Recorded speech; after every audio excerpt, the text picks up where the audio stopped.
Some people are ready. It's time to duel! Only the best of the best are in Florida.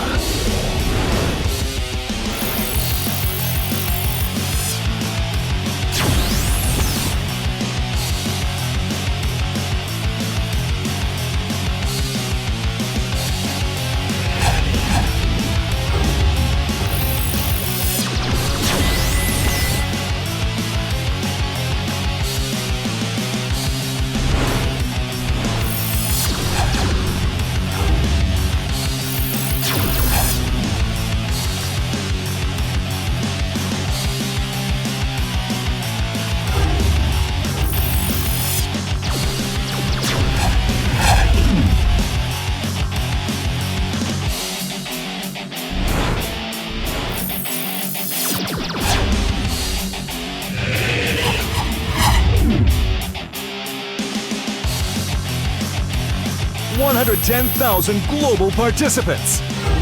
Now begins the final stage.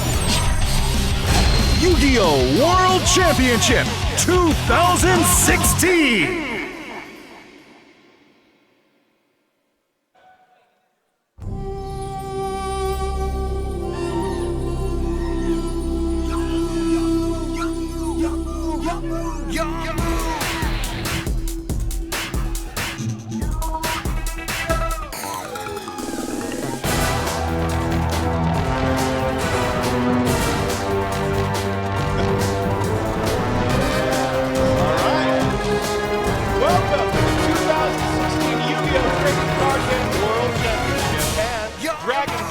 Championship.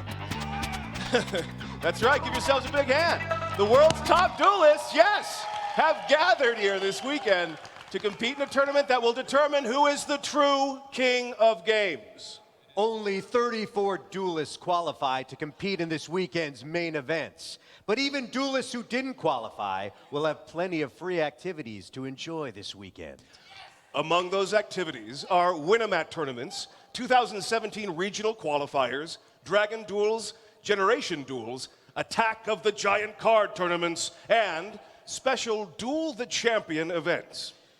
There will also be a carnival games for all of you to play, including a basketball challenge, beanbag toss, and mega duel challenge, and bingo. By participating in these free activities, yes, bingo, duelists will earn stamps that they can redeem for premium prizes. Exclusive 2016 World Championship sleeves are also available for purchase. Yugi and I will be doing autograph signings throughout the weekend, so if you want to get your card signed by a real celebrity, be sure to stop by for my autograph. But you'll also have the opportunity to become a celebrity by participating in the 4K Media voiceover contest for the movie Yu-Gi-Oh! The Dark Side of Dimension. Yes. Yes, that's right. As a Duel Monsters celebrity, I'll be happy to sign your favorite Dark Magician cards, and I'm sure Kaiba would love to meet some Blue Eyes White Dragon fans. He likes attention. But just don't interrupt me while I'm training for my duel against Yugi tomorrow. I'll be challenging Yugi to a duel in which I show the world who is the strongest duelist. Of course, you're all invited to watch me trounce him. I want as many people as possible to witness my triumph. While there's plenty to do and plenty to see this weekend, we're all here for one main reason: to crown a new world champion and Dragon Duel world champion.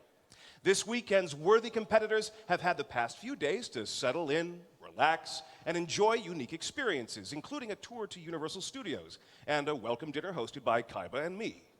But now, the pressure is on, and there's only one thing on their minds: dueling.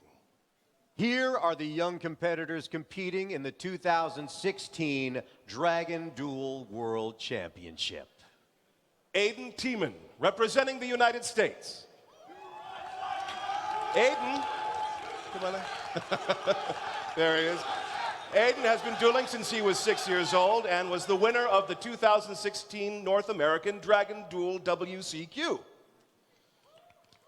Yes. Ian Parrish, representing the United States.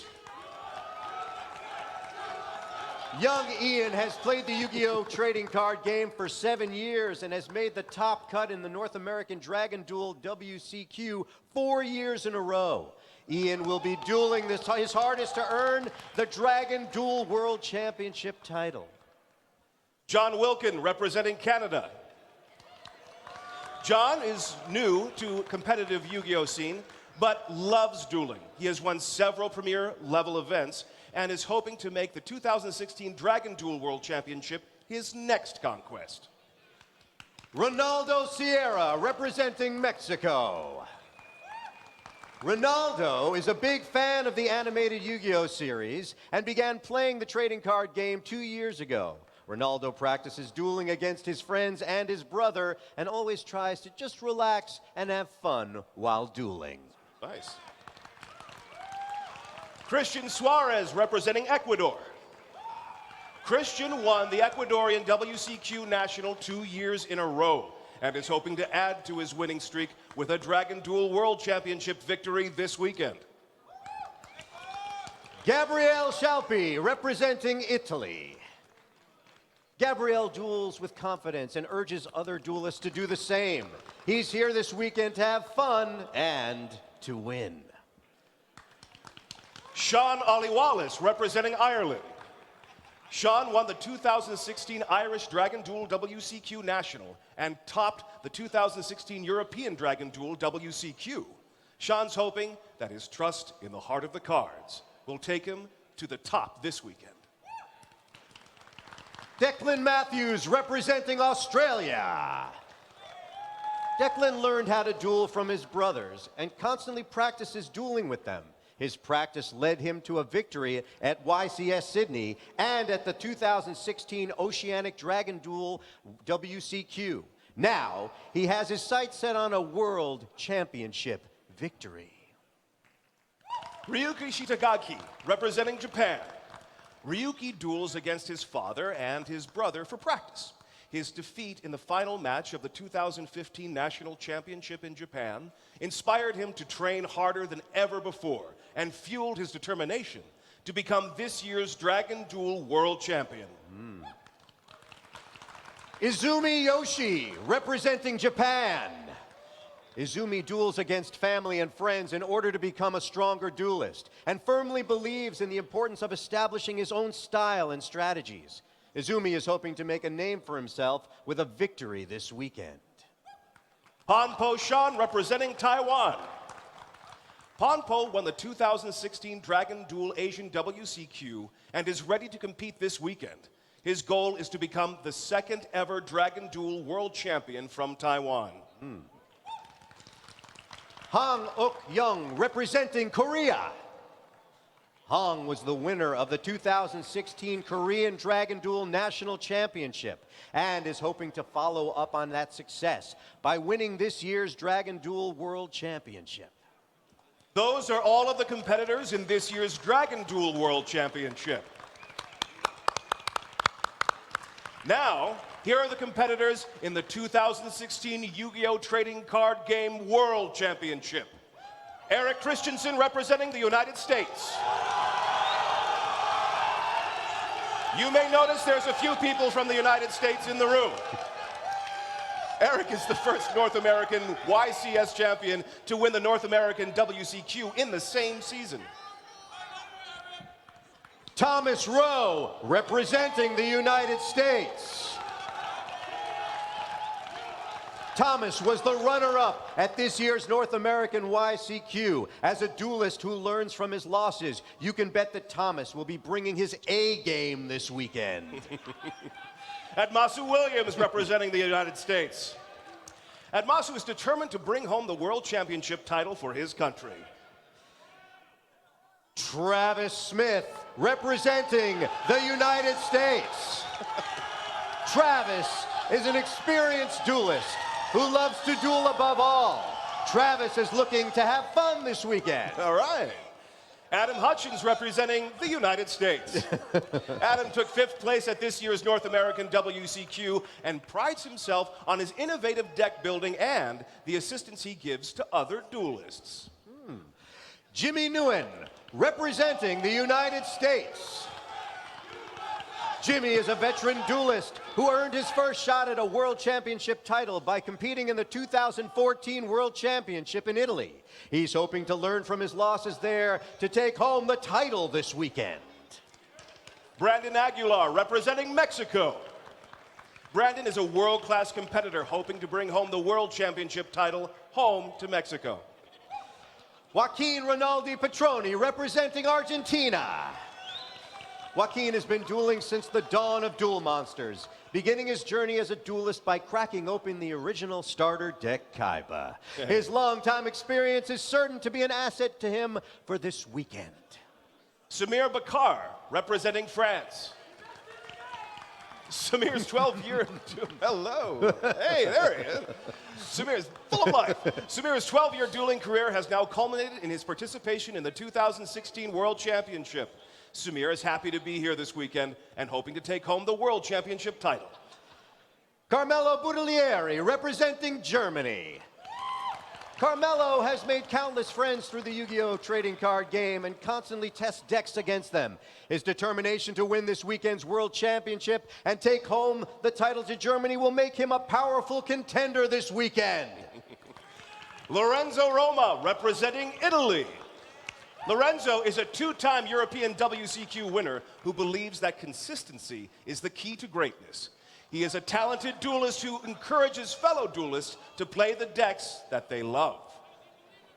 Finn Bakewell, representing the United Kingdom. Finn is a powerful contender this weekend. Finn maintains a calm and confident composure during even his toughest duels, making him the perfect competitor on the big stage of the 2016 World Championship. Matthew Casiero, representing Australia. Matthew is striving to become the first Australian to make the top cut of the Yu-Gi-Oh! Trading Card Game World Championship. He believes that the strongest duelists use decks that they enjoy playing and cards with which they are familiar. Bowden Temnek, representing Australia. Bowden is a lifelong Yu-Gi-Oh! Fan whose travels for Yu-Gi-Oh! Have taken him outside of his home country in the past. Bowden made the top cut of a Yu-Gi-Oh! Championship series in the United States back in 2014, and now he's back to claim a World Championship title. You can see he's very shy. Yes. Makoto Yada, representing Japan. Makoto began the journey of a duelist at a young age, and throughout that journey, he constantly aimed to improve his skills and his deck. Now, that journey has culminated in the 2016 World Championship, where Makoto is excited to make new friends and test his skills against the best. Soichiro Kachihara, representing Japan. Soichiro is one of Japan's strongest duelists and is now bringing that strength to the World Championship. Soichiro embraces his love for the game and urges his friends to do the same. Much of Soichiro's dueling success can be attributed to his passion for the Yu-Gi-Oh! Trading card game. Daiki Momiji, representing Japan. Daiki is a veteran duelist with a decade of dueling experience. Daiki appreciates the opinions of the duelists around him and constantly hopes to use those duelist tips to improve his game. Kai Sato, representing Japan. Kai is the winner of Japan's 2016 National Championship. He's hoping to make an even bigger name for himself this weekend by triumphing in the World Championship. Sun Yu Chao, representing Taiwan. Sun exchanges ideas with other duelists in order to improve his skills and always learns from defeat. His assimilation of other duelist strategies... Oh, pardon me, we had a little technical difficulty here. Stand by. Sorry, that was my strategy to... That was your confidence moving the screen, yes. Sorry, Yugi. His assimilation of other duelist strategies and his determination to take home a World Championship title make him a powerful contender this weekend. Byung-Hoi Choi, representing Korea. Byung-Ho is the 2016 Korean National Championship winner and aspires to be the first ever world champion from Korea. Byung-Ho has over a decade of dueling experience and always learns from past mistakes. His performance this weekend is certain to be his A game. Mijail Flores, representing Peru. Mikhail is the 2015 Dragon Duel World Champion. Now that this dueling prodigy is back, ready to compete on the main stage in the Yu-Gi-Oh! Trading Card Game World Championship. Mikhail has had a year to prepare strategies that will defeat his older counterparts, so he's certainly a force to be reckoned with. Shunsuke Hiyama, representing Japan. Shunsuke is the defending Yu-Gi-Oh! Trading Card Game World Champion and reigning king of games. As last year's victor, Shunsuke was invited back to compete here in Orlando, Florida. He'll be trying his hardest to keep his title for another year and earn an invitation back to next year's World Championship. Now that you're all familiar with this year's competitors, let's get this tournament underway! The pairings for round one of the World Championship are as follows. At table one, we have Carmelo Buttalieri from Germany versus Brandon Aguilar from Mexico. At table two, Kai Sato from Japan versus Matthew Cassiero from Australia. At table three, Shunsuke Hiyama from Japan versus Samir Bachar from France. At table four, Finn Bakewell from the United Kingdom versus Joaquin Rinaldi Petroni representing Argentina. At table five, Makoto Yada from Japan versus Thomas Rowe representing the United States. At table six, Travis Smith representing the United States versus Lorenzo Roma from Italy. At table seven, Adam Hutchinson from the United States versus Byung-Hyo Choi from Korea. At table eight, Daiki Momiji from Japan versus Jimmy Nguyen representing the United States. At table nine, Soichiro Kajihara from Japan versus Admasu Williams from the United States. At table 10, Eric Christensen from the United States versus Bowden Temnek from Australia. At table 11, Sun Yu Chao from Taiwan versus Mijail Flores from Peru. These are the pairings for round one of the Dragon Duel World Championship are as follows. At table one, we have Ryuki Shitagaki from Japan versus Ian Parrish from the United States. At table two, Aiden Tiemann from the United States versus Hong Ok-yong from Korea. At table three, John Wilkin from Canada versus Sean Ollie Wallace from Ireland. At table four, Izumi Yoshi from Japan versus Ronaldo Sierra from Mexico. At table five, Declan Matthews from Australia versus Gabriel Shalpi from Italy. At table six, Pan Po Shan from Taiwan versus Christian Suarez from Ecuador. Our team of judges, led by head judge Matt Weaver, will assure fair play for all duelists participating in this weekend's prestigious tournament. Are you ready for the World Championship to begin? All right, it's time to duel. Good luck. Hello, everybody, and welcome to the 2016 Yu-Gi-Oh! Trading Card Game World Championship. I'm Jerome McHale, and here with me is Luke Withington. Hey, Jerome, how's it going? Nice to meet you for the first time. Yeah. So this is your first event here in the States. Yeah, it is. Yeah, the first ever time I've been over for a Yu-Gi-Oh! Tournament, and it just happened to be the biggest one on the calendar. It's a good one to start with. Yeah. So I'm so excited. You do the live streams over in Europe for all their YCSs and WCQs. Yeah, me and Oliver Gurman, as well as Matt and Robert, usually join us for the European Championships. Yeah, yeah, it's pretty cool over there. I get to see how you guys do it over here. Yeah, we got this sweet desk. Yeah, this desk is pretty awesome. It's now in red. If you watched our previous broadcast, it's not in red yet, but now it is. It's very nice. Yeah. And if you're looking for Robbie or Michael, they're here too. They're handling the written coverage today, so you can find that over on the blog, and you'll be able to see over on the ticker right now, in fact, where you can go find out what that is. Yeah. So we have a pretty excellent match lined up for you for round one here. Yeah. We've got the reigning world champion, Shunsuke Hiyama, versus the European champion, Yes, Samir Bachar. Yeah. So I'm not too familiar with it. I was unable to catch the European WCQ. So Yeah. why don't you fill everybody in on what went down there? Yeah, well, the final match of the WSQ was actually insane. Basically, it was 1-1. Both players played amazing throughout the whole game. Got to the final game. Samir's opponent produced a fantastic board of, I think it was I can't remember what it was, but the main card there was the anti-spell fragrance. Yep. Samir was playing the pendulum deck, and basically Samir's hand was just nothing because of anti-spell Unplayable fragrance. if a spell fragrance resolves. Yep. So he went to draw a card. Before he'd even seen it, his opponent flipped over anti-spell fragrance, and he just looked at this card, and it was Mystical Space Typhoon. He just dumped it down and immediately was able to create a board of monsters that was able to take out his opponent's life points. That is the textbook definition of the heart of the cards coming through for you. Yeah, that was really kind of heart of the cards moments. And something to know about Samir is he's very eccentric. He loves running around and cheering and all sorts of stuff. Yeah, he seemed pretty pumped during his introduction on stage by Yugi and Kaiba. Yeah, he's always really pumped. And actually, at the end of the WSQ, what you didn't see on the live stream was he went outside, and every single French player who had attended the WSQ began singing the French national anthem to him. Yeah, it's getting the World Cup in here. Yeah, he was. It was pretty amazing. Standing there and seeing that, it was well and truly a fantastic moment for Yu-Gi-Oh! Seeing something like that. And he actually, as they were singing to him, he was searching through his deck box, and I was like, what's he doing? And he got out the MST and just put it in the sky. Yeah, just to make sure everyone knew exactly how that went down. So very popular, Yeah. is what you would say. Yep.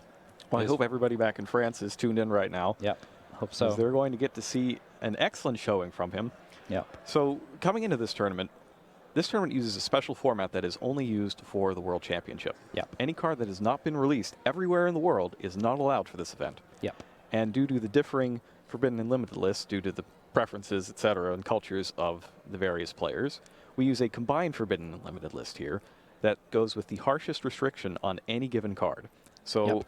nobody has to play against a card that is normally not allowed in their territory. It's only cards that they are already familiar with. Yep. Furthermore, the Dark Illusion, even though it is currently released, is not legal for this, and neither is Dragons of Legend Unleashed, Yep. which was released just yesterday. So with all that in mind, basically the strategy to beat, as far as the World Championship competitors are concerned, as far as we were concerned coming into it, would be Blue Eyes. Yep. And it's very fitting that our current World Championship, Shinsuke, has brought his own Blue Eyes deck. Yep. A very standard as far as the OCG is concerned. As a Blue Eyes deck, he's using the Phoenix Wind Wing Blasts, just the kind of the really standard setup that they've been going for. It has traps, which is Yeah, not it has- something that you see. Yeah, that's an easier in, way of describing it. It actually in has Blue Eyes trap cards. decks out Yeah, here. and in his side deck, he's got all sorts of interesting options, which we can talk about during the game. We'll see when that comes up. And then the slightly more unconventional deck, Samir is playing Madolche. Yeah. So what would be the benefit of this in a field full of Blue Eyes? I think, I don't know. I think Samir is just really going to enjoy his experience here at the World Championships, and he's chosen a deck that he likes and that he has some, good matchup with and potential to play, and he's just going to go with it and see if it works. Oh, he does have a lot of, generally really good cards in there. I see he's got some Speedroids in there. Yep. He's got the Terratops and Teketenborg. That's always good. He's got a suite of Trap Holes, along with Traptrix Myrmileo, on top of all of the Dolce stuff, and he is, of course, playing Brilliant Fusion. Yeah, he's got that Brilliant Fusion engine, playing 2 Garnets, for anyone who wants to know about that, how many Garnets he decided to go with. So he's not wanting to take that risk of drawing opening the one Garnet. Yeah. I can totally understand that. Yep, I can as well. Quite a lot of the decks that I've been building recently, I've been trying to put Brilliant Fusion in there, and drawing a Gem Knight's never a good thing. All right, well, it looks like our players are just about ready, so we're going to head down to the feature match table.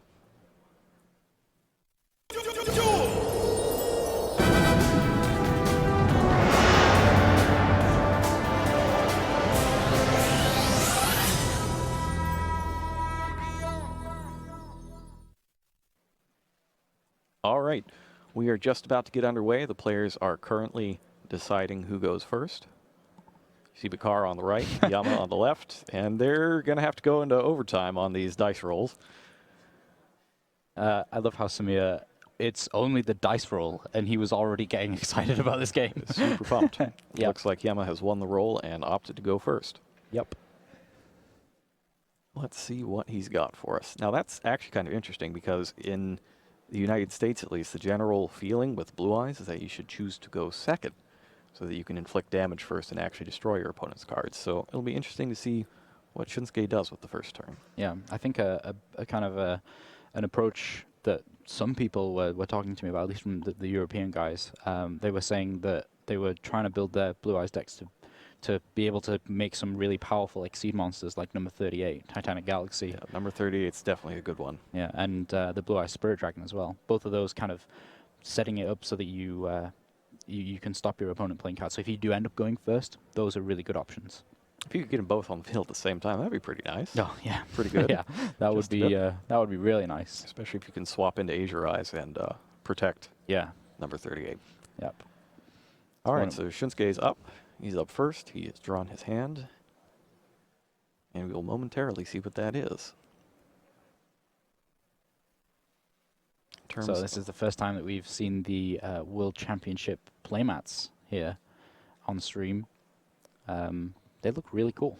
Yeah, if anybody is wondering what exactly they're looking at there, this monster and the playmat that it's on was inspired by the Bermuda Triangle, which is not too far from here. It's kind of that mysterious zone in the sea where planes go missing from time to time. Yeah. And I suppose the implication is that this monster comes out of there and just snatches them away. Yep. You can actually see the triangle just behind the monster there, and it looks like he's kind of jumping out of it.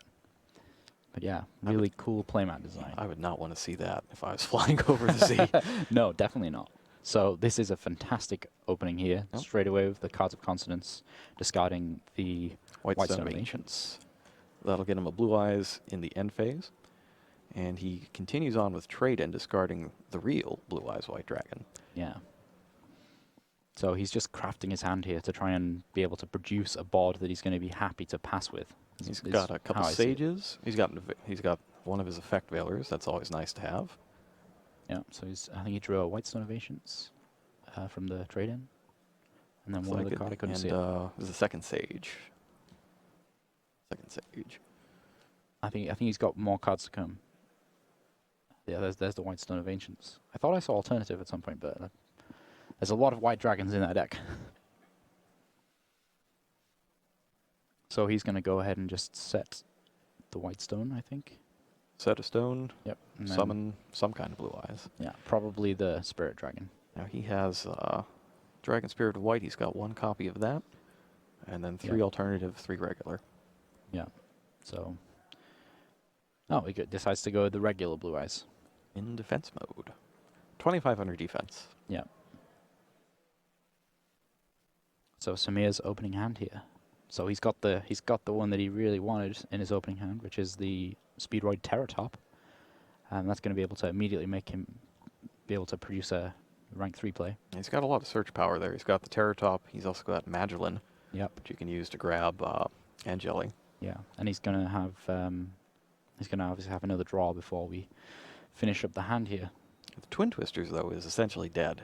Yeah, Twin Twisters completely dead. Most of the time. Shunsuke does have traps, though they are of the chainable variety for the most part. Yeah. That seems like kind of a dangerous call, main decking. Yeah, Twin Twisters. Twin Twisters, and he's got 3 of them in there, too. Yeah, I think maybe the idea would be that you're going to face a lot of the Demise decks, the Card of Demise decks. Part of Demise decks or Pendulum decks, that sort of thing. Yeah. So he's going to have a fantastic matchup against the Pendulum decks. I think he draws Construction Train Signal red. Oh, Construction Train Signal. Okay, I haven't seen that card in quite some time. Yeah, I remember. I have only ever seen this in Modolce. Yep. I can't remember any of the deck that it's been played in. As a level 3 Earth monster. I think it was also used in a bunch of decks that ran Melier of the Trees. Oh, yeah, yeah. With Dandelion. That would be the other place. Yeah. But you don't see it often. Yeah, it's got a Battle Fader type effect, doesn't it? Yeah, you summon it when your opponent attacks. Actually, there it is. Let's just bring it up for you. Summon it when your opponent attacks, and it switches the target over, and you just immediately do damage calculation. There are no more chance to switch the attack targets or play effects, and Train Signal just survives that battle. Yeah, it can't be destroyed by battle. In that particular battle. So that's a good defense actually against the Blue Eyes deck. That they don't make a lot of small attacks. They usually have the big white lightning attacks hitting you. Meanwhile, we've got the Terratop into Kedemborg combo. usually seen in Phantom Knight and Burning Abyss decks at this point. Yeah. But it's just a really good opening combo, so you can put it pretty much anywhere. Yeah. Gets you Xyz monsters, gets you Synchro monsters, it does just about everything. Yeah. I mean, if there's a useful rank 3 monster for your deck, whether that's a Dante or whatever it is, it's a really good little engine to have in your deck. So let's see what options does he have here.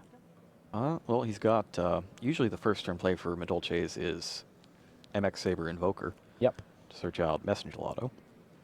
But he also has Mech-Whipped Engineer and a couple of the Leviaires, which are important for pulling off his combos later. Yeah. So we see him go with the Invoker here. So when you detach from a material from Invoker, you can special summon an Earth monster from your deck. Goes and gets Messenger Lotto. Yep. Go ahead and bring that up for you, too. When it's special summon, you get to add a Medolche Spell or Trap to your hand. Yep. So he's got to choose whether he wants to go with the field spell or the continuous spell. But he doesn't have a beast. That's right, you need to have a beast. Okay, yeah. So he's not going to be able to search this time around. That's right, that's what you need. Usually, because usually you do, don't you? do it with a hook You've kick. got, yeah, you've got hook kick. So it comes up with Magellin next. It's been a while since I've seen these Medolche Yeah. cards. They Yeah. kind of had a lot of play a couple years back when Primal Origin first came out Yeah. with Angeli. Yeah, because Angeli was really strong. Had a couple of months of run, but haven't seen him since. So the fact that they're here at the World Championship is very fascinating to me. Yeah.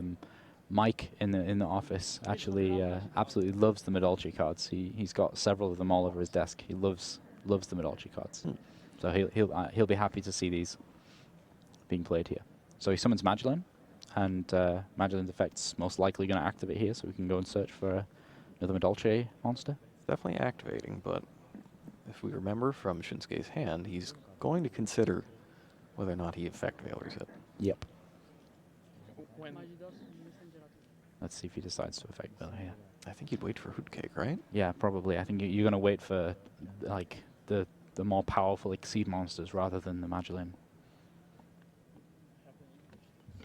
How many effect veilers does he run? He runs Shinsuke here 2 effect absolutely veilers. just looks so calm and collected, considering the kind of the gravity of the matches that you play in just a 5-round tournament. Like, he looks calm, but you can kind of tell from his face that he was not expecting this at all. Oh yeah, definitely. There's some kind of feeling inside him there that's just running around going, Medolche's what? Yeah, you could see him just take a look through his extra deck there for a second. Like, okay, I've got something in here for this, right? And he does. A Blue Eye Spirit Dragon can stop the graveyard effects that would return things to the deck. Yeah. Don't do a whole lot of simultaneous summoning, though.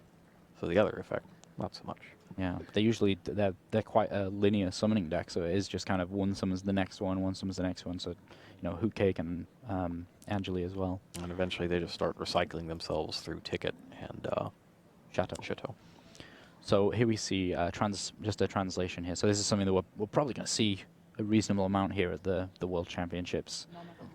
So they can, both sides of the players here, the Japanese players obviously playing with the Japanese cards, and then the even more slightly strange is somebody is probably playing with the French cards.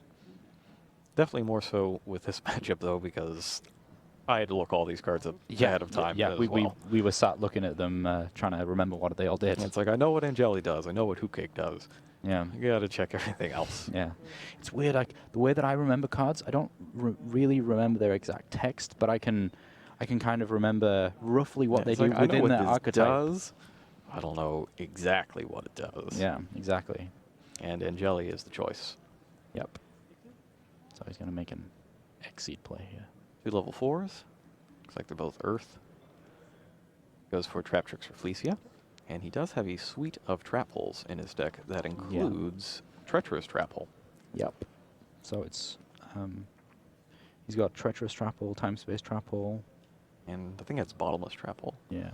His deck list actually in French here.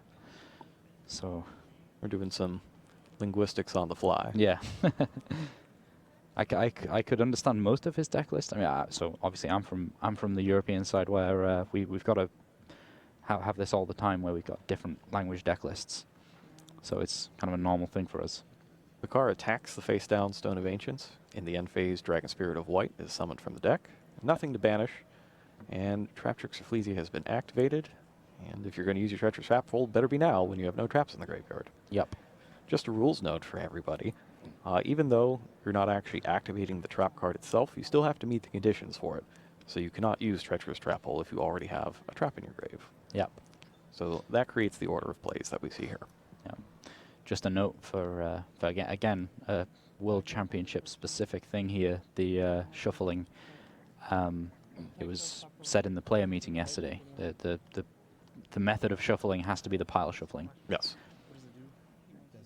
Want to make sure nobody's cards are damaged and to ensure maximum fairness. Yeah. So we were sat in yesterday, weren't we? We had a full room of various staff looking at all the decks to make sure that everything was kind of up to scratch, all the sleeves looked perfect and all that kind of stuff. Just to keep that fair playing field that Yugi was talking about earlier. Yep, it's a late night, but it's totally worth it when you're doing it for the biggest stage in dueling. Yeah, exactly. All right. So we've got the treacherous trap hole. Yeah, that's going to get resolved. And in response to that, yeah, he used the Dragon Spirit was tributed to summon another Blue Eyes from the hand. Yeah, so obviously that misses the target there. So Shinsuke here, actually not in a bad spot. He just drew Phoenix Wind Wing Blast. He's probably going to make some synchro plays here. Seems likely. He's got a couple tuners. Yeah, he's got all of his monsters in his hand are tuners. And he does have that one Blue Eyes on the field. Yeah. I think he's got to watch out for those, the other material off of Rafflesia. Yeah. Well, yeah. It's he's in kind of a tough spot here, in all honesty. He's only going to be able to really, I don't see any other line of plays other than just one level 9 Synchro Monster. Because, you know, obviously he can get back a Blue Eyes White Dragon from his graveyard to hand to be able to, you know, with the White Stone of Ancients. But that's not going to really do much to his hand. Yeah, he needs alternative dragon, and he just doesn't have it. Yeah, or a Melody. Yeah, to be honest, that wasn't a great draw. He, you know, that'd have been great if he had it last turn. Yeah, to hit the Invoker. Yeah, that would have. Whole turn would have been stopped. Yeah, and this Rafflesia is a real problem right now. Rafflesia's defense isn't as big as a Blue Eyes White Dragon, however, if I remember correctly. It's 2,500? Something like that. 25, 26, it's big. 25, yes, and unaffected by normal traps. Yeah, so it's, you know, I think Shinsuke here can make the choice to attack over it, but at that point, that's his turn over at that point, unless he wants to make a level 9 Synchro Monster. Yeah, in main phase 2. I think that's really the only play, though. Yeah. On this one. Yeah, I mean, none of these other trap holes are going to be able to stop that. You know, there's no other trap hole that can kind of just react like treacherous trap hole can. Okay, he decides to take out Invoker. Yeah, I think that's a smart decision. I think Samir can outright win if he has Mifuel. I can never say that right. Mifuel? Yeah, Mifuel. The when it's the Medalche, when it's summoned, you can summon another one from hand because then he can go crazy. Ah, he has the construction signal. I thought that only worked when you attack directly, but no, construction signal can protect monsters. It's quite good. Yeah, so there we go. He's going to be able to keep the Rafflesia as well. Wow. So he's going to be able to keep the Rafflesia for another turn. And he gets another material to do something with. Yeah, exactly. I think Samir here is in a really good spot. He's smiling. He's like, yeah, I got you. Yeah. He's just showing him the red signal. No, your attack stopped. Mm-hmm. Stop. It's stop. Yeah. And the thing is, the Invoker is still there. He's going to be able to play that Invoker again. Wow, he's going to have a lot of Exceed plays here. So the one thing to keep in mind is that Effect Veil is still looming in Shinsuke's hand. So if he plays it at the correct time, he's going to be able to protect his Blue Eyes White Dragon from the Medalche Exceed monster. The Queen. Yeah, Queen. The Queen or the Princess, really. Actually, that's the scary thing, is he can play the Queen, use it, and then upgrade it. Because I believe Chocolate a la mode is an upgrade type that you can Oh, yeah. just use the material for. Yeah, tiramisu. I was thinking of tiramisu. Sorry. Yeah, so he can play tiramisu, use its effect to try and shuffle away the blue eyes, and then that's obviously that's gonna be where the effect veil comes in. Either that or somewhere in and around the hoot cake. Could be used to stop the hoot cake. But still, he's got so many things here. I mean, he can just. So he's gonna go search a second effect veiler. But yeah, That's smart. he's still got the Reflacia, so he's going to be able to play that, right? When he synchro summons. Yeah, so the nasty thing here is when that Spirit Dragon is summoned, he can use Reflesia to either use Time Space or Bottomless. And Shunsuke can chain it, the Spirit Dragon effect, to summon something else, but Yeah. whatever he summons is going to be dead at the end of the turn because it's destroyed due to Spirit Dragon. And he'll have a wide open field with Bachar getting a ton of summoning effects. Yeah, well, he's going to be able to get Azure Eyes, and that's going to be able to protect itself from the destruction of Spirit Dragon. That would be the only choice, really. Yeah, or start a Spark Dragon as well. That could work. But again, these are all really kind of suboptimal because he knows that he's gonna be able to make a ton of Exceed plays here. Yeah, he's even got things like Acid Golem if he needs to attack over, attack into one of the Blue Eyes dragons. That becomes necessary at any point. Synchro summons. Level 9 Probably is the Spirit Dragon. Spirit Dragon. And now Bachar is faced with, does he want to use his Reflesia here? Oh, so he chooses. Yeah, he brings back Blue Eyes to his hand by banishing Stone of Ancients. Yeah, so he has 2 in there, he needs to do that now. Yeah, so he chose not to. He chose not to use Bottomless or Time Space. He's probably going to try to bait it out in a different way and then get it.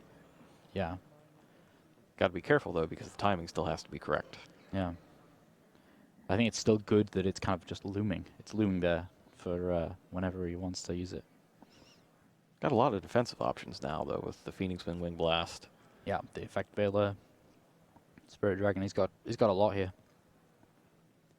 In all honesty, I was expecting Samir to offensively go for that Spirit Dragon, but he didn't. He does go after the trap, though, Yeah, which is that Phoenix Wing Blast. and loses his Invoker to it. Yeah, I'm really surprised that he decided to just Twin Twisters straight away instead of using the Invoker first. He was Like, probably right off the bat. waiting for Solemn Warning. That would be about the only reason I can think of. Yeah, Other than that, you wait for the Vanity if you think it's Vanity. yeah. Maybe get around an Effect Veiler that way if they didn't use it on your Angeli or whatever. Yeah. Still, I think Samir has a lot of options here. And even, it's not like Shunsuke just outright wins next turn. That's not a... No, he's got a long way to go. Yeah. So Samir has plenty of time, and Medolce is known for that really strong ability to just produce a huge board of monsters. Eventually, you just can't stop them once they actually get their cards set up. They basically have infinite cards to work with. Yeah. Chateau and the other one, the continuous spell. There's always a chance that he's going to eventually draw Ticket. or Yeah. Brilliant Fusion and just tear everything open. Yeah. If he manages to get Chateau and Ticket on the field, then that's going to just leave him in a really good setup.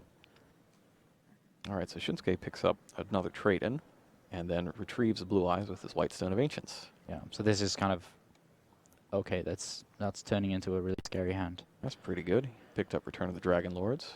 And is that another Sage? Yeah, it was another Sage. I've seen all of the Sages now. Yep.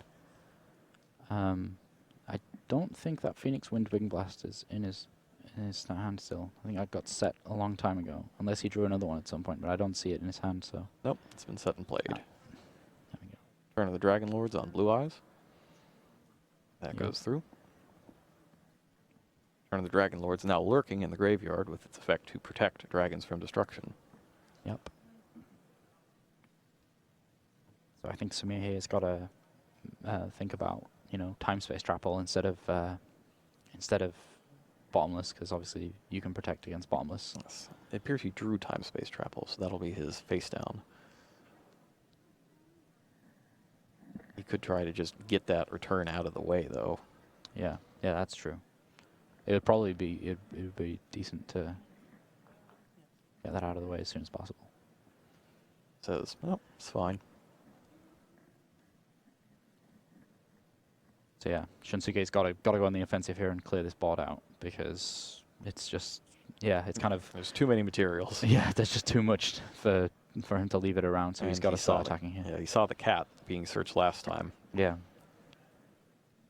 Still has the 2 Veilers, though. yeah. I think Shinsuke actually is in a really good spot here. I feel like Samir's last turn he could have expanded a little more than he decided to do there, but yeah, that's something when looking at the TCG and the OCG, we play very differently in the way that we just generally play Yu-Gi-Oh! And I think in the TCG we kind of play to not lose, Yeah. whereas the OCG players rarely just, they go to win. They make their plays to win. I feel like there's, like, the biggest example of that was the general reaction to Pot of Desires when it was first revealed. Yeah. Yep. Over in Japan, they're like, yeah, no, we're throwing it in everything. You're drawing 2 cards, which is going to make me be able to win now.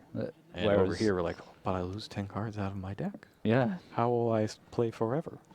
Yeah, but you get to draw 2 cards. It's any card that says draw cards and it's greater than 1. It's usually worth playing. I think we'll see attitudes change. Yes. As soon as next week, when Dark Illusion is legal for the first time in YCS Toronto and Rimini. Yeah, I think so too. So Magdalene takes a hit from Blue Eyes Yeah. So and shuffles itself back into the deck. yeah. Raiden Signal's up next. And that leaves Bachar with only Traptrix Rafflesia with 1 material and his set Time-Space Trap Hole. Yeah, I didn't quite catch what that face down was. Was it it's time space trap hole? It appeared to be Time-Space Trap. So he's still got the choice of bottomless from Rafflesia, and then that time space trap hole. But that's kind of, as far as reactiveness is concerned, that's what he's got. So yeah, I think Weefil is going to be played here for Samir to try and really rocket some plays out. But That double Veiler, I don't think anything's getting through. He knows that he's got Veiler as well. Actually, now that I think about it, because he searched it with Sage. Maybe he forgets. No, I thought it looked like he was going to play it. Maybe he just realized as he was about to play it. Yep. So he goes with Angeli instead. That's smart. Yep.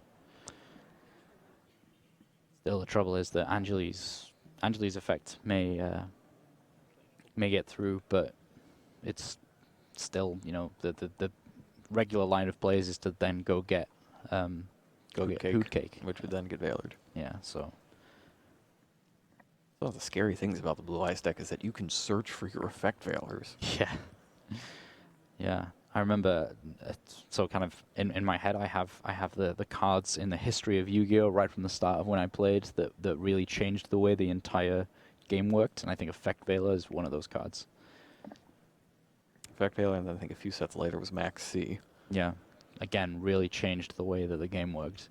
And I think right at the start, the one before that, before Effect Veiler, was Cyber Dragon, right at the start. Oh, that was a long time. Yeah. Long time ago. That was the first time that I really sat and thought to myself, this is changing the entire way that we play Yu-Gi-Oh! Cyber Dragon, very strong. Limited for a time, even. Yeah. Angeli, effect is successful. Yeah. Special summons Hoot Cake in defense. Yeah, so I think we're definitely going to see Effect Veiler here. Activates Hoot Cake, targeting.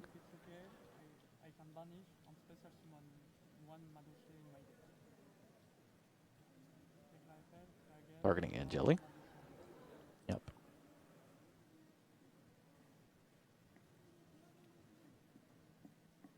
And we'll see how long he lets this play out. Yeah, because he could let him get all the way to Tiramisu and then Effect Veiler the Tiramisu. If he wants to let him... Think he might get the Messenger Lotto so that he doesn't get the search? Maybe, but then you still get the Tiramisu. Yeah, I think he's got mismatched levels. He needs another monster if he gets that, right? Oh, yeah, of course. Yeah, sorry, Hoot Cake. Yeah. Yeah, he's got no way to extend this play any further. And he's got... well, the Invoker's back in the deck. Because it was sent there by Phoenix Wing Wind Blast. He's got a couple Leviers. So if something is successfully banished, you can get that back. Yeah, I don't think Samir has a line of plays after Hoot Cake. That's why I didn't really think not, too much I'm about not it. certain that this is actually going anywhere now that I think of it. Yeah. It might just be trying to scare him into doing something with his Spirit Dragon so we can get rid of it. Yeah, I don't think there's anywhere to go from here.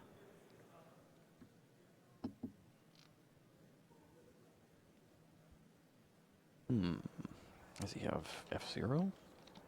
No, I think I checked that Like earlier. It F-Zero? doesn't have F-Zero.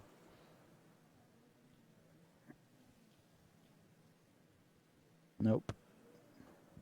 The decision of whether or not to Veiler this thing is taking a very long time. Yeah, I think actually now that I think about it, if Samir somehow, you know, if Shinsuke overthinks this and doesn't Veiler it, and he's kind of letting him play the plays out, I think that Samir could just go get a level. You can get any Medolce with Hookay, can't you? I think so. Yeah, so you could just go get another level 3 and then make Acid Golem and start hitting things. Yeah, but you can't Veiler that. No, no. But yeah, so he decides to Veiler the Hoot Cake Okay. in the end. After all that. Makes sense. Yeah, I mean, it's, you know, these guys are playing for the greatest prize, the World Championship title.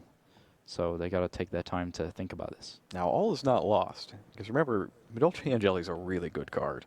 Yeah. That monster doesn't go back to the deck until Bachar's end phase of the next turn, and it can't be destroyed by battle while it's on field. Yeah. Yeah, so he's going to at least get to keep Hoot Cake around for a little longer. So he does get another shot.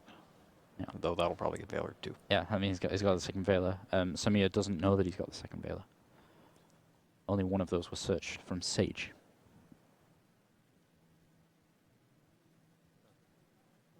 Spirit Dragon attacks, and it's not destroyed.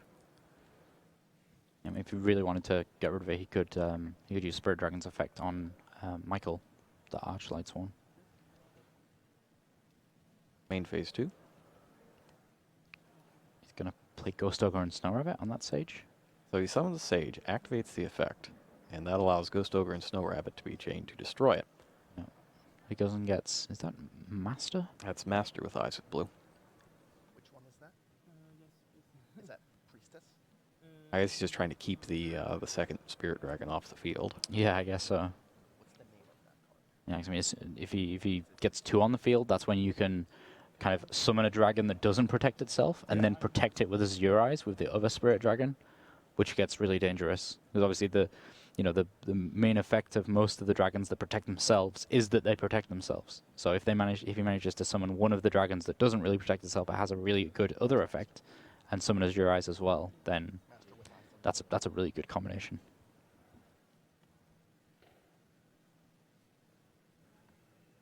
Right. So yeah, if you need your fill of shuffling goodness, you're not going to miss out this weekend. Well, we've got you covered. It's going to get even better tomorrow when the other shuffling procedures take place. Yep. And the judges start getting mixed up in the whole shuffling thing. Yeah. So just 2 years ago, I was stood by a table in Rimini doing that job, looking through all the cards and judging at the table. There was a lot of shuffling going on. Oh, yeah. That was the first time we saw Shudsuke, wasn't it? I think it was, That was the first one he qualified for. Yeah. Not win. Him and Came in second. yeah, and Xiaonan Huang was there as well, the 2013 World Championship winner, with the infamous fist pump. Oh, yeah, okay, I remember that. That's still, that gets traded around as an animated GIF all the time. Yeah. He was fascinating to watch play Yu-Gi-Oh! It was really intimidating. Just watching him play, I kind of felt uneasy. But he just played really perfectly. He was fantastic. You remember what he played in that tournament? There was Dragon Rulers in Vegas.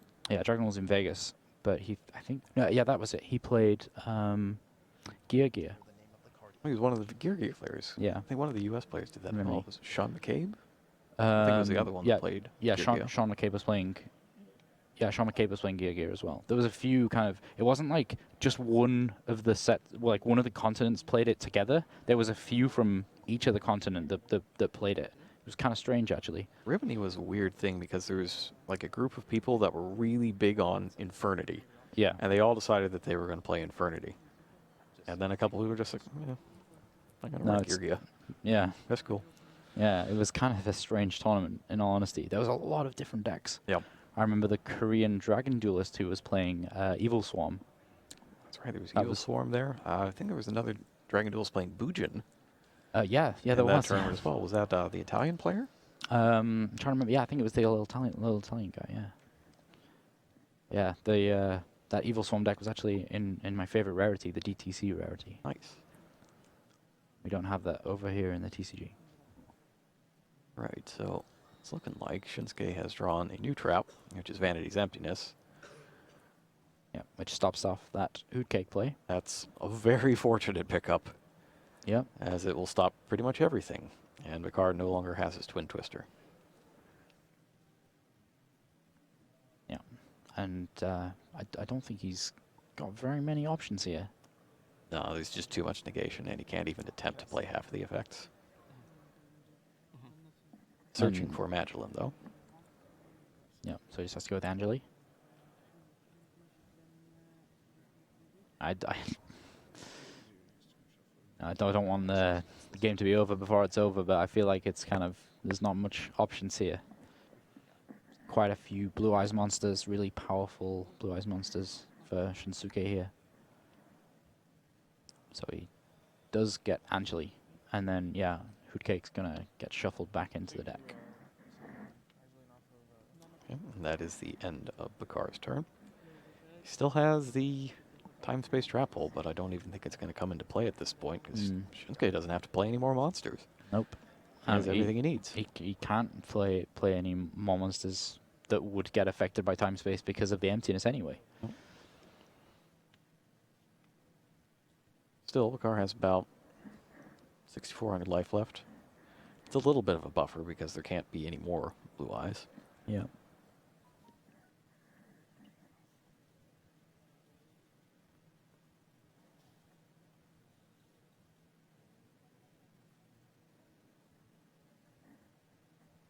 He's picked up a Twin Twister. Something I find really fascinating, that the Japanese players, they always line up their hand cards in front of them, whereas well, at least for the European players, they kind of shuffle all of their cards quite a lot. They don't really put them down on the table too much. And he does not negate the effect with Spirit Dragon. Maybe he does the effect with Spirit Dragon. Not entirely certain what that exchange is right now. Yeah, I think. I can look my deck. Yep, put the Magdalene back in the deck. You get a caution. Yes, I think Samir just assumed that Shinsuke here wasn't going to play the effect of Spirit Dragon. No, he hadn't done it at all previously, Yeah. so I think it's a kind of a fair assumption. Yeah, but he decides to go ahead and negate that. Don't think it really mattered too much. All it does is negate give it or not. Bachar one less card in deck for if he needs to draw Something else. Yeah. I don't know what he can really get here at this point because it's all special summoning cards. Yeah, and at the moment he's well in range of those two Blue Eyes monsters, making a real impact on Samir's life points. We've actually got a great view here in the main event stage. We can see all the way down to the main event. Yeah, all the tables are just kind of lined up. Yeah, on a raised up stage. The stage you guys saw right at the start where Yugi and Kaiba was, that stage is full of tables for the full event, with the table we're watching right now right in the center. All right, so we've got Magdalene negated. It looked like they applied a caution before Bachar. He sets a monster on his own turn, and Shinsuke's back up. He's picked up Soul Charge, which is great whenever you don't have Vanity's Emptiness on the field. Yeah. Not really necessary in this case. No. Spirit Dragon goes back to attack position, hits max C. Blue Eyes White Dragon attacks directly. Yeah. White lightning. And Bachar has only got one turn left to turn this around. Yep. Looks like he picked up another monster, which is not going to do it. Yeah, I think he's just playing right to the end here.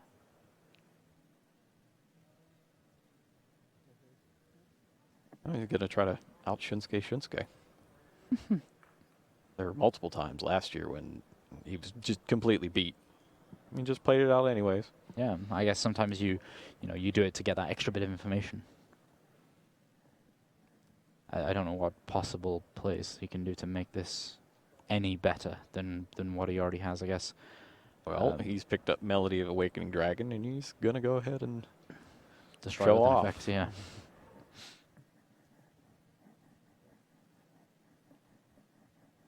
All 3 of the Ancient Stones used.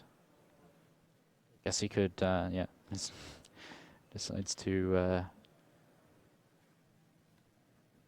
extend his he's play. just going to keep going. There's absolutely no need for this. And he may have given away some information that he might not have wanted to, like I play 3 White Stone of Ancients.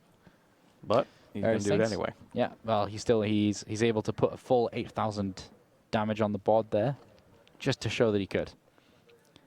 That's very Kaiba-esque, I think. Extremely. It's definitely in character. Yep. So, really good match there. That was kind of back and forwards. There was times which Shinsuke wasn't necessarily in such a good position as we see him at the end there. Yeah, he got to draw a lot of cards in the first turn, but they didn't really get him any of the stuff he needed. Yeah. And then over the next series of turns, he drew every card he needed. Yeah. And Bachar did not. Yeah. Nice sweeping shot of the table there. You could see us right at the end. We'll give you a wave next time. I feel like maybe the only thing Bachar could have done differently there was hold back on the Twin Twister. Yeah. But yeah. if you do that, you put yourself at risk of getting beat by Solemn Warning. Yeah. So it's like 2 one-offs. It's either Vanity's Emptiness or Solemn Warning is going to get you. Yeah. It's kind of a weird situation, that, really. But let's have a look at these side decks and see what these players are. Most players consider the side deck as kind of the really important part of the deck. Mathematically speaking, you will always play at least as many games with your side deck as without, and no tournament ever has been entirely 2-0s all the way through. No, so you'll play more games with it than without. Yeah, there's us again. You can see us. So Bachar seems to actually have some combo pieces in his side deck, in addition to stuff like Light Imprisoning Mirror, which could be helpful here, or Anti-Spell Fragments. He's got 1-for-1, for example, if he needs more special summoning power. I think that might be for the bulb. For the glow-up bulb. Yeah. Yeah. He also has Naturia Beast in his extra deck, and getting that down first turn against the Pendulum deck would be great. I don't know how good it is here. I think I might want the Ally of Justices a little more. Yeah, the Cycle Readers. That's I think it's Cycle Reader. It's probably Cycle Reader, but it might be Quarantine. Yeah, we said that. It could be Quarantine because it's just a single French word. See if we can... Oh, that's interesting. Let's see if it's Quarantine. Well, one of them stops light monsters from being special summoned. It's a 1700 attack monster, Quarantine. Yep. And the other one lets you discard it to target up to 2 light monsters in your opponent's graveyard and banish them. Either one would be good here, but I feel like if you're going to go first in the next duel, you might want the one that stops the special summons. Find out which one he's got. Shinsuke definitely has Cycle Reader. He also has, oh, you're a fan of this one, the Fabled Katesith. Yeah, I was really interested about that. That was not a card I'd seen played in a very long time, but you told me why it was good. Let's go ahead and bring that up. It is Cycle Reader, by the way. Cycle Reader, not Quarantine. Yep. Fabled Katesith. So when you discard this thing... Yeah. We can't see it quite yet. Okay, well, when you discard this card from your hand, it's a level 1 light tuner, so you can search it out with Sage. And when it's discarded to the graveyard, you get to destroy a face-up card on the field. And it's adorable as well. That, too. So you can just toss that for something. Yeah, for like Melody, for example. Twin Twister, anything like that. It's a mandatory effect, so you won't miss timing or anything. Yeah. Just blast something along with whatever you're going to blow up anyways. Yeah, It's quite so good. with Twin Twisters especially. If you play Cat Sith and then say like Twin Twisters hit a back row and your Sky Iris, and then the Cat Sith hits the Pendulum Scale, something like that, you get a really good exchange there. Pretty good. I mean, Twin Twister is already so good that everybody likes to run 3 of them. Yeah, But destroying 3 cards for 1 discard, yeah, not bad at all. it's pretty good. I don't think Shunsuke is prepared for the Dolces, though. I don't know that he has anything here. Oh, no, he does. Xyz Universe. Wow, Xyz that Universe could be a uh, massive beating. Wait, am I thinking this right? That he could turn 2 of those Exceed monsters into number 38? If they were rank 4. Yeah, if he got 2 rank 4s, I think he could do it. Xyz Universe is doesn't the it like- total. It's total +1, or is it -1? I'm trying to remember which way round it is now. I always forget. It is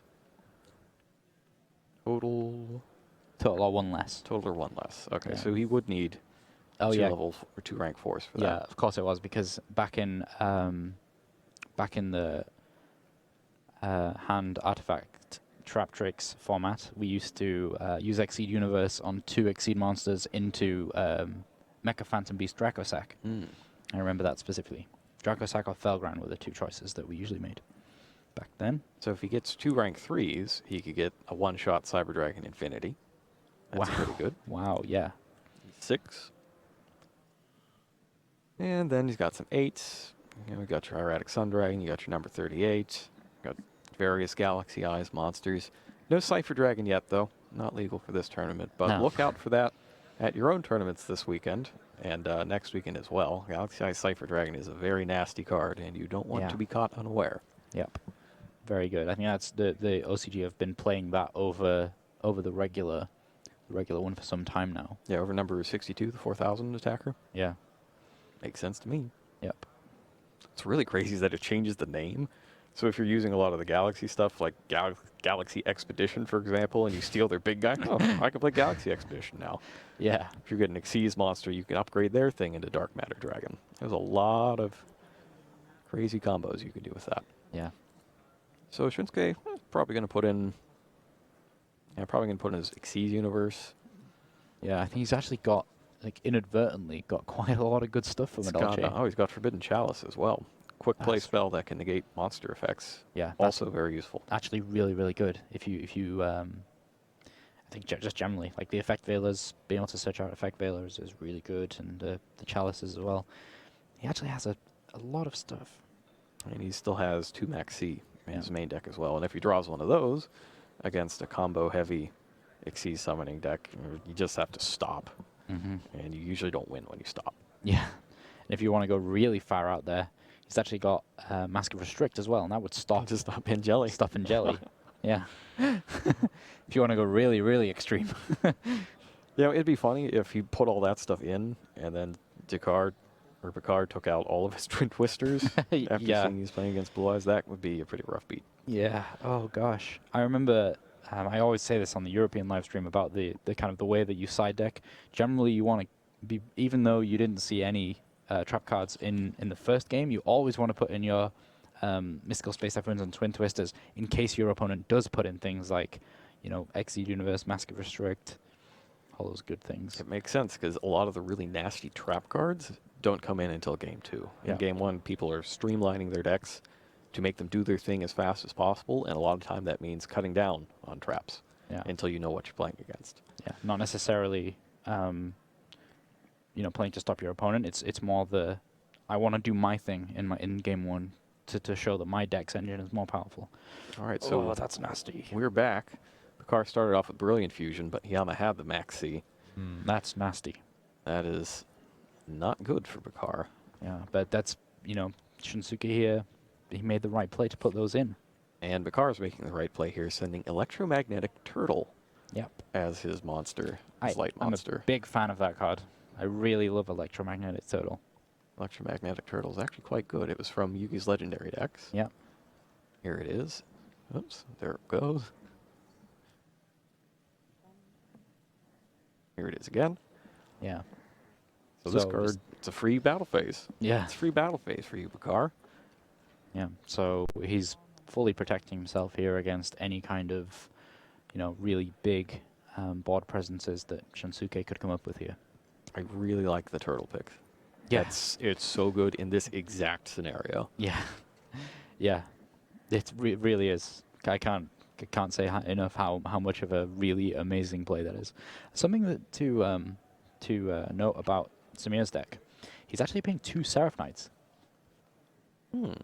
2 Seraph Knight and 2 of the... And 2 Garnets, which means that he can play Brilliant Fusion more than once.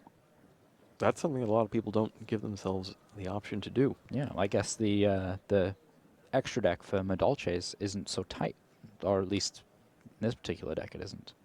They have some very core cards that they absolutely need to function, but I think where he found the space for that is this kind of deck normally plays Instant Fusion, along with like Fusionist and Carbonala Warrior to get extra bodies on the field. Yeah, and he does not use Instant Fusion, so No. that gives him space for the other Seraphonite. Yeah, and usually for the Instant Fusion you'd play Norden as well. That is forbidden for this tournament, though, as it is forbidden in Japan. Yes, correct. Sorry, my bad. So over on Shunsuke's side, he's got the Blue Eyes Alternative White Dragon. We're seeing that for the first time today. Has an effect to destroy any monster on the field. Yeah. So we didn't see it too much last game. It was kind of on and off the field very quickly. But it's the one that we have. It's just been released in the movie pack. About a month ago. So Alternative Dragon destroys the face-down Glow-Up Bulb. That's pretty good for Bachar because he gets to keep his Seraphonite. Yeah, so this is where those Twin Twisters would have been really useful. So he's gonna, I can only assume he's gonna use the extra normal summon from Seraphonite straight away just to get that out of the way. Yep, that is the proper way to do it. Use your extra one first just in case something bad happens. Yeah. So he's gonna choose Garnet here as the target for Hoot Cake. Looks like it. That'll put it back into his deck, so if he comes up with another Brilliant Fusion, even if he were to draw 1 Garnet, you'd still have a play. Yeah, maybe, actually, now that I think about it, he probably took out 1 Garnet for side deck options. That's the kind of thing that I would do, is stake out the second Garnet. Oh, sorry, that banishes it, doesn't put it back. Ah, yeah. I'm thinking of all the rest of the Madolche cards. Everything else puts it back. Hoot Cake gets rid of it. Yeah. Garnet is unfortunately made of rock and not cake, so he doesn't get to go back to the deck. All right, so this looks like it's going to be successful. Yeah, Shinsuke does not have a big pile of Veilers this time. No. all the sages. I guess he really wants sage right now, but he doesn't have any.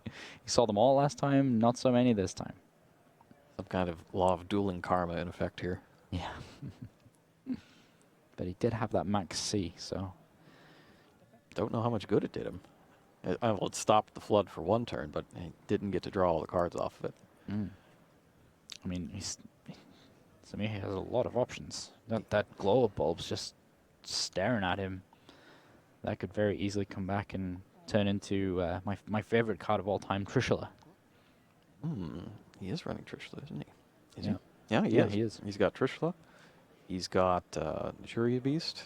Juria Beast not so good against, hey, I already have Blue Eyes Alternative Dragon on the field. Yeah, but Trishula certainly would deal with that quite soon. And it would cut off Return of the Dragon Lords. Yeah.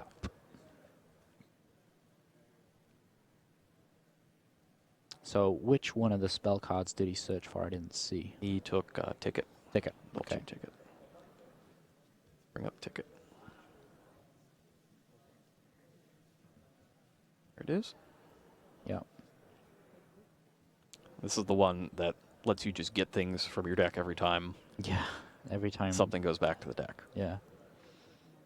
And if you have a fairy type like Pudding Sis, which he does play, or the Queen, you can just special summon the monster instead. Yeah. It's fine, just throw it out there. It's fine. Yeah. I think that is Pudding Sis sat on the throne on the card out there. That's why that's allowed. Is that Messenger Lotto getting invited to the ball? Yeah, it must be. So I think we're gonna see Trishula here. 1, 3, 5. That's Trishula.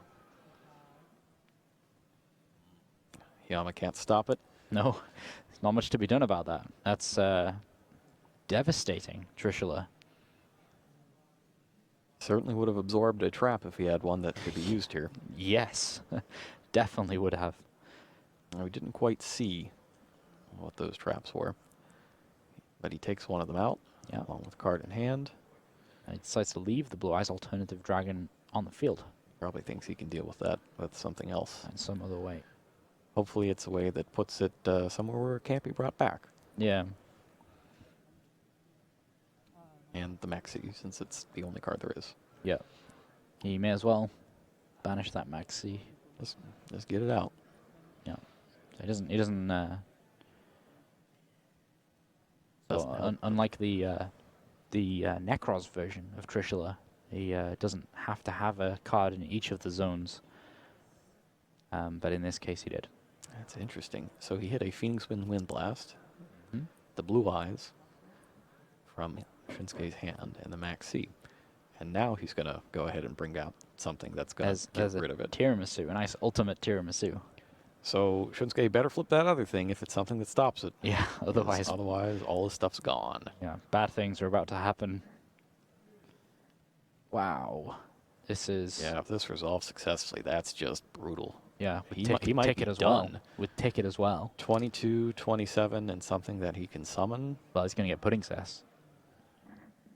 Don't you think that might be a good option? 1,000 attack. He could do that. He might just get Angeli. Yeah, it could do. He's used all of his summons for this turn, however.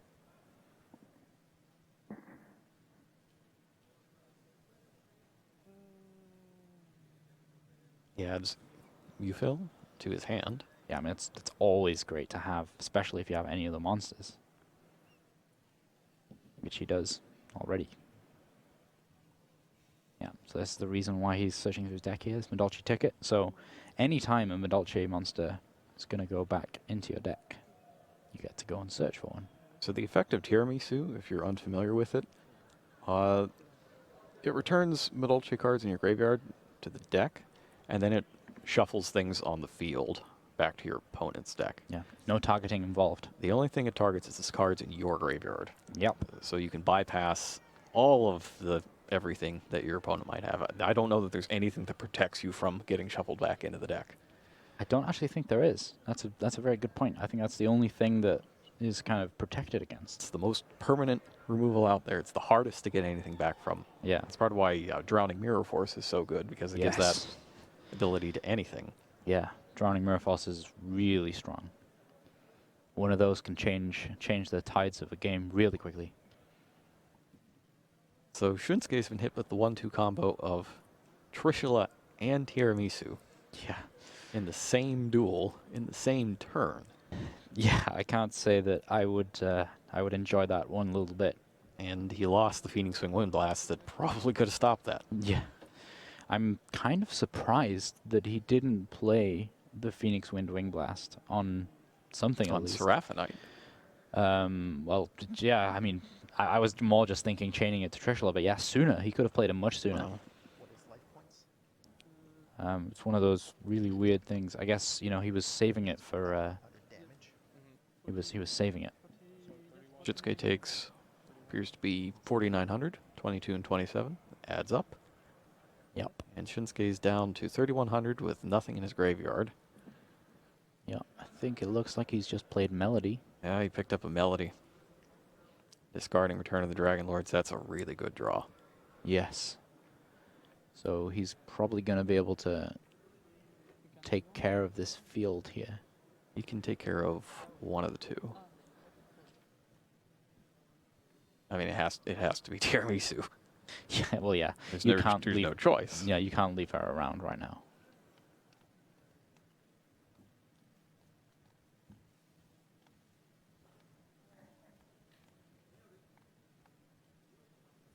Taking some time to appreciate this desk that we're sat at here. It's really nice. You see Shinsuke's attitude visibly changed as soon as he picked up the Melody. Oh, yeah. And yeah. he was done without that. There was nothing.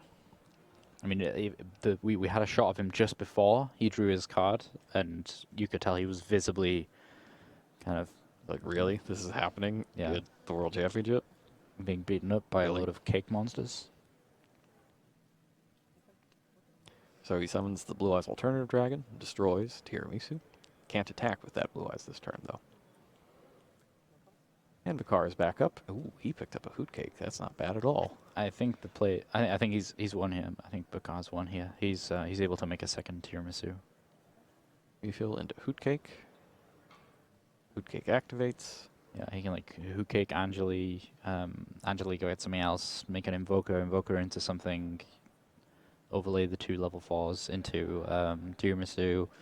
He's got Chateau and Ticket now. Just yeah, that should do it. I think that's the line of plays that I would go. Oh, Levy, yeah, that works too. That also works to Yeah, get back Levy the Western Gelato. Yeah, overlay into tiramisu. There it is. He activates it. And that'll do it for this game. Yeah. Wow, that was actually really interesting. So our question from before, what does this deck do that makes it so good for this format? Well, there you go. If you can get all that banishing and shuffling back into the deck stuff going, there's not a whole lot the Blue Eyes deck can do about it. Yeah, it's a little bit, it's like a big cake train. Soon as it gets going, it's not stopping for anyone. Now that I think of it, even in the case of the Spirit Dragon, how normally it can just dodge all the removal. Yeah, you it can't dodge dodge tiramisu. Yeah. And you can't even get Or the Trishula. effect of the monster in the case of Tiramisu because it gets shuffled back in the deck. You can't see it anymore, so That's the effect does not activate. Yeah, so speaking of that, that's one of the rulings that we have here for the World Championships. If a trigger effect would activate, it doesn't activate if it ends up in a non-public zone. Yeah, anywhere you can't see.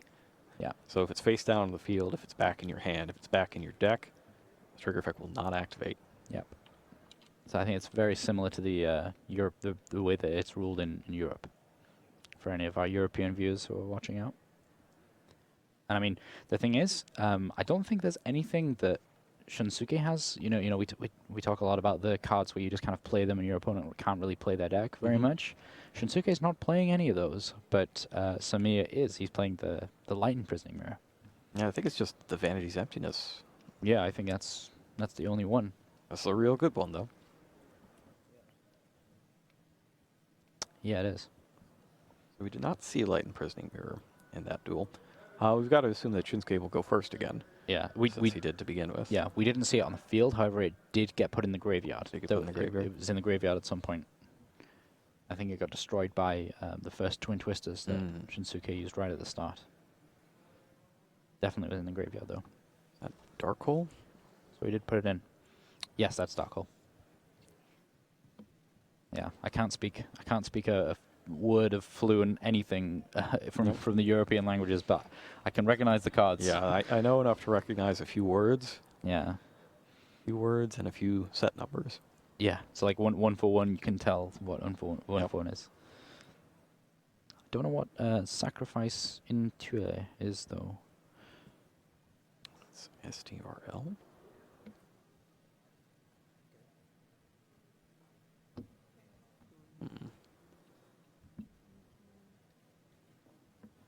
I am not certain. That is a mystery. Maybe we'll see it. Yeah. I was thinking Tribute to the Doomed. Interesting. But that would...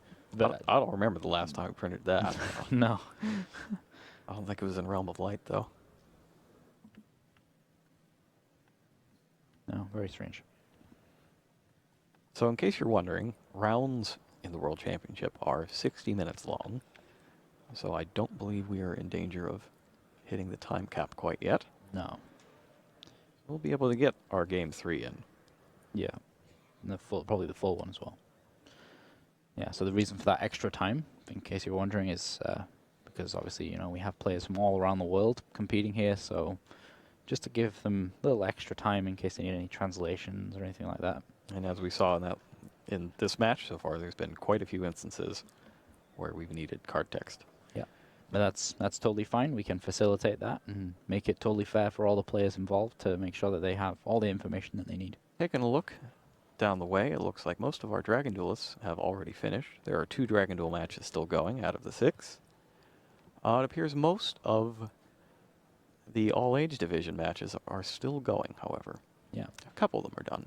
Something to note about this nice close-up here to the French flag is actually, I think, Samir was our first ever French European champion. Really? Yeah, so they'd never won the European Championship before, if I remember correctly. I'm pretty sure it was. Or if, at least they've not won it for a long time, if that's the case.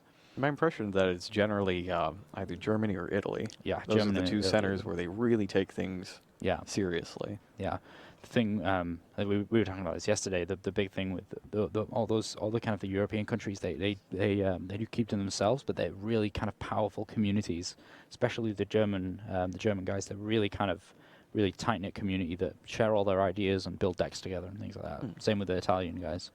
Really, friend orientated deck building. I don't think we get much of that over here in the U.S., except when it comes to the World Championship.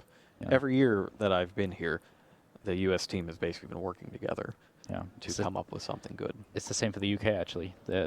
We very rarely have a competitor here, one this year, but as far as the European level events, there's never any kind of collaboration between the UK players. It's like we are almost shuffled up. We're in Yeah. the last stages of shuffling. Yeah, it's actually really useful that we can see all the way down the main event stage. Also, another thing to note, these sleeves that they have here, they're pretty cool. And actually, if you can get down here to Florida, to the World Championship, or if Yeah. you are here and you're just watching us from inside the building, you can get these sleeves. There's actually a vendor here available where you can buy the sleeves that are being used.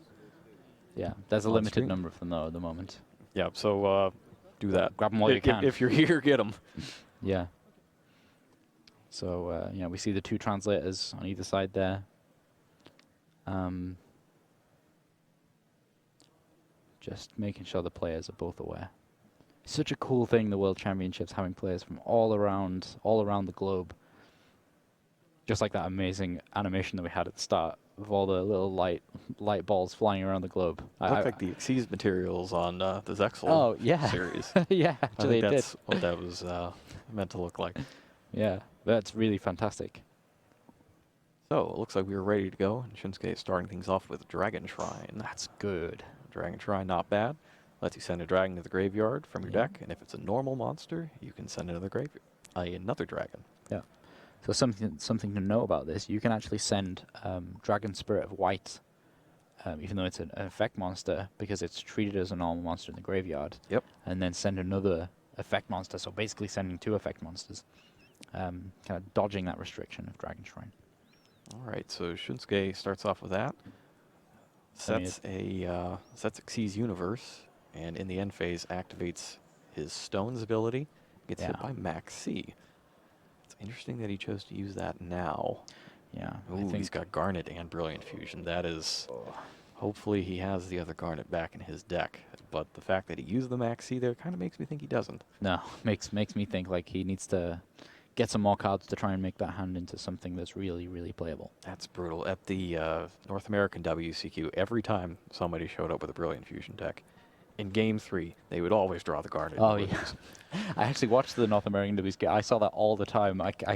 It was some kind of little curse going on of Game Yeah. 3s. We had that, but in like the same match that started, which was round 1, we also had somebody play the Claw of Harmos. Yeah.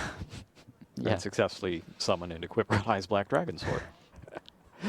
Yeah, I must admit, I enjoyed that thoroughly. That's pretty good. So Bachar is up. He apparently has the other Garnet in his deck. Yeah, must do.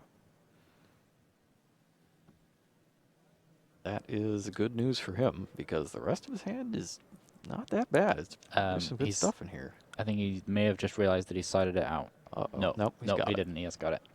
You kind of saw the way he was freaking out a little bit. Yeah, he might have thought that he did it. Yeah. So this is a trick we haven't seen for quite some time, Yeah. since Damage Juggler and Plush Fire were forbidden. That is Yeah. Perform Age Trick Clown that Yeah. has been sent to the graveyard. It can summon itself back Yeah, for 1,000 points. I can get my clowning around puns going on. Well, Those this might be your one shot, Yeah. so have at it. Yeah.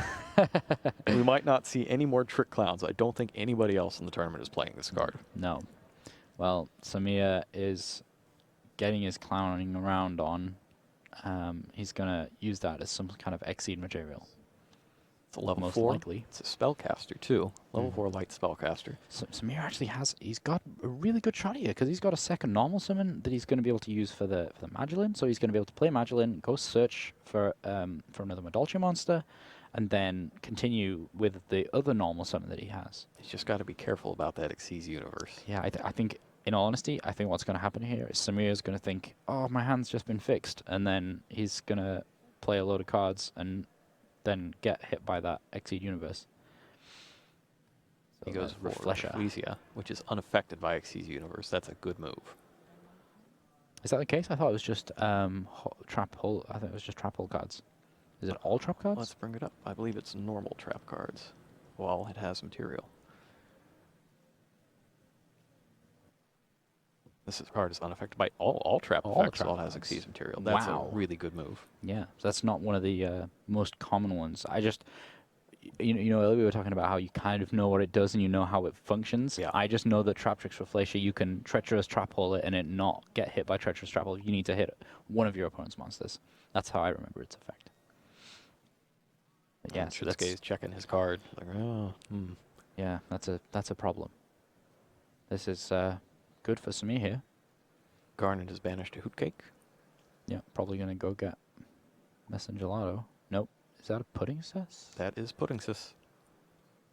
Let's bring her up. He's going to combine that with his Seraphonite to make Chocolat a la mode.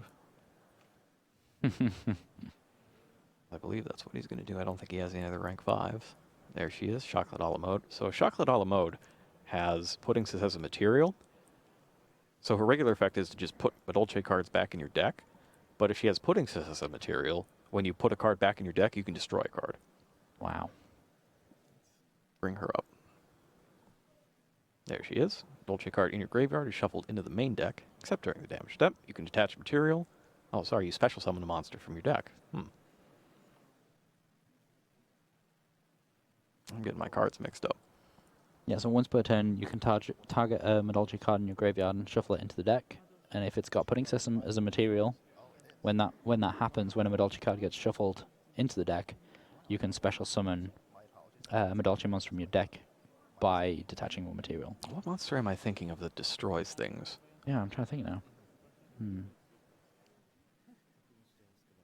Can't remember. I'm trying to remember. Is there another Madolche Exceed monster that I can't remember? No, I think I might just be thinking of when you flip up Dragulus, the vampiric dragon. Oh, okay. I've been building a lot of decks with that thing lately.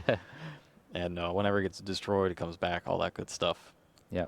So I think Shinsuke here could fall into his own trap because he may play Exceed Universe, forgetting that Reflesher is unaffected. So actually, he is looking here. He's looking at his Exceed monsters as if to say, cool, I can make a cool Exceed monster here. Up Xyz Universe. Xyz Universe targets 2 face Xyz monsters on the field, sends both to the graveyard, and then summons them. So here's the thing. If he does use it, it is a legal activation, but he gets nothing because he can't send both monsters to the graveyard. Yeah. Yeah. So that could be, if he wants to just get rid of the Chocolat a la mode, he could play it. Has to send both monsters. And Oh, it can't has send to neither. send both monsters. It just won't send any. Okay. Well. That would Oh be, yeah, I'd say send both. That'd be a huge mistake. I don't think he'll do it though. No. Shinsuke's been competing at this level for 3 years now. Yeah, but let's be honest. He's the world champion of Yu-Gi-Oh. Yes. So. I don't think he's going to do it.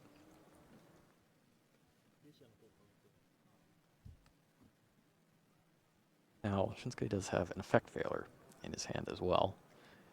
And I think what he's wanting to do here is activate the Effect Veiler on Rafflesia and then use the Xyz Universe. Yep. Would work. He could get rank 8 with that. That's 9 total ranks. Yeah. So we were talking about this earlier. You can get anything that's the 2 ranks added together or minus one of those.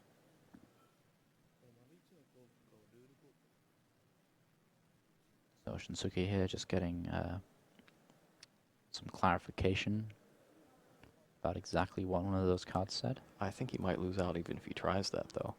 So if he activates the effect veiler here, Bachar has to know that he's got it, right?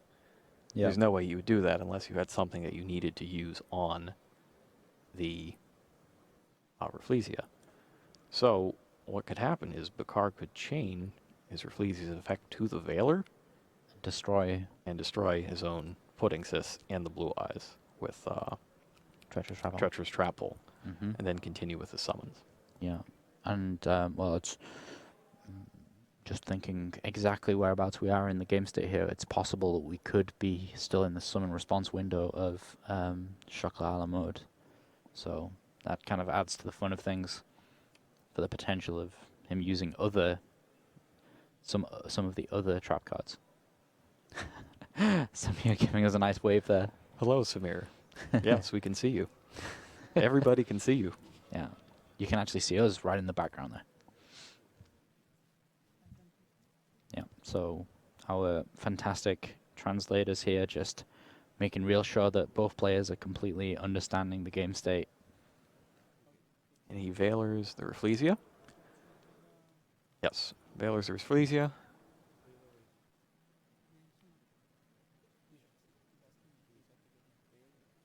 It looks like he's confirming that that's the case.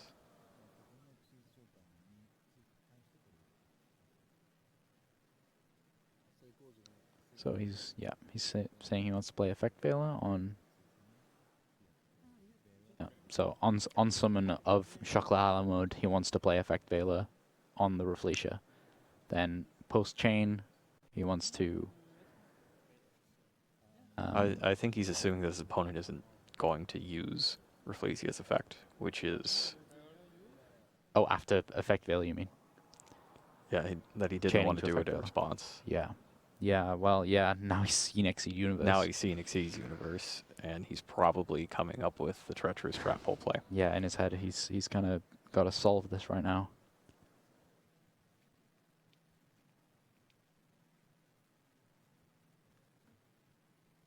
And Yeah. it looks like he's got it. Yeah, well, there's no question about it. He's going to play Rafflesia.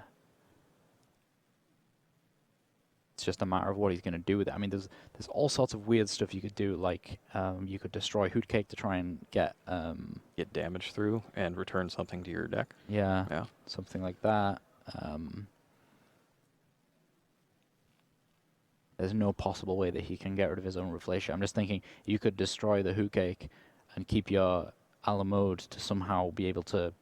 You can get damage that way. Yeah. Because he's already used Hootcake, right? Yeah. Yeah, so there's the Treacherous Trap Hole in response to the Effect Veiler. So at this point, the Rafflesia is still unaffected by trap cards. Still unaffected by trap cards. So the universe won't work. Oh, okay. That's confusing. How did that chain resolve in that way? I have no idea. That does not seem correct to me because it should... Oh, no, it is, because it's a monster effect now. So Rafflesia uses the trap, but it's a monster effect. Oh, yeah. Yeah, so its effect is treated as a... But Yeah, it's treated as the effect of Rafflesia, not the effect of Treacherous Trap Hole. I'm really confused, because I thought that you could... Okay, let's just move on. Yeah. What you're thinking of is, you know, I have Rafflesia, you have a monster, I want to use Treacherous Trap Hole, target both monsters, and have my monster stay. Yeah. Which doesn't work. Okay. Because it's a monster effect when Rafflesia uses it. Okay, that's interesting. Never played a deck with Rafflesia in. Yeah. So now he's seen the Xyz universe. He's probably just going to try to put 8,000 on the board without playing another Xyz monster. Yeah. Yeah, which I don't think is possible. He's got a ticket. Has he used Pudding Sis yet? Because he's got Chateau there for 22, 3,000.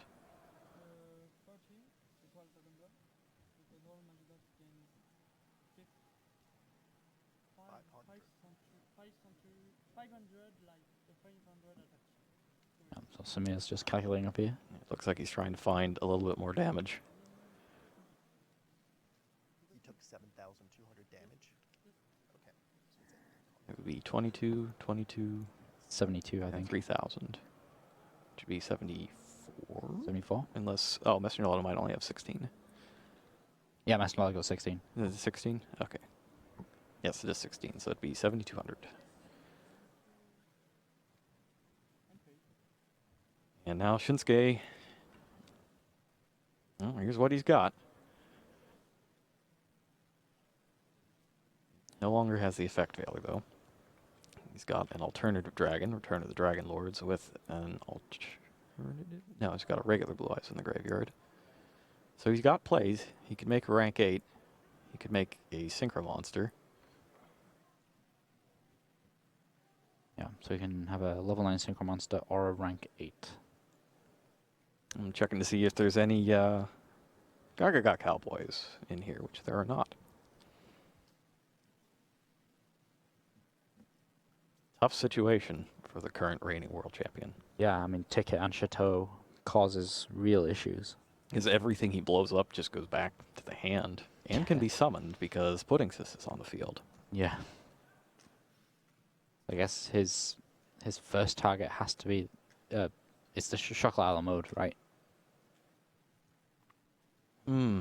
Part of the reason this is so tough is that he needs 2 Xyz monsters to make his universe live. Yeah. So if he blasts the Chocolat a la mode, Bachar can just get back his Messenger Lotus and everything, and he'll have 2 summons and be able to, say, play Tiramisu as a singular Xyz monster and just win. Man. Tough spot. This is rough.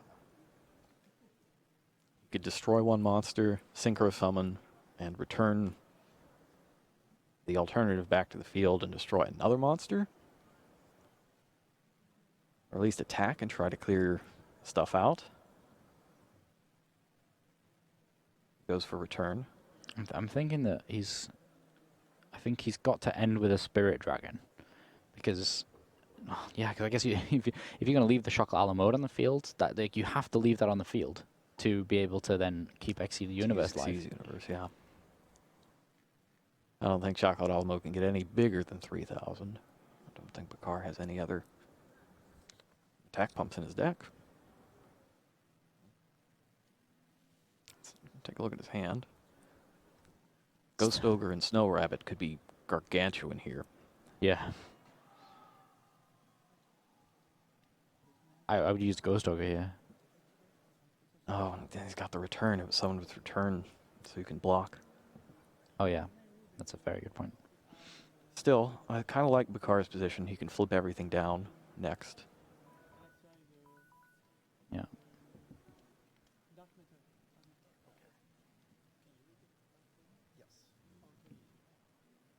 This is a really, really interesting position here. I mean, I don't think I've ever seen a board state like this. I've seen some pretty crazy ones. I think it's enhanced by the fact that we've already seen the Exceed universe been flipped up. Yeah, that's what really complicates it, because otherwise, Bachar probably would have Exceed summoned again and just lost. Yeah, exactly. I think that's what's making this far more complex. Is the perfect information that me and you see all the time is being shown. That one really key.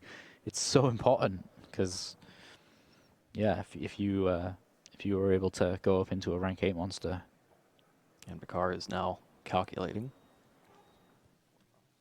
Yeah, if he flipped that Exceed universe and took away the Alamode and a Tiramisu into like turned it into number 38, it's just done. There's no chance. Yeah. All Bachar really needs to do is to be able to get 2 level 4 monsters on the field during his turn. That's what he needs. Yeah, but he's got to do it without Exceed universe being live. Right. And now it appears that time has run out in the match. We just saw our table judge pointing out the turn order. Yeah.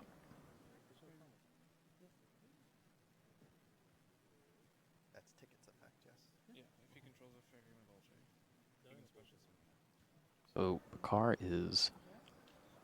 This is actually still Shunsuke's turn.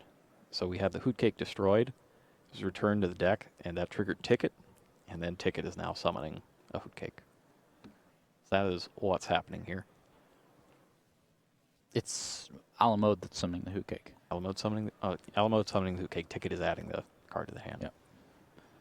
Yeah. Just looking down the main event stage here, we have one Dragon Duelist duel remaining, one other main event duel remaining, as well as our game that we're watching here.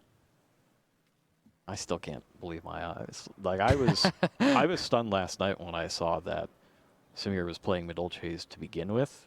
Yeah. And I kind of decided then, okay, we have to show this. I have to see what is going on here. I have no idea what's going on here. Yeah. So you wanted to see what was going on, Yep. but you even seeing it doesn't help. So this is interesting. So Hiyama is giving himself a second Xyz monster, Yeah. but it's too big to use with Xyz Universe. Yeah. It's Galaxy Eyes full armor Photon Dragon. Yep. Did I nail it? Yep. Nailed it. Got it.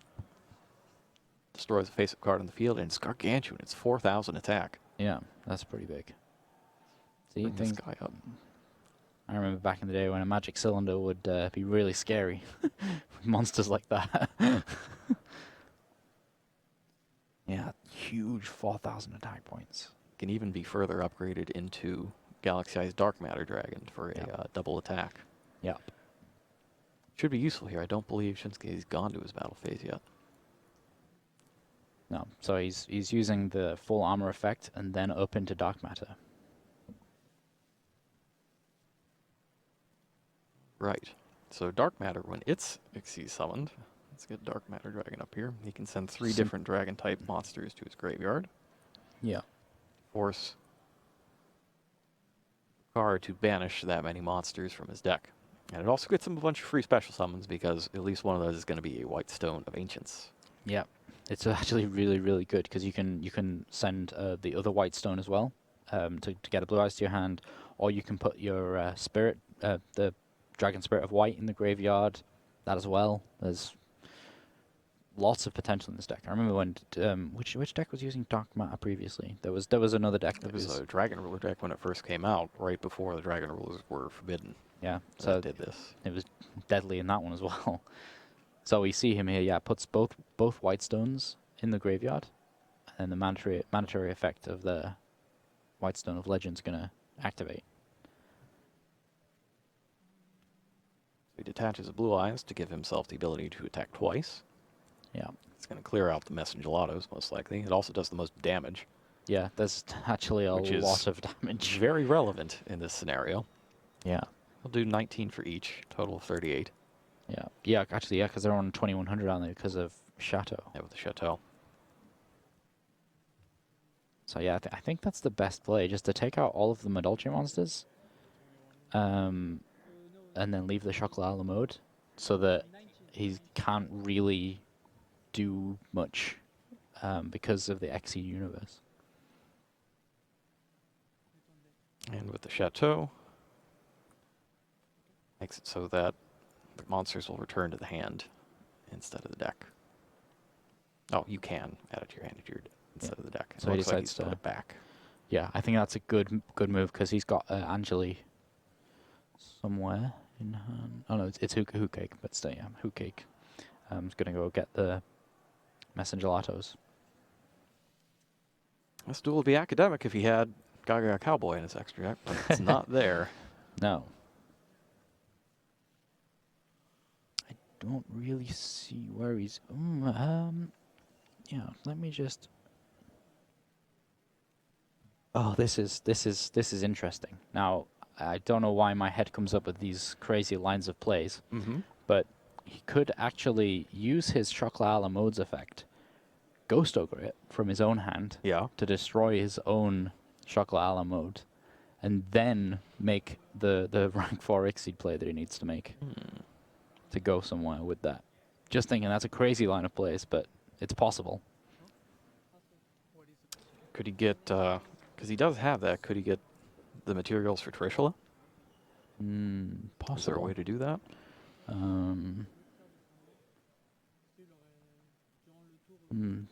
I don't think Huke can search for itself. No, there's no real way for him to do that. He's Not not really going do to it. normal summons.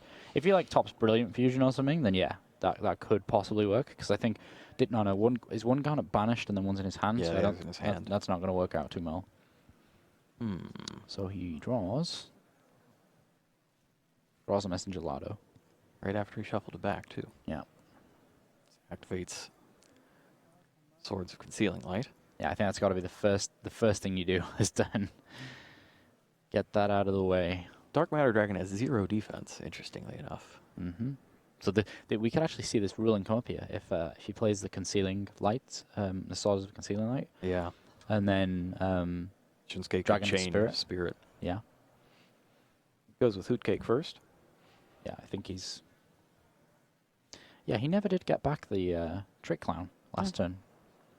No, it needs to get sent to the graveyard, doesn't it? Yeah, it was sent to the graveyard with which monster was it? He had a previous... Yeah, when Reflatio went to the graveyard. Ah, okay. He could have got it bring back.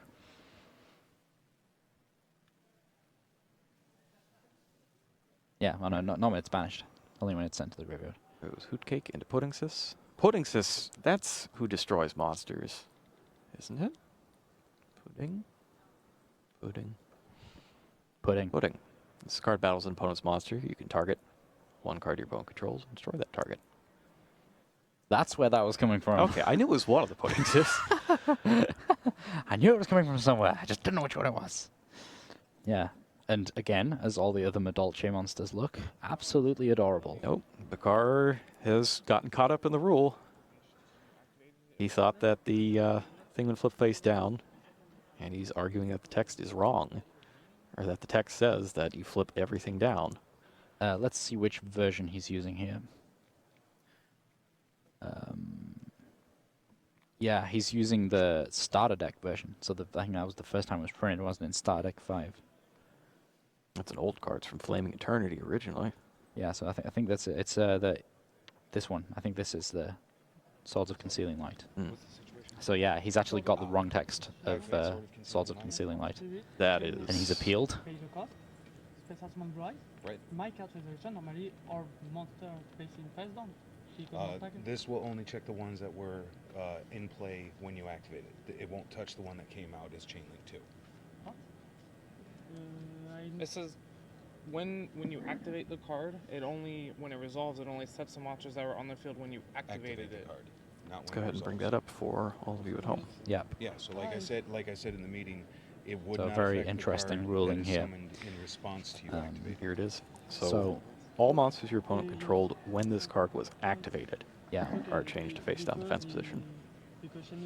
And this was covered at in the player briefing.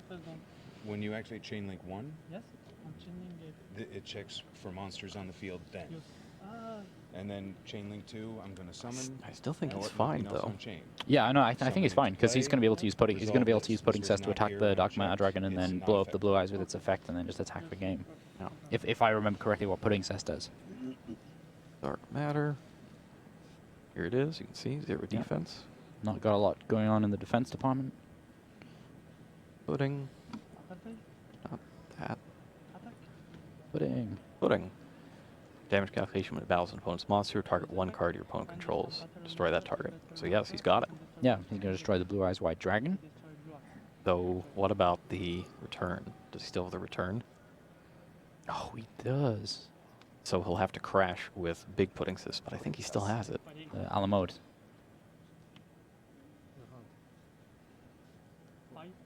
Oh, no. Yeah, okay. I just had an internal conflict there, Jerome. Don't worry about it. Okay. I kind of asked myself a question and then answered it straight away. Don't worry about it. All right. This should absorb the return. Yeah. There's nothing to think about here. You have absolutely no chance if you don't do this. Yeah.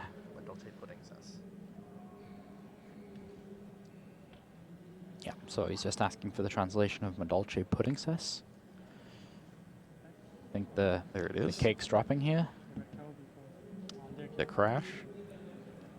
And Hoot Cake gets directly Attacks for for the win. 2,000 life points. And Skay only has 800 left. 2,000 will do it.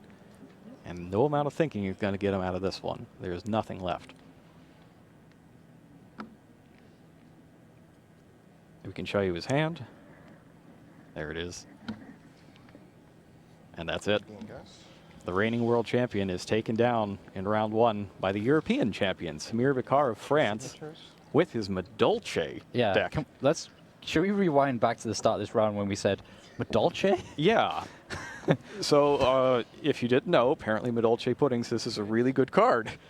Who would have guessed? Yeah. Wow. Especially after all those years where even the people who were playing Medolces weren't playing with Pudding Sis. No one ever played Pudding Sis. It now comes up big for Samir Bachar in That was round actually 1 of the World Championship. There was nothing else that would have done, like... Yes, no other card would have done it. It had to be Pudding Sis. Yeah, in that particular, like, interaction, like, not just, just generally in the card game, like, there's no card that kind of did that in that way. Yeah. Where you would be able to attack over something and then take it out. That was special. And the best part of the whole thing is that Shunsuke actually had the protection. He had the Return of the Dragon Lords. He was able to chain to the Swords of Concealing Light. That rule went in his favor, so he got the Blue Eyes, and it still didn't matter because Pudding Sis is a card, and that's what it does. Yeah, I think that, it would have only made it a little quicker because he wouldn't have been able to protect it if it was face down. That's actually my new favorite World Championship moment. I'm pretty shocked. Yeah, I don't think I've ever seen anything like that before. It's so good, though, right? Yeah, I can't deny that at all. If you're going to go all out and do something that nobody has ever seen before in competitive Yu-Gi-Oh!, this is the time to do it. This is your one shot to show the world that you figured out something that everybody else didn't. Yeah, that was really special. That was great. Something special. So, Samir Bachar, European champion from France, takes the first round over current reigning world champion Shinsuke Hiyama, 2-1.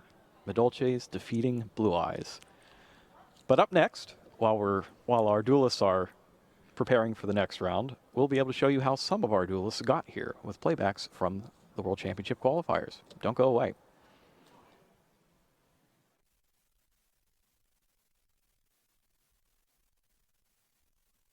Awaken Yu-Gi-Oh's dragons from their ancient temple so you can unleash their reborn power. Rise of the True Dragons. A full dragon deck. Ready to play, ready to win. Rise of the True Dragons. 41 cards per box. Each box sold separately. Duel!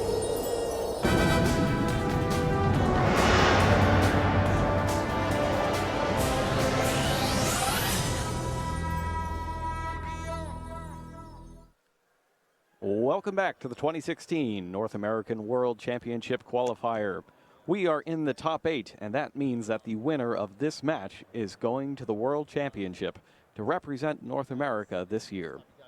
Yeah, we have a pretty stacked top 8. Surprising thing there is at least 3 Domain Monarch decks left in the tournament. So we've come full circle. Yeah, I mean, I think it has to deal with the fact that Domain gives you such an edge against the Burning Abyss deck.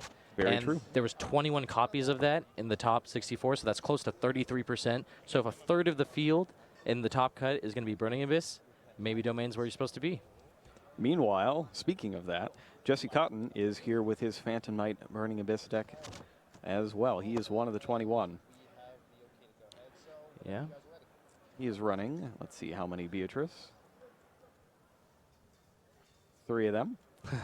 So we'll see if Admasu Williams can get his early domain lock out there and stop Jesse Cotton from getting into his extra deck, because once he gets in there, it is very difficult to stop it.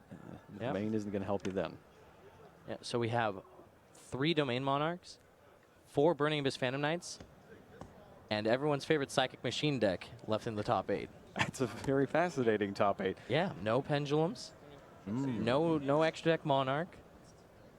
That's the real surprising thing, is the lack of the extra deck Monarch deck. Yeah. And I noticed that Admasu Williams, because he has no extra deck, he doesn't have the whole Brilliant Fusion thing. So I wonder if maybe that finally came back to bite everybody who was playing it. Yeah, the single copies of Garnet or Lazuli and just the inconsistencies evolved. Let me tell you, I am a curse upon anybody who plays that. Every match that I have personally watched with somebody using Brilliant Fusion, they have drawn it together with the Garnet. Oh, Every single one this weekend. So it is perhaps in Admasu's favor that he is not doing so right now. He starts things off with Idia, the Heavenly Squire. Yeah. And Max C is chained to that effect. Unfortunate. One of the few things you can Max C in this deck that actually gives you a little bit of That's part of why people have been taking it out. It creates that point of interaction with Effect Veiler and Max C that can really screw up your turns. Yeah. I mean, Effect Veiler was already a little strong against Monarchs, right? Because if you can stop an Erebus or an Aether, it's usually enough. But yeah, no, it's just another card that becomes hit by it, which is not what you want. Eidos, the Underworld Squire, is summoned, and its effect activates to grant Masu Williams another tribute summon this turn, or an extra normal summon that must be a tribute summon. Looks like he's just going to tribute both off for Thestalos. Thestalos, the Mega Monarch. Yeah. Very nice. And he has a confiscation-esque effect, right? Gets to look at the opponent's hand and bring him up there. He does indeed let you look at your opponent's hand, discard something, and if it's a monster, you do damage.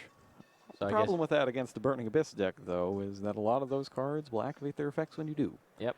He's got a couple that don't, though, including Speedroid to Kettenborg and Rubik. Yeah. I was going to say, I think you either hit the Rubik or the Rhoda, right? Yep.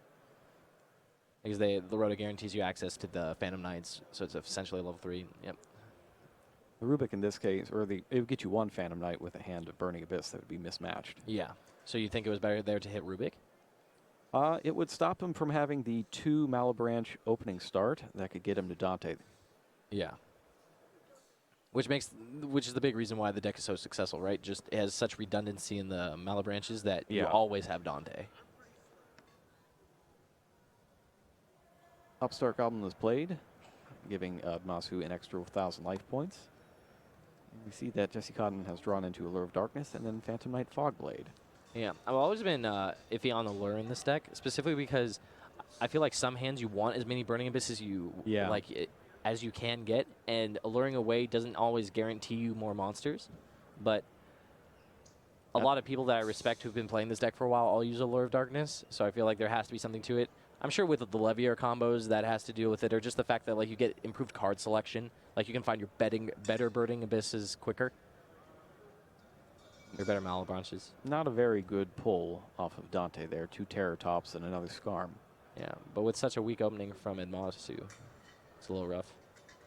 It might just be Dante's probably enough. Sets 2 cards, ends his turn, and Skarm's effect activates. Yep. I assume he's just going to get a tour guide here, right? Unless, did he have a discard trap? No, right? No, he's got Fogblade and the Allure, which he did not play. All right, yeah. So I guess he was considering adding Graph just because it was a valuable Burning Abyss, and worst case scenario, he can Allure it away, but ultimately chose Tour Guide because it's the higher impact card. Wants to break through this Thestalos as fast as possible. There's the Prime Monarch. He's got the Prime Monarch, and he just picked up Pantheism as well. Yes. To discard with it. So things could get out of hand pretty quickly here. Yep. Definitely has to start with that. Ditch the Prime. That's as good as it gets with Pantheism. Yeah, if you can... Ooh, trade-in. And a cross. Trade-in is an interesting one.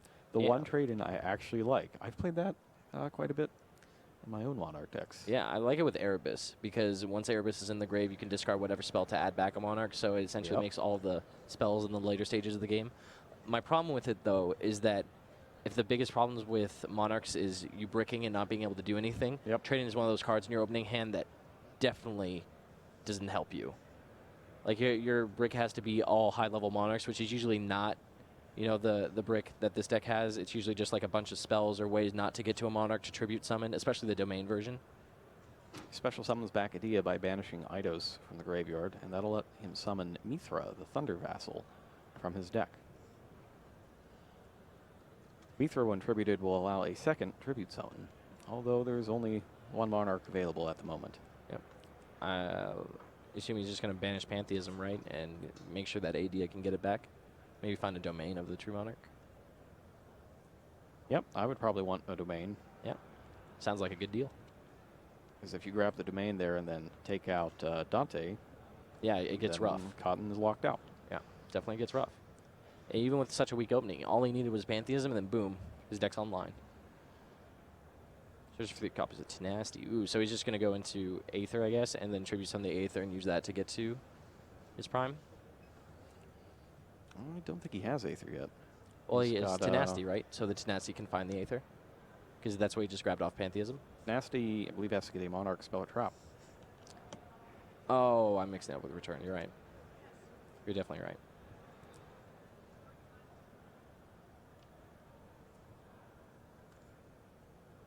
Takes a quick look at the tenacity and plays it, revealing Kuraz.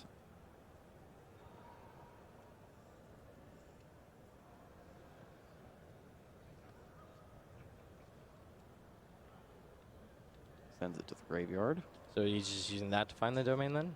Just loads an extra spell in his grave for the... For Prime Monarch, yeah. Yeah. That makes sense. Or maybe he gets return. He can get return and then tribute summon the Kuraz. Oh, that's right. He could just double tribute summon this turn. Yeah, and then send the, like, use Aether to send the domain, and then he can banish the domain for Prime. Or no, because then the Adia would already trigger. How does he find domain? Maybe he just forgoes it this turn That's because a his good opponent's question. hand was weak. He might just try to go for damage. That could work. I think he can put quite a bit of it on the field. Yeah. Though Kuraz can't attack. Indeed. And there's still the Fog Blade. So that Aether probably won't even resolve.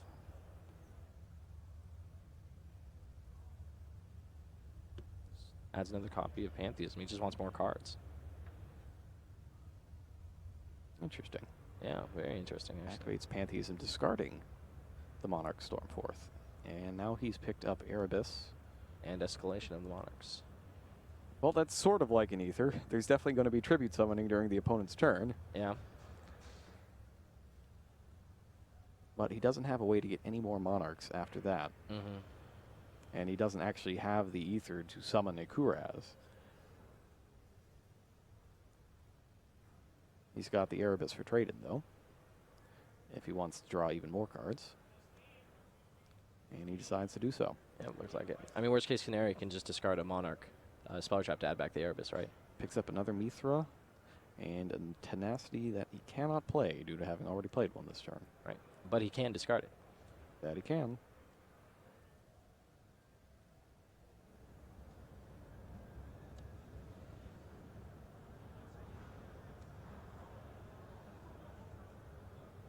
He's got Escalation and Tenacity. Up to him which one he wants to discard. Yep. Adds back the Erebus. Seems good.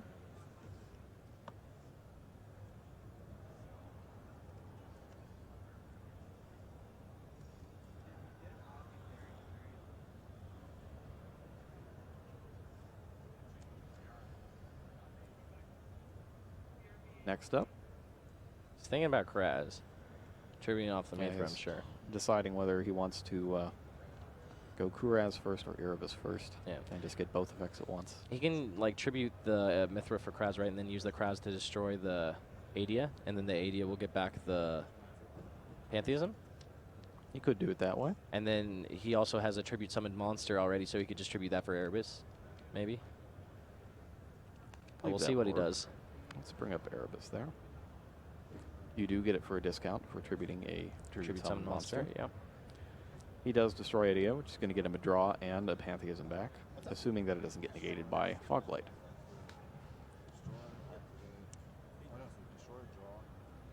He Just draws. making sure he's getting his... Ooh, picks up the second Kuraz. Only has two in the deck. Now has both of them. And then picks up Pantheism. It's actually starting to look a little bit like our Dragon Duel final. Yeah. Oh, actually, I didn't catch that.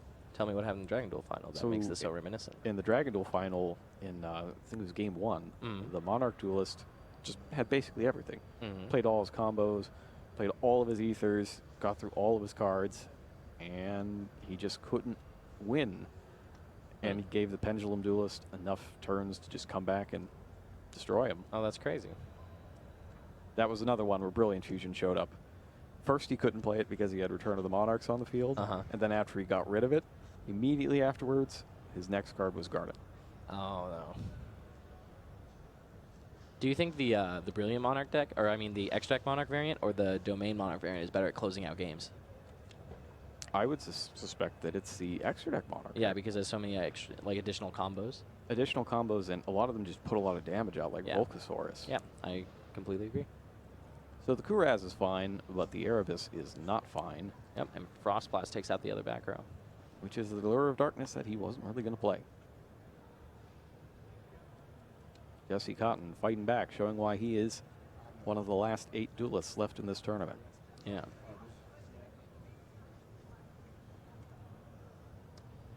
Banishes the Monarch Stormforth, bring back the Prime Monarch in defense position.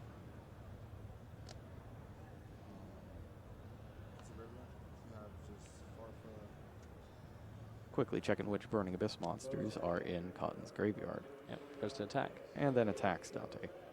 Adds back Skarm. Skarm is added back, and Rubik and Dante go to the graveyard.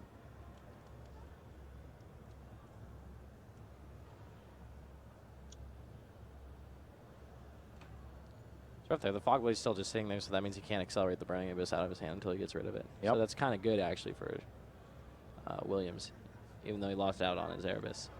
Cotton does need his tour guide to resolve successfully, though. Yeah. So it looks like it will, right? There's nothing to stop it. Nothing to stop it, unless he tries to play around cards that aren't there. Right. Yeah, but... I don't think he has that luxury, though. Exactly. Tour guide is summoned.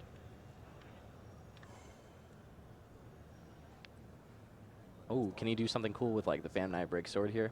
Use, like, Famni Break Sword, destroy his Fog Blade to destroy... Oh, I guess there's no point in doing that. I was going to say then you get to, like, get the Seer trigger to get back Dante, and then you discard your Burning Abyss to upgrade it to Beatrice. But at that point, you don't even need... Like, the Fog Blade being destroyed doesn't matter. Oh, it's just that getting the Fog Blade means you don't have to blow up your Break Sword. Yeah, so you can that's keep also the points true. on the board. Yep. Chooses Dante instead. Leaves the Sir under it. And he does hit a Phantom Ragged Knight Gloves, monster. yeah. Ragged Gloves is the one that can full Schwariel another Phantom Knight? Is that right? Any Phantom Knight card. Ooh. So you could also send another spell or trap. Although sending out the Fog Blade doesn't really help because you can only banish one of those per turn. Yeah. Getting to Silent Boots would be pretty nice, though. Discard Skarm next to upgrade Dante into Beatrice. Beatrice of the 2,500 attack points. Can't use its effect this turn, though, because it was summoned by its extra ability. Yep. The Prime Monarch has 2,400 defense or 25? 24. 24. It's kind of a reverse Monarch. Yeah, that's what I assumed. Yeah, he looks like he's just crashing Beatrice into the Erebus. This is going to be the first time I've seen the Pilgrim Dante hit the table this tournament. So it's interesting. We had it in round 1 yesterday as well. Oh, that's cool. The Blue Eyes Felgrand player Regeki'd a Beatrice. Ah. Yeah, I don't think I've seen it summoned yet by the opponent's card. And it's always like the Burning Abyss player doing something to destroy their own Beatrice. We're forming the chain here. Yeah. I mean, essentially, he's able to go special summon Pilgrim from his extra deck, right? Get back the regular Dante with Sir. It was Sir under the Dante, right? That was originally the tour guide into Dante, and then he detached. Tour guide into Sir. Or, yeah, I mean, yeah, tour guide into Sir, my bad. And then the Dante will add back a Burning Abyss, and then he can just discard that Burning Abyss to turn the Dante into Beatrice, right? So he can just end with Pilgrim and a Beatrice. I believe that's possible. Seems super strong. He's got Calcab and Kedemborg left in hand. I believe the Sir was the one that was. Oh, no, he's got a Sir as well. Round 2 of the 2016 Yu-Gi-Oh! Trading Card Game World Championship. This time we are heading over to the Dragon Duel, where we're going to take a look at an undefeated matchup at Table 1 between Ian Parrish of the United States and Gabriel Shalpi of Italy. Got an interesting matchup here of deck themes that both came out when Duelist Alliance was the newest set. Yeah. So we got Burning Abyss and Satellanites. Very interesting. Now, they're kind of two different decks in that Burning Abyss has evolved a ton since it first came out. Yeah. And Stellar Knights have not. They've been kind of the same deck the entire time. Yeah. Ever since they got Stellar Knight Driver. So let's head on down to the table and see how this is all going to shake out.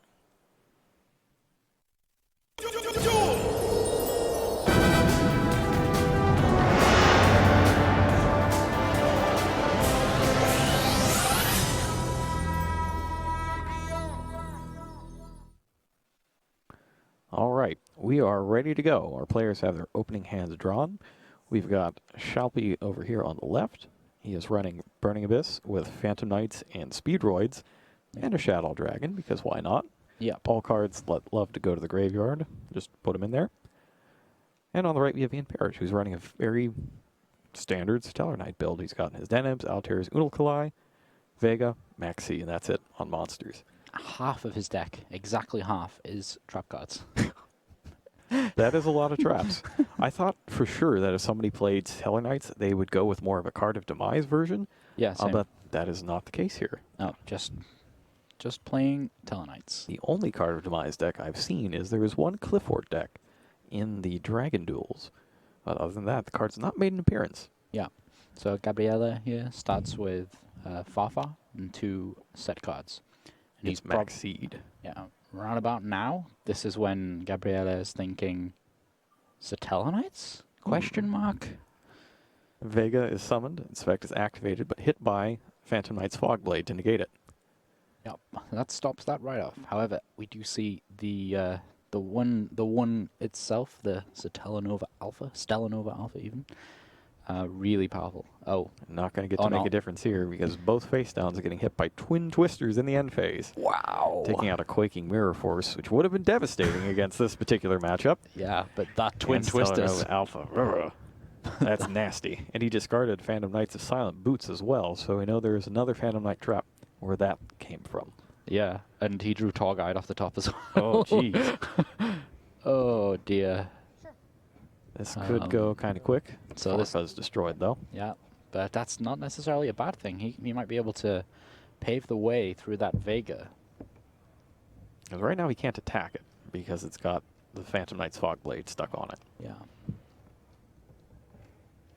I just find that I'm still getting over that Twin Twisters. That was really nice. Well, if you got it, you got it. And it's especially good in this deck because all of your cards like being in the graveyard. Yeah, specifically just when you discard them. Now, Skarm in this tournament is limited to 1. Actually, Graph is limited to 1, Skarm is limited to 1, and Seer is semi-limited. It's at 2. So there is a smaller density of good Burning Abyss monsters that you can play before you get to your Farfas. Yeah, and the big one being Dante is also limited. Yes, it is. So you only got one shot at that, Dante.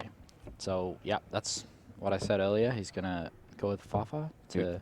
New chain afterwards because of the weird way trigger effects work sometimes. Yep. Even though you think it's simultaneous with Tour Guide coming out, it's not quite.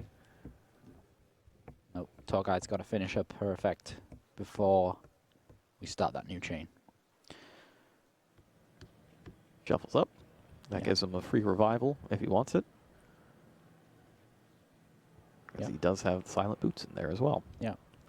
And Parrish, as you can see, he's got a handful of monsters. He really needed the Vega to go through. Yeah. However, the only kind of redeeming factor here is that Farfar is going to... It's definitely coming back. Vega is definitely coming back. And it's going to be there ready to be used as an Exceed material next turn. The real trick with Stellar Knights is that you have to get that critical mass of 3 monsters so that you can start using Stellar Knight Triver to loop. Yeah, and to be fair, you have to have Call of the Haunteds to continue that triple monster looping with Triver. Yep, and he's just got monsters, Yeah. which is a little weird. He only had 13 total in his deck, and he come up with 4 in his first 6 cards. Dante, the one Dante. The one Dante. Armed for 3. It's Terratop, Seer, and a Ragged Gloves. Seer's pretty good. Yeah, I think Gloves is pretty good. Terratop maybe wanted to draw that. It could have only got better if it had milled the one Graph. Graph is limited on Graph this list. is limited, yes. Yeah, if it had milled the one Graph and Seer as well, then that would have been devastating. He does not activate Seer. Instead banishes his Ragged Gloves to send a card to the graveyard. Goes for Ancient Cloak, which he then banishes. I'm kind of surprised he didn't use Seer's effect. I believe he's got the other one in his hand. It could be that he wants to save that for upgrading to Beatrice, and then use the Seer effect then. That's possible. That's entirely possible. I'm not entirely certain what value you get out of doing it like that. Yeah, I don't know. Maybe he just doesn't want something on the field that would explode without effect when Beatrice hits. So he banishes Fogblade to summon back one of his Silent Boots, and then special summons the one that he just searched with Ancient Cloak. So another 2 level 4s. Going into the Engineer.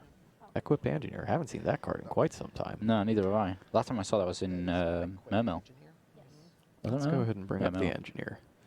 Engineer is generally a defensive monster. Well, that's not there. It can detach a material, change an attack position monster to defense position, and then that monster can't be destroyed that turn by battle or card effect.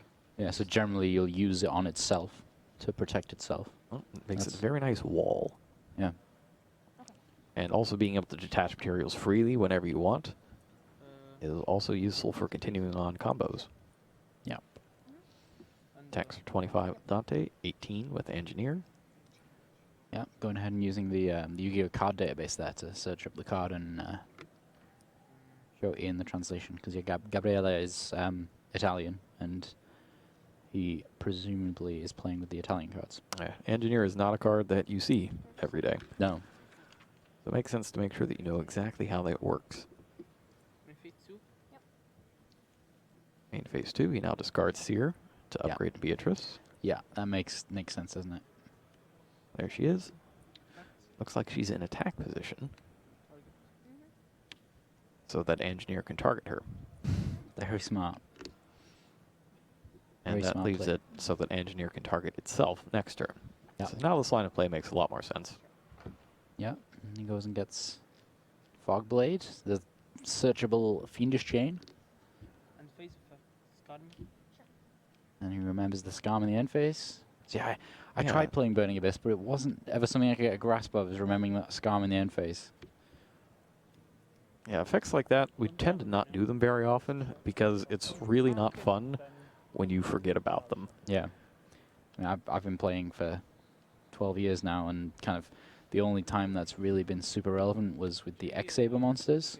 Yeah, with, Dark Soul. With Dark Soul, which is yeah. the precursor to Scarm. They're kind of the same card, really. Yeah, so the X-Sabers. I don't think anything before that really had any kind of effect like that.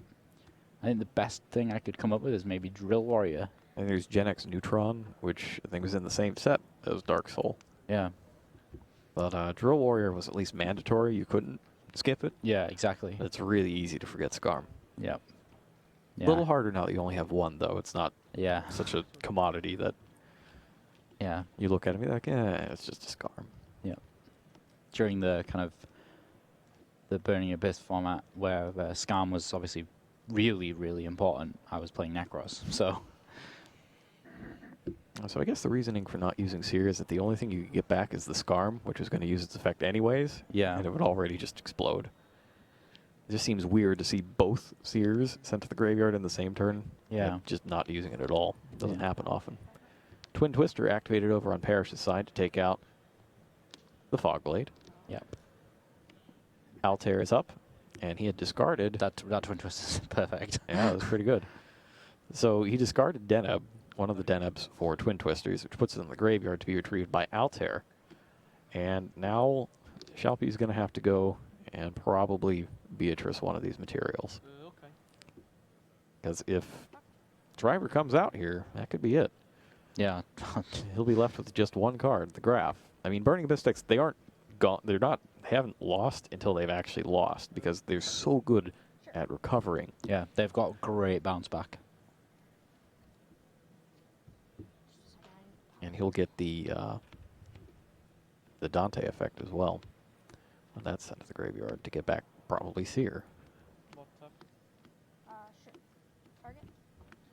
So Farfa is sent to the graveyard with Beatrice. Deneb and Seer for them. Oh, sure. And looks like he's going to target Deneb with Yeah. Farfa and Seer with Dante.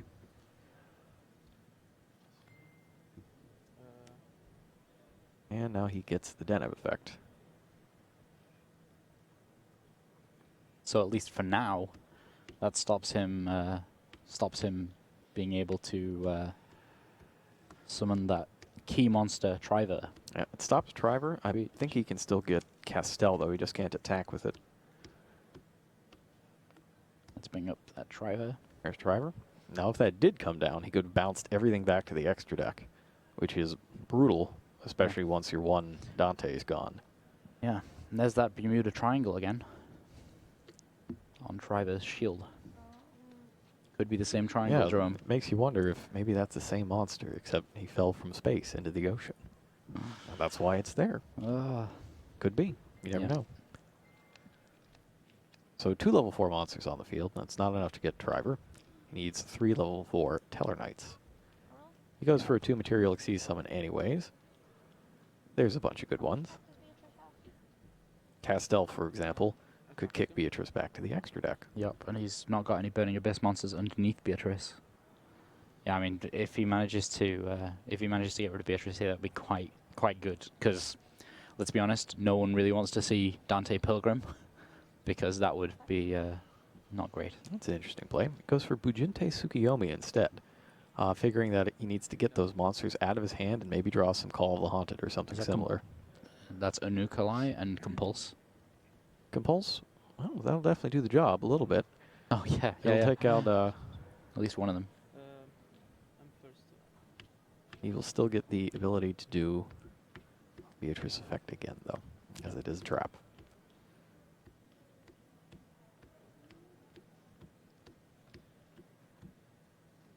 That's interesting, but I can see why trading the cards that you definitely can't play for possibly cards you could play would be the thing to do here. Yeah, I mean, like, if he drew 2 power traps, like really big power traps, like Compulse is good, but you know, I would have liked to see Compulse and either a... Cards of Demise. I'd love the card of Demise, that'd be great. But I don't think he could do it since he already special summoned. Yeah. Let's take a look at Tsukiyomi. That's not a card that comes up a whole lot anymore, but it was really big in Stellar Knight decks back in the day. Yeah, you discard your whole... You have to discard cards from your hand, minimum 1, and then you draw 2 cards up until you have 2 cards in your hand. You can revive a Bujin, but he doesn't have any Bujins. Yeah. He's only got regular warriors, not beast warriors. Stand by face. Copy declares his standby phase. And appears to activate Beatrice then. And let's see what he's going to send to the graveyard. Is that Shadow Dragon? Yeah, Activate Shadow Dragon to try to destroy the Compulse, which will be chained. And he chains it to take out Beatrice, send her back to the extra deck. Yep, that's fair enough. It's pretty good. It didn't really lose anything from the second Beatrice effect. No, I think it'd have been worse if Barashir decided to play Compulse and then Gabriele managed to be able to use that second Beatrice effect for something other than, you know, just getting rid of the Compulse. Yep. And excellent discipline on Parrish's side holding it. Yep. And he's obviously used up his one Shadow Dragon now, so that's not something that Parrish is going to have to worry about later on. So I think he's going to try to get Beatrice back. Mm-hmm. He can normal summon the Seer to special summon back Dante, and then discard his Graph. Yeah, it's all a bit unoptimal, isn't it, really? Because he's not going to get Graph's effect. Nope. Which is not ideal. I guess he can... He's just trying to win. He's going to have to try to win. Because I saw him check the life points right there. Parrish is pretty low. He's at 37. So he might be thinking, well, can I break through with enough damage to win here? Yeah, I guess you can graph a Farfa from the deck to take out at least one of the monsters. But it's getting that extra monster. Does he have... He's got a Fogblade in the graveyard, hasn't he? So he could get another 1200 damage from Boots. Boots that big? I don't think he's that big. No, I'm thinking 200. 200. There's... It could be another Xyz material, though, because if you can get to a point where he can summon Leviair... Yeah, it's 200. He's got 12 defense. Then that would be... There's one of the... I think be enough. At least 1,000, right? Ragged Gloves has got 1,000. Yeah, and he can get that out of his banished pile with Leviair if he can get another 2 level 3s. Yeah. I don't think he's got the possibility of getting another 2 level 3s, though. He's not got multiple Phantom Knights trap cards in his graveyard. It's just the one blade. Well, you can only use 1 blade per turn. Yeah. And that is the only Phantom Knight trap card he plays. He's got 3 blades. Oh, crap. Yes. That's fine. Starts Graft, upgrade back into Beatrice. We at least can't use her effect this turn. Summons probably the Farfa. Didn't quite catch it. Ah, no, it's Barbar. Barbar. Oh, okay. Barbar So he's get going more damage that way. Yeah, he's going to slowly whittle him down. What was the other card that Ian drew? Vega. So Vega's not much use. Vega or Unokalai. Either way, it's not super helpful. It is a level 4 monster, though. He could use a Vega.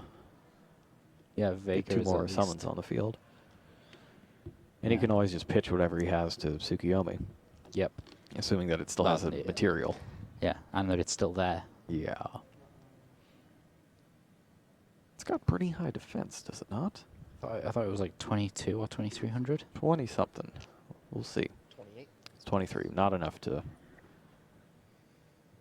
survive an attack from Beatrice. And Beatrice does indeed attack. Thinks about it. Tsukiyomi goes. Engineer takes out Deneb. He's not got any more Qualifiers though, has he? To be able to quickly use it with Beatrice.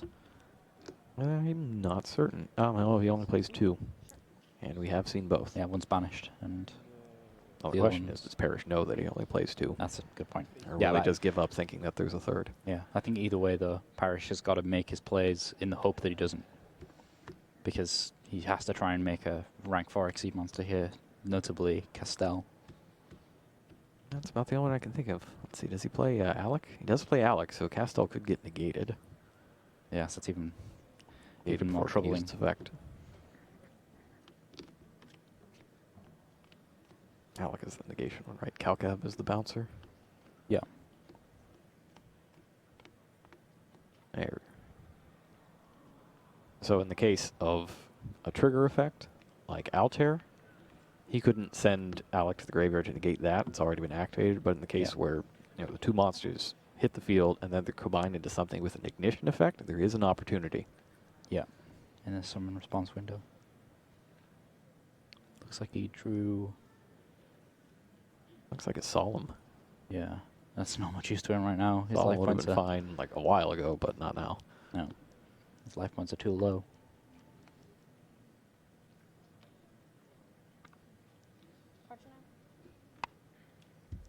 Checks cards in hand. Shalpi has none.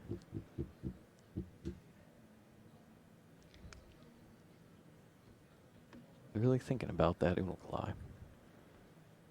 Yeah, I think we've got it down as Vega in hand here, but it is a Nukalai, isn't it? Yeah, I don't think we've done a super rare Vega. No, yeah, that's a good point. A lot of the other ones. Unless he's playing an OCG version of it. That's not Vega. Alright, Dante is attached on the end phase. Send Calc up here to bounce the... yeah, that's the line of plays. Kicks the face down back to the hand. And retrieves a Seer with Dante. Yeah. I think we're looking at Gabriela taking the first game here. A pretty commanding victory, too. He hasn't taken any damage. And hasn't really ever seemed like he was in any position, any disadvantageous position at all. No danger at all. But again, we've not seen Triver. Again, like when Talonites were really good with Triver, like Burning Abyss wasn't really in the meta too much. And I think Triver's not great against Burning Abyss, because if you start discarding random Burning Abyss monsters from your opponent's hand and they're getting their effects, it's kind of... Not the greatest. Yeah, just not optimal. That's fine, though, if you go Triver, bounce everything, attack, and then just slap Diamond on top of it. Yeah. And then they can't play any of their cards. Yeah. And if you don't discard, then you'll have 4 materials and just be able to negate their whole hand. Yeah, that was how it used to be done, wasn't it? Yeah. They never used Triver's effect. You just straight up go to Diamond. Oh, looks like Shalpi picked up Terror Top. That should do it. And be able to get to Katamborg and a removal card. Yeah, he is playing Diamond. Yeah. So he does have the tools available for this matchup. He just couldn't get to them this time because Beatrice came down too quickly. Yeah, I think he was a little unfortunate with his opening hand. Yeah, 4 monsters out of your 13. Not great. Yep, that's good. And that'll do it for game 1. Yeah. Parrish takes the last 2,800 damage. And he's going to dig into his side deck. See what he can come up with. His next one. Oh, okay, sorry. He had like all the damage on board. so Well, don't think Mystical Ref Panel is going to be any use here. In fact, a lot of these cards don't seem super great against Burning Abyss. Effect Veiler is traditionally not too good against them, though it is good against certain specific cards, like Tour Guide from the Underworld. Yeah. Droll and Lockbird, that's more for combo decks. The third Max C will be useful, I think. Yes.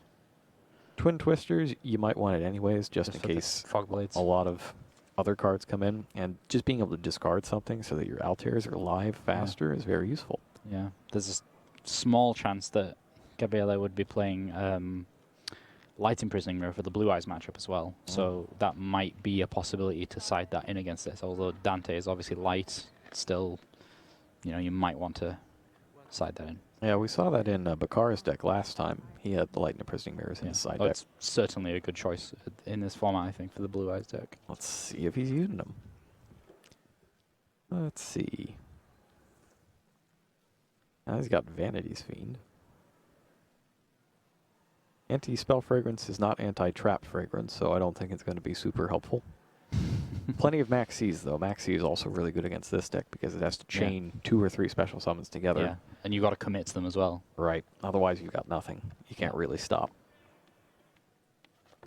No, I'm not seeing any Light Imprisoning Mirrors. Maybe he chose not to go with that. We'll see how that works out for him. He's got the more Max C. I don't think Ghost Ogre and Snow Rabbit is super useful here. No. Well, maybe Ghost Ogre just to break the having 3 monsters thing. That's also possible. Yeah. There seems to be a crowd going absolutely insane in the public events stage. I don't know if we have a feed on in there or what's going on. Maybe they're just playing bingo. That's possible. I've seen bingo get pretty intense. Yeah. It's pretty intense. It could be. Because you're just sitting there all the time, right? You're putting the dots on the card. Yeah. And then eventually you finally see that it's filled out and you've just been sitting there forever and you just lose it. Yeah, I guess it's kind of it's a build-up, isn't it? You're kind of building up, dot here, build up, another dot, and then it's like, full house. I mean, whenever I see a full house played in Yu-Gi-Oh, I get pretty excited, so. I've seen that in some side decks, so we might get it this weekend. We also have some updates for you on how our duelists are progressing. The following duelists in the Dragon Duel World Championship have 3 points. They won their first match. Ian Parrish and Rel Shalpy. You're seeing them right now. John Wilkin of Canada and Christian Suarez Espinoza of Ecuador. Both have 3 points. Izumi Yoshi and Ukyong Hong. Both have 3 points. Ryoki Shitagaki and Declan Matthews have 0 points. Aiden Tiemann, Sean Alwilis, 0 points. Po Sang Peng, 0 points. And Ronaldo Sierra Cabello, 0 points in the Dragon Duel. Back at the game, we have Ian Parrish starting things off with an Unalkalai. He's sending Deneb to the graveyard. He's got a bit more of a colorful hand this time. Yeah, that looks like a better one. He plays the Soul Charge right away. And Max C is chained. Ouch. Now, I think that actually... I just overheard Ian Parrish say that's fine, but he said it in... You know when someone says that's fine? It's fine. That's fine. It's fine. It's like, I don't think it's fine. I think it's a little more fine than he might be letting on, though, since he doesn't really have a huge follow-up to that Soul Charge. Yeah. Well, at least his hand's a little more colorful this time. He's got quite a few trap cards in there, and he's got the follow-up play for next turn. Still no Call of the Haunted, though. Is he playing? We didn't actually look through his trap lineup. Yeah, I guess we just kind of figured he must be playing Call of the Haunted. So 2 Oasis, 2 Call. 2 Call, 2 Oasis. That's an interesting split. I wonder why you would play, or you wouldn't just max out on Call, since you get to summon the monster in attack position and it doesn't change its type. Yeah, I don't know why. The only real time that Oasis is relevant is in Cosmo, which we're not seeing in this event. Yeah, because it changes the type. Yeah, so you can't be contact fused with Cyber Dragon. I don't know if he's playing anything that needs warriors, though. I don't see. He is playing Rongominiad. Still, then you'd still max out on You'd calls, still wouldn't max you? out on call first. Maybe he's got it listed twice because he got anti-spell fragrance, anti-spell fragrance, anti-spell fragrance. They're different card numbers. Maybe there's another Call of the Haunted somewhere. No, I don't see it. Not I seeing it, though. couldn't deal with that. He's got 1 secret rare anti-spell fragrance and then 2 commons. I couldn't play like that. All right, Parrish combines his 2 monsters to summon Bujinte Tsukiyomi, sets 3, and then discards his Altair to draw 2. Which is nice. Ooh, okay. See, this is the kind of There you draws that he go. wanted last time. He drew Solemn Warning and anti-spell fragrance. That's the good stuff. Yeah, so he's gonna probably flip up spell fragrance straight away. We'll see if we get the Twin Twister. Does he have Twin Twister? Shoppy does have it. Yeah, not quite as epic as the Berlin Finals Mystical Space Typhoon, but still gonna get the job done. I think it's just generally scary facing 5 back rows. Yep. It's always quite scary. And he facing only 5 gets to back take out one of the ones he doesn't know about if he flips it on Yeah, the spell fragrance. yeah. It's not like he's got any. Yeah, so Gabriele now needs to decide: do I want to play my Twin Twisters right now? For wait. Yeah. And it's a long wait if you don't. Even if it's a quick play, you still can't play it till your next turn because of spell fragrance. Yeah. Screaming outside. Think in chain. Okay. So he's thinking about chaining here. So, let's talk a little bit about in what situations would you not chain? Okay. You want to try and Sure. kind of grind through the rest of the back rows and then take out the ones that hadn't been used or something. Yeah. I guess that's the. Okay, so yeah, I kind of did and didn't expect this at the same time that he decided not to play on spell fragrance, but he chose to just hit 2 of the other back rows. I think what he wants to do here is basically force Ian into his situation where he's hurt by his own anti-spell fragrance. Yeah, yeah. Because normally you flip it and forget it because the rest of your cards are traps. Mm-hmm. But if you draw spells later on because you aren't able to close out the duel, your own anti-spell fragrance can be your undoing. Yeah. And he doesn't really have that many spells. He just got the reinforcement of the army that he doesn't need to play because of all those Phantom Knight cards. Yeah. So I don't think he's really losing a whole lot by Yeah. missing out on spells. Yeah. In all honesty, I think Gabriele here is probably making an assumption that that Ian Parrish is playing Cards of Demise.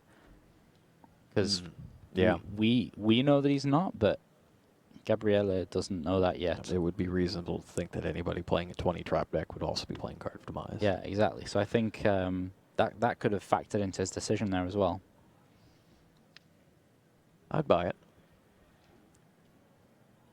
So Ancient Cloak was banished to get a Silent Boots. The other Ancient Cloak, summoned from Shoppy's hand, falls by the Silent Boots.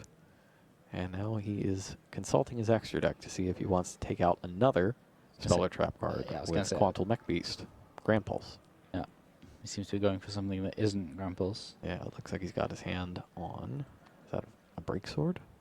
Looks like Phantom Knights of Break Sword. Yeah, I think it is Breaksword. Breaksword would allow him to destroy one of the back rows and then go up into something that could attack over Tsukiyomi. That would put Ian in a really bad spot, in all honesty.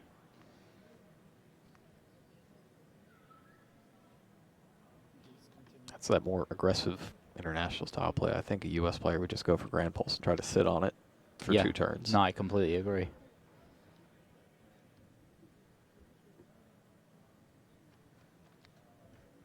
Yeah. He goes ahead and summons the Break Sword, Yeah.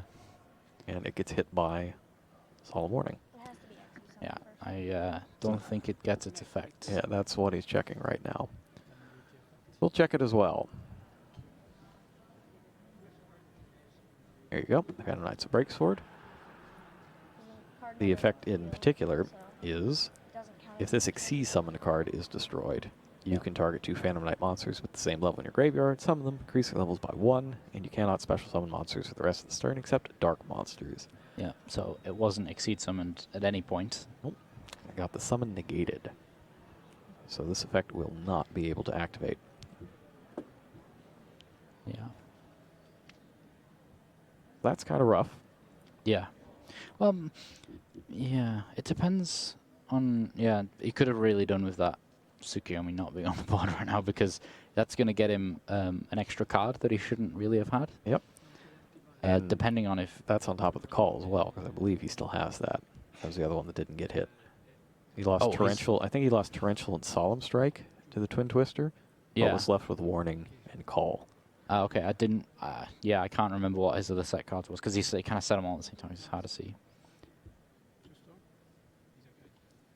So this goes off successfully. He could just wind up getting stuck in the Triver loop, where he can keep picking up his own anti-spell fragrance, playing his own spells, and just doing massive damage. Yeah.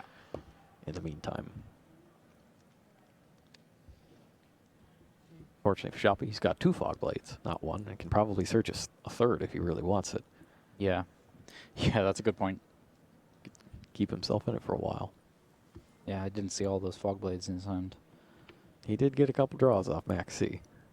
So he sets Reinforcement of the Army, Fog Blade. Yeah. Leaving Farfa in hand. He drew Oasis. I'm not too sure that face down is Call of the Haunted, by the way. Yeah? I thought I saw a Call of the Haunted. Otherwise, he would have played it now. During the end phase, right? I would think so. It's a spell card. Oh, okay. Don't know which one it is, though. I was sworn he had a call. Maybe I'm just thinking of all the times I play against Stellar Knights. And they just always have it. Calls forever. Yeah, so that's... Yeah, there's the... Fog Blade. Nothing more to be said.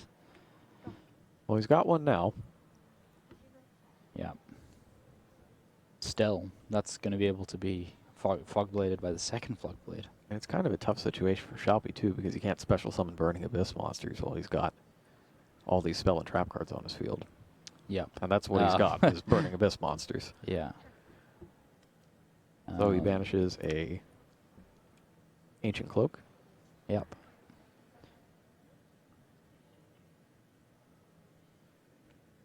Gets Silent Boots.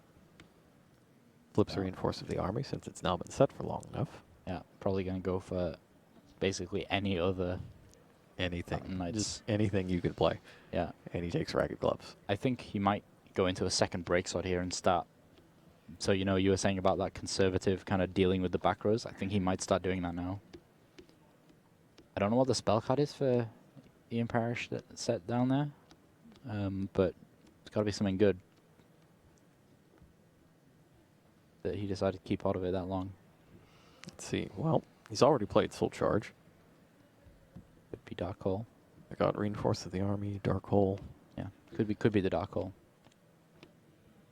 Probably not Skybridge. Those are really his only spells. Yeah, what a card. It's got to be one of those. Oh, is he playing Skybridge? Yeah, he's playing Skybridge. I love Skybridge. When I played Tellarknights, I played Skybridge. Skybridge is very cool, especially, like, you can do all sorts of crazy combos with, like, here's Unalkalai, and then I'll Skybridge him to immediately get back the thing I sent to the graveyard with its effect. Yeah. It's pretty cool. Yeah, I think we're going to see Breaksword here, and he's just going to start clearing things out of that back row. Let's see how many copies of Breaksword he runs. Yes. Looks like 2. No, that's something else. Javier, Phantom Knights, and he only has 1 Phantom Knight Breaksword. Oh, there it is.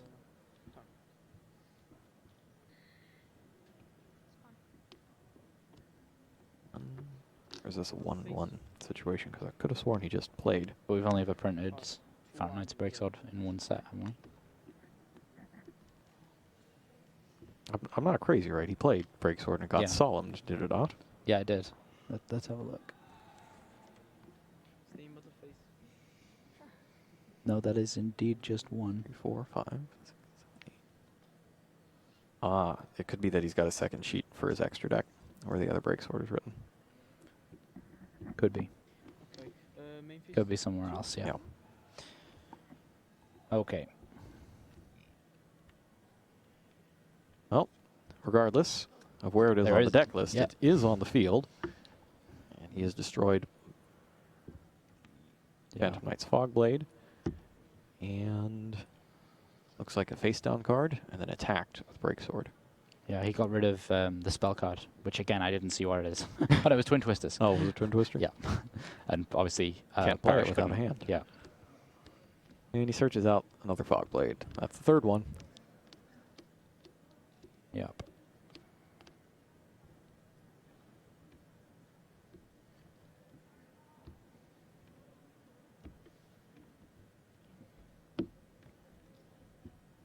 Yeah, so even if, even though we only printed Phantom Knights of Break Sword once, if he has them in different languages, for example, an English and That's- Italian one, the that's- way he's that's- writing down yeah, his that's deck list, true. it would be written down as an IT number as a different one. Yeah, that's very true. Okay, Yeah, so that so, mystery solved. Yep.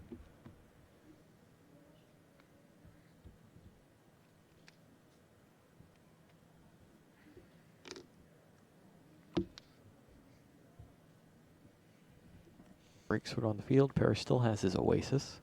Yep. There's another Fog Blade though, isn't there? That's going to be able to Alter. stop Yeah. that. So that's one Fog Blade, and now the other Fog Blade is live. So if he draws another Altair or something, that's going to get Fog Bladed too. Yeah. Yeah, he drew Vega. So he can make a rank 4 here, but it's not going to do him much Yeah, good. that because one's it's- going to get Fog Bladed.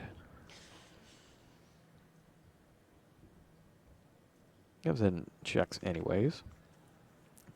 At least they can Fog Blade something good. The one monster I think he could drop and not get Fog Bladed is Constellar Omega. It can at least And make that- itself temporarily. He would be able to attack over the Break Sword in that case. Yeah. And I don't think Shelby has the Phantom Knights to summon back with it. He's banished them all. Search. Yeah. Let's see if Mr. Parrish here decides to go down that line of plays. Did he use Ragged Gloves on the Break Sword? If it's Ragged Gloves, then he can't even attack it. 'cause yeah, it'll be he at did use 3,000. Ragged Gloves. He did use Ragged Gloves. That's a very good point. Well, that's less than good for Ian Parrish. Yeah. See if he remembers that that's the case. Yeah, I don't think he's... I guess he's kind of... When you're solving this in your head, you're thinking, okay, I have to make an Exceed play because these two monsters by themselves don't do anything. And then he summoned the monster, and now he's looking through the extra deck.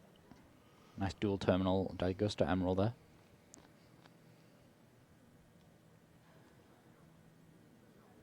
He's shaking his head. That was a big sigh. Yeah. There is the Omega. Yeah. And he activates the effect right away. Haven't seen Omega in quite some time. Is that Omega? I think it is. I thought Omega only came in Ultra Rare. No, it was in Tachyon Galaxy, so it still had an ultimate version. Oh, okay. Oh, maybe he can.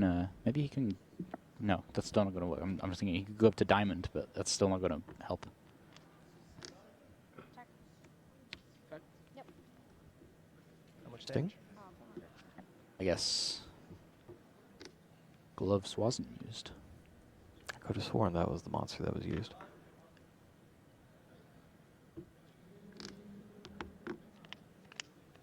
Alright, well. Everybody else is under the impression that Gloves was not used, and that the monster was at 2,000 attack. Okay. So we've got 2 level 4 monsters on the field now. Gloves and Boots, which could make a very large Master Key Beetle or Dark Rebellion Xyz Dragon. Because Gloves has a mandatory effect to give a dark monster that uses it as Xyz material plus 1,000 attack. Yeah. Rather, it gives the monster itself an effect that gives it plus 1,000 attack. Yeah. It's very strange. That's that only that style of effect only got introduced a little while back, didn't it? It's not been for years and years. What was the first card that did that? Was it the Star Seraphs? No, it was doing before that, right? You might be thinking of Star Drawing. The card from Yeah, Cosmo Star Blazer that Drawing, gives yeah. it the draw a card effect. Yeah. It might have been even sooner than that, though. I think Photon Shockwave might have had one. Yeah, I honestly can't remember all the way back then as to whether there was one. It's a really weird effect, though. Yeah. 4, 7. Obviously, the kind of the famed ones now are the Yang Zing monsters. Yep. That's a little different. Yeah. They're more Yeah. like the Jins. Yeah, yeah. Dark Rebellion exceeds attack points. So Rebellion's attack points are at 3,500. 37? At least they should be. Gains half, right? This is gone. Yeah, Dark Rebellion gains half and that loses half. Yeah. So he's up here at 37. Oasis, I don't think should be gone because the monster is used as Xyz material. What were the Xyz materials for Dark Rebellion Xyz Dragon? Cosa stanno dicendo? Cioè, lui è 4700. The ragged gloves. Silent Actually, boots he's and at, ragged gloves are used. Ragged gloves makes the game 1,000. It's mandatory. Si fa. Yeah. So it starts at 3,500 47. and then steals half of the Omega, which is 24. So it should be at 4,700 and the Omega should be at 12. 1200. He's asking you to confirm the attack of this card. 1200. 1200. 1,200. However, the Omega should not be able to be attacked because it's currently got a fog blade on it. 800. No, that fog blade was from the monster that was used for the Exceed material. Oh, He's still okay. got one fog blade set. Got it. Got it. Oh, I see he's now marked the fog blade. Okay. In that case, Parrish is in a pretty bad 100 puts him at sort. 4,000. So 800 800. plus 4,700. Ah, ho capito. That should be it. Yeah. And it is. There's the handshake. Good luck for us. Parrish gets taken out by a very, very large Dark Rebellion Xyz dragon. Yeah. Wow. Lunch break is. That was a really, really big Rebellion dragon. Yeah. So the effect of Ragged Gloves is actually, it's very potent. Yeah. It's something that a lot of people don't think about when they're first learning how to play the Phantom Knight deck or any of the Phantom Knight variants. They just think of it as, oh, this is the guy that I banished to get anything in my graveyard. Yeah. And he's a name that I can put on the field to get Silent Boots. Yeah. Just from walking around YCSs and even the WCQ, a lot of people just completely forgot that that effect was a thing. Yeah. It's a whole 1/8 of your life points. Yep. And just the change of 2,000 to 3,000 is especially important right now when you're in a field where Blue Eyes White Dragon has 3,000 attack points. Yeah, exactly. And you can destroy a card and then crash your now 3,000 Break Sword into a Blue Eyes. Yeah. And then get yourself set up for your next Xyz summon. Yeah. So it's an important thing to remember if you're playing along at home or thinking of building a deck like that for your own. Keep that in mind. Ragged Gloves is a very, very powerful card, and not just for its searching effect. Yeah, it's important. So I feel like that kind of went the way that we expected. Yeah, in all honesty, yeah. The Burning Abyss always kind of had the advantage over it. We didn't see Triver once. Didn't see Triver once. He just couldn't get... Well, one of the things the Burning Abyss has now that they didn't before is the Fog Blades that they get from Phantom Knights. Yeah. So having... I guess Fiendish Chain was the popular card back when these cards first came out, but now it's here. Everyone played Fiendish Chain back then. Yeah, now Fiendish Chain is back. It's searchable by something that you're using as an Xyz material that's special summoning, and then it special summons more once you're done with it. Yeah, to then go and be able to make some more Exceed monsters. That was really the defining card of the match, I would say, is Phantom Knight's Fogblade. No question about it. All right, well, our players are going to rest up, get lunch, get ready for round 3. Our talented voice actors, Yugi and Kaiba, are going to be around at about, I believe, 1 o'clock is the time to perform a scene from the new Yu-Gi-Oh! Movie, The Dark Side of Dimensions, live on stage. So make sure you don't miss that. Don't go away.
And welcome back after that very short break. We are actually coming back to you with round 11. They started playing whilst that last match was going on. They've just played through game 1. Now, we do have Finn Bakewell, who's playing Perform Power, Magispector, and also Draco Slayers in his Pendulum build. With Odd Eyes. With Odd Eyes as well. So he's kind of doing a little bit of everything. And playing against him is Tom, I'm going to get this wrong, Virguts. He is actually playing a Burning Abyss Monarch build, which is something I was actually looking for before. We actually Dark had Arm Dragon. Yes, he has a Dark Arm Dragon in there as well. I can't wait to see it. It's 28 by 14, right? Yeah. Now, just a quick kind of recap of what went on in the last game. Finn essentially completely and totally doing what Pendulum do best, summoning big boards that are kind of hard to deal with. Tom was using his Burning Abyss engine to be able to kind of set up, get things into the graveyard straight away. Dropped a Cow Cab in there with a Foolish Burial to try and mitigate some of the stuff on Finn's side of the field. I see your notes here saying Finn was very confused. Yes, Finn had a what moment, and I've got a quote here, which is the noise that he made, and then he was confused why he was looking at Speedroid Burning Abyss Monarchs. So, yeah. So, basically, Tom's deck, just in the end, didn't have all of the answers to be able to deal with the massive fields that Finn was bringing out, and then just lost game 1. So, if we head on over to the table now, and here we have the game 2. So Finn is already up 1. Oh yeah, I recognize Finn.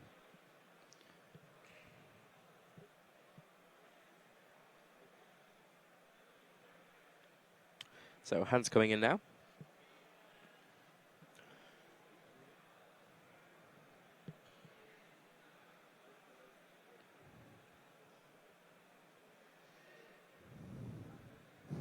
Finn's kind of looking at his hand and going nod.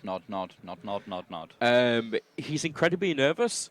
He's just been doing that every game, all game. Right. Okay. He was He's not kind of nodding. He was kind of struggling to open a bottle of water, forgot that it was there, and he was kind of a bit of a mess just before he went into the game. But as soon as he started playing, he got his act together very quickly. Yeah. Now, just to look at what kind of happened there. Tenacity was played. Pantheism was played. Just trying to craft that hand, isn't he? Yeah. Now he's putting all his cards on the table.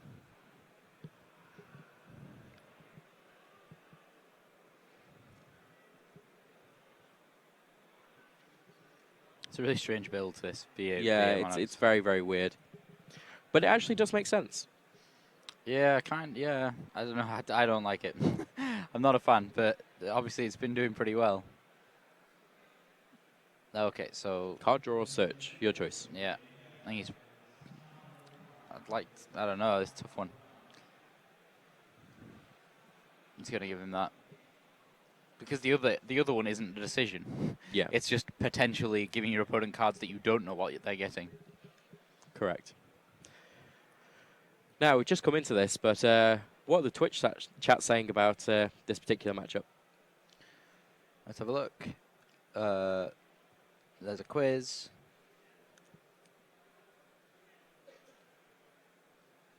Right, okay. He's got a juicy techno tune in his head. It's not that he's nervous. That's you corrected. Could you repeat that? He's got a juicy techno tune in his head. A juicy techno tune in his head. Okay. That's why he's bouncing around. Of course. So there you go. Corrected by the Twitch chat. Yeah, I can see it. Definitely. Yeah. Exactly. So yeah. So the reason someone's asking why didn't we see the first one? It's because we were playing the Dragon Duel to see who was going to the World Championships. Now, we did actually think that the Dragon Duel may be over by the time that the round started, but it just took a little bit more time than we thought it would. Yeah. Okay, so the Barbar coming down there, Return of the Monarchs coming down, and a Tribute Summons looking on the horizon there. Kuraz, oh, lovely. Lovely little chain link there. Nice little search, nice little draw. Yeah, so there's a really cool way that you can do that. You can do it so that the Kuraz is chain link 1, and then the return is chain link 2. So you get to search, then you pop the return. It's really cool.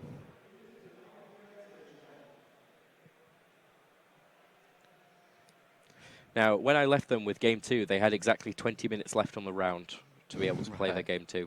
Okay. The judges, we told the judges, and They're aware. They are timing it. Perfect. It's just so you know, we do have a ticking clock on this. Game 1 did take quite a while. A lot of it was thinking on Tom's path. It looked like he had a lot of options. It's a very, very strange build. Yeah. So let's see where Mr. Bakewell goes. Let's see his hand. He's trying to figure out where the field spell zone is. He's it's over here. Playing Upstart for consistency. Why wouldn't you? He's playing 41 as well. That'd be consistent. As ironic that would be, he is definitely playing 40 cards.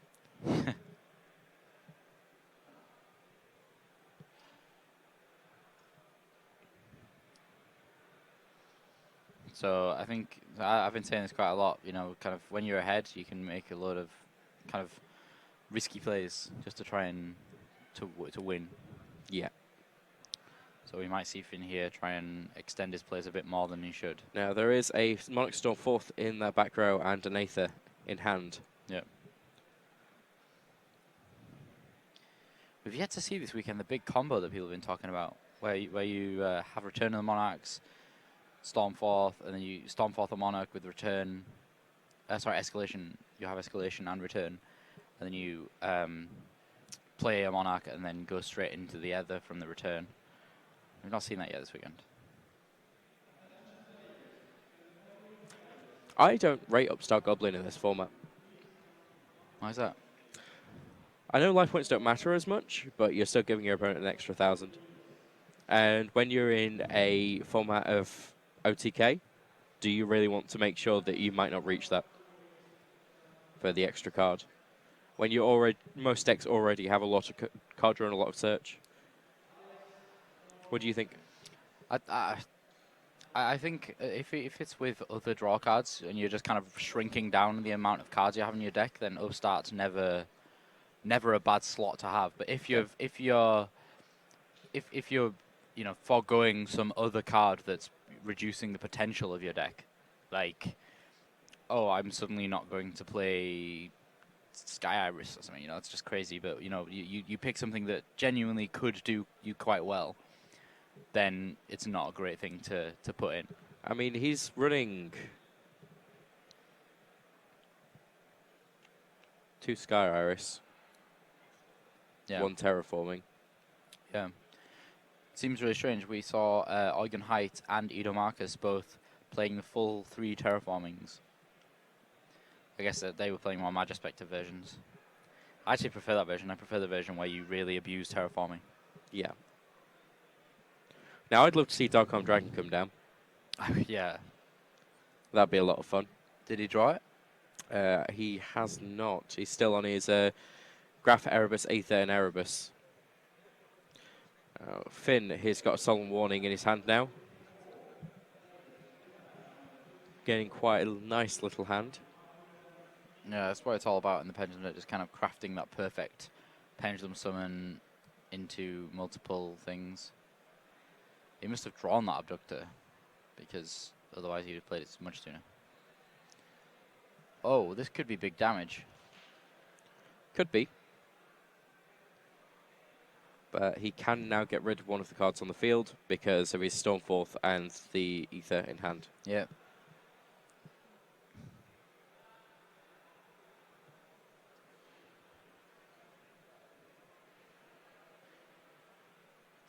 Tom just taking a moment to try and see what he is that he can do.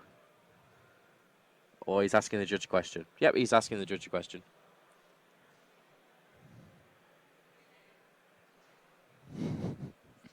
People are saying Upstart is not a card, it's just air. Yeah, it basically is. But it it's turns your good 40 air. card deck into a 39 card deck. It's good air.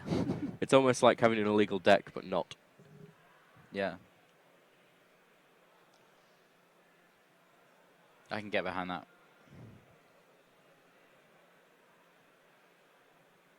Just like Pot of Greed was running a 38 card deck. Well, then you play it with like Grace or Charity. Grace or Charity would be a very good card in this meta.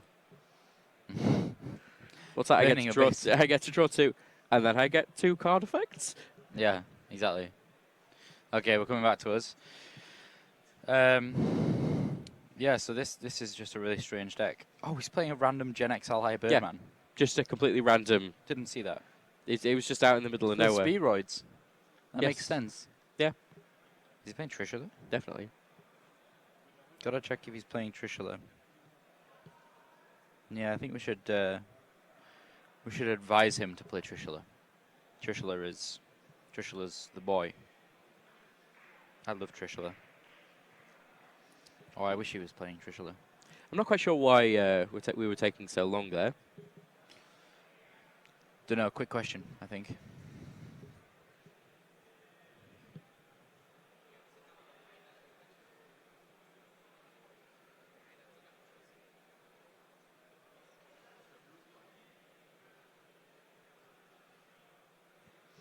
Yeah, we've shown a lot of Pendulum on stream over the course of the weekend. I think it's just been we've been picking the top tables, and for the most part, we've kind of not really been picking the Pendulum decks. We just kind of honestly, we've been looking for interesting decks, and it always happens to be that those interesting decks have been going up against Pendulum.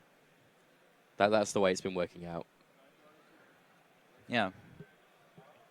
Here's Monarch doing what Monarch do best.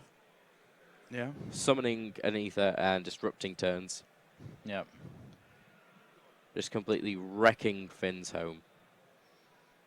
Just going in there, throwing stuff around. Just being like, I'm heavenly though, so, you know. I'm all heavenly and stuff, and here's my mate Kuraz. Mm-hmm. Tell him what's going on, Kuraz. Yeah, Ether man.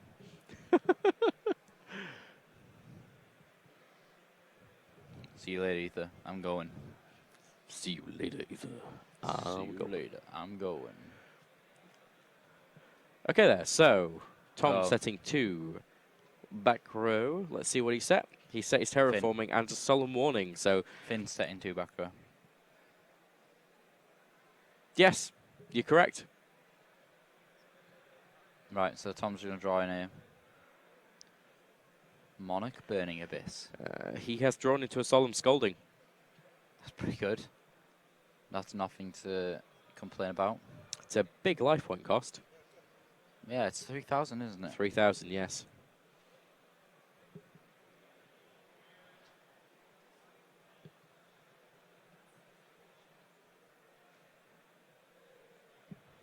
There's not a lot going on now. I think it's the kind of both players are having a quick think.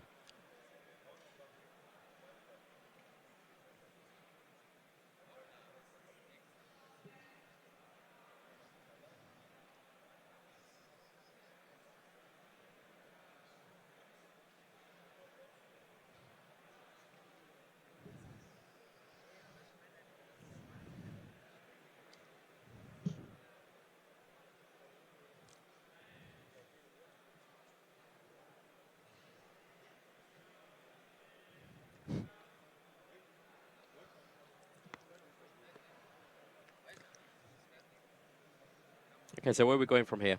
There's Tom's hand. So, Domain. That's going to start putting these counters on this Magical Abductor. He can't really make any Burning Abyss plays right now because he's got Monarchs on the field. I guess he's going to tribute summon Erebus at some point. Yeah, he has to. So, going to tribute the Prime Monarch for an Erebus. And there's the warning.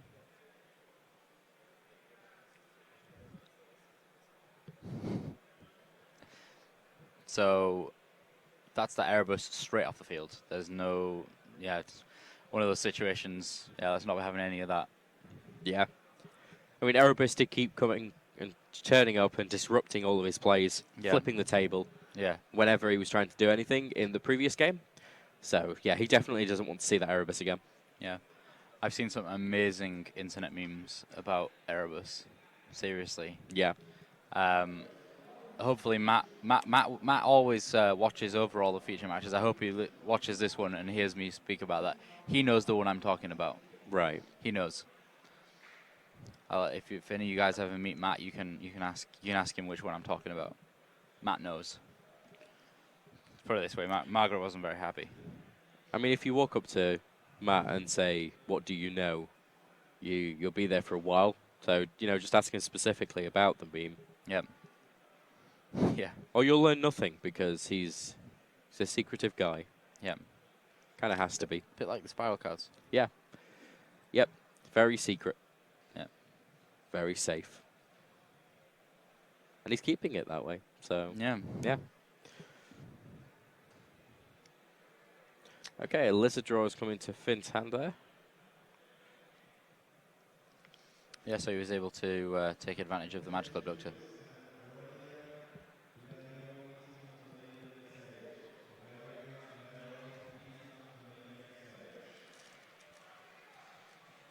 So Finn here again. It's just what Pendulum's about. It's about kind of searching out and really crafting that perfect play ready to be made. And then if your opponent can deal with it, then they can, and then you just got to try again next turn. Yeah. Now time is going to be called very, very soon. Mm-hmm.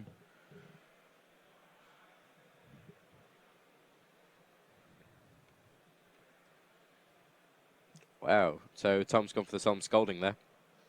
Yep. That's a big hit. They're just mentioning there that Solemn Scolding still works. It's if it's the only set card. Okay, so Finn probably realizing that time's coming up there as well, just basically ending his game because he realizes that he's not going to get much further from there and going into siding. Now, if time ends at this point, would it not result in a draw? It would. Which I don't know what. Which table are we looking at? 24. Okay, so they are both on X2. Yeah, so there's a distinct possibility that if there was a draw, that neither player would get through to the top cut. So there is no advantage to gain by them going to draw.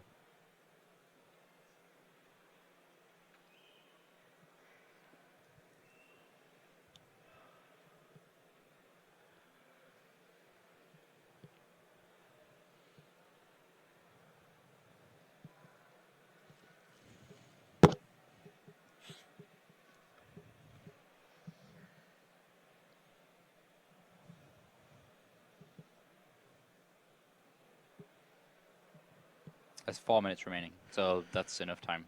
Yeah, plenty of time. Get out of side decking. Let's have a look at Twitch chat. What's going on? Boom. Boom? Someone said boom. It's 1-1.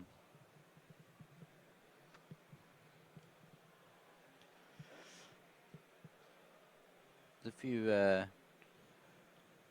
various... Finn's keeping that funky techno beat.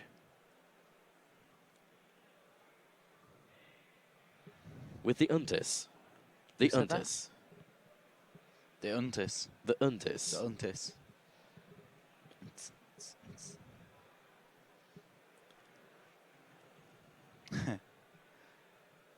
Yeah, this is the last round. This is the last round of Swiss, and then we will be cutting to the top 64, I believe. Yep. At this point.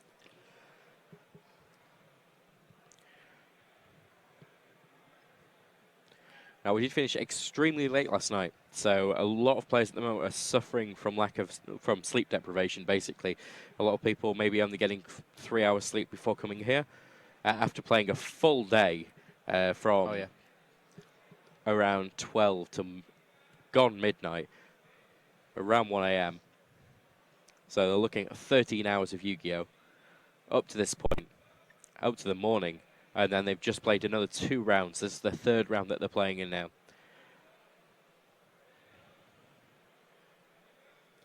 There will be people falling asleep in their chairs outside. Yeah.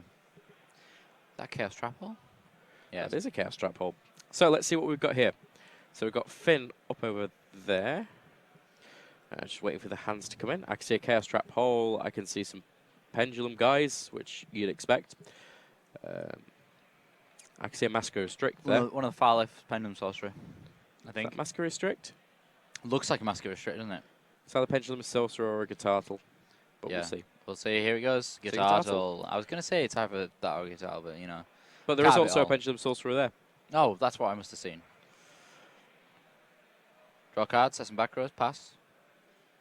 Now, is that Pendulum Sorcerer a field spell card? Or Oh, yeah. It's my favorite.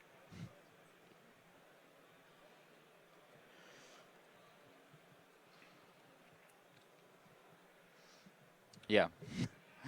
Okay. We'll get that sorted.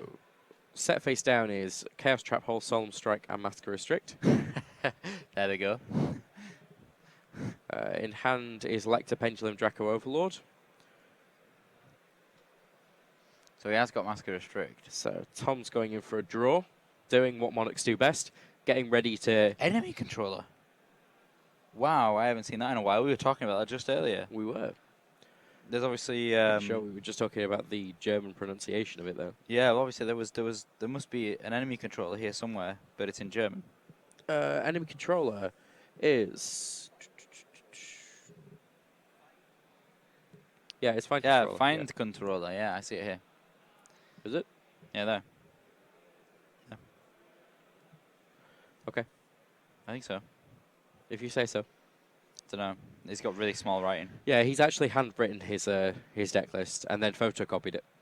Okay, so okay, so two have gone down there. So the Terratop play as usual, but then a Massacre Restrict has been played. Looking in his hand there, where's the follow-up? Is no real follow-up in terms of a Tribute Summon anyway. So Right. Massacre Restrict isn't hurting him massively. The Solemn Strike and the Chaos Trap Hole, however, may hurt absolutely massively there. He's got Twin Twisters, so there's no issues. Depends if he chooses to play it. Before he does that, with the Chaos Trap Hole, we'll now get rid of that Dante. Yeah. With no effect. Oh, he's thinking about the strike. Oh, he striked it. Okay, interesting. No, I think he's keeping the Chaos Trap Hole for Edia. Ah. But he's not playing Edia. I just have this feeling that he thinks he's playing Edia when he's not. Okay, That down comes a Libic. Right. No, that's not Libic. I'm pretty sure it Unless is. it's just really shiny. And that's a Farfa. Libic and then Farfa. That looks super shiny. See? Oh, yeah, it's just 'cause it's super shiny, I can't really tell. Oh, there's time. And there is time. Time has been called. So Tom decides, let's go in. Especially seeing as Finn has just paid 1,500 life points there. Yeah, for strike. But, you know, it's not like he's going to restrict him in any way. Tom's just going to let him go run free. The only thing that's stopping him here is going to be the Twin Twisters. He's got a Lecter in hand, which means he's got a small scale. Now they're just working out turns of time.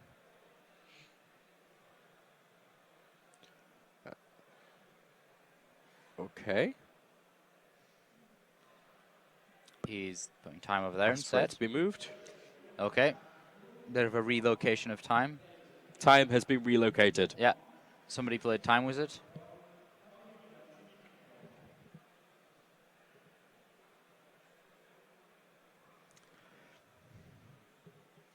I just got really sad then and ran out of water. Oh. Okay, so Prime Monarch going to hand there. Not a bad choice. Not a bad choice at all. Prime Monarch, one of the game changers when it came to Monarchs, was to have this card available. Hugely powerful effect to be able to special summon itself from the graveyard as a monster with 2400 defense, but also its on-field effect, letting you shuffle cards back into your deck and then draw cards. Okay, here comes another overlay. Into another Dante, and this is where the Chaos Trap Hole is going to come into play. Now, he is in time, so I'm not quite sure why he's gone for that. Finn costing himself another 2,000 life points, being 2,100 to 8,000. I mean, there's 5 turns still to go after this turn. Yeah. So we'll see if he can get anywhere with it. I think he just wants to make sure that his opponent's field is completely clear before he can do anything. He wants an open field, really, doesn't he? Enemy controller is going to turn something to defense. That's going to stop one attack. I love the artwork of enemy controller. So cool. That'll be the old attack. That's Master Pendulum, not Lecter. Oh, is it? Oh, no, he must have drew it and then played it. Oh, of course. Yeah. Lecter's slightly bigger, though, by 50. And there it is. As Lecter. Oh, so he must have pendulum summoned one of them. Makes sense. Wow, he's just gonna start going in. He has no reason not to. Yeah, just go in. There's no Prime Monarch in the graveyard. Yeah, there's no Prime Monarch. There's no. I think he set the Prime Monarch as well, which is he a bit of a has, shame. yes. Seems no, weird. he kept it in his hand. It's Twin Twisters and enemy controller. Okay, so yeah, he's probably thinking, I'm going to Twin Twisters something so that I can get the Prime Monarch in the graveyard and start blocking stuff. But I don't think he has. He's gone for the Twin Twister. I don't think he and has. dropped the Prime Monarch into the graveyard. Yeah, I don't think he has very many. Okay, why did he not hit Mask of Restrict? Because he doesn't care about the special summon. He's going to carry on with trying to make his Burning Abyss plays. Although at the moment, what he may be doing is just trying to survive. He only needs to last out for a few turns. That's true. Okay, so we've got an enemy controller and a Prime Monarch on the field. So that's going to stop one attack that may take over his Prime Monarch there. This is going to overlay. Ooh. Probably Magister. Oh, yeah. Oh, yeah, here we go. Magister is going to invest in the future. Spinneroonie? No, Magister. Is that the one that spins? No, Magister's the one that during the end phase you can add a pendulum monster. Ah, yes. So he's gonna invest in the future here. Probably gonna go get a monkey board. I thought it had a second effect.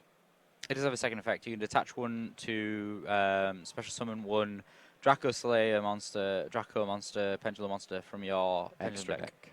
Yeah, Pendulum deck.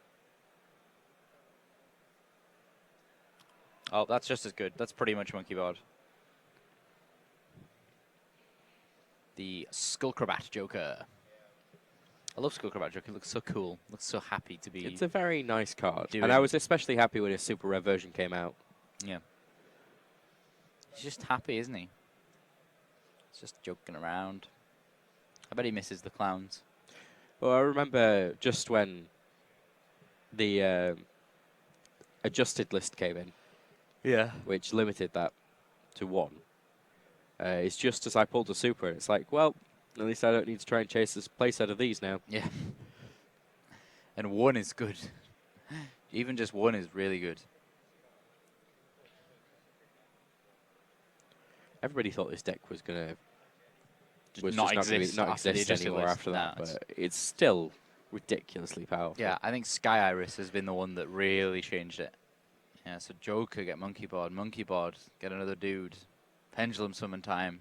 Okay, it looks like he actually set a Pantheism there. That's the other set card. He's probably just trying to... Bit of Blufferoni. Bit of Blufferoni, yeah. Someone messaged me yesterday saying they really liked that, by the way. What, Blufferoni on the Bluff Pizza? Yeah. Yeah. Bit of Blufferoni. But, you know, he's got to deal with his Prime Monarch, but the thing is, he's probably going to end up making some kind of Castell-type monster to try and deal with this so that he doesn't have to deal with it every single turn. He's got 1 more turn after this as well. Oh, there's monkey board. Don't know why we shuffled, but you know. He's nervous. Oh, both players shuffled. He handed him the deck and he shuffled as well. It's like Dragon Rulers all over again. That is a Silverfang. He changes his mind. Instead... A unicorn. He wants a unicorn. Surely. Is he you got any other? Oh, he's got a Lizard Draw in hand. I guess that's quite good. You can Pendulum summon with a Lizard Draw. What did he pick? He went with Silver Claw in the end. He already has a Lizard Draw. Yeah, so you can Lizard Draw a card. Just filling up the extra deck here. Absolutely filling it up. Oh, nice. Wow! He drew Sky Iris from Lizard Draw. He can use Sky Iris to pop the Joker. Is there any reason why he shouldn't do this? Sky Iris pop the Joker and then just Pendulum summon them all back again? Could as do well as an Odd Eyes Pendulum Dragon.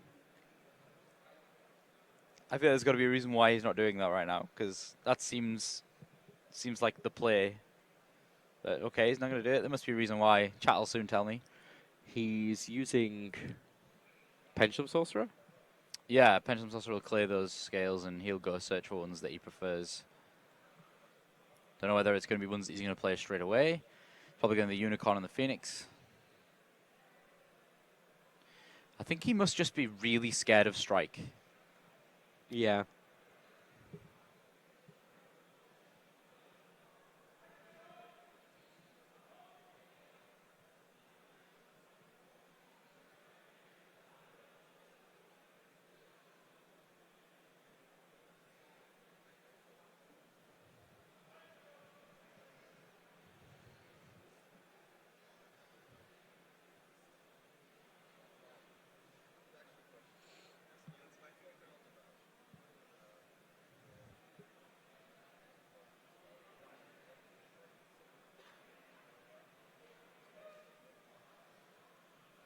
So yeah, he's going to use the Skyrus. I was going to use it on Lizard Draw. Yeah, that works too. Tom just lining up the cards there. Odd Eyes Fusion? Yeah.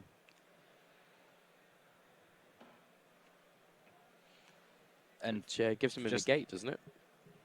Odd Eyes Fusion. Yeah, he'll fuse into Odd Eyes Vortex Dragon. Yeah. Which will stop any kind of anything really, yeah. For those who are saying in chat about potentially enemy controller taking a monster, you can't do that because you can't tribute a monster. Yes, that's correct. So that's pretty good. Hopefully for Tom, he knows this. Yeah, hope so. He's going to go. It's going to be an awkward moment. Yeah, he's going to go into Vortex Dragon now and just add to this. I feel like Finn is really struggling here. He's got the win. He's got the win on the field. He's just struggling to get there. You were saying earlier that he felt quite nervous, and I guess he's just he's trying to make sure that this is absolutely in the bag. I mean, even if he destroys the Prime Monarch there, he can't get it back out. Why is that? There's no other Monarch cards in the graveyard. Oh, is there none? Nope. Right, there's so many ways to Sunday right now. Okay, there's the Vortex Dragon. Vortex Dragon. Is that Vortex Dragon? Yes, it is. Yes, it's just upside down. Okay, so that's going to attack over that. I feel like there was way more to extend into than that for some reason. There was a little bit. There was way more to that than that play was. He could have Sky Iris to the Joker, gone and searched and did a big Pendulum Summon. But I guess if he's scared of Strike, he's scared of Strike. That's the be all end all of it. He's playing Tom so does safe. need to really top deck into something to be able to get anywhere. I don't think there is anything because a single BA isn't going to help him, and there's no Any Monarch card in his deck. Mask of Restrict. I mean, just to spell Trap, he's got a Pantheism set face down. Yeah, I guess so. Because then it would give him fuel for his Prime Monarch. Yeah. But even then, that's only stopping one attack. Yeah. Okay, he's just checking his graveyard there.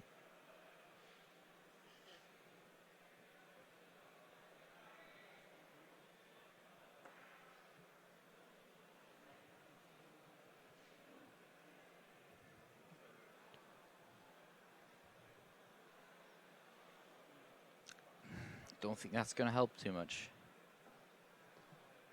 You could just negate it with Vortex. Okay, he chooses not to. I guess he can just negate whatever he summons, whatever he uses with Vortex. Yeah, he's Vortexing now. He's going to put Monkey Board back in the deck because, who wouldn't want to top deck that? Yeah, Monkey Board is immense.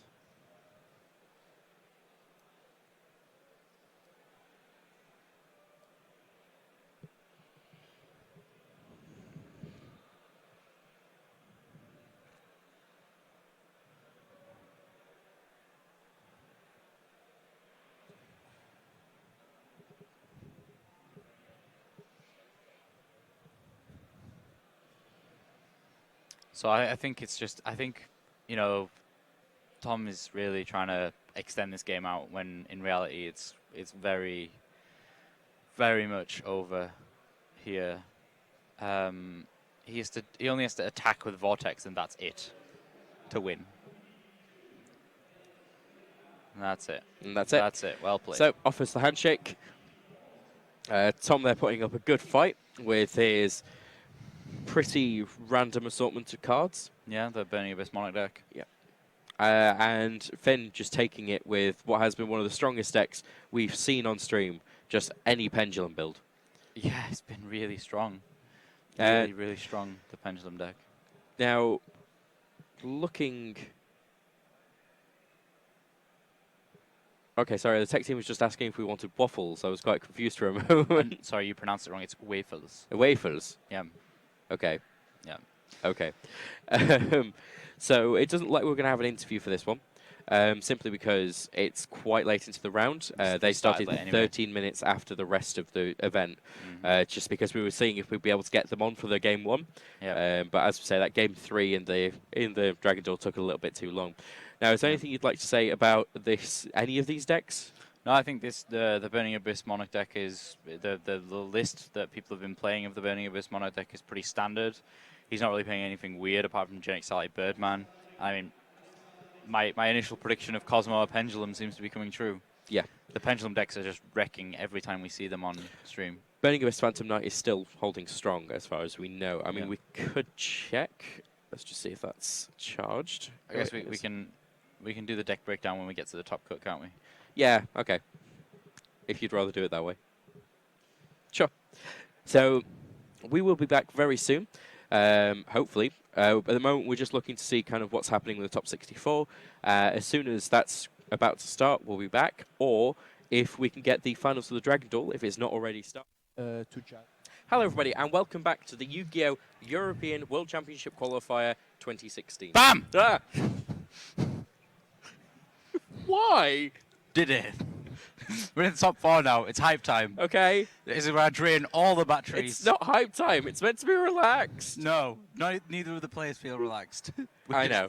We haven't said that. But they're really, really hyped because they have just gone through all of that. They've got all the way here. They qualified. They are going to Florida to play Yu-Gi-Oh! Yu-Gi-Oh! Yeah.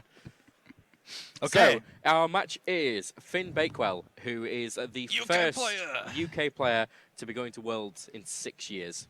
Wow. So we are really hyped about this. Yeah. Like, super hype. So much so that Luke shouts at me. And we also have with him Carmelo, who is playing Burning Abyss Phantom Knights. It is Pendulum versus Burning Abyss Phantom Knights. They are already at the table. They are already ready. So let's just head straight over there. Just do it. There we go. Right. Let's see if these guys can have an epic match. I mean, let's be honest. These are the matches that you're going to look back on and think, what was I thinking? I was sat there. I'm on my way to Worlds. And I was sat there worrying about this match. This match and the last match, like people are going to be like that. They still get prizes depending on where they go. So that makes sense. But the biggest prize. They've already won the biggest prize. Yeah. But biggest prize plus something else is always nice. Yeah, biggest prize plus something is always better than the biggest prize. Okay, Finn Bakewell. His hand's just loading in for us now. Yeah. Rate his hand. Okay, Carmelo here. Double. He's got twin twisters. Which is like quadruple. It's 4 of them. Yeah. That's 4 twisters. He has a Lord getting rid of his Libic. Yep. Why am I the only person who calls it Libic? It's Libic.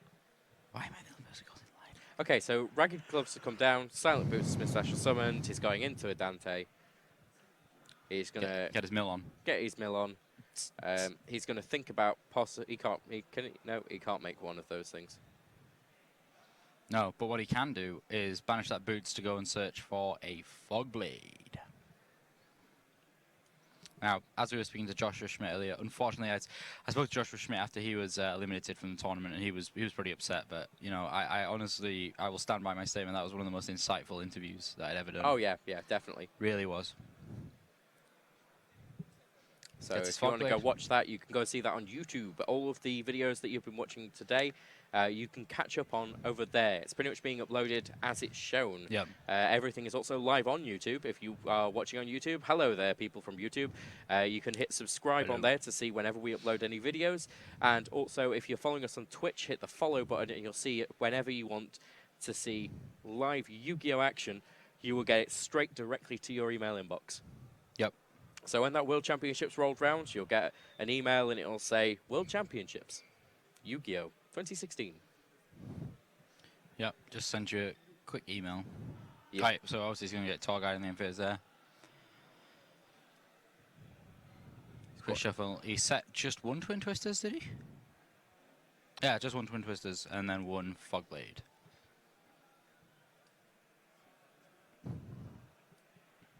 I mean, like, if anything, this is one of the best you can possibly get because he, you know, he's against pendulums. He needs those Twin Twisters. Oh, go on. he's gonna snipe something here. Let's see what he goes for. No, okay, he's gonna try and complete the scale. He's playing Ariadne. I did not know this. Yes, he is playing Ariadne. He used it to go and get himself a strike. I don't think I watched him. I didn't watch his game, did I? No, I don't think you were. Yeah, there you go. Okay, so he's going to Twin Twisters now. Yeah, I mean, that's really fortunate that... Oh, and he pitched the other Twin Twisters. That's really surprising. Look what else he's got in his hand. What would your choice be? Oh, he's got an... Oh, yeah, that's tough. That's tough. I mean, yeah. I guess I would pitch Vela. That's pushing it. And now he has no high scales. I think all of those are low scales. Yeah, all of those are low scales. 2s, 3s, 2s. Dante with the mill. Dante with the miss. Only a Baba. Is it just me that thinks of that nursery rhyme? Baba. Baba, black sheep, have you any wool? Yes, sir, yes, sir. 3 bags full. And by that 3, he means that he's banishing 3 and dealing 900 damage. Yeah, exactly. Nobody wants those bags of wool. Matthew Bell is just actually listening in to the match, and he looks kind of almost disgusted at me reciting nursery rhymes on stream. Anyway, continue. What's happening right here? He plays Tour Guide into the Farfar. That Farfar is going to get detached for the Dante mill so that it can get rid of that face down. And that face down is going to go far, far away. Oh, mills the Scar, mills the double Sir. Wow. So we can get a guy back. Maybe even Farfar just for the damage. Or Baba, yeah, that's good. Yeah, I can't remember the attack points of Baba. Let's have a look at Carmelo's field that we're already looking at. So, I'm trying to remember how much attack points Baba had. Because all he's got to do now is go up into Beatrice. Baba as effect triggers and then deals 900. That's 5k, that puts him on 2400. 2400. Yeah, so Baba's not going for attack points, I don't think. Oh, no, it does. Yeah, surely he just... he doesn't have anything to discard for Beatrice. He's got to discard a Burning Abyss monster, which he doesn't have. But well, still, that was huge. Yeah, Randomly a huge turn. Yeah, I mean, he's only got 700 points left now.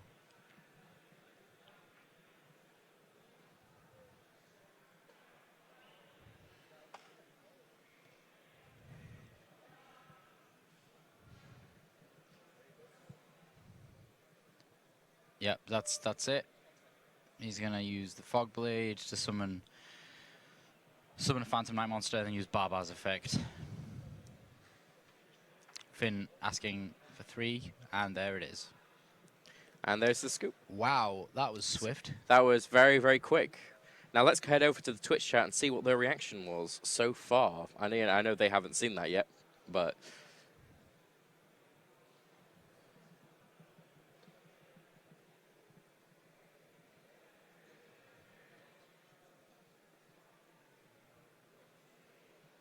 Someone's asking if it's top 64. It's top 4.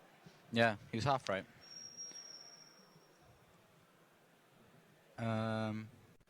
F-Zero. Welcome back to the 2016 Yu-Gi-Oh! Trading Card Game World Championship. I hope everybody's been enjoying the dueling action so far out there in the crowd, and all of you watching at home.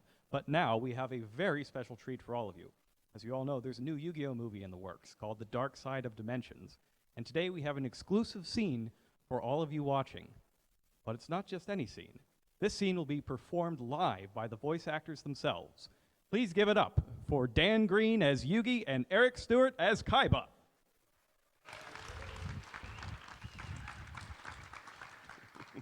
Yes, yes, yes. Thank you for that.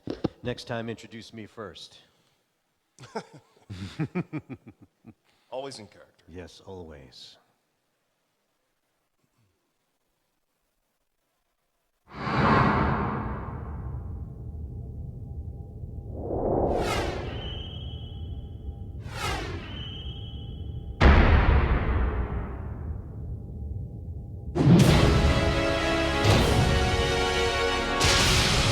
Let's do this!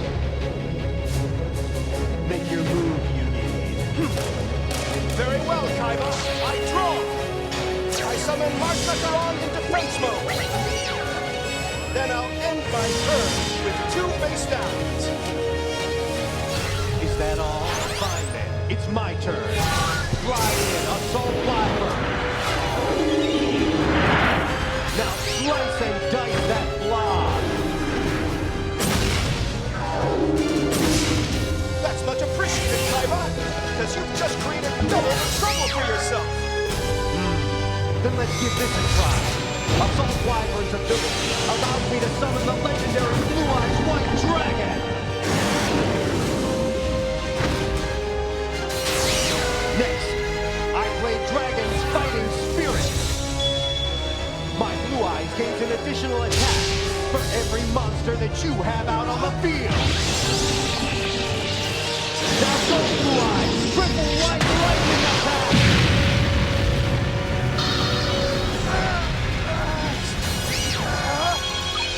I activate Dark Horizon! I may have taken damage, but that has allowed me to summon my dear friend, Dark Magician!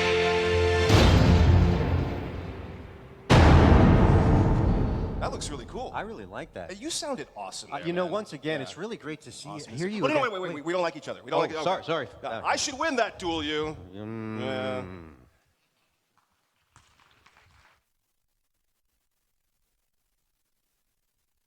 Over on the highlights machine now, completely missing the biggest highlights of the match.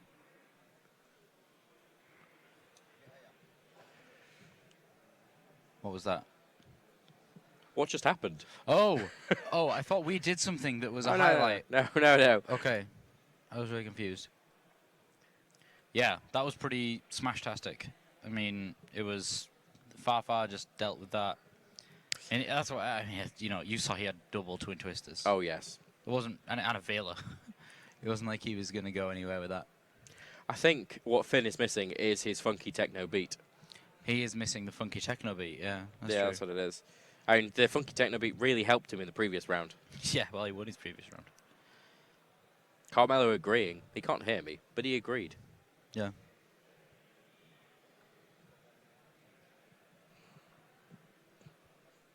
Now, we've seen, I believe, both of these deck lists up here before. No, Carmelo is actually the first time we had him. Okay, do you want to have a look at his deck list and see if there's anything different? Because I can't see much, I'll be honest with you. It looks very, very similar to all of the other Phantom Knight Burning Abyss deck lists we've seen. He wrote his extra deck in the wrong box. Most players actually do that. So, Ghost Reaper Winter Cherries, not much use here. Flying Sea, that's gonna be useful. Typhoon, yeah, he's gonna need all 3 of those. 1 anti-spell fragrance, and he's maining 2 anti-spell fragrances. So I think that Carmelo has a good shot with this here.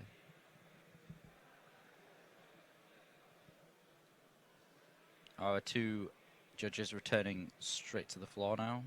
ready to start inputting the hands here.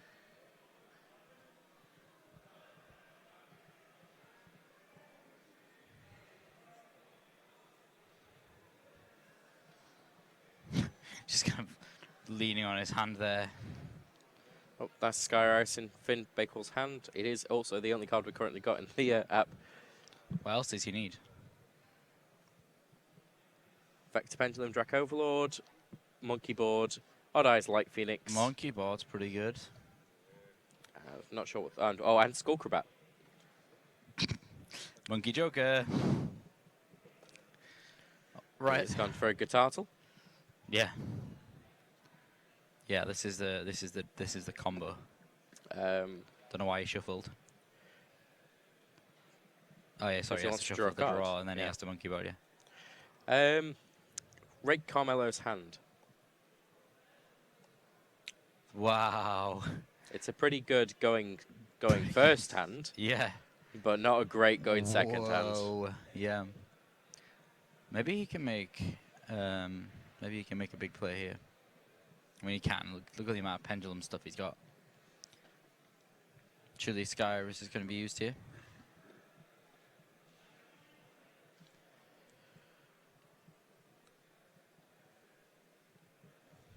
So he's already used his normal summon.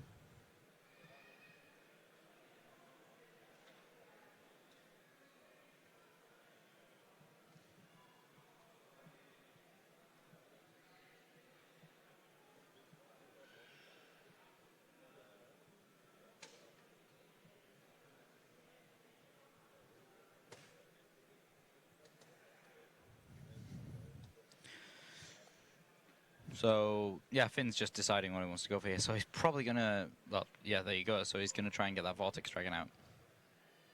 Vortex Dragon, absolutely massive, has won many, many games. We've seen it win a lot of games. Yes. And there has been a lot of games.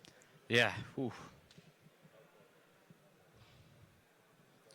How many monsters are you going to summon now? Just 2? 3?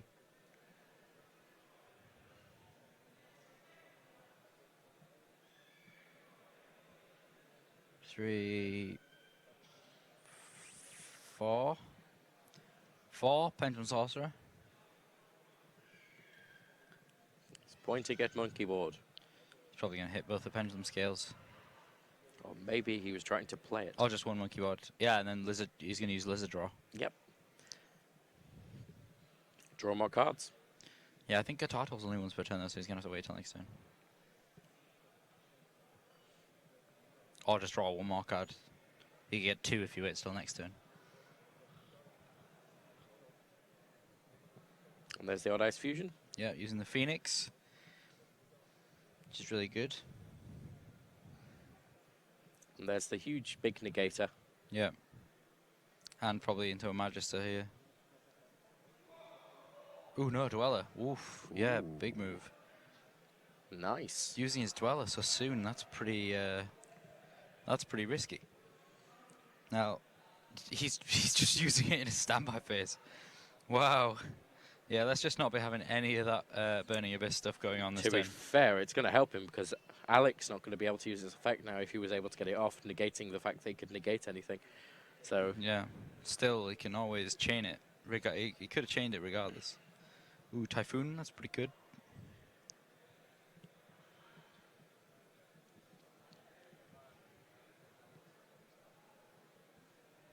Is there much you can do here? I think he's got to somehow produce some Exceed summon, even if it's just Dante, and then just wait.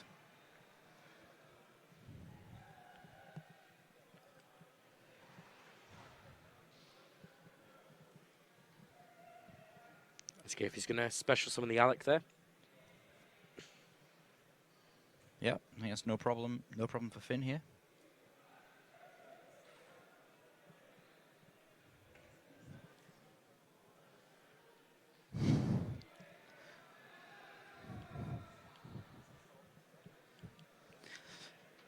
So let's see what he decides to overlay into here. I mean, chances are it's going to be a Dante in defense position, but that would not necessarily be great. Well, negation is a thing. From that Odd Eyes Vortex Dragon. Yeah, I mean, he's under Dweller right now. And if he can figure out a way to get over that Dante while Dweller is there. I mean, he's got a ton of spell and trap hit though. He's got loads of the Typhoon, Twin Twisters. That's three whole destructions of spell and traps, and he's got anti-spell fragrance. And he's set all of them. Yeah, yeah, you might as well.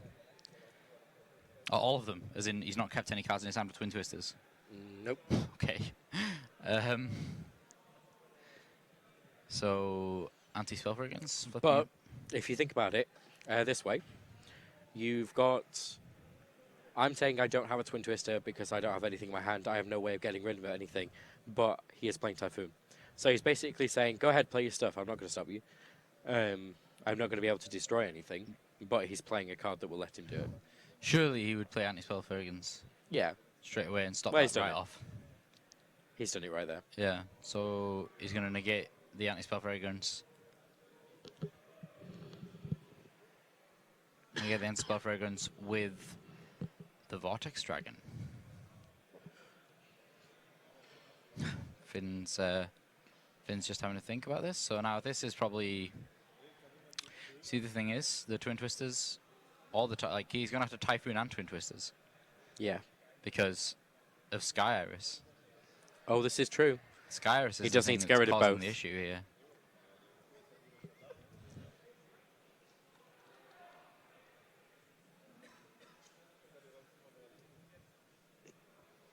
So yeah, he's got to play both. And again, this is really reducing the number of cards that Carmelo has.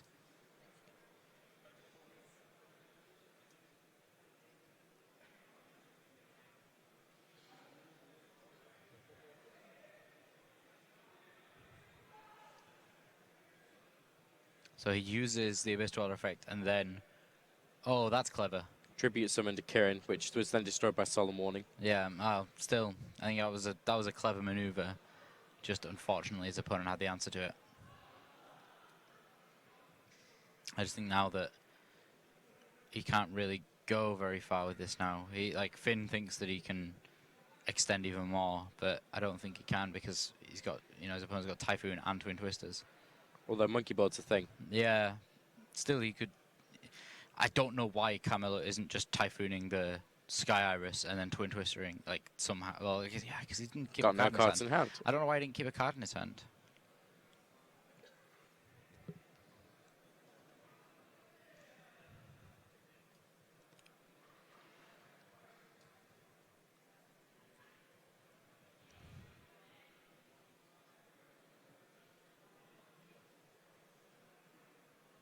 Yeah, so here's the big Pendulum Summon. Like, surely he's got something that can get over Dante in rank 4. Well, have a look. You have his deck list. Yeah. Diamond Direwolf. Yeah.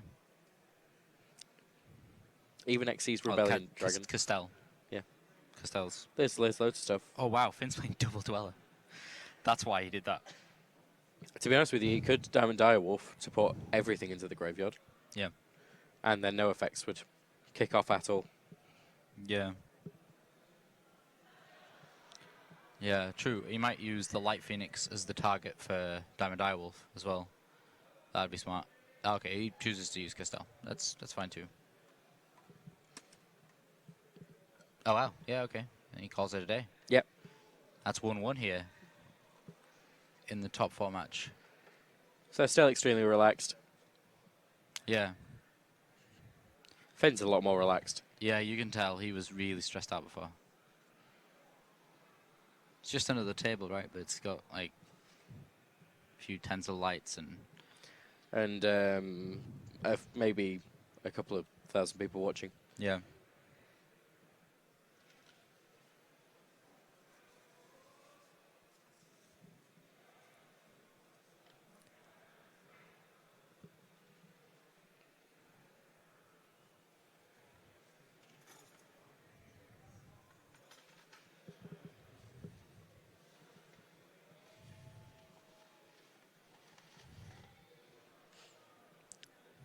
So, siding. Yeah, I think both the players will have sided in everything that they planned on siding in, and there's not much to be changed really. Maybe if they're playing a few hand traps that they don't want to see or something like that, that's possible.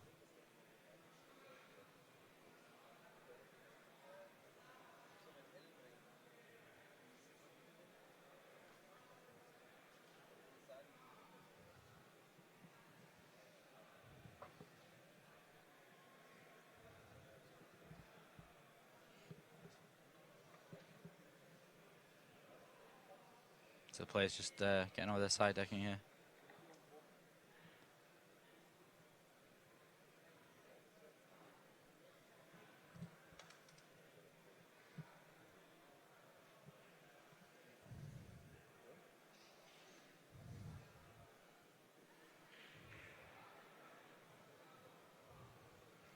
I'm looking here. Finn's had an impressive run through today. Just checking. 1, 2, 3.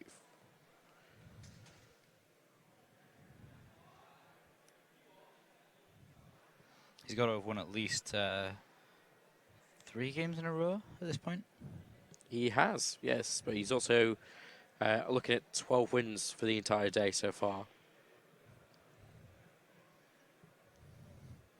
That's pretty good. Yeah. Yeah, that's really good.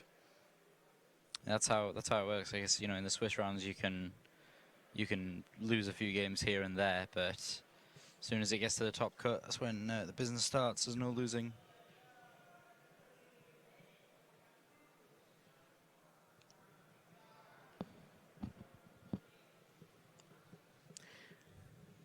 And you were definitely right about the pendulums there. I mean, in the top 8 we had 3 pendulum, and then 1 of everything else.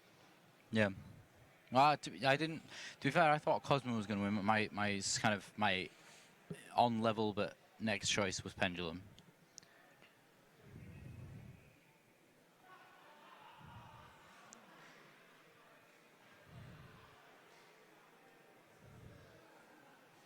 Do we have the top 4? We don't have the top 4 on here yet.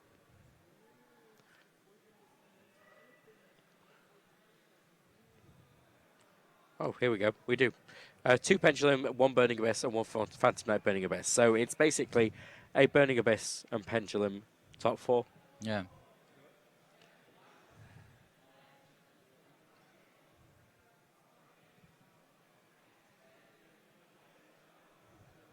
Okay, it looks like they've loaded in their hands. And again, Carmelo starts with his twin twisters.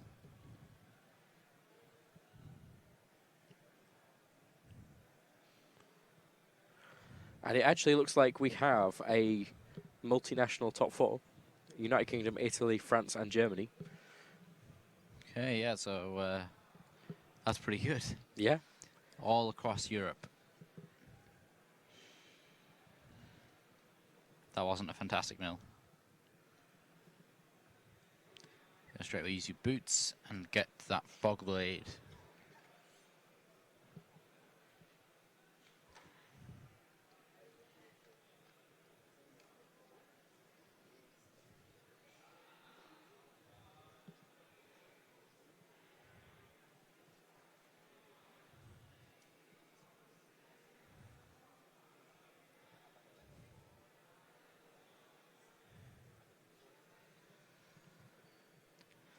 Okay, so Finn again is up. Wow, is this deja vu? This is exactly what happened in the first game. Apart from he didn't use the archery and eccentric. This time he used the archery and eccentric, and that actually turned out quite well for him. Did it? Oh, so he changed what he set this time. He set both sets of twin twisters. Mm-hmm. So I think we may have just had 1 victory out here for the top 4. So Matt's just ran off to check to see who won.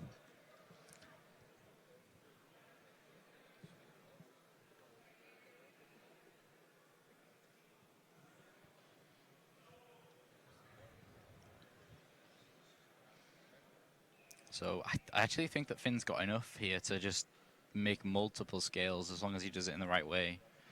Yeah, so Draco face-off. So what's he got? Ah, no, he's only got low scales. He's only got low scales from here on out.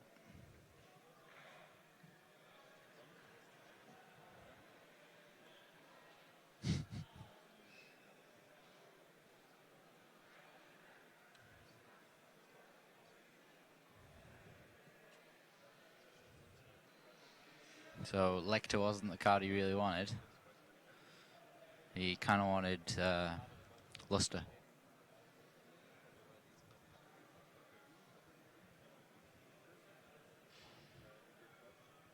What is... oh, it's a Phantom Knight monster, isn't it? So I'm just getting a message in here about who won. Or I'm almost sure of it.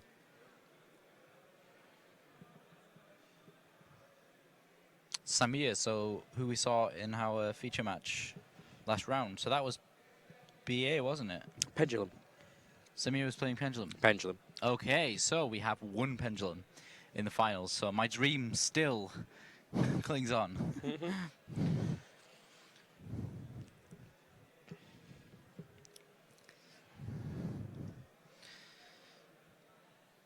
There's that second Twin Twisters. There's that second Twin Twisters for Carmelo. Guess he's going to make a Magister go get Joker in the end phase, of course. Yep, so Magister's effect.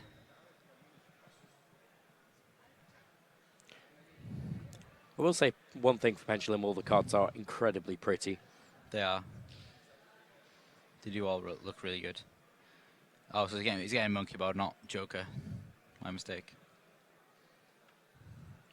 That's two Twin Twisters down, though, for Carmelo. I think the big thing here, though, is Carmelo could just tribute summon Vanity's Fiend, and then that could be it for Finn. He probably could have done that maybe first turn. Do you think? No, he only had Phantom Knight monsters. He couldn't have done that first turn. Okay. Didn't have any Burning Abyss monsters to do that with.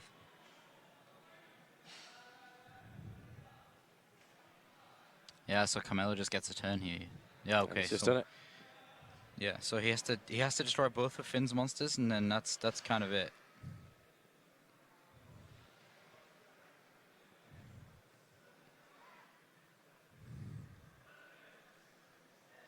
Dante's going to switch to attack mode.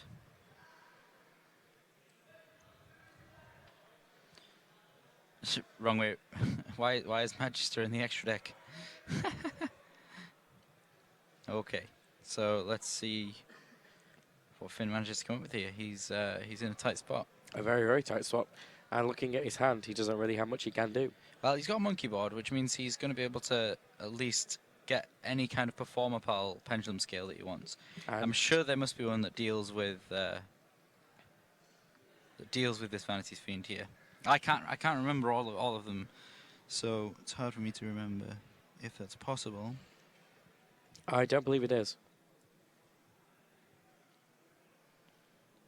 Yeah, I think the best he's got is like Unicorn. You know, oh, there we go. Ah, okay. There we go. He was able to normal summon the crow. Yeah, the Skullcrobat Joker, and just go get the Archfiend Eccentric. That makes total sense. Yeah, so yeah, it just searches any Pendulum. But he can't do it for a turn. No, and during that turn, he's gonna struggle if Carmelo manages to put some decent damage in.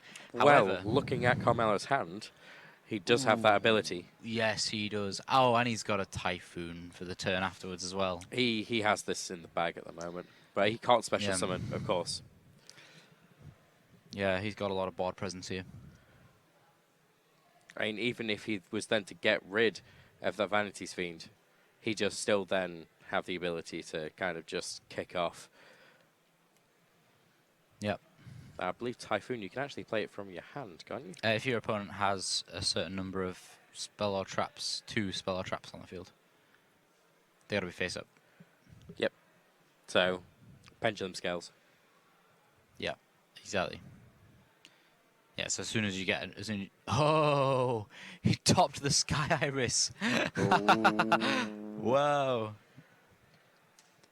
Finn, I think Finn's getting pretty nervous here because he's just like putting cards in random places and stuff. He's going to Typhoon the Skyres. Ooh, that's rough because Kieran is a low scale. And so is Monkey. Well, Monkey Ball turns into a level 4 scale when there's not a performer pile. So, Yeah, yeah, that's that was it. So there we go. I mean, it didn't really kind of. This match didn't, as we say, matter as much as the last one because, you know, they're already going to Worlds. Yeah. Yeah, so that's huge. But Carmelo is going on to win, go to Worlds, and win something else. Yeah. And so with the stream guys here, obviously me and Robert being from the UK and our stream team here being from Germany, there was a little bit of bias going on as to what they wanted to win. We had Jan jump straight up. Woo, he won. Yeah. Yeah, I know. So, yeah, that was quite nice. He's laughing away now. He doesn't want to look at us. He's not willing to look at us, is he? No, he's not looking. He is. He's looking. He's looking. He's waving. There we go. Okay, so we know that the other result is in. Yeah. So I'll be honest with you. I don't think there's going to be I don't think there will be an interview for this one. No. Simply because we couldn't be able to interview the finalists. Yeah. So that'll be quite nice. So if we take a short break. We may have some. I think we have some highlights. Ollie will be back over with those, and then we'll be going straight into the finals. Stay tuned.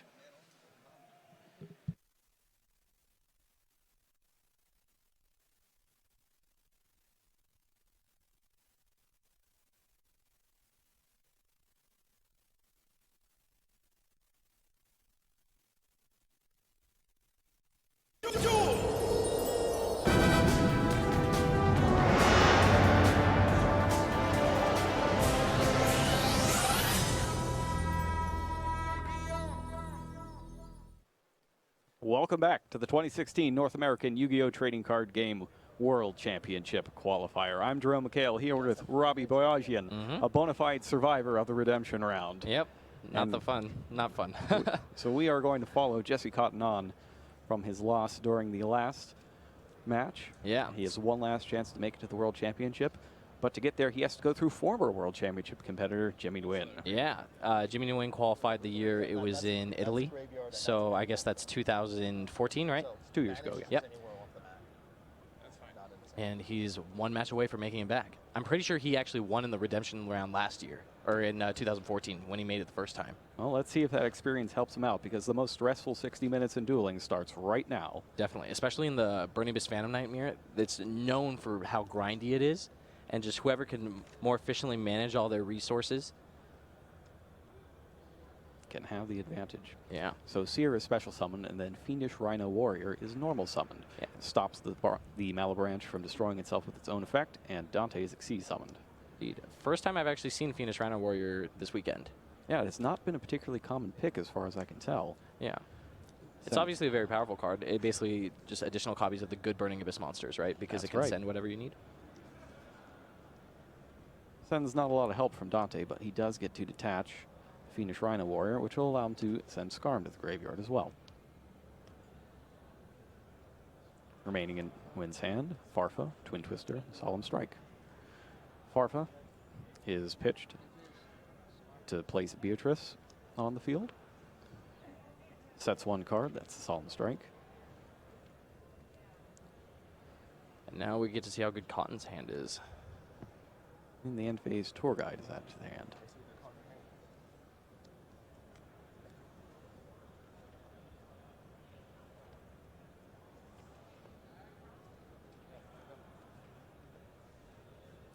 Cotton is up.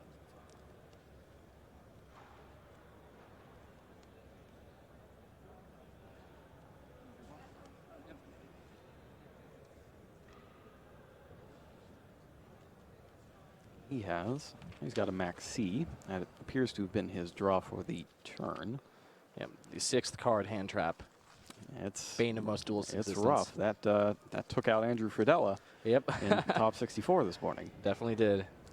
Starts with Terror Top and had drawn the Tekena board. Yeah, but what it does mean is that if he can kind of clean up the field, right, and reestablish dominance, or establish dominance over Nguyen, that max C is going to be great. Absolutely. Dante gets eaten by a Solemn Strike, though. Yeah, that's rough, especially because he used the Speedroids to summon it, so the Dante can't even add back a Burning Abyss. And that leaves Beatrice there to Farfo away something if need be. Foolish Burial's activated over on Cotton's side.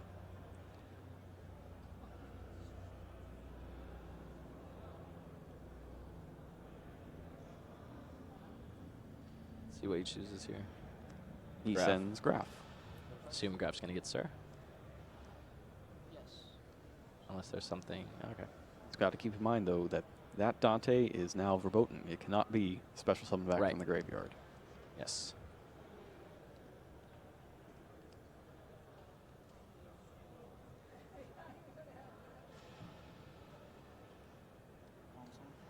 Normal summon Skarm. Now no one's going to think for a minute, but it seems like he's just going to snap this off. Question is, does he detach Dante or Seer? Yeah. Quick Checks his check the grave. graveyard. I mean, you usually want that. I guess the Sir, if you detach it right, you get back Skarm, and the Skarm will destroy itself because of the Beatrice, so you get an additional search. But just the upside of putting Dante in the grave so the Seer can get back that instead is huge. Right. Because it just lets you so easily set up an additional Beatrice. There's Farfa. It's taken all weekend, but I've finally been able to discern the difference between Skarm and Farfa. Yeah. The only two that are really bad for me are Alec and Calcab. And I think it's more so just their names rather than the picture? Yeah, because their pictures don't look very much alike at all. But I could understand Farfa and Skarm, maybe.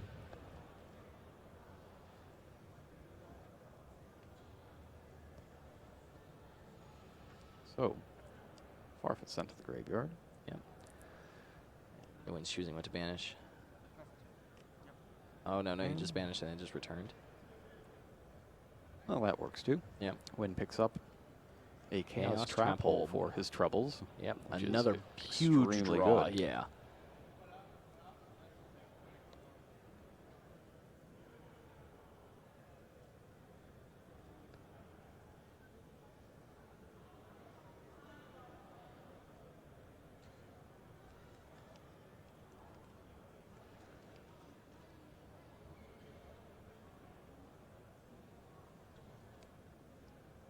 Normal summons Tour Guide.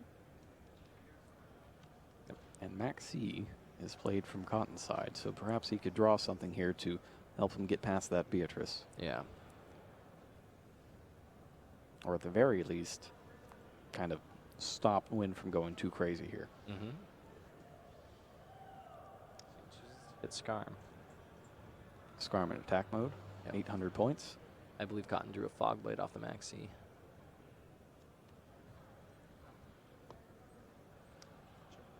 Skarm mostly known for his defensive prowess. Yes. Not so much the attack points. Beatrice has changed to attack position.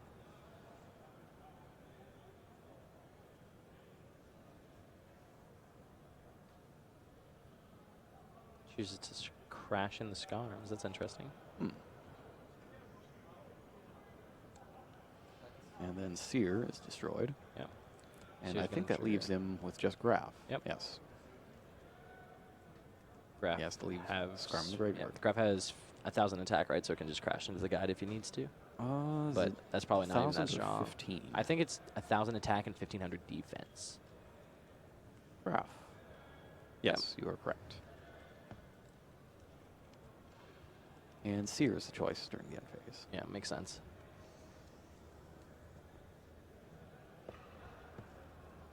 Rubik was the choice for Wynn.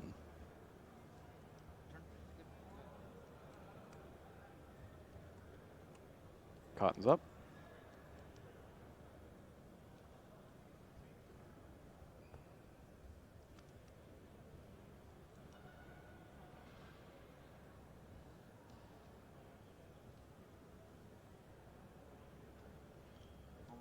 And he chooses to normal summon a Seer. Yep, loses out to Chaos Trap Hole. 2,000 points from Jimmy Wynn. And he gets to banish the Sir. Pretty good. It does appear that he already has a Seer in the graveyard, though. Yep. With Barbara in his hand, he can just special summon that. Yep. Just press forward.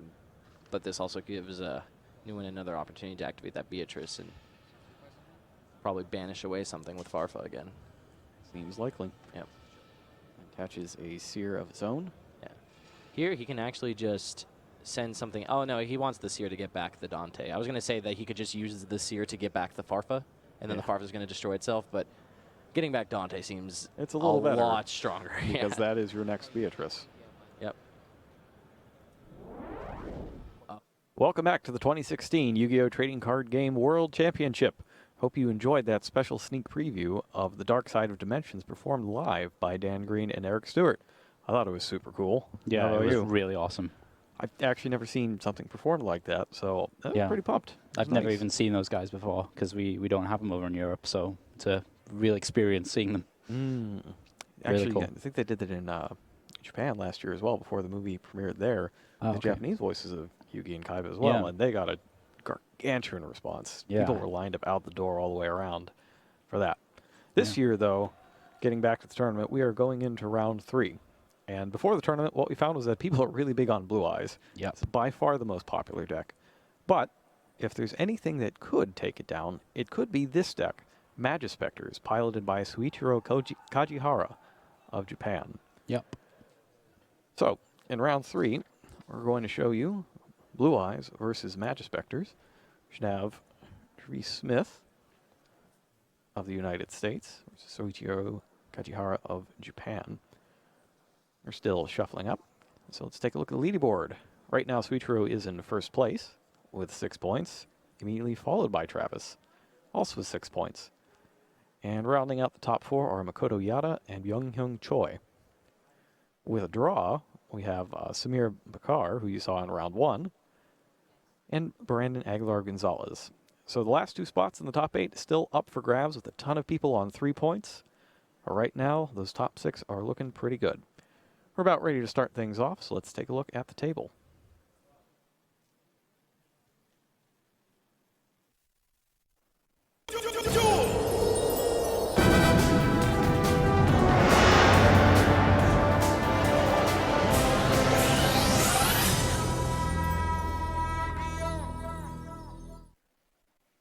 All right, we are getting ready to go. Looks like the first turn has already been decided. It looks like Smith is going to be the one taking it.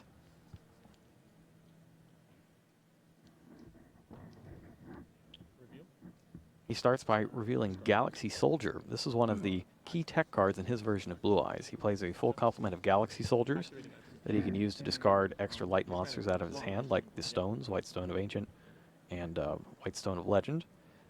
What that gets him is a level 5 light body on the field and another copy of Galaxy Soldier, which he can summon, and then the two combine to form Cyber Dragon Nova, and then Infinity.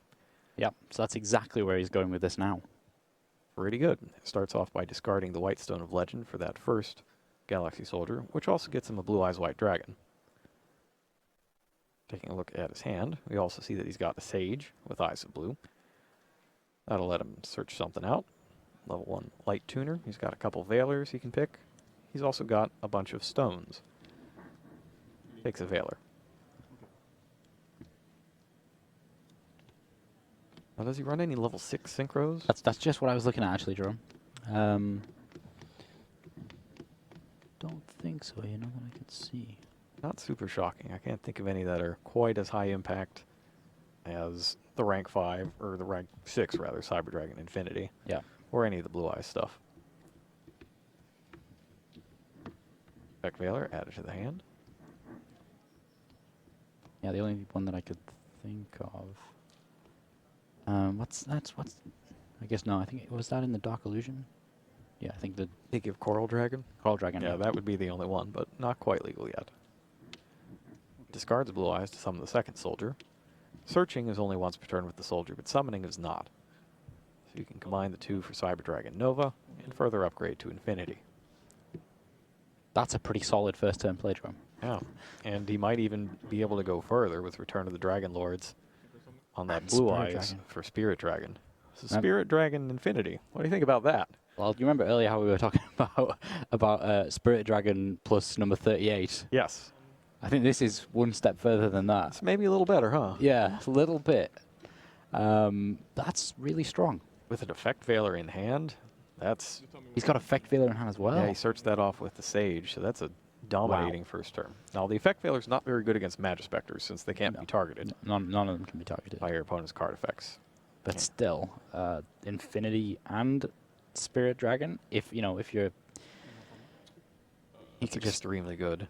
You could just stop that Kyubi, is that the right one? I always get the fox and the cat mixed up. Yeah, it's Fox Kyubi. It can search a trap. And he's going to let that go, I think, and just negate the trap. Well, actually, thinking about it, wouldn't you... Okay, yeah, he's got Tornado. Yeah, Tornado. I'm just thinking about Tempest. Isn't Tempest a counter trap? It is a counter trap. So he's not going to be able to negate that with Infinity, but obviously goes for Cyclone here. But in the case of Tempest, he'd have to have the monster on the field attribute. And since he's going to know what this card is, he'll just attack instead. Yeah. Yeah, there's definitely ways to play around it. It's interesting, though, that he's playing so many of the actual Magispector cards. Because he's got Sonics in there to have attack points. He's got the field spell, Majestic Pegasus. Yeah, quite a few of the deck lists that we saw yesterday actually were playing Majestic Pegasus. But this is the only deck that I saw that was playing... He's playing one-ofs of all the different Magispector spell cards, and I couldn't even name them off the top of my head of the effects of those. So here's the field spell, Majesty's Pegasus. Yeah. Pumps up 300 attack and defense and lets you basically swap out. Yeah, it's kind of like Sky Iris. Oh, yeah. Sky Iris, yeah, that makes sense. He activates a Kirin in one Pendulum Zone and a Bunbuku in the other Pendulum Zone. And he's thinking about which one he would like to negate with Cyber Dragon Infinity. He goes with Bunbuku. Yeah. That's fine as long as he doesn't have another 2-scale. He's got the cat. See, again, that's another thing I always forget about the Magispectors, all their scales. Isn't the Unicorn the small scale? Unicorn is small, yes. Yeah, so he needs to have another big scale here. Oh, he used the Magispector Storm, I think it is? Storm is the one that returns it to the top of the deck.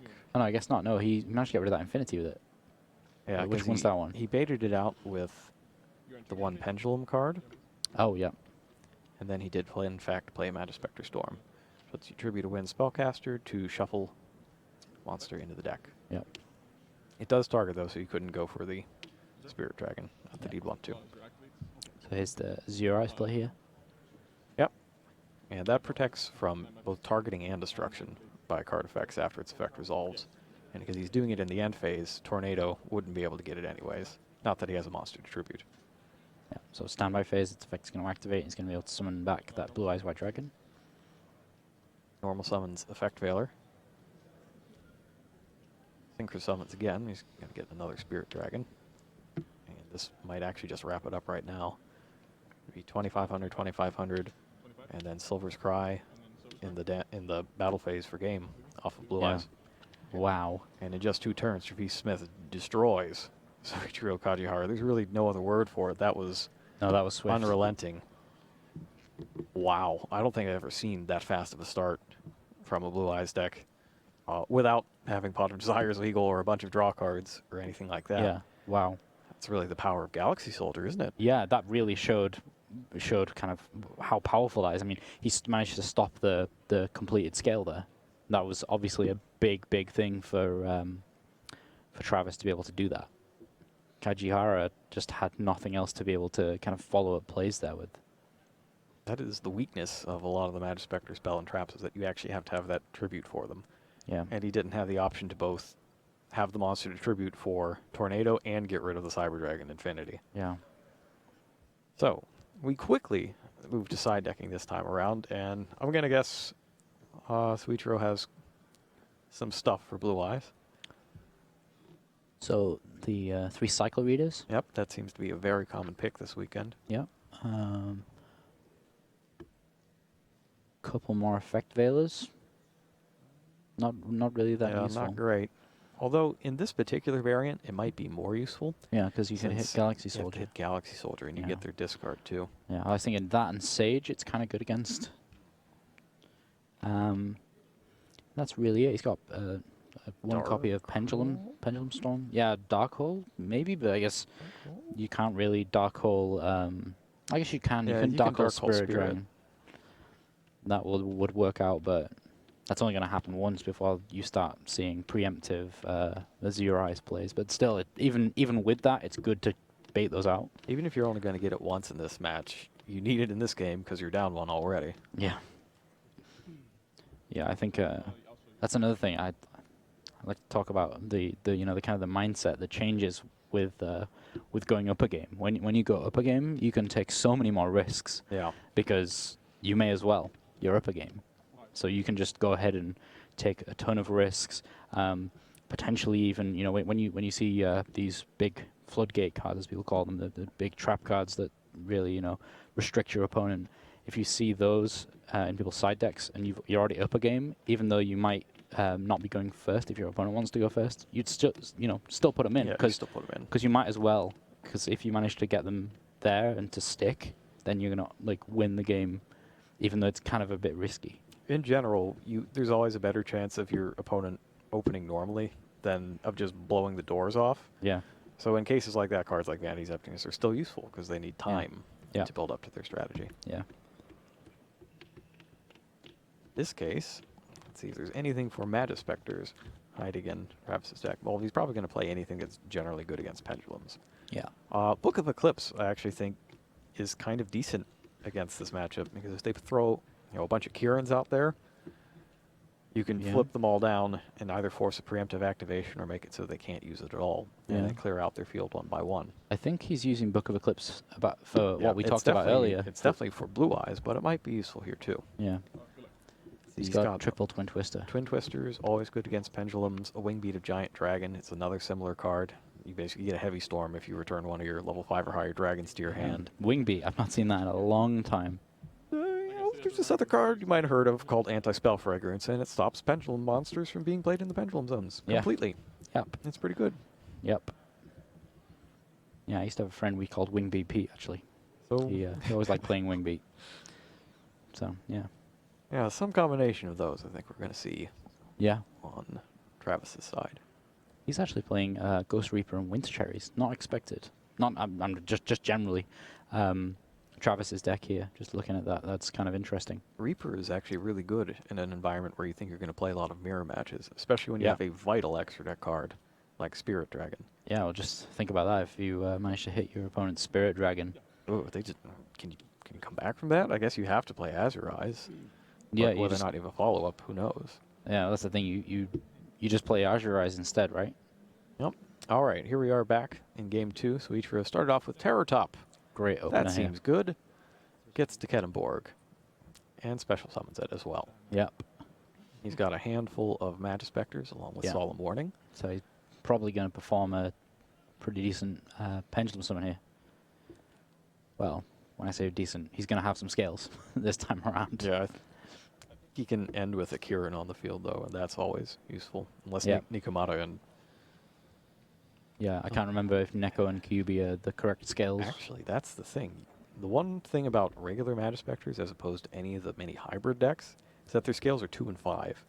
It doesn't go up high enough to Pendulum Summon Kirin. Right, yeah. That's a bit of trouble.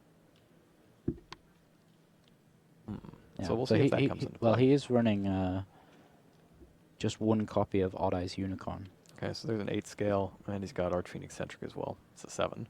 Yeah. So he has ways to Pendulum Summon it, but they don't look very easy to get. No. But he's going to be able to make a rank 3 Exceed monster here. What do you think he's going to go for?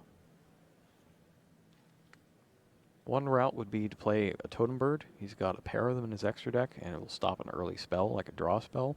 Yep. That might be what he's going to go for here. Spell and trap removal, not really useful. You're not going to just throw a removal card like Breaksword on the board. No. So he does go with Totem Bird. Totem Bird can negate a spell or trap, and it loses 300 attack points if it doesn't have materials. So, yeah, Pendulum Summons QB, and then he's going to be able to set 2 trap cards. I know what it does. I want to make Yeah. This is definitely a deck that kind of needs to go first. Yeah. Otherwise, a lot of these cards don't do anything. Yeah, he's playing a reasonable amount of trap cards. Because, well, he's not playing a lot, but when I say reasonable, I mean, you know, they're searchable. Yeah, reasonable as in they're all going to be in his hand within the first couple turns Yeah. if the deck is doing what it's supposed to. Yeah. And he takes Magispector Tempest. Yeah, I think that's a good move. Bring it up. Tempest is a counter trap. Yeah, I think Tempest is probably the most powerful of the Magispector spells and traps. Now, the one thing we worried about with Tempest was when it was coming out, we already knew that Solemn Strike was also coming out. Yeah. So it's like, okay. But this is going to be replaced as soon as the next set comes out. Yeah. Still, in this particular case, he has Solemn Warning and a Tempest. Yeah, not that's bad. that's pretty good. If your opponent can't play any monsters. Special summon or a monster effect is activated. I don't know that Travis has anything he can really normal summon. Even with his side deck, there's nothing in there. It's just a bunch of spells and traps and Winter Cherries. Oh, he's going to play trade him, pay the cost. So he starts by discarding Dragon Spirit of White for trade-in. And Kajihara is deciding whether or not he wants to negate that with Totem Bird. Yeah. Do you want to bring up Totem Bird? Yes. Totem Bird you don't see a whole lot. This guy was from Cosmo Blazer originally. Sorry, or the Attacking Galaxy version. Lightning Chittery is from Cosmo Blazer, the rank 4 wind-only monster. And goes ahead and detaches both materials. Silver's Cry is up next. Deciding whether or not to solemn that. Answer is probably no. I'll just negate the effect if it targets the card that I want it to. No, he's actually asking me. So he activates that effect. Gets negated by the Tempest, leaving his Solemn up. Yeah, putting Bunbuku in the right place for next turn. Smith is forced to pass. Yeah, wow. That's big. He can just kind of switch everything to attack mode now and go for it. So let's have a look at Kajihara's hand here. He has picked up Magispector Toad Ogama. That's actually pretty new. That guy's from Breakers of Shadow. Yeah. So went ahead and just Pendulum summoned that as well as the Bunbuku Raccoon that was in the extra deck. Bunbuku has, what, 1200 attack? Yeah, I think it's 1200.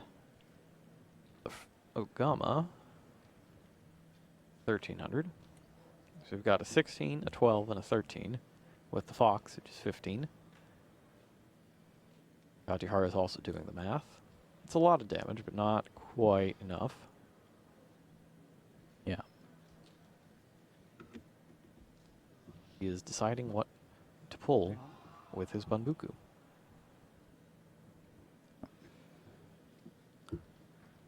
So I don't think he's going to be able to get rid of all of his opponent's life points here. Nope, the Magispectors are a little bit too small for that. Yeah, they've got very good defensive effects, with all of them not being able to be destroyed by card effects or be targeted, but they're a little weak on the attack point side. My suspicion is that he might just go get another QB so that he can get his other Tempest out of the deck and just lock the game down. Yeah, he's still got another normal summon. Pretty sure Toad does something super useful. Yeah, Toad sets a Speller Trap directly. directly from the deck, but you can't use it that turn. Yeah, so he's going to set there's Tempest the QB. directly, and then QB, normal summon, get the Tornado. Yeah, and there's just nothing Travis is going to be able to do about this one. Okay, he's going to make some Exceed plays. Probably just another Totem Bird, since he has 2. And doing this locks out yet another card. That's the basic goal here for Suichiro's deck, is that he just wants to lock down your entire opening 6 cards. Yeah. Yeah. So attack with every... Oh, no, Trapeze Magician. Oh, that's right, those 2 are level 4. They're 4, not 3, so he can double attack for 26. Yeah, for that game. That game. You win this one. You win this game. Oh, what? Yeah. Yeah, so it's 26 and 26. It's 52, plus the rest is enough. All right, so just as quickly, Suichiro evens things up. Yeah, straight away. So now this is where Travis has got to be a little more concerned with his side decking. You know, is it really worth going in with all those super powerful trap cards, but not relying on them too much? I think what he's got to do in this one is just try to play the same game that Suichiro just played. Go first, go crazy, yeah, and throw down a bunch of things to make sure that Suichiro can't do anything. Yeah, just put a puzzle on the board that he knows his opponent can't solve. Yeah, something like if he could get Infinity with Spell Fragrance. Yeah. Yeah, Infinity Spell Fragrance probably gets you there. Yeah, I think if we have a quick look through Kajihara's deck here, I don't think there's enough cards in his deck for that to work out unless he has multiple Twin Twisters. I don't know if he has any Twin Twisters. So you got Pendulum Storm. Yeah, Pendulum Storm. That's an interesting card, but not relevant in this match. Destroys everything in the pendulum zones, and then one more spell or trap. So he's got all the Magic Spectre spell cards, so he could use one of those to deal with Spell Fragrance somehow. Eventually. But yeah, in a couple turns. Yeah. If it doesn't get negated by Infinity. Yeah, that's true. It's not. You got to have multiples in one turn, really. Yeah, and he only has one of each, and their spells. Yeah. Not looking good here. So this could be entirely down to who gets the better opening hand, really. Yep. Both are trying to do the same thing. Yeah, both players they've spent the time and constructed their decks in such a way as to be able to do this kind of play. It's not just pure chance that that their decks are doing this. This is how they've made their decks. I actually really like the Galaxy Soldier tech. Yeah, I like that a would not lot. be shocked if that's what carries them to the top 8 and beyond. Yeah, that's really, really good.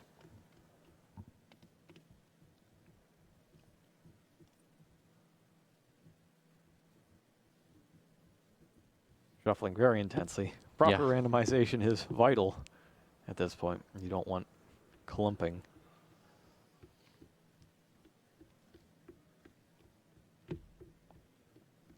Taking a look at the clock, it's only been about 20 minutes. Yeah, I can't see it from here. On the round so far. Looks like it's at about 37 minutes left out of 60. But even though those duels were only a couple turns each, they were a couple really intense turns. Yeah.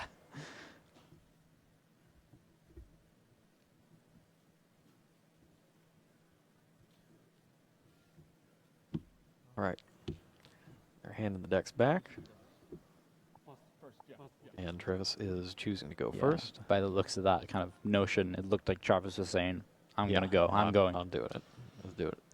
Okay, let's see Travis's face here. What does he think about this hand? It's probably not going to show us anything. Doesn't want Gajihara to know.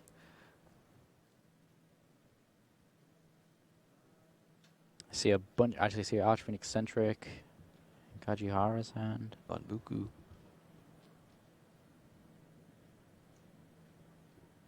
I haven't had a look at Travis yet. Yep. All right. Look at that beautiful banner behind. It's awesome. That is the. It's also the image that's on the game mat that you get for winning public events here at the World Championship. Yeah, That's it all is. the protagonists. Looks fantastic. All right, so, Kajihara's got Ally of Justice Cycle Reader in his hand, which could throw a wrench in the works for Smith. Smith starts out with Dragon Shrine, sending Dragon Spirit of White to the graveyard. He's got a trade-in in his hand, so he's probably also sending Whitestone Legend. Yep. He's got the Anti-Spell Fragrance as well. So it's going to be a good hand, not necessarily a great hand.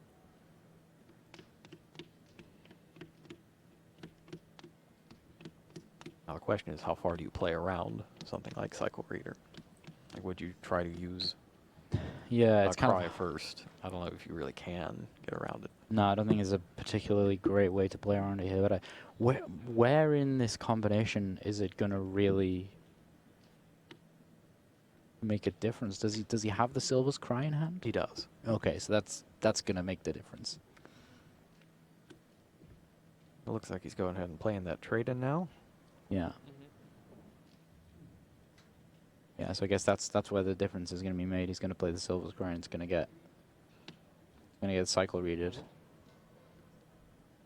I think that is his only revival card at the moment. He's choosing the Silver's Cry, the Dragon Spirit of White. Cycle And reader to take out both. Bam. Yep. And that's a pain because there's definitely no way he's getting Blue Eyes Alternative White Dragon out of his hand now. No.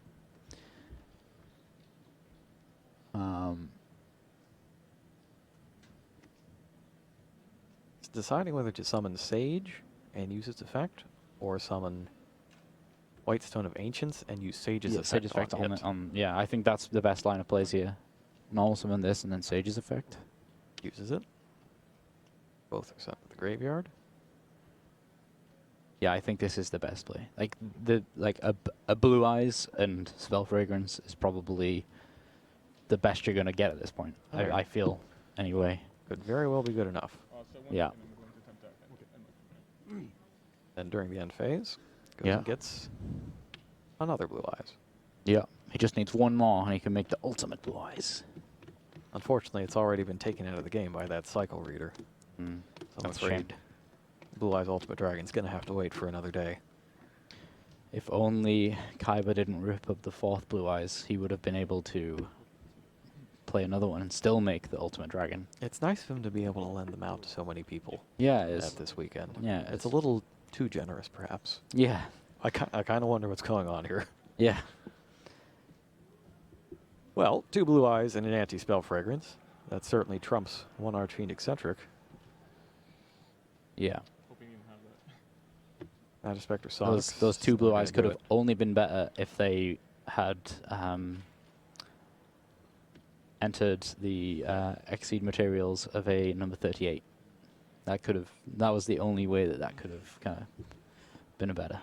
I like the 2 Blue Eyes here. It's kind of hard to get them off of a number 38 since it doesn't have to detach to negate anything. And he does want one to get to the graveyard so he can pull it back with that stone and get the alternative out of his hand. Alternative, yeah. So Kajihara is diving deep into the think tank here. Yeah. He's got 5 cards in hand. Yeah, let's take a look at his show him. hand. Luster Pendulum, the Draco Slayer. Okay, so basically he summons Archfiend Eccentric and tributes it for its exiled force effect to get rid of 1 Blue Eyes, and that puts it... Sets Magispector Sonic. Whoa. Okay. He just drew Return of the Dragon Lords. Which he can't play. Yeah. Still think there's plays to be had in this hand here. Oh, he can yes. attack for 6,000 damage. Yes, this is a very good hand. He could attack for 6,000 and then make number 38. Do you think that's what he's going to do? I think he might just leave them. Just leave the 2 Blue Eyes out there and set his return. My logic behind the 38 is like if the set card is Twin Twisters, then he can start going places. So if you have the number 38, then you've definitely won, because if that's a spell card that's set, then you definitely can't lose. Yep, I can see that. I think it leaves you a little open to the trap plays, though. Yeah. And having the 2 monsters out, you can't get tornadoed out of the game.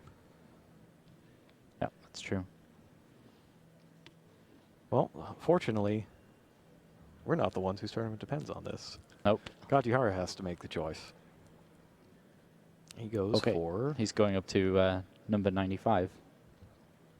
Ah, I see. He's going to load up the graveyard. Yeah. That's a good choice. I like it. Nervous. Forget something. Just double checking. Yep. Up to 3. And then he has to do this. Yeah, after I send it 3. Yep. No. Oops.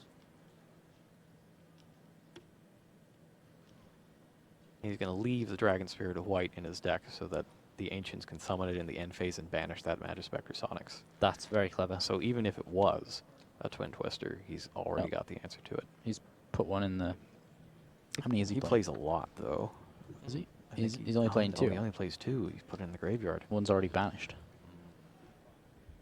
Yeah, that seems strange.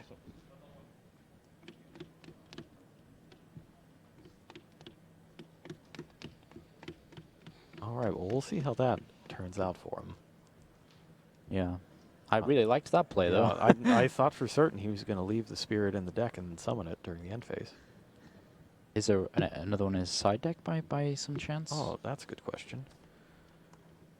No. No. Okay, well.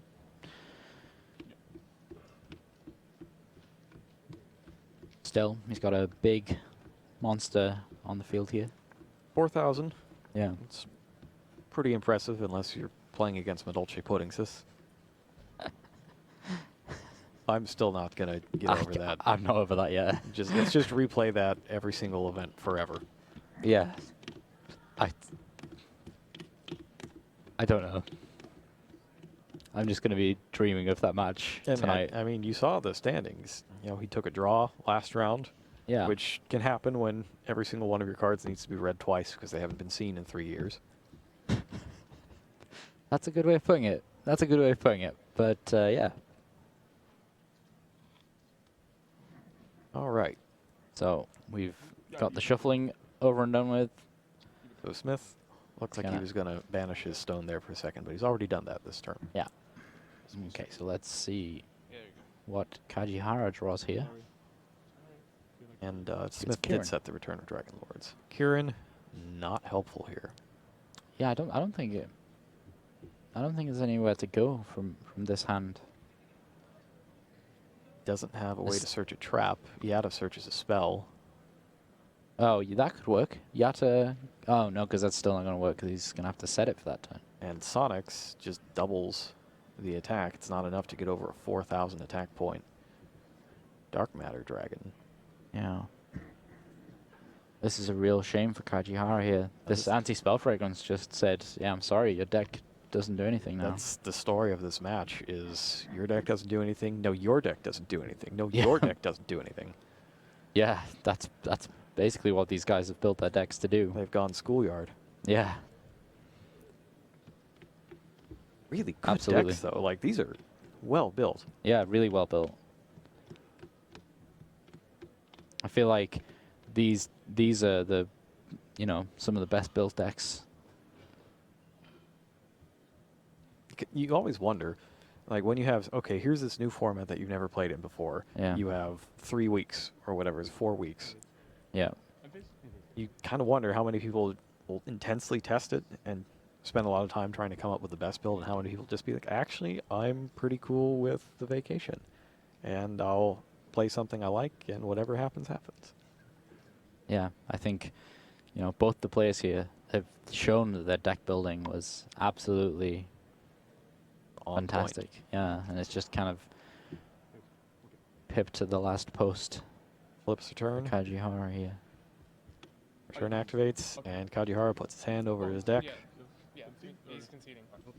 And he is done with this one. Oh, no, but since you can't concede, that's the thing. Yeah, well, you've got game on the board, I think. No, I'm just saying, like, I'm just saying Yep. the just conference. So he does, in fact, have game on the board there. It's okay, though. Just confirming that that is the case and that he does wish to concede. Yep. And that'll do it. So Travis Smith takes a 2-1 victory over Srichiro Kajihara of Japan in what was an extremely well-fought match. Yeah, it wasn't really. a huge number of turns, but the level of play on each turn, along with the level of skill that went into the deck building here, was gargantuan. Yeah, I think absolutely it was.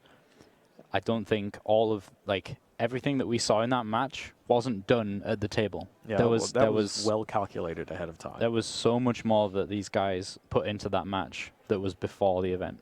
And that's really where a lot of the stuff is won. Yeah. Just preparing, building your deck, practicing with it. Yeah, absolutely. That Galaxy Soldier tech is real good. Really good. It's real good.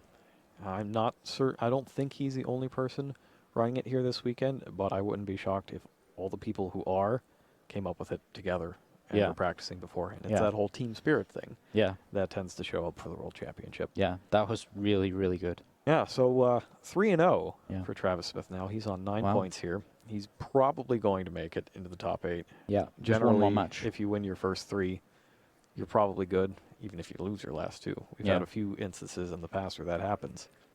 Yeah. As on the other hand, Soichiro's still doing pretty good. He's on 6 points. He probably does need both of the remaining matches, though. Yeah. Either get both or a win and a draw. That might also do. Yep. But still, his deck was really, really good. I think he's realized that being able to search out these specific Magispector spell cards. Yeah, essentially you're searching out Solemn Strike. Yeah, well, yeah. So Solemn the Strike trap and cards, Banish Anything. the trap cards, yeah. But he's the only person I've seen who's playing these kind of one-off Magispector spell cards.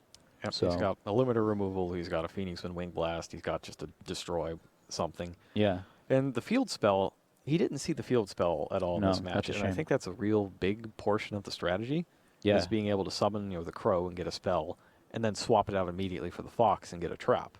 Yeah. And we didn't really get to see that in this match. Yeah, that's kind of been gaining popularity in Europe, playing the Pegasus. People have only been playing one so far. People have been playing more Sky Iris than the Pegasus, but so Ichiro's gone all in on it. Solid. Well, we wish him the best in the rest of the rounds, as well as Travis. We've got another replay for you so you can see how these World Championship competitors came to be. Stay tuned. And in the following games to do so. In this situation, I think he's absolutely right. All right to do so. And now we get to see exactly what they put in. So it looks like Cotton put in Maxing and Ghost Reaper and Winter Cherries. And of course, we did make sure beforehand that they are side decking with their own decks. Yes. Just in case anything really weird happened. Yeah. Suddenly their side decks are mixed up and... Oh, man, if their side decks got swapped too, that would be something. Yeah. That would be something. About 10 minutes to go in the match. Actual round time is at 35 minutes, but I'm throwing in the 5-minute time extension. So That is including the time extension. Yeah.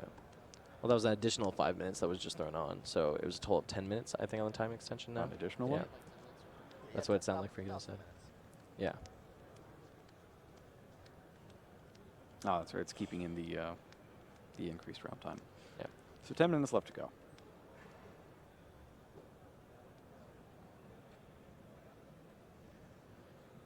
And Cotton made his decisions very quickly. Yeah, I mean... He's ready to get this thing going, doesn't want to go to time again. You figure Burning Abyss Phantom Knights is probably the matchup he's played against the most, right? Just because it was the most represented in terms of the top cut, so higher tables, he's going to play against a lot of it as the tournament thins out, so he probably has a good idea what he wants in the mirror match. It seems like he just had the best card, 3 Ghost Reaper and Winter Cherries, another Maxi, probably goes up to 3. Yep. Yep, and sounds good enough to me. Yeah, just go for it. Yeah. I don't know. Having your redemption round be like the whole entire dynamic is centered around Ghost Reaper and Winter Cherries now because of the mirror match, right? Yeah, that is not a good situation. Yes, to be it's in. not, That is especially when not you're fun. down a game. Down a game, and Ghost Reapers and Winter Cherries can just end your tournament life. Oh, and you know it's going to be in Wynn's deck, too. Yes, That's like the number definitely. one card for this Yeah, mirror yeah. match. It's just the card that really, it's sort of like a floodgate in that it doesn't let your opponent play, but It lets them play. It just they just without can't play the Dante. they just can't play the one card that they really need to make their deck go. Yeah.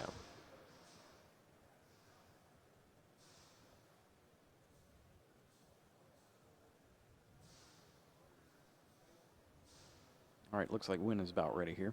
Yep.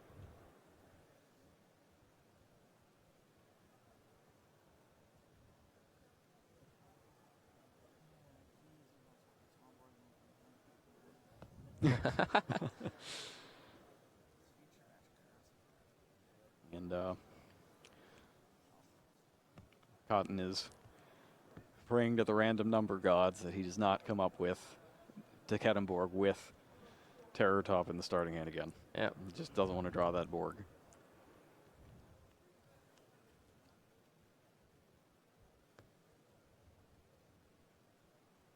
One real good shuffle later. And we are ready to go. Yep, I'm excited. He's got top. He's got all the maxis in the world. But does And one Nguyen BA. have Nguyen has Maxi? Does he have Winter Cherries? That is all that matters to me right now. See once it gets updated. Terror Top comes first. Oh, 3 maxis. He's got Jeez. every maxi you could ever imagine. Yeah, it doesn't look like Nguyen has Ghost Reaper Winter Cherries either. It doesn't have it yet, though. Yep. He's going to do it now, and we'll see what Cotton does. He normal summons, very smart. Yep. So he's only going to give his opponent 1 card, but it's not going to be before the Xyz summon, and Yes. that is the important thing. Can you operate with just 1 Dante? Sure, as long as its summon wasn't negated. Yeah, right? Because you just keep on getting back with Yeah, Seer. you just get it back with Seer forever. It still seems like it would be a little rough, but... No, it's fine. Yeah, it's doable, which is what matters, right? Because you still have Infinite Beatrice as well. Yes. Yeah, 1 Dante doesn't actually stop this deck at all. Yeah. 1 Beatrice, I think, would. That could cause some problems. Has anybody ever used Ghost Reaper on Beatrice instead of Dante? I was actually talking to Billy about that against the Burning Abyss Monarch deck. Like whether you're supposed to do it on Beatrice instead, but I think you're just supposed to do it on Just Dante do it on every Dante, time. Yeah. Just stop it from happening at all? Yeah. I would agree with that. That makes sense. It's just cool that that deck can, like, they have the combo where they reduce Aether, right, with Domain, and then get Kraz, and that's 6, 2 6s. But yeah, Dante just seems like it has to be the card to hit most of the time. I guess it might be a little different. Like, after they get 1 Dante, do you then Ghost Reaper Winter Cherry the Beatrice? If they already have the Dante, and, like, say you drew it as the card off of Max C, I think you have to. Yeah, So I mean, that it's seems useless fine, to. right? But, like, you want to play a Burning Abyss Mirror where your opponent doesn't have Beatrice, and you're fine, so that makes sense.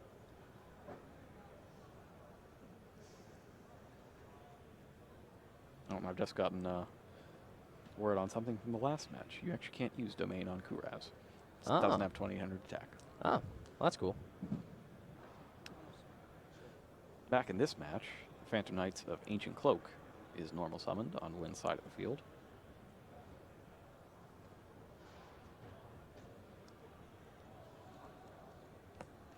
Special summon Silent Boots to go with it.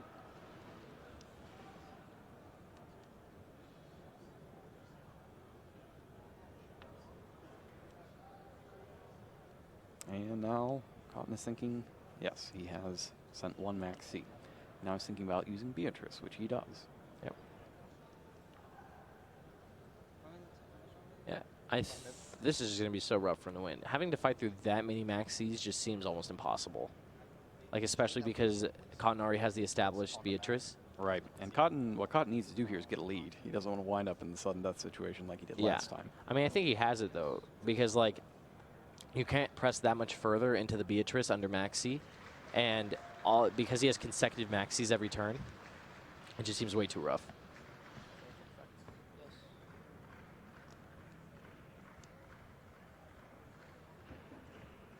All right, chooses to far for the Silent Boots. The Ancient Cloak switches itself to defense to buff up. Yep.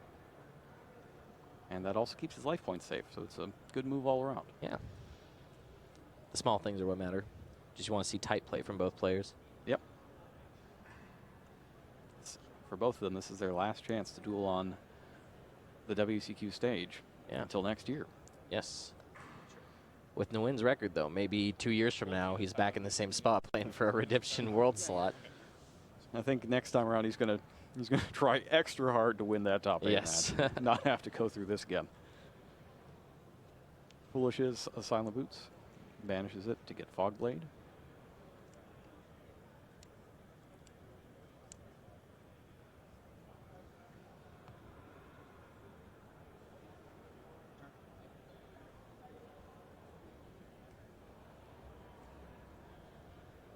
And at the end of the turn, after 2 cards are set, Boots comes back. Yep. And Cotton has picked up, looks like Twin Twisters. A really good draw here. Not bad. Not bad at all. Yeah. Nguyen concedes doesn't even need to see the other maxis. He realizes how far behind he was even from the first one. And that means that we are going to go to Game 3 in the redemption round with not a whole lot of time left. Yeah, Game 3 is definitely, it gets more intense every game. Like, especially if you're down a game or up a game, like you go into Game 2 feeling so good on Nguyen's side, right? Oh, I'm up a game, one game away, and then you lose that, and then all of a sudden you're back in that situation where you're 1 game away from, not getting your trip. And for Wynn, I think that would be, like, he's had a taste of that already. He went to Italy for the World Championship, and it was beautiful. And once you do that once, you want to go back. Yeah. Albeit it's Orlando this time, but yeah, he wants to go back and just experience another chance at becoming the king of games, right? Yep. So maybe a little added pressure. Yes. On that side of the table. Yeah. Or it's the fire that he needs right now. It could just be the motivation he needs. Yeah. Anything is possible. So what do you think of the Fiendish Rhino Warrior? I actually like it. I think even just aside from the fact that it can be a second thing to have on the field, that doesn't make your monsters self-destruct, and it also lets you play your Malebranches alongside Beatrice as well, if you get in that situation. The fact that you get the Foolish off of it is so good. Yes. Yeah, when I initially read the card, that's all that really mattered to me. It was like I looked at it, it was like, oh, this is additional copies of like Graf or Sir. Yeah. Yeah. It's just the issue that like it's another normal summon, and with how like intense the mirror match is in terms of you want to be able to use all of your cards when you need to, so then you can maximize your options. I guess that's the big downside. All this is true, but I feel like it's such a powerful card that even if you're just going to play one copy of it, it's worth just having it in your deck so that you have access to that. Do you have ways to find it? I think it's an Earth Fiend. Yeah, so I don't know you that can't. You can find it. Tour Guide, I guess. Tour But Guide that doesn't gets really. Dark Fiends. No, I think it gets Dark any Fiends or fiend. level 3 Fiends? Yeah, I think it's level 3 Fiends because I'm pretty sure I've gotten that one Fabled monster off of it at least once. Yeah? Yeah, but we can double check. Yeah, let's double check. I always thought she was a Dark Fiend. Oh no, it's level 3 Fiend type monster. Yeah, I forget what the Fabled monster is, but it's a level 3, and I think you can discard a Fable or something, add it back, but I definitely... Skarm is Dark Fiend, that's what I'm thinking. Oh, yeah. 5 is for Swiss. All right, so while the duelists were side decking, the time extension just ran out. Yeah. Oh, so Nguyen gets to decide who goes first. Yes. But now he has the added knowledge of... There are only going to be 2 turns on each side. Yeah. And I would not be shocked if he has Cotton go first so that he gets 2 chances to inflict damage. I think he chose to go first because he doesn't want to give Cotton the chance to establish like a Beatrice and all those other things, disrupt him for a turn, you know, just get in a little bit of damage and then protect the 4th turn. But looks like he is carefully reading his side deck card. Looks like he's got Mischief of the Gnomes. Yeah. In his hand? Yeah. Much weaker in the hand than the deck, I think, with Beatrice, but at least he doesn't need to send it. That's good, actually. Starts with Foolish Burial. Yeah, no, never mind. He could just use Beatrice to send a more relevant card. For whatever reason, I thought drawing Mistress of the Gnomes would be bad because otherwise you would send it with Beatrice, but you get 2 activations out of it, right? If you draw it because you get the front half and then the banish half. Yep, which means he can keep him out of it. He can keep Cotton out of his extra deck for the entire game. Yes. All he has to do is, you know, make something relevant this turn, disrupt them with Mischief of Knowns. Even if Cotton can wall up, he just Nightmare Sharks once. Turn after that Mischief of the Knowns one more time. And we could see Nguyen in the Phantom Knights of Ancient the Cloak World summoned. Championship slot. Yeah, man, Maxi is rough. And he switches to defense. Oh, jeez. Lets him draw. Picks up Allure of Darkness for even more draws. And then the Reaper! Ghost Reaper and Winter Cherries! Oh, man, was that off of Maxi? It appears that he did indeed get it off of Max. I think. Jeez. Cherry says reveal the extra deck. Yeah, he revealed it. It says show. I had to see his extra deck. Look out, Dante. Yeah, I'm banishing. You're out of here. Ghost Reaper and Winter Cherries throws Dante out of the duel. Get to see his whole extra deck. Oh, and yeah, okay. And was that Dark Law? I think it was probably just a second copy of the Pilgrim, but maybe it was Dark Law. That'd be really spicy. Like a Dark Law.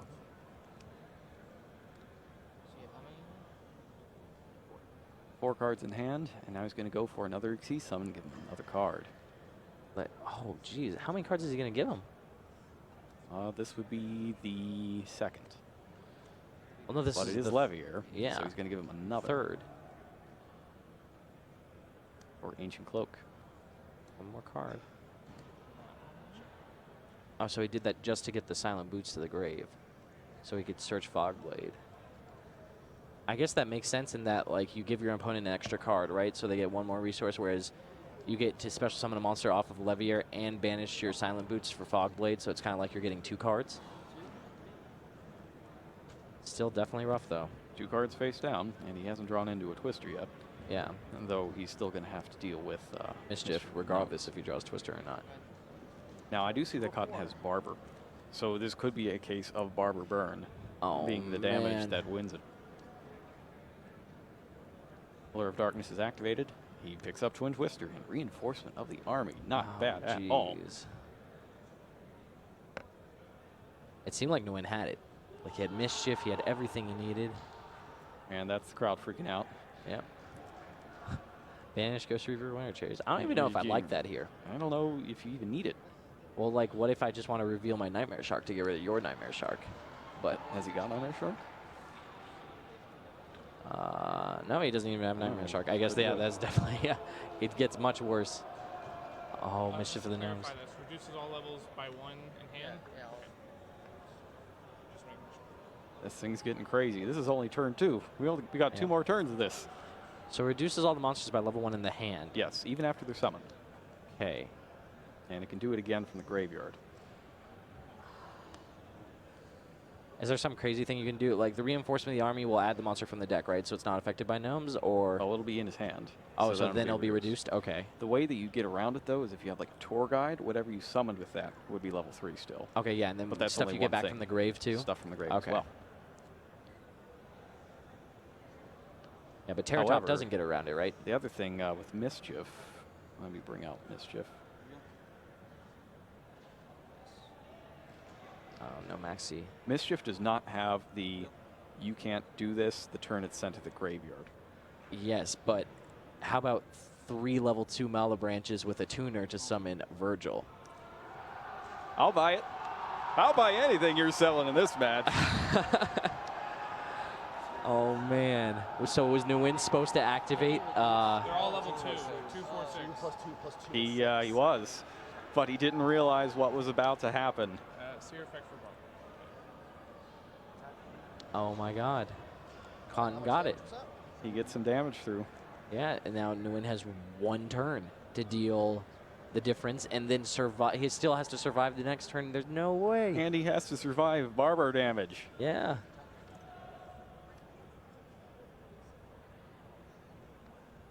Oh, man. That is rough. Sets 1 face down. That was excellent. That was expert level. Yeah.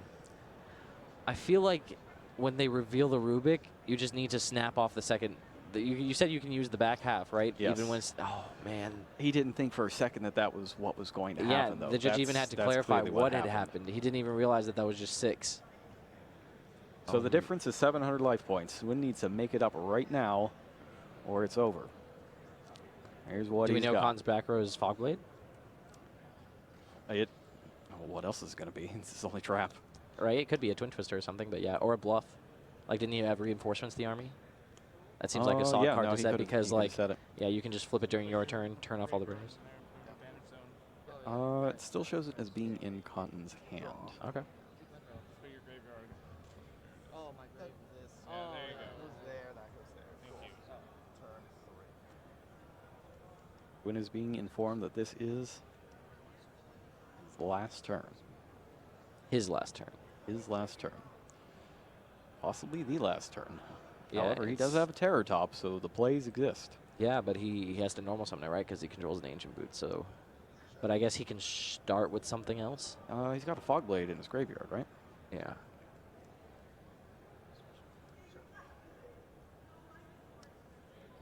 Banishes an Looks Ancient like Cloak. Grand Pulse. Special summons. It's Grand Pulse.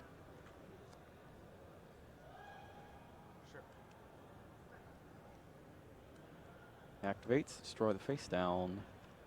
What is it? Yeah, I saw. Go ahead. It's definitely Reinforcement of the Army, right? Nope. No, Fogblade. It is Fogblade.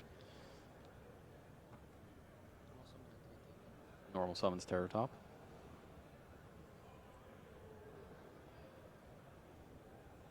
And he has a Fogblade, right? No, it was hit by Twin Twister. Or he has the one in the graveyard, if that's what you mean. Oh, yeah, yeah. But he can banish the Silent Boots to add one?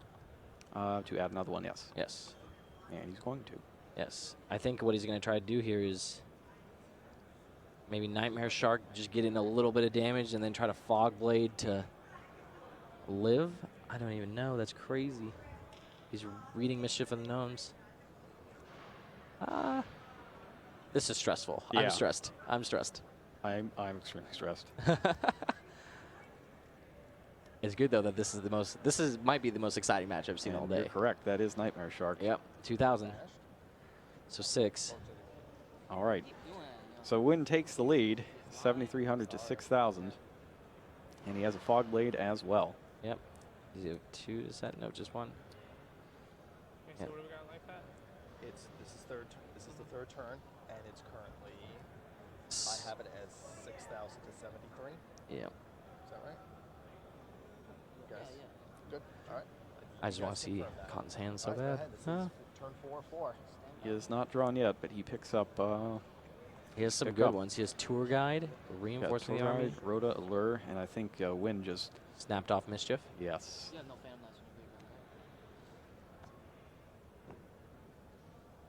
All right. So even if he got the full burn damage off of Barbar, that would not be enough to make up the difference. He needs to do a little bit more, and he needs to do it through Fog Blade. So he starts with Reinforcement of the Army to get the Phantom Knights of Silent Boots. I mean, Virgil over Nightmare Shark and then Barbar Burn is exactly enough, right? 500 plus 900, 1,400, putting him to 59. That would do it. He's still got to get it past that Fog Blade, though. Yeah. Do you think you Fog Blade the Nightmare Shark so it can't be attacked? Boots affected by that card? You either do that or the you Virgil. negate the Virgil effect. That makes more sense. I just want to make sure. This turn reduces level of all monsters each player's hand by 1. Doesn't say currently, so it affects the entire turn even after it's added. That's a good explanation. Boots is reduced too? It is reduced as well. No one didn't even know. Upside. Allure of That's Darkness what that is. activated. He picks up the Tekettenborg that he was hoping not to draw. Yeah. That is unfortunate. However, he did get, I think that's a Malabranch. See, this is better than my redemption match. Yeah. If Nguyen can say that he won through Ghost Reaper Winter Cherries in this bad of a situation, I will give it to him. It's pretty good. Yeah.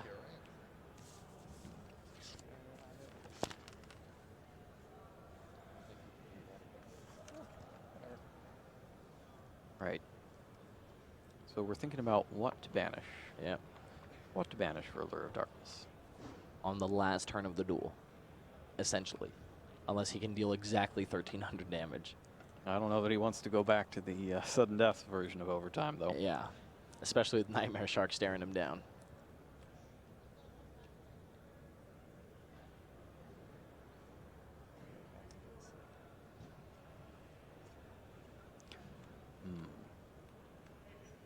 I feel like there are a lot of potential combos here. Play, buddy. And Cotton does, in fact, need to make a play, because I do believe he got a Yes, slow he play did. warning in the last round, and he doesn't want to get game lost Yeah, out right of here. the Yeah. tournament on the last turn. And he's definitely taking a of little the more last time duel. than normal, but that's okay. All right. Normal summons Tour Guide. Oh. Activates its effect, which of course destroys Barber. He's thinking about the Fog Blade. I don't think he should use it. No, he definitely shouldn't, because he needs to stop the Virgil, right? Because if he, it's just game if he negates Fogway. Yeah, he sees it, so that's good. Step 1, seeing that it would be game.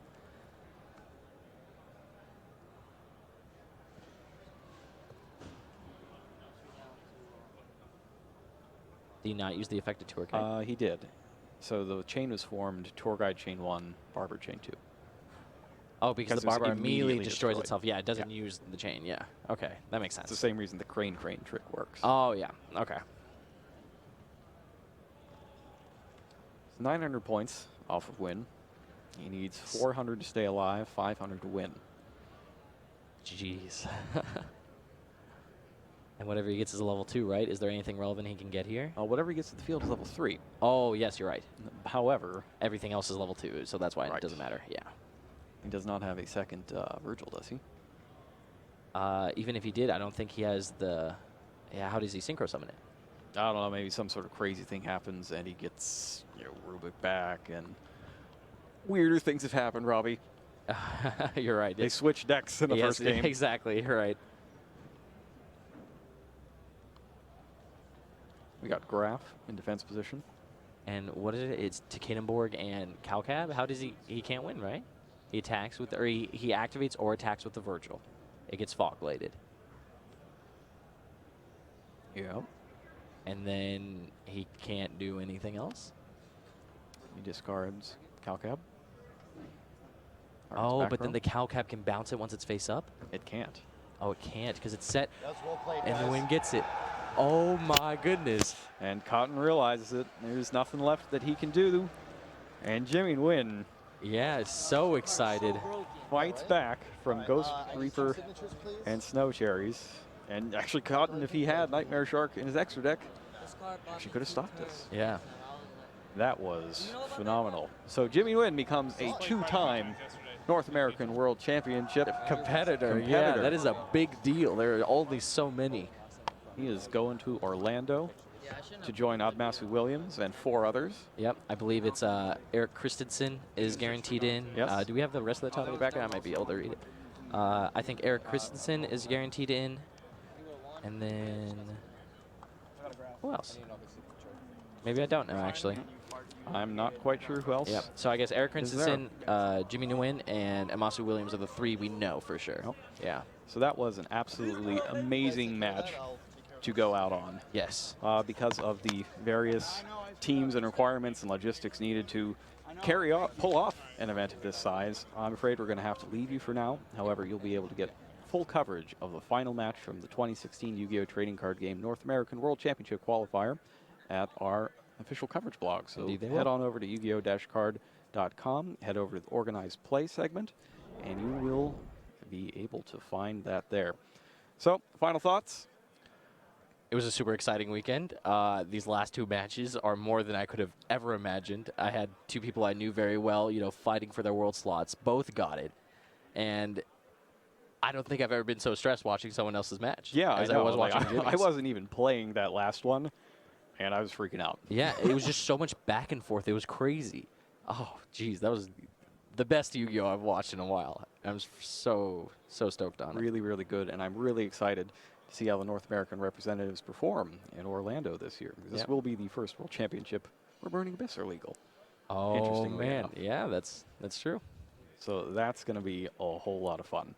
I had a lot of fun this weekend. As did I. So from Michael and Robbie and myself, I'm Jerome. Thanks a lot for watching, and we'll see you next time.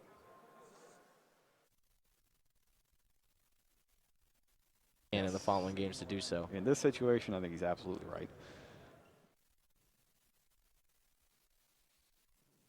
Welcome back to the final feature match of the day. Our feature match of, well, the finals. The finals, yeah. I'm just a wordsmith as much as Rob is. There is 1 match slip remaining. Yeah. Just 1. Just 1. And it's going to be between Carmelo Butiglieri from Germany and Samir Bachar, or Bachar, I'm not sure how you correctly pronounce that. I should have asked him, I guess, from France. Yeah. It is going to be a classic matchup that we've seen all weekend long. It is the 2 most popular decks, isn't it? Yeah, so Burning Abyss, Phantom Knights versus the Pendulums. Yeah, those are the 2 decks, but let's take a quick look at our initial metagame breakdown at the start of the day. Let's go all the way from the start. Yeah, because you guys, if you just tuned in, this is basically what happened this weekend. We had the largest ever European Championship of all time with more than 1,400 players. We have a gigantic other category because we really try to be taking extra care and making sure that you can tell the difference between the Demise Cosmo, the Fire King Cosmo, straight up Cosmo, Exceed Monarchs, Domain Monarchs, and all that fun stuff. Phantom Knights Burning Abyss, expectedly the most popular deck, mostly because they won the North American Continentals. And after 8 rounds of Swiss, this is what it looked like. Phantom Knights Burning Abyss still leading the field, the other category shrinking in size dramatically. So it seems like the supposedly best decks turned out to be the actual best decks. Yep. We have some new decks in here, the Fire King Cosmo that I mentioned earlier. Yep. Very good conversion rate. Yeah, the conversion rate of that was huge. Domain Monarchs suddenly in second spot. They originally were in third spot, even though they were just 3 decks behind Exceed Monarchs. And here they are 4 in front of them, so not much of a difference. Yep. And now watch the rise of Pendulum, I guess. Yep. Because this is the breakdown for the top 64. Suddenly, Pendulum in hot pursuit of Phantom Knights Burning Abyss. Domain Monarchs in third, and the Exceed Monarchs only in 7th place, I think. Yep. Soulkin Monarchs has been in the other category the entire time, and suddenly they are in the top 8. Yeah, there was very few people playing Sulkin Monarchs. Yeah, but Fire King Cosmo again moving up a little bit. Demise Cosmo and Cosmo. Huge conversion rate. Very, very good deck for this weekend.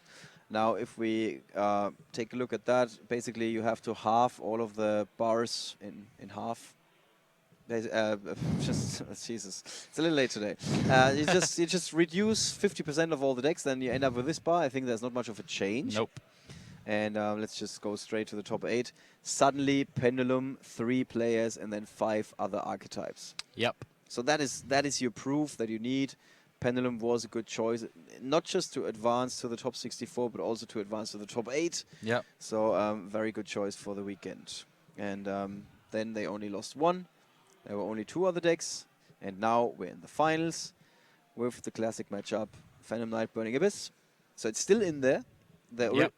Like the originally most popular deck still in there, now finding itself in the finals against Pendulum, the deck that is supposed to win this tournament, according to Luke.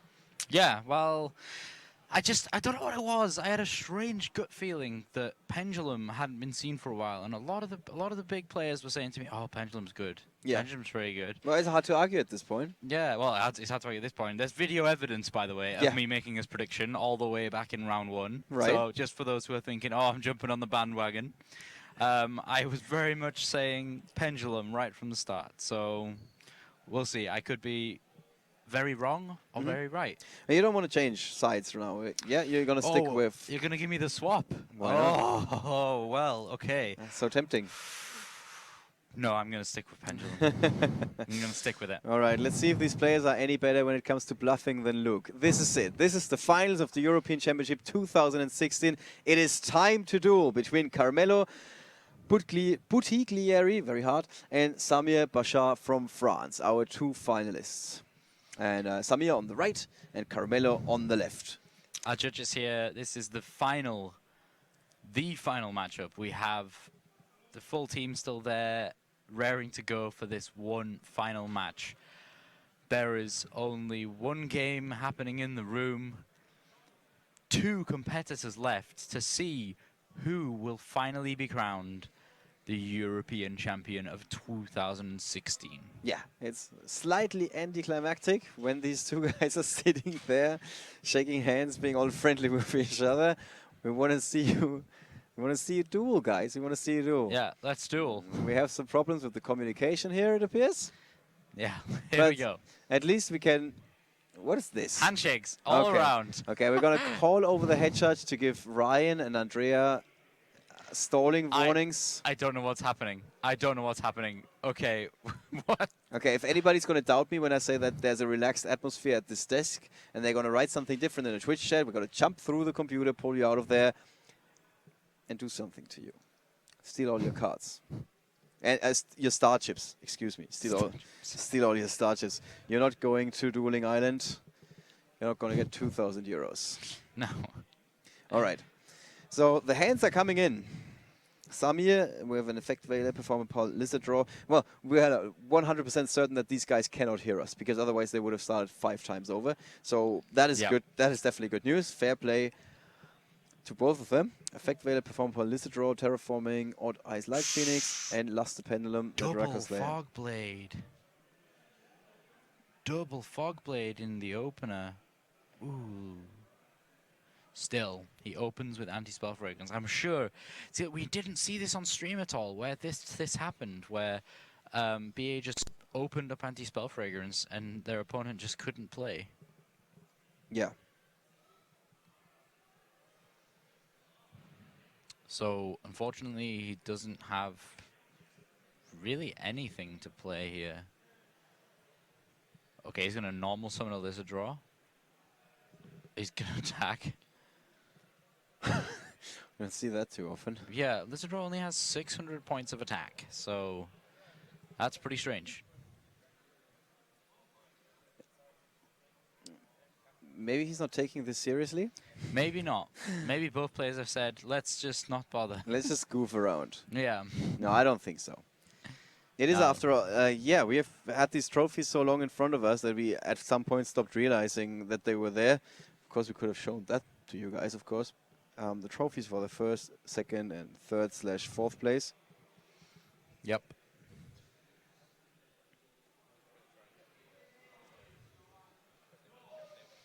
So, okay, so Sir comes down here.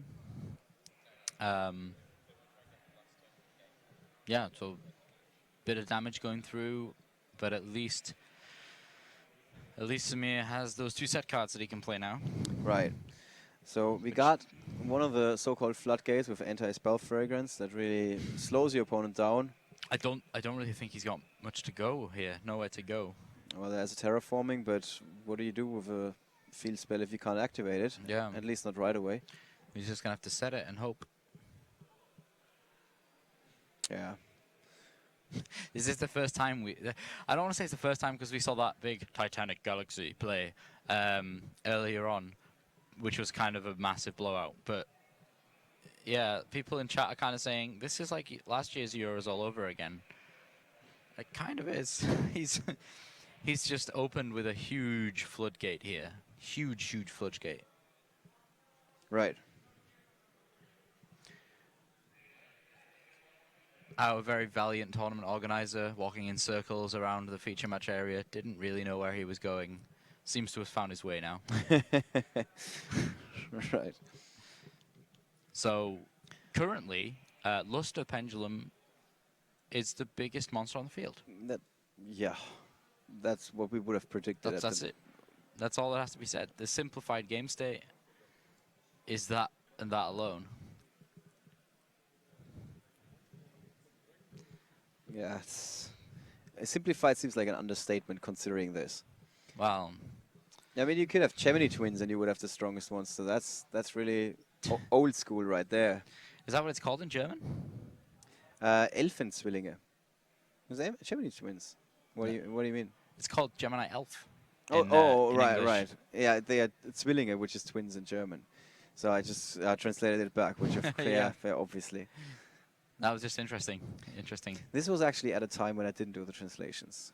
So we had a few more interesting cards. Swords of Revealing Light, Verräterische Schwerter. That is, Verrat is like, what's the English word for that? It's definitely not the right translation. Let's just put it that way. Okay, so we see Levier here coming out. Trey using its effects to revive that cloak that he seems to have in the banish pile already. Traitorous Swords would be the literal translation. Traitorous Swords. Yeah. Okay. That's it. Enough about translations. Yeah. Levier got Effect Veiled. Straight away he's going to banish that boots that was used to make the Levier. Let's see where he decides to go with this one. What's he going to send? All of this is looking really promising for Camelo, isn't it? He sends another cloak, gets boots. Yeah, I mean, he's moving. Yeah. Well, whereas Samir is at a standstill here. Yeah. But what can Samir do to change that? He can pick up his cards, go to game 2, and side him some Twin Twisters. Okay. That's fair game, I guess. Yeah, that seems to be his option here. I think we've... Whoa, no. Draco face off. This is... Okay, he's gaining some traction now. He's going to be able to make some kind of special summon play from the extra deck at least. Don't know whether that's going to be Dynaster or could even be Ignista to try and somehow get that anti-spell fragrance off the field. Right. But as for now, these monsters are the biggest monsters on the field, even bigger than Levier, and he's just going to go in and try and do some damage. This is not what I would have predicted. No. No, this seems really strange. He's just got the Draco monsters attacking over and over and over again. But as I say, it's simplified game state. Sometimes it just happens. Although they don't really do much damage, truth be told. No. Let's be fair. So, yep. I figured he would go into Ignista. This seems like the most logical solution to the problem he's having. There's the third Fork Blade. Yeah. Wow. Nobody told us anything about that much Fork. There's the Sky Iris. What has he got set? He's got Magic Spectre Tempest, so probably playing the Sky Iris would be fine. But he can. Did the Ignista get Fog Bladed? Yeah, because he flipped the third Fork Blade when Ignista hit the field. Yeah. That seems strange because Ignista wouldn't have been able to. Oh, okay, yeah. Of course, Ignista can use its effect to summon a Draco Slayer monster from deck first. I always, whenever I played Ignista back in the start of Pendulum format, always would use its effect to destroy something and then go get a monster. Because your zones generally are too full. Yeah. Not anymore. Nope. All right. So tides have certainly turned. Samir suddenly finding himself in the driver's seat. Yep. Hope he's wearing a seatbelt. But this is looking extremely promising. Set card. Yeah, big monster. He's leaving Burning Abyss Phantom Knight player with not a lot to go on. Well, he's got double boots now, which is going to allow him to make an Exceed play at least. And he now drew into a Rubik. Not going to be much use, I don't think, in this particular situation. Maybe he's going to be able to double boots. Well, I mean, you need two of them. You really don't want to just use one shoe instead of two. No, exactly. Oh dear.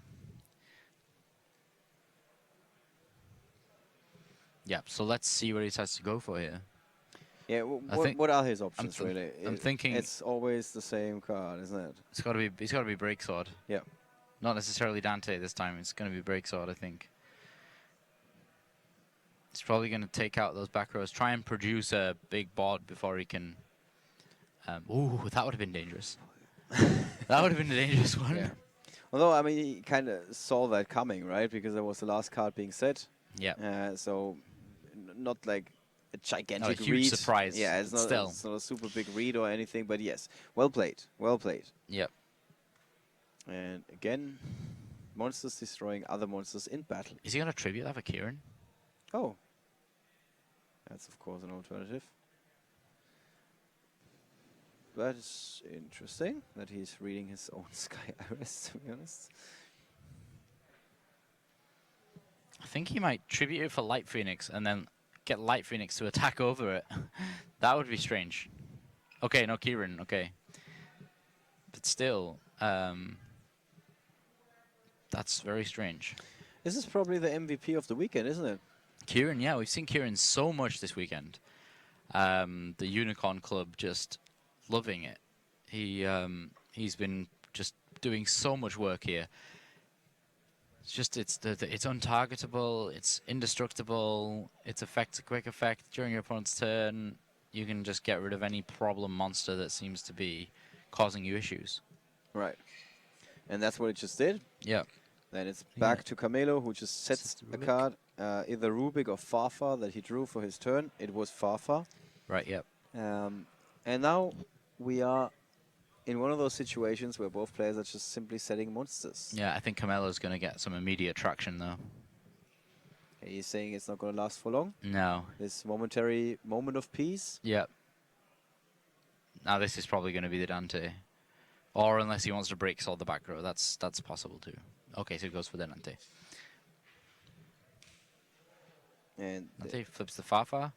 Rubik. Are we going to see Virgil, the rock star of the Burning Abyss, for the first time this weekend? I was about to say, we haven't seen him all weekend. We were bad-mouthing Synchro Monsters earlier, but that was a little bit too early, I guess. They are still a real thing. Yeah. At least this one guy is. Oh, no, he's going to overlay with Rubik. Oh. Poor Virgil. Yeah. Okay, second Dante. Didn't get to play as a tune. As a max. Oh, it's always the Scam is on the last mill. Yeah, I think people are doing this on purpose. This looks like Farfar. Wow. That looks a lot more.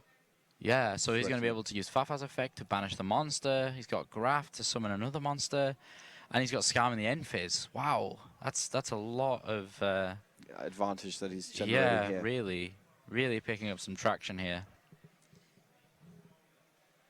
Yeah, I think he calls it a day. So much traction indeed that Samir says, I cannot stop this train once it is in motion. Yeah, that anti-spell fragrance though. Yeah, backfired. There's no question about it. That definitely won the game. Yeah. Definitely won the game. Yeah, if he had an option, Samir, to activate his fusion spell earlier. Yeah. Yeah. Just all of them. He could have pendulum summoned. Right. He was unable to pendulum summon right from the start of the game. So yeah, well done to Camelo. Did we see this coming? It looked a little bit like he was ahead, but not like that. Especially since we pointed out that some of the monsters that usually are being used to set up some bigger plays with Exceed summons and so on are the strongest monsters on the field. Yeah. Very well, not very typical is what I'm trying to say. Yeah.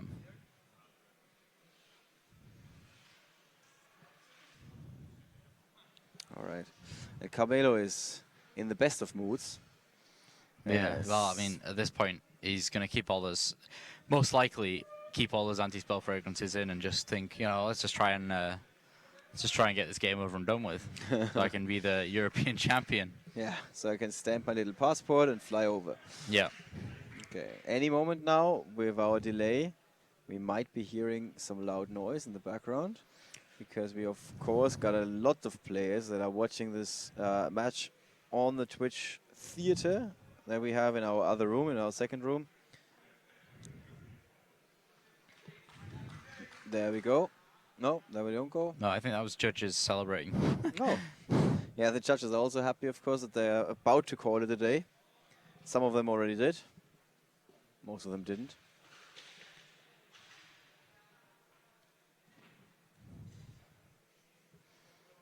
Yep, so shuffling up now.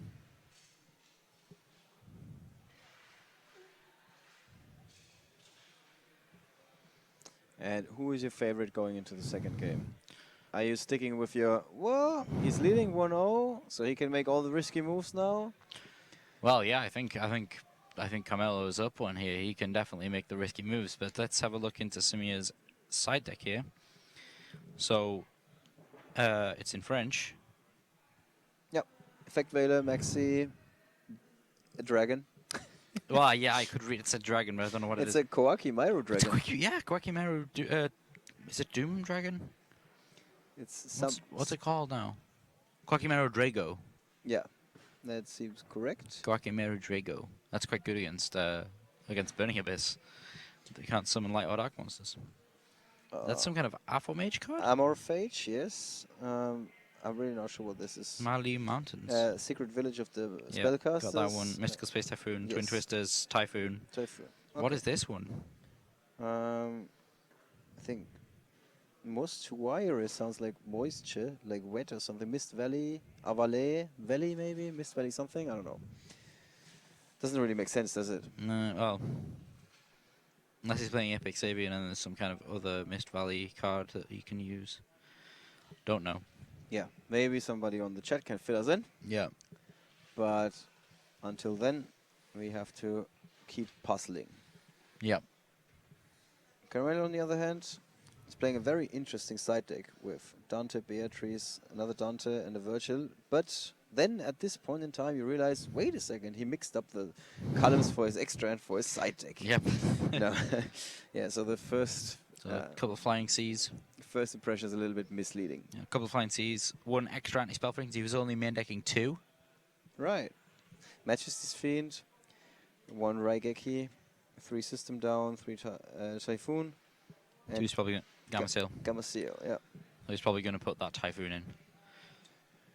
Yeah, he's also equipped for the mirror match, even though he's not playing that just now. Yeah. But if you feel confident that the deck is doing so well against most of the other decks in the field, it's of course a good decision to also have something for the mirror match, because you don't need anything else to win against the other decks. All right, who's going to go first? Probably Samir. Yeah, Samir's probably going to want to produce some kind of board before his opponent's able to play that anti-spell fragrance. So he's got a good normal summon here. He's got Bunboku. Can go get that Kirin. Camelo does have Allure of Darkness in his opening 5. Yeah, and a Fog Blade. Yep. So it looks like a Fog Blade. Here we got the entire hand of Samir on the right-hand side.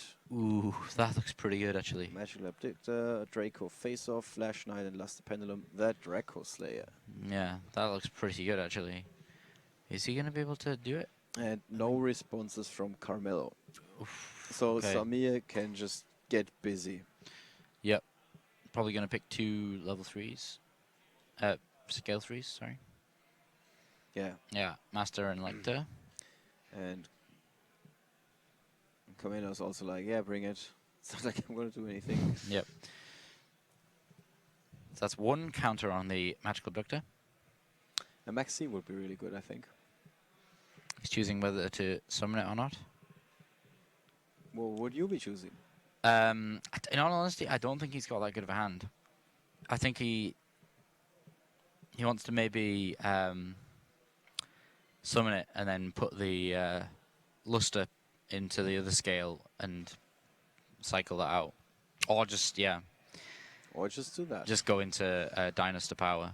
Or an Ignister. Yeah, some people keep doing this. I don't understand quite why you just open Ignister and play Ignister. I don't quite get it. I guess he's not spent his Pendulum Summon yet, which is quite good. Okay, Bunbuku is going into the Pendulum Zone. That's the first time we've seen Bunbuku in the Pendulum Zone, or at least for me. Didn't stay there for long. Yep, I don't understand quite what happened there. Oh, he was yeah, he used Ignister to destroy his own master and spin away the Bunbuku, and then played Flash Knight, which then allows this huge Pendulum Summon. Wow! Didn't you say he didn't have a good hand? Yeah, well, I did not see this line of players at all. Okay, so your initial rating for the opening hand would have been a 5, I guess? Yeah, about a 5. And we can see a 5 turning into a gigantic board. Yeah, I mean, he could even go into Titanic Galaxy again. Is he done? I don't think so. I'm just wondering what he wants to go into here. I didn't see Carmelo drawing yet, so he's going to go a little further here. Yeah, he's going to extend his plays a little bit more, I think. It's hard to argue with that. Yeah, I think there's definite possibilities for Titanic Galaxy. So yeah, this is the thing, when you have Magister, those are probably going to go up to Dinoster Power. I think I've never seen this before. Dinoster Power's effect going to get back Luster. Such a big opening. Yeah. And he needs it. I mean, he's 1 game behind. He does need to tie the score. But this looks like a very promising start to accomplish that goal. Yeah. It doesn't get much better, to be honest.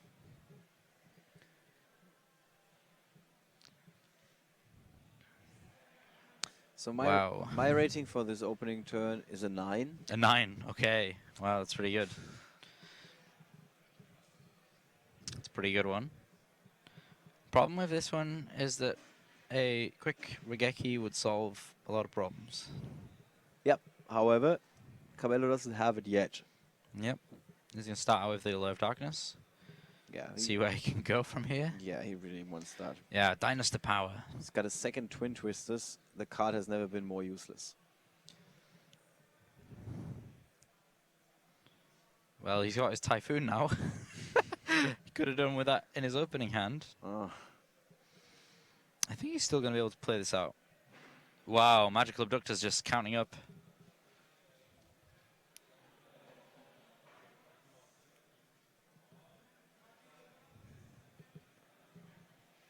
It's interesting how one player can just open with a gigantic feel and the other player is like, let's see if I can do something about this. Yeah, it's all about presenting that puzzle for your opponent to try and solve it. I'm actually really impressed with the opening play.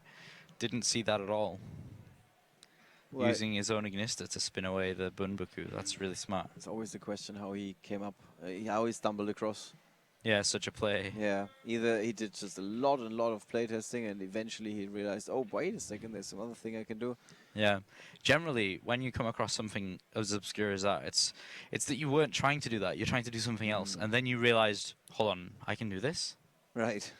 Or you were in such a tight scenario that you couldn't do anything other than that one play. Yeah. Which then makes it, that's like, is that now an option for me?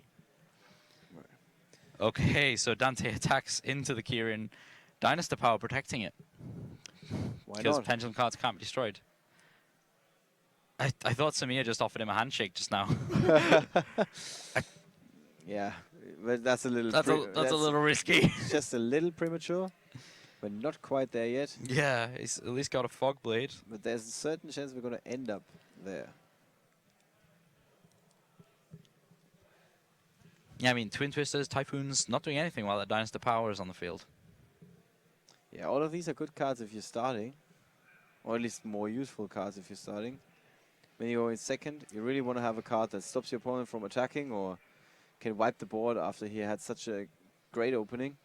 And we don't see anything of the like here.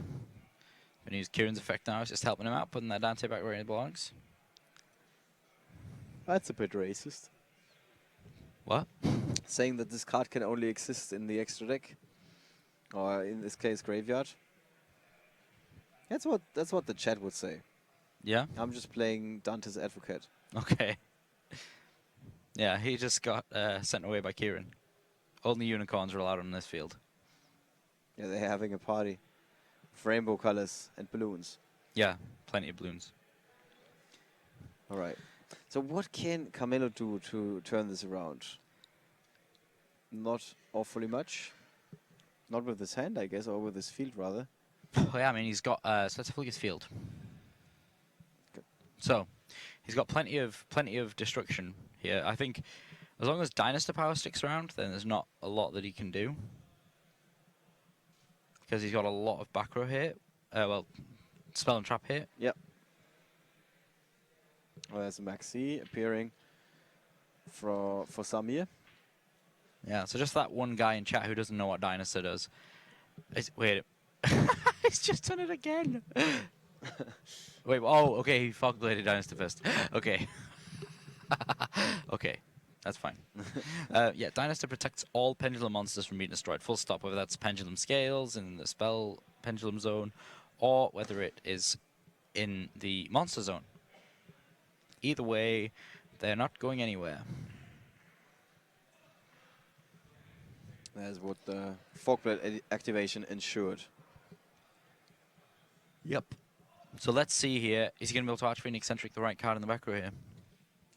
He's trying. And he hits. He ideally wants to hit the Twin Twisters.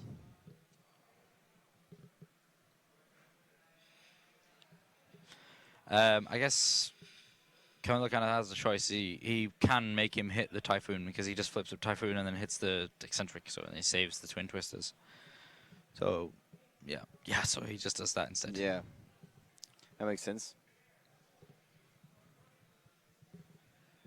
Yeah, so? But that doesn't really improve his position, or does it? No, it doesn't improve his position much. I mean, it's just Samir, just a good reply. Yeah, Samir can't really go much further with this. I think he has to start really attacking through all of these monsters.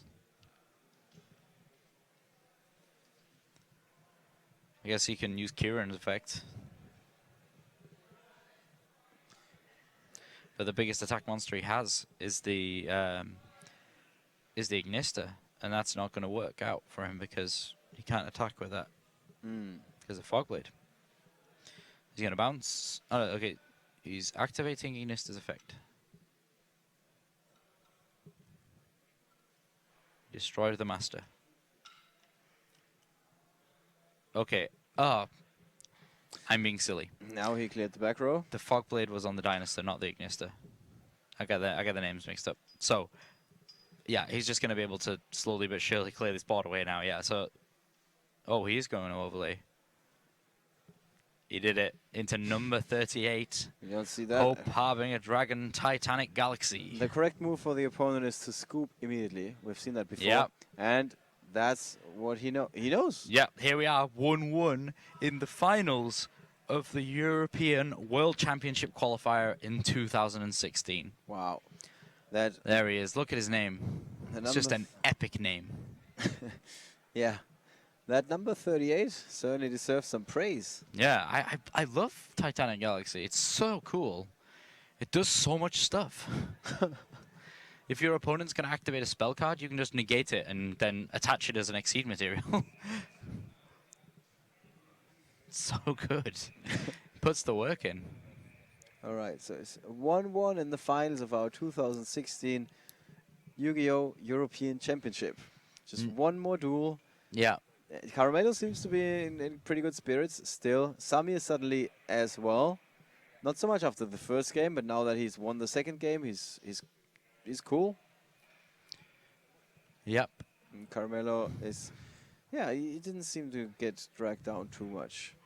Did he make any risky plays like we thought he might do? No, I think I think it was just that Samir opened well. He opened well, and actually that play that he made in that first turn was pretty good. I was not expecting that. Using your own Ignister on one of your own cards. You don't see that every day, but no, you don't see that every day. It really helped. It really opened up, basically crushed the lock. Yeah. That was making sure that his deck didn't perform. Yeah, just allowed him to extend that play even further. He could, yeah, I'm pretty sure he could have stopped earlier, but this is what I'm saying. That's what I saw. I saw that play stopping much sooner, but that little extension there was really good.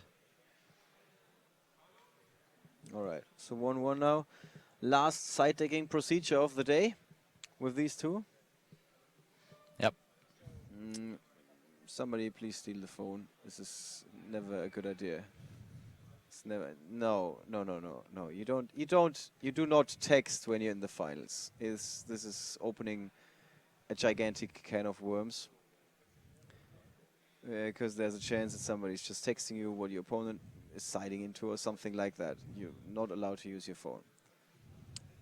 Never when you're playing, by the way. Never. No. Like this is not a special final clause or something. You just don't do that. No. Also, out of respect for your opponent. I Yeah, mean, I think that was a little bit disrespectful. I don't think he thought of that in that situation. He's just, I mean, it sounds weird, but I guess he's just slightly bored. He just wants to get it over with, be done with it. And he thought, like, I'm done side decking.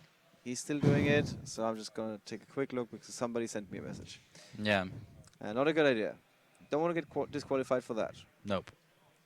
And you want to play it out.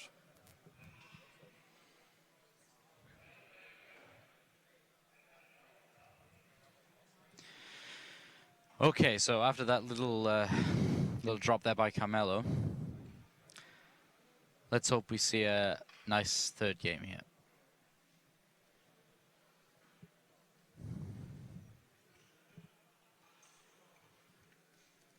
Yeah, we see that interesting shuffling technique again. Couple of piles. Another shuffling technique. Good idea, combining them. Making sure that the deck is truly randomized. Yeah. And then more shuffles. Yep. All the shuffles.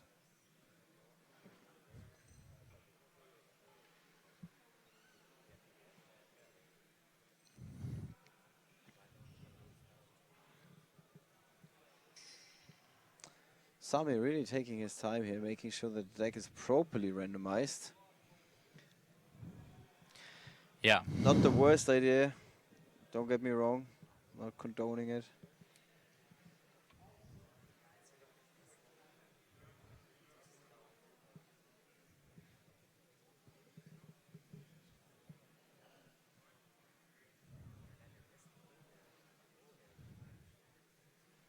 All right.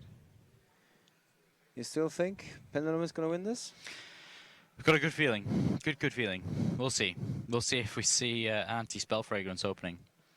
He opens Typhoon. Pure monsters after that.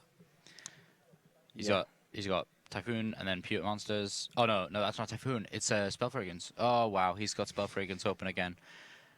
There's only one spell card in Samir's hand. That's Draco Face Off. It comes down to whether Samir has Twin Twisters on the top of his deck. Wow. This could be a very quick game. Wow. I'm no longer making any such promises. Yeah. I know better. Okay, Speedroid Terrortop coming down. And the other cards in Carmelo's hand, like we said, the ASF, Anti-Spell Fragrance, Sir Rubik Farfa. He's got the entire arsenal of the Model Branch of the Burning Abyss, it appears, together with the good Terrortop. Tichtenborg. Interesting. Probably going to be a Dante. And suddenly we see 2 Speed Roys. It is. Going to go for 3. Not a great mill. For once. Yeah. Honestly. He's been milling really well. I think the last 5 mills or 10 mills we've had on the stream were all amazing. Yeah, really. It's kind of encouraging to see that somebody cannot hit the very best cards in his deck. Yeah.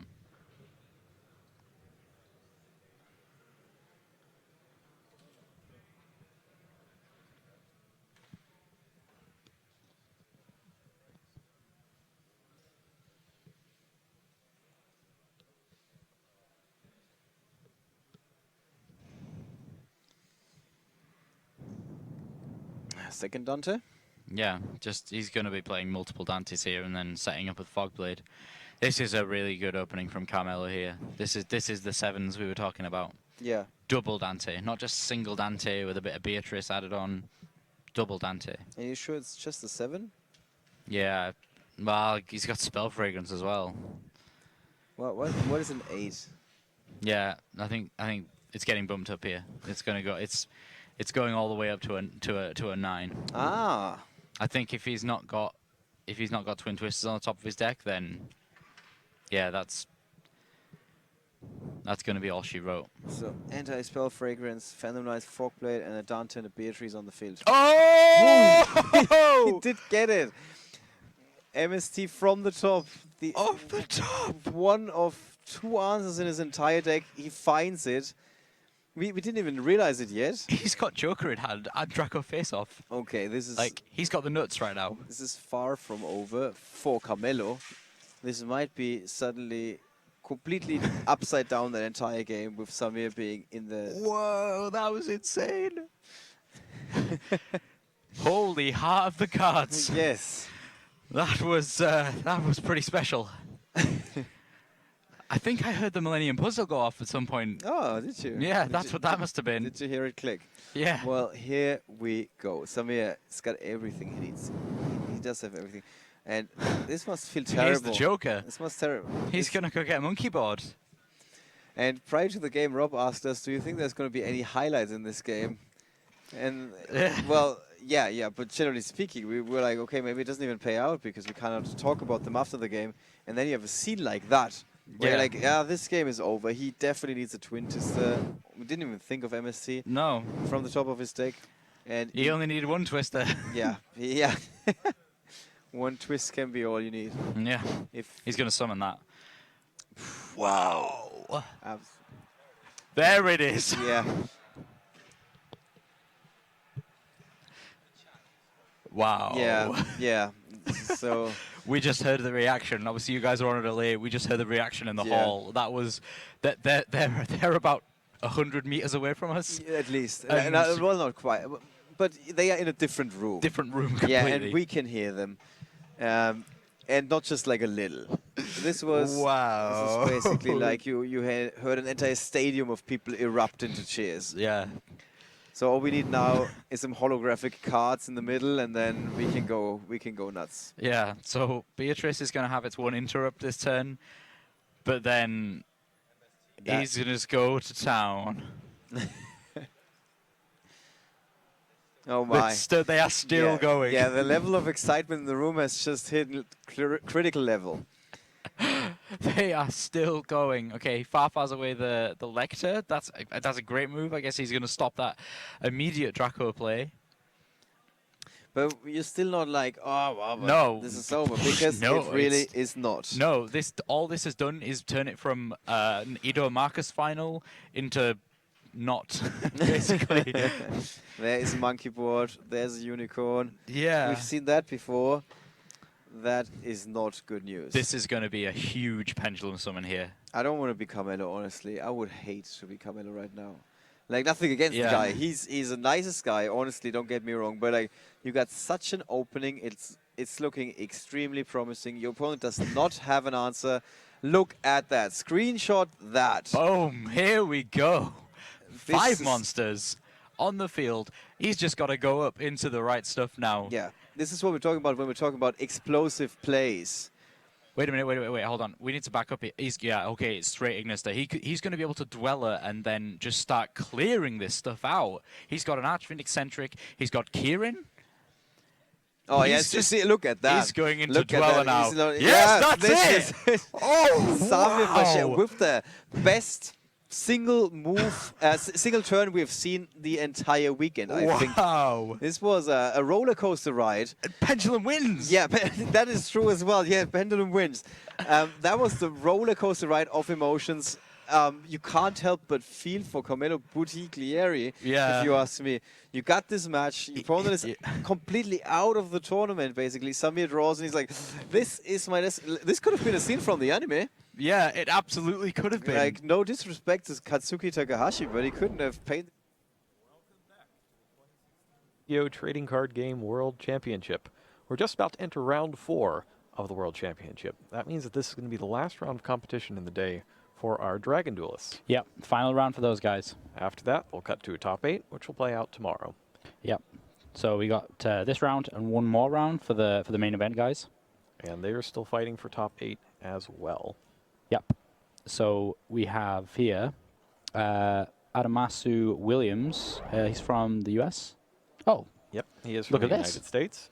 You probably saw him earlier on one of our replays of the WCQ. He played a Domain Monarch deck in the WCQ back in Pittsburgh, which was interesting because for the biggest time, the extra deck Monarch was the Monarch deck of choice. Oh, yeah. But to combat all of the Burning Abyss Phantom Knight decks that were expected to be seen, a lot of players switched back over to Domain Monarchs, and every person who qualified with Monarchs, it was 3 out of the 6, they all qualified with Domain. Yeah, I mean, it was a perfect choice for that event, I think, for the NAWSQ. Just because he's been living it up here Yeah. in Florida. I've seen him around the hotel, etc. He's just having a great time. Yeah, he seems to really enjoying it. I've seen him a few times now. Apart from when he I don't know what it was, but he was asking me for cards when they went on the visit to the card shop. No, that was that morning because we were dueling there, and he saw all the Red Dragon Archfiends on the field. He's like, oh, ooh. Yeah. And he thought that we were competitors. But that's not the case. Yeah. And he's doing pretty well for himself here in round 4. He's on 6 points right now, 2-1, well on his way to a possible top 8. Yep, and then Byung-Hyun Choi, probably completely destroyed his name. I do apologize if I did. From South Korea.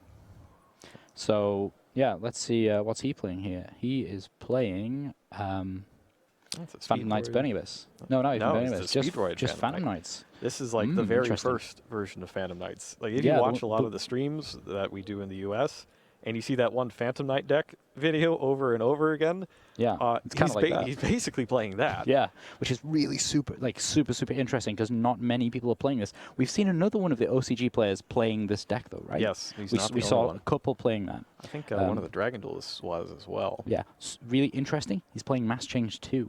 Or Dark Law. Now, Mass Change 2 is limited here, so he's only able to run 1, but Dark Law can really mess up your day if you're a Blue Eyes player or a Pendulum player. Yeah, and he's probably not going to be preferred for this matchup, which is Monarchs. So Williams is playing the Domain Monarchs deck again. Doing Domain Monarchs this time? Oh, sorry, no, extra deck. He's got the extra deck this time. Okay. Domain is limited. Yeah. In this, and as is Pantheism, which kind of makes the choice of Monarchs in the first place a little puzzling because you've got a much higher chance of just getting an unplayable hand. Yeah, we were talking yesterday and today, obviously, about the different decks that we thought we were going to see. Monarchs, we thought, I'm not going to really see Monarchs. And Burning Abyss, we thought only one Dante. Yeah, maybe not one Dante, a lot of one restrictions. Seer, or 2 Seers, 1 Scarm, yeah, all that. We thought, that's maybe not going to be quite the deck that it could be if it had all those cards. Well, 2 wins apiece going into round 4, and it looks like our duelists are ready, so let's head down to the table.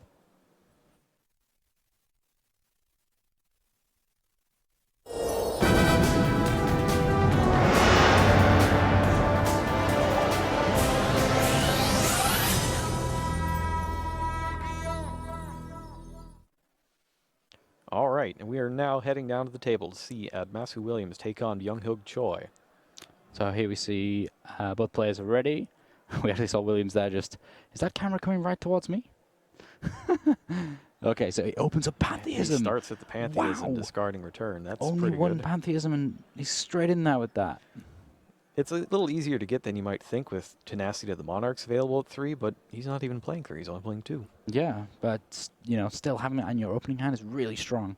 So it's as if we're seeing just a regular Monarch deck from the current TCG format here. Yep, not quite as good as opening the Pantheism into Prime Monarch. Well, all that, but it's pretty good. Yeah, it's pretty good. So he's going to reveal all 3 Tenacity here. Oh, no, he is playing 3. He's got it written as 2 Tenacity, 1 Tenacity. That keeps tripping me up. Okay. Some of the duelists, when they use different versions of a card, they put down something for each version of the card. Yeah. Just to make sure. So Choi here looked like he was making that choice. And coming down here, Brilliant Fusion as well. This is a really, really good opening hand for Williams here. He's got pretty much everything you want except for an Ether. Yeah, that's just really strong. I mean, Brilliant Fusion without drawing the Garnet. Is he playing Garnet or is he playing Lazuli? Yeah, he's playing Lazuli with Jack's Knight. Yep. Ooh, let's see if he decides to go with that combo. Yeah, because he can go get another copy of Return with his in-hand Tenacity. And that could get him the Ether. Yep. Yep. So he's going to send Adia here. Oh, we're just going to get that Pantheism back.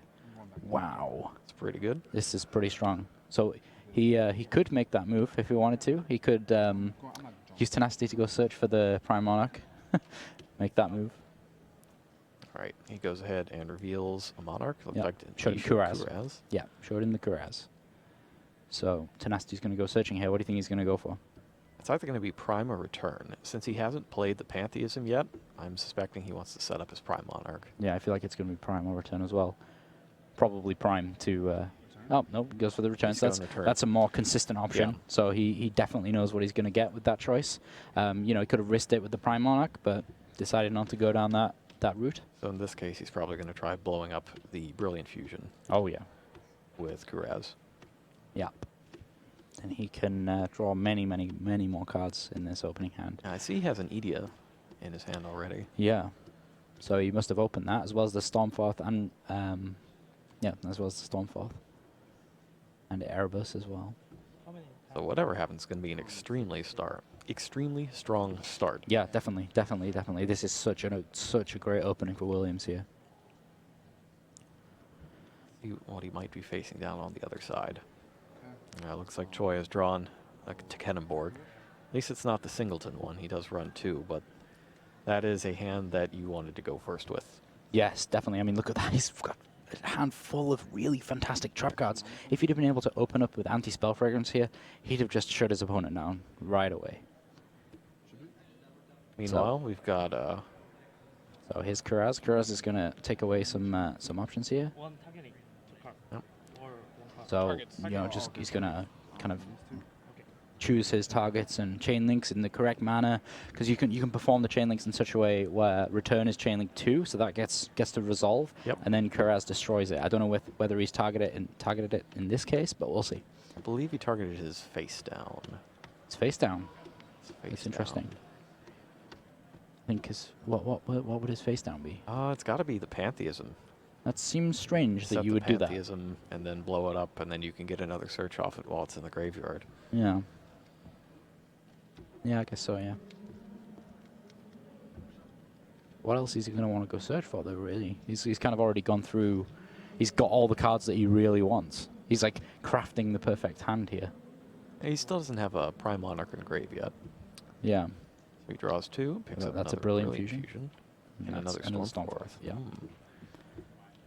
Well, he's done with the extra deck for this turn for as long as that Return of the Monarchs is on the field. Yeah. Well, that's why I thought maybe he was going to go ahead and get rid of that with Kuraz. That would probably be why. But he did not. Yep, so he's just going to open with Erebus here. Erebus probably one of the strongest Monarchs that gets played in this Monarch deck. Being able to take away that card from your opponent's hand right away in just your first turn is really, really strong. Yeah, it's vastly unpleasant. Yeah. Vastly unpleasant. That was fantastic, Jerome.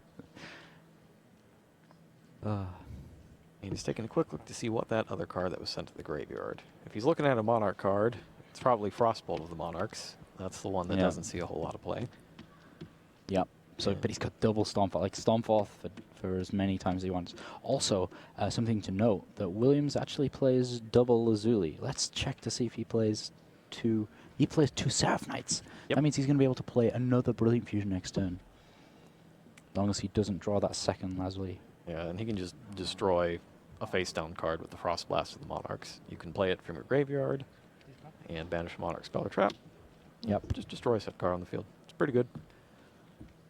So he sends a card away there. If we look at Choice Hand here, I think there was actually a card that he could... Yeah, okay. It took the strike.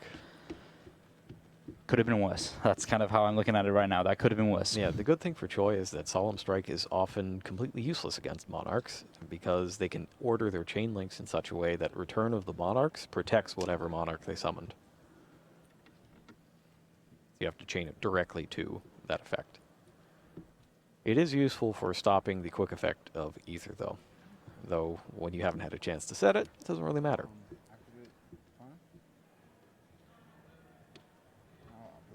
What card activated? The Prime? Okay.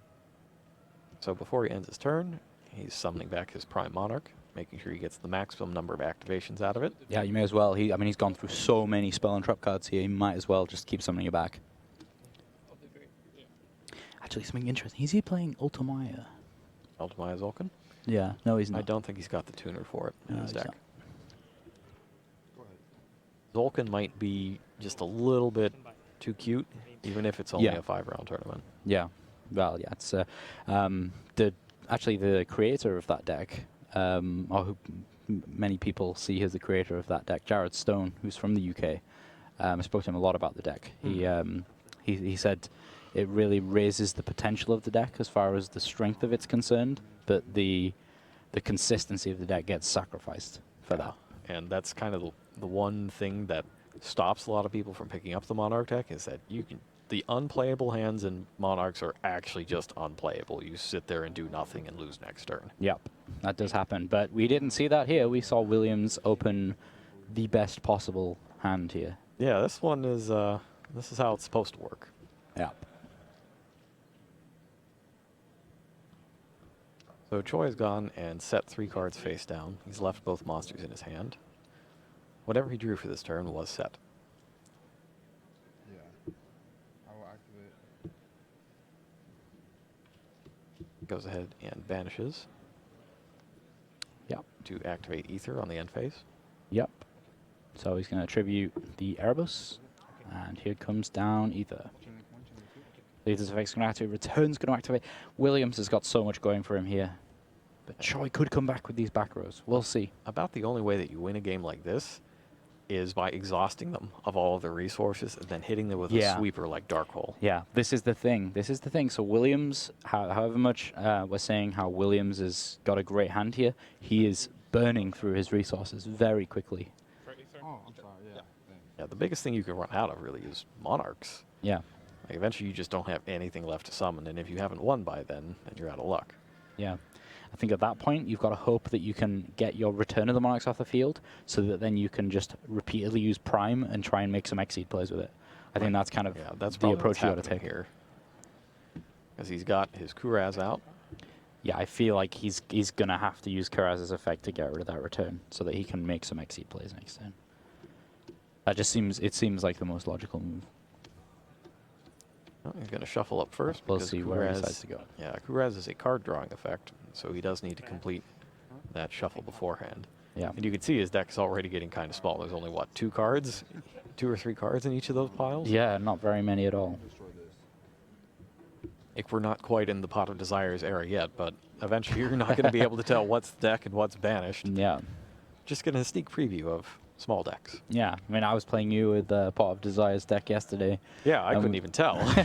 It's like, is that your extra deck? No, that's just what I banished, Pot of Desires.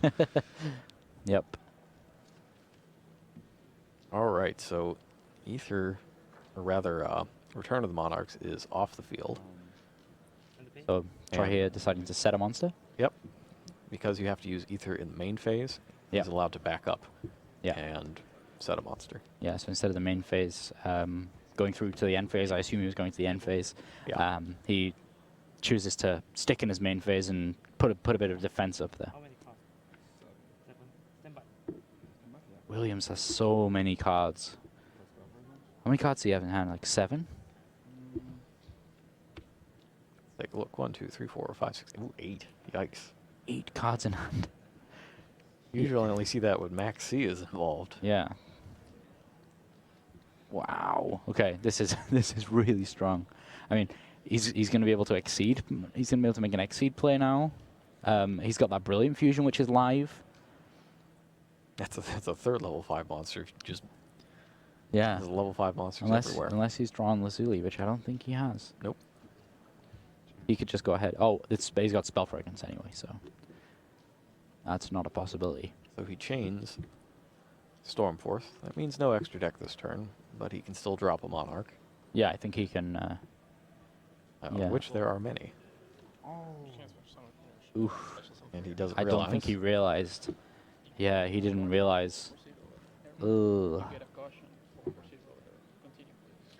Yeah, so Williams will receive a caution here for that illegal activation. Illegal intent to overlay. Cautions are generally reserved for either international tournaments where language barrier is a big issue, or local level tournaments when you're just teaching people how to play to begin with. It's basically a warning that doesn't get entered into the system and doesn't get upgraded into game losses later on. Yeah. Especially with something like that, in all honesty, it's not really a, it's not a big thing. It's, it was kind of unintentional. He didn't really mean to do that. Destroys a set soul charge with his in-graveyard Frostbolt of the Monarchs. Yep, so that's unaffected by that anti-spell fragrance. It must be nice being able to play all your spells from the graveyard. Yeah, yep. So let's see where he decides to go from here. I mean, he's played the Stormforth now, so he can at least take away his opponent's monster without having to destroy it somehow. Yeah, he can tribute that and one of his Prime Monarchs for Erebus, and then take off the last face-down card, or the anti-spell fragrance, but I imagine at this point you'd be taking off the last face-down and just trying to stick Choi with being unable to play any spells. Yeah, I just think you should leave that spell fragrance there. There's no reason to try and remove it at this point. Purely because I believe he's shown that he's not got a lot going for him in this game. So you don't have to progress the game at such a rapid state to try and make your plays faster when clearly your opponent's struggling. Now that's interesting. I wonder if maybe he wants to send that Ragged Gloves back into the deck to stop any plays being made from the graveyard. That's possible. Yeah, because he could at least, at the very least, get a Fog Blade with it. So, he can stop one attack at least. So it just sends one to the grave. And he's confirming which one Ragged Gloves is. Yes, any card. Yeah, he's just confirming that with the translator. Activates Erebus. He's still got a few things left. Yeah. There's a Stormforth and the one domain. Yeah, might as well get rid of that. He's not really, he's not got to the realms of using up his entire extra deck to be able to then play that domain.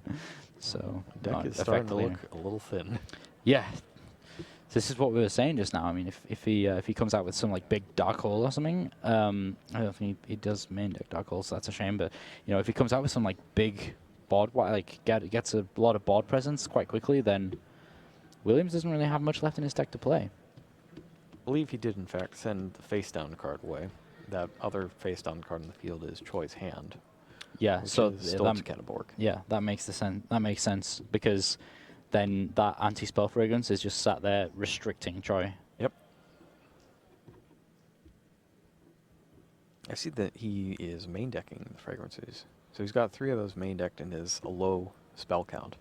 Yeah. But one of the dangers of that is that you don't get to play so much on your first turn if you have so many traps. Yeah, I mean, like, if Choi went first here, that would have been amazingly good for him because he could have just flipped over that spell fragrance and that would have shut off all of Williams's plays. Yeah, definitely buy him enough time to actually draw into something. Yeah, oh no, it'd have been at least 2 or 3 turns, at the very least, 2 or 3 turns. Anti-spell fragrance. You have anti-spell fragrance. You get a caution or procedural error. Okay, so yeah, again, caution here for Williams. How many caution? Caution is what mean. What is of caution? What does caution mean? Except the second It's one. an infraction. Yeah, And that's what he's Troy asking. is Yeah. confirming what exactly a caution is. Head judge decides if it gets upgraded or not.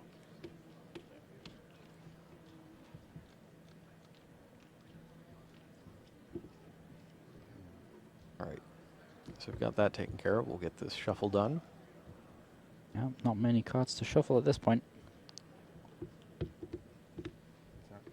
And Edmas, who still has a pile of cards in his hand. 7. Yeah. Wow, that's a lot of cards. So Yeah, the I one mean- thing that Choi has going for him is that he can't get hit by the Stormforth Ether combo Yeah. on this next turn. Yeah, So at the there's very that. least. So Williams has to go ahead and set all of his spell cards in preparation for the Stormforth next turn. He's going to summon the Prime Monarch during the end phase there, I assume during the end phase. Looks like it. And Troy's up. Pass over. So Troy's got 2 cards here. Let's see what he can do with them. So he's got a take Tomborg. Picked up a strike, which is, I mean, that's what he had to begin with. And then it was sent away by Erebus. Yeah.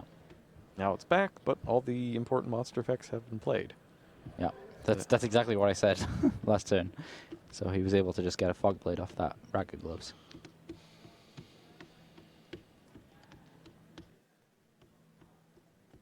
Fogblade's great, but that's what, 28, 56, 66, 7600 damage represented there?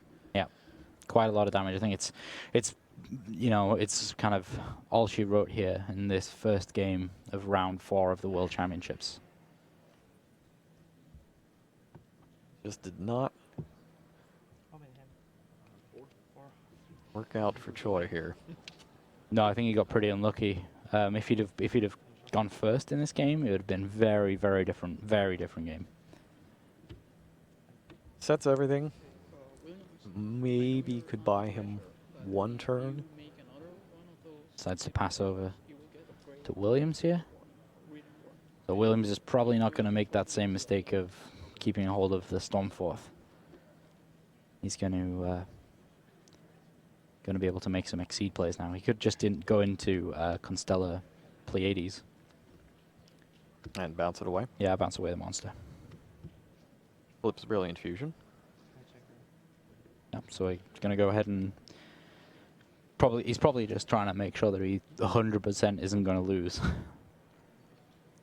You know, there's always a possibility that one of those face downs is Drowning Mirror Force. Could be.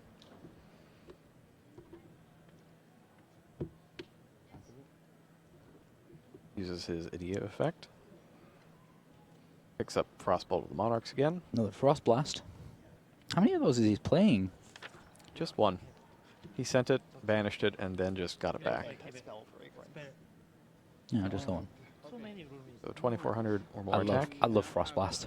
1000 defense. Please continue. You cannot activate. And targets 1 set card on the field. Destroy it. And of course he can't play it, though he did try. That's actually the second spell he's tried to play. All anti-spell fragrances on the field. And the search card, I will try super use it. And okay, yeah.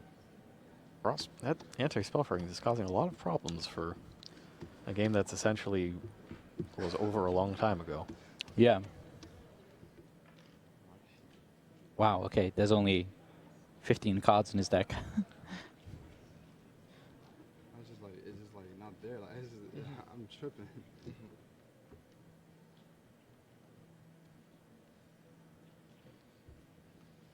All right, we're shuffle up with whatever's left of Edmas's deck.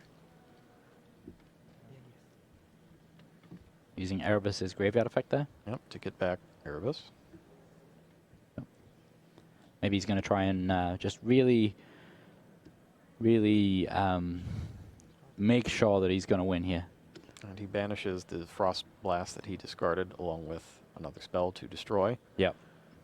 And he hits the Fog Blade. That's the one he needed to hit to make sure that this works. Yeah, the cool part about Frost Blast being that it doesn't have to wait a turn. Yeah, most of those cards do have the waiting clause on them, but this one doesn't. Yeah. Destroy Solemn Strike with a third Kuraz. Yeah. And then tributes that for Erebus. And I guess the question is, does he have 2 left in his deck? I think Choi surrendered. But yeah, Choi does not care to watch and see. He goes straight into the extra deck. Did you The see that? extra deck, yeah. He goes straight into the extra deck. Well, let's see what he's so excited to take a look at. Yeah, so wow, that's really good. Oh, I remember this deck list now. I was helping translate this deck list just yesterday. Yeah, you know what card he could have really used right there? He's got a Crush Card Virus. Or Ferret Flames. Yeah, you remember that, right? You remember this deck list now? Yes, I remember this one. So he's playing 2 copies of Crush Card Virus in his side deck and a copy of Ferret Flames. So you know we're gonna show you those as soon as we get back to the game screen. So Crush Card, on one hand, is like, okay, I'm going to take out all your Monarchs all at once. But on the other hand, you do give them an eternal source of more Monarchs because they can put Erebus in their graveyard and then just keep getting. That's true, but you gotta be able to discard them. Yeah, discard cards to get them. Get them out of the hand though in the first place, especially maybe in response to Aether's effect. That's pretty good. Yeah, that's a really good point. Yeah, if you Crush Card in your own turn to protect against Aether, that would be really strong. And his Ferret Flames. So this was the one card I couldn't figure out what it was in the deck. I was helping translate all of the card names, and this was the one card I'd never seen before. So if the combined attack of all your opponent's monsters exceeds the amount of life points you have, then your opponent has to shuffle away monsters into their deck. They choose which ones, so that the attack of their monsters is less than or equal to your life points. I think that's a fascinating card. I've never seen that before. So in the case of that last game, he had Aether, Erebus, and 2 Prime Monarchs at the end there. He would be forced to shuffle in all of his Monarchs and just leave the Primes there. Yeah. That's the only way to get under the 2,400 limit. Yeah, exactly. Yeah, so I think it's even better at like lower life points because if you've got a lot of guys on board, it can, you really have to shuffle a lot away. And the other interesting about it is that it's a make your opponent do this effect. So it also hits things that are unaffected by stuff. Yeah, exactly. A lot like Share the Pain. Is it Share the Pain? Yeah, Share the Pain forces your opponent to do something. Apocalypse Towers forces your opponent to do something. Cards like that. Share the Pain was the one that helped get rid of Apocalypse Towers as well. Yeah, so cool. But he's also got Fog King. Yeah, Fog King. That was very well. I've never really. I've done a lot of coverage over the past year, and like I always hear people talking about Fog King, but I've never seen anyone really use it and make good with it. So I've only really seen it in Monarch decks. Yeah. Where they would play their effect and then tribute their Monarch for a huge Fog King. Yeah. Well, so this is in a Phantom Knight deck. Yep. So interesting, very interesting. So let's have a look at Williams's side deck here. I really love, so the first thing in his side deck, this is one of my favorite tech picks for Monarchs, is Dark Simorgh. Yep. So I'm going to go ahead and bring it up because you might not remember this card. This was from Stardust Overdrive originally. I love Dark Simorgh. The artwork on Dark Simorgh looks fantastic. Dark Simorgh stops your opponent from setting anything. Yep. But it's also a monster that has 2,400 or more attack and 1,000 defense. Yeah. Which means you can summon it from the deck with Aether on your opponent's turn and lock them out of setting cards for a turn. Yeah. It's pretty filthy when it happens. So we'll see. Yeah. This would be a good deck to have it against because he's got how many trap cards? 14? Yeah. And just think about if he got if he was able to play. Oh, is he playing? Yeah, he's playing 3 Spell Fragrance. Yep. He could play Spell Fragrance and Dark Simorgh, and he's got that little lock going on as well. Obviously not too relevant in this particular matchup, but I guess that's probably why he went for that. He's also got Flying Sea, which can stop Xyz summons, though he does have to watch out for Tri-Eyed Dice and the dreaded Trishula. Yes, my favorite card, Trishula. All right, so this time Choi gets the choice of who gets to go first. Yeah, so maybe he's going to choose to go first. I would suspect that he would go first here. Yeah, so he's probably going to keep in all these cards like Anti-Spell Fragrance because, you know, they can still do him good. Yeah, if he gets that on the first turn here. Yeah, especially if he's choosing to go first. I see Williams opening with the Adia here, so that's a pretty good opening hand for Monarchs. Let's see what Choi has here. All right, that's a good start. Yep. That's always a nice start. Terratop for the Tekenenborg is pretty good, and he's got a Card Trooper in there too. Trooper. I was a big fan of Card Trooper when the Phantom Knight cards first debuted, but he kind of lost favor once a certain other card called, I think you might have heard of her, Beatrice. That card was released. It's pretty good at sending whatever you want directly to the graveyard without any randomness involved. Yeah. So that kind of evolved into the Burning Abyss version of Phantom Knights. Yep. When Premium Gold 3 hit. Yeah, because you didn't need to. You didn't need to. Yeah, you didn't need to guess Trooper. or hope or anything. Just make it happen. Here's Card Trooper. Yeah, so he's going to give it a go. Mill 3. Trooper for 3 hits Ancient Cloak, Ancient Cloak.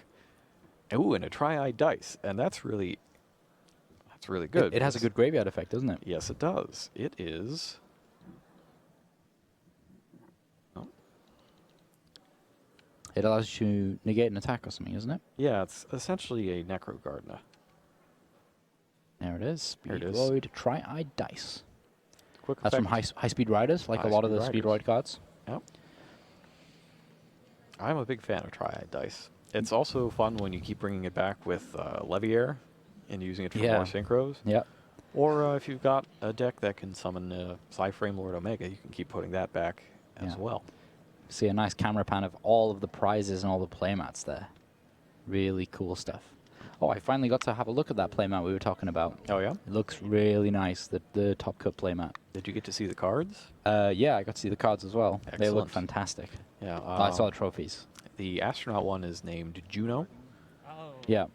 And I cannot remember what Bermuda Triangle Man. Yeah, I can't remember. Well, we just saw the Bermuda Triangle again on the Triad dice. I think there's a bit of a theme going on. Triad dice must be involved as well. It's Triad dice, Triver, and the new prize card. Thing is, all those Tri cards haven't been working very well. So we'll see if Triad dice can break the curse here. Yep. Perfect place here, yep. Using Leviair to extend his Exceed summons a little bit more. Special summons the Silent Boots from his hand now that he searched out with that Ancient Cloak. It's looking good. He's got Dante in defense mode. Yeah, I'm going to go with Dante. And he does actually have Utopic Future, F0. So he might decide to just put that on the field and see how his opponent deals with it. I don't think it's necessarily the best choice here, though, because Monarchs have got Erebus. They've got Erebus and they've got Stormforth. Yeah. I would hate to use 2 Xyz monsters to make something that's just going to get Stormforth contributed immediately. Yeah. I love those trophies. They look so cool. Yeah, the Millennium Puzzle on top. Yeah. They look really cool. Sends 3 to the graveyard. Yeah. With Dante. Quite see all of those. One of them is Solemn Warning. Yeah. Another Terratop. And something else. Yeah, I didn't see them, unfortunately.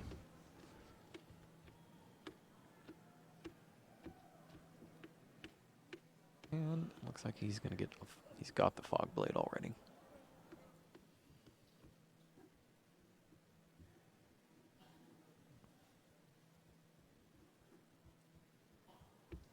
So Choi here is basically just trying to make a board that his opponent's not going to be able to deal with too well.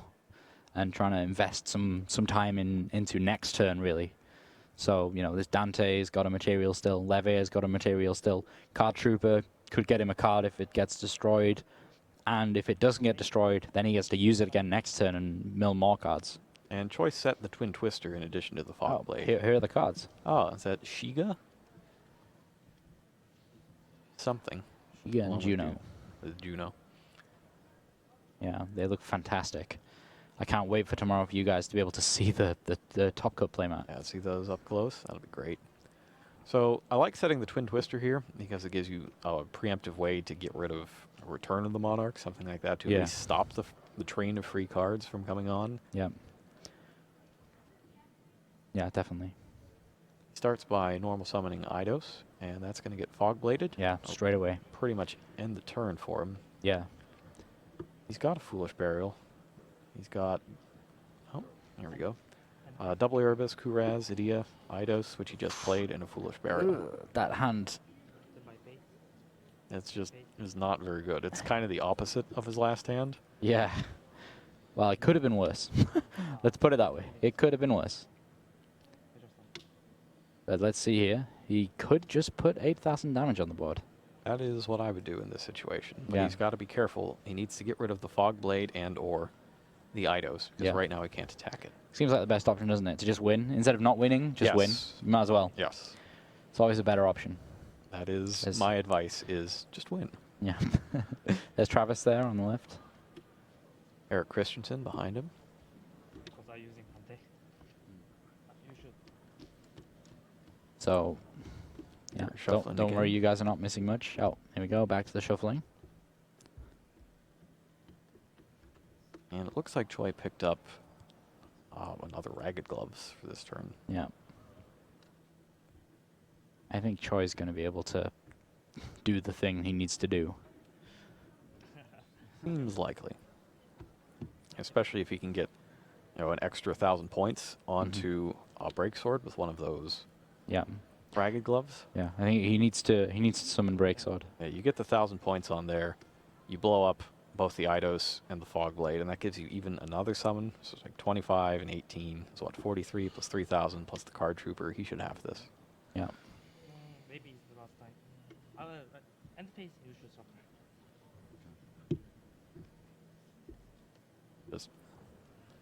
Just has to play it out correctly. Yeah. His biggest enemy right now is himself. Yeah, but he's just going to be able to produce so much damage here.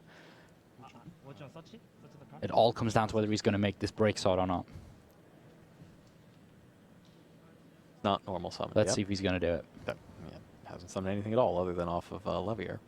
Yeah, it's been Levier and then Dante Mills. Special summons Silent Boots. Here we go. This could be it.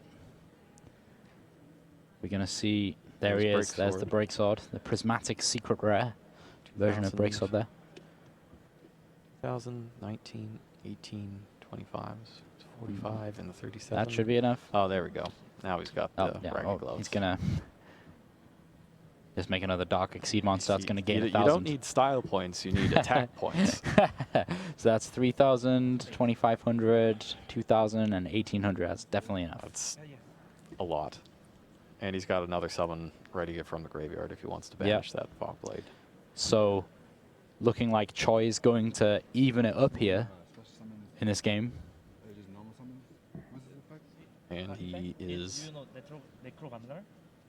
Yeah, he's asking, hey, wait a minute, did you normal summon this? The answer is no, he didn't. That got sent there by Card Trooper on the first turn. Yeah. And it's a tuner, right? Yes. And I guess what he's doing right now is just figuring out exactly how that card works, getting as much information as he can. Yeah, I think he's just asking. He's looking at the cards his opponent has played. Yeah. And just basically making sure that he understands all of the cards his opponent's played. In all honesty. But Choi, wow, that was some perfect Phantom Knight execution there. Yep, that's what it's really supposed to do. well played. That's what the deck can do when you get a turn. Yeah. That was really well played by him. And again, straight into that side deck to try and make those changes he wants to make. Now, he knows he's probably not going to get to go first this time. So there are, there's a lot of cards that you probably don't want to see.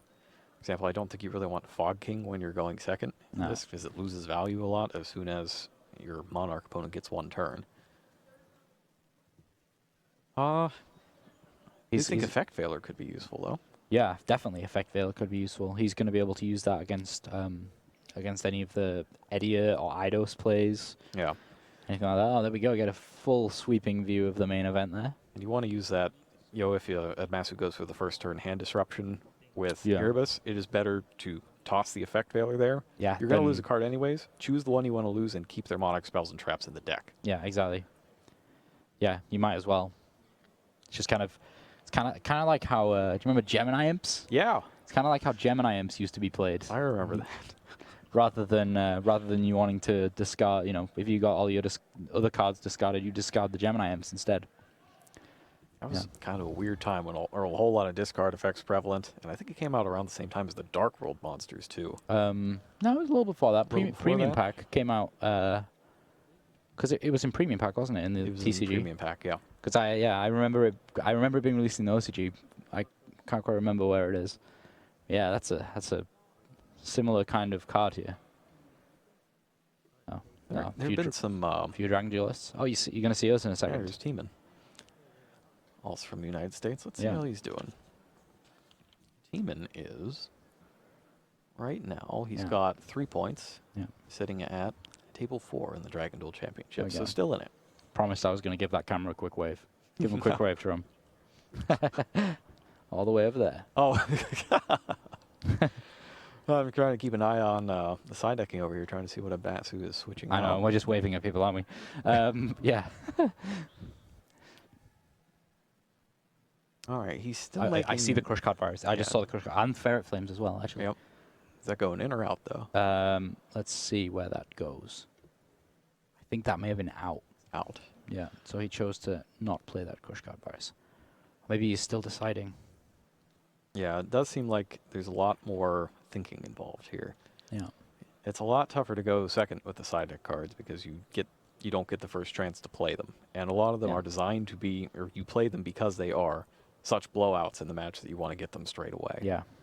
So Choi is just getting some translation or something here.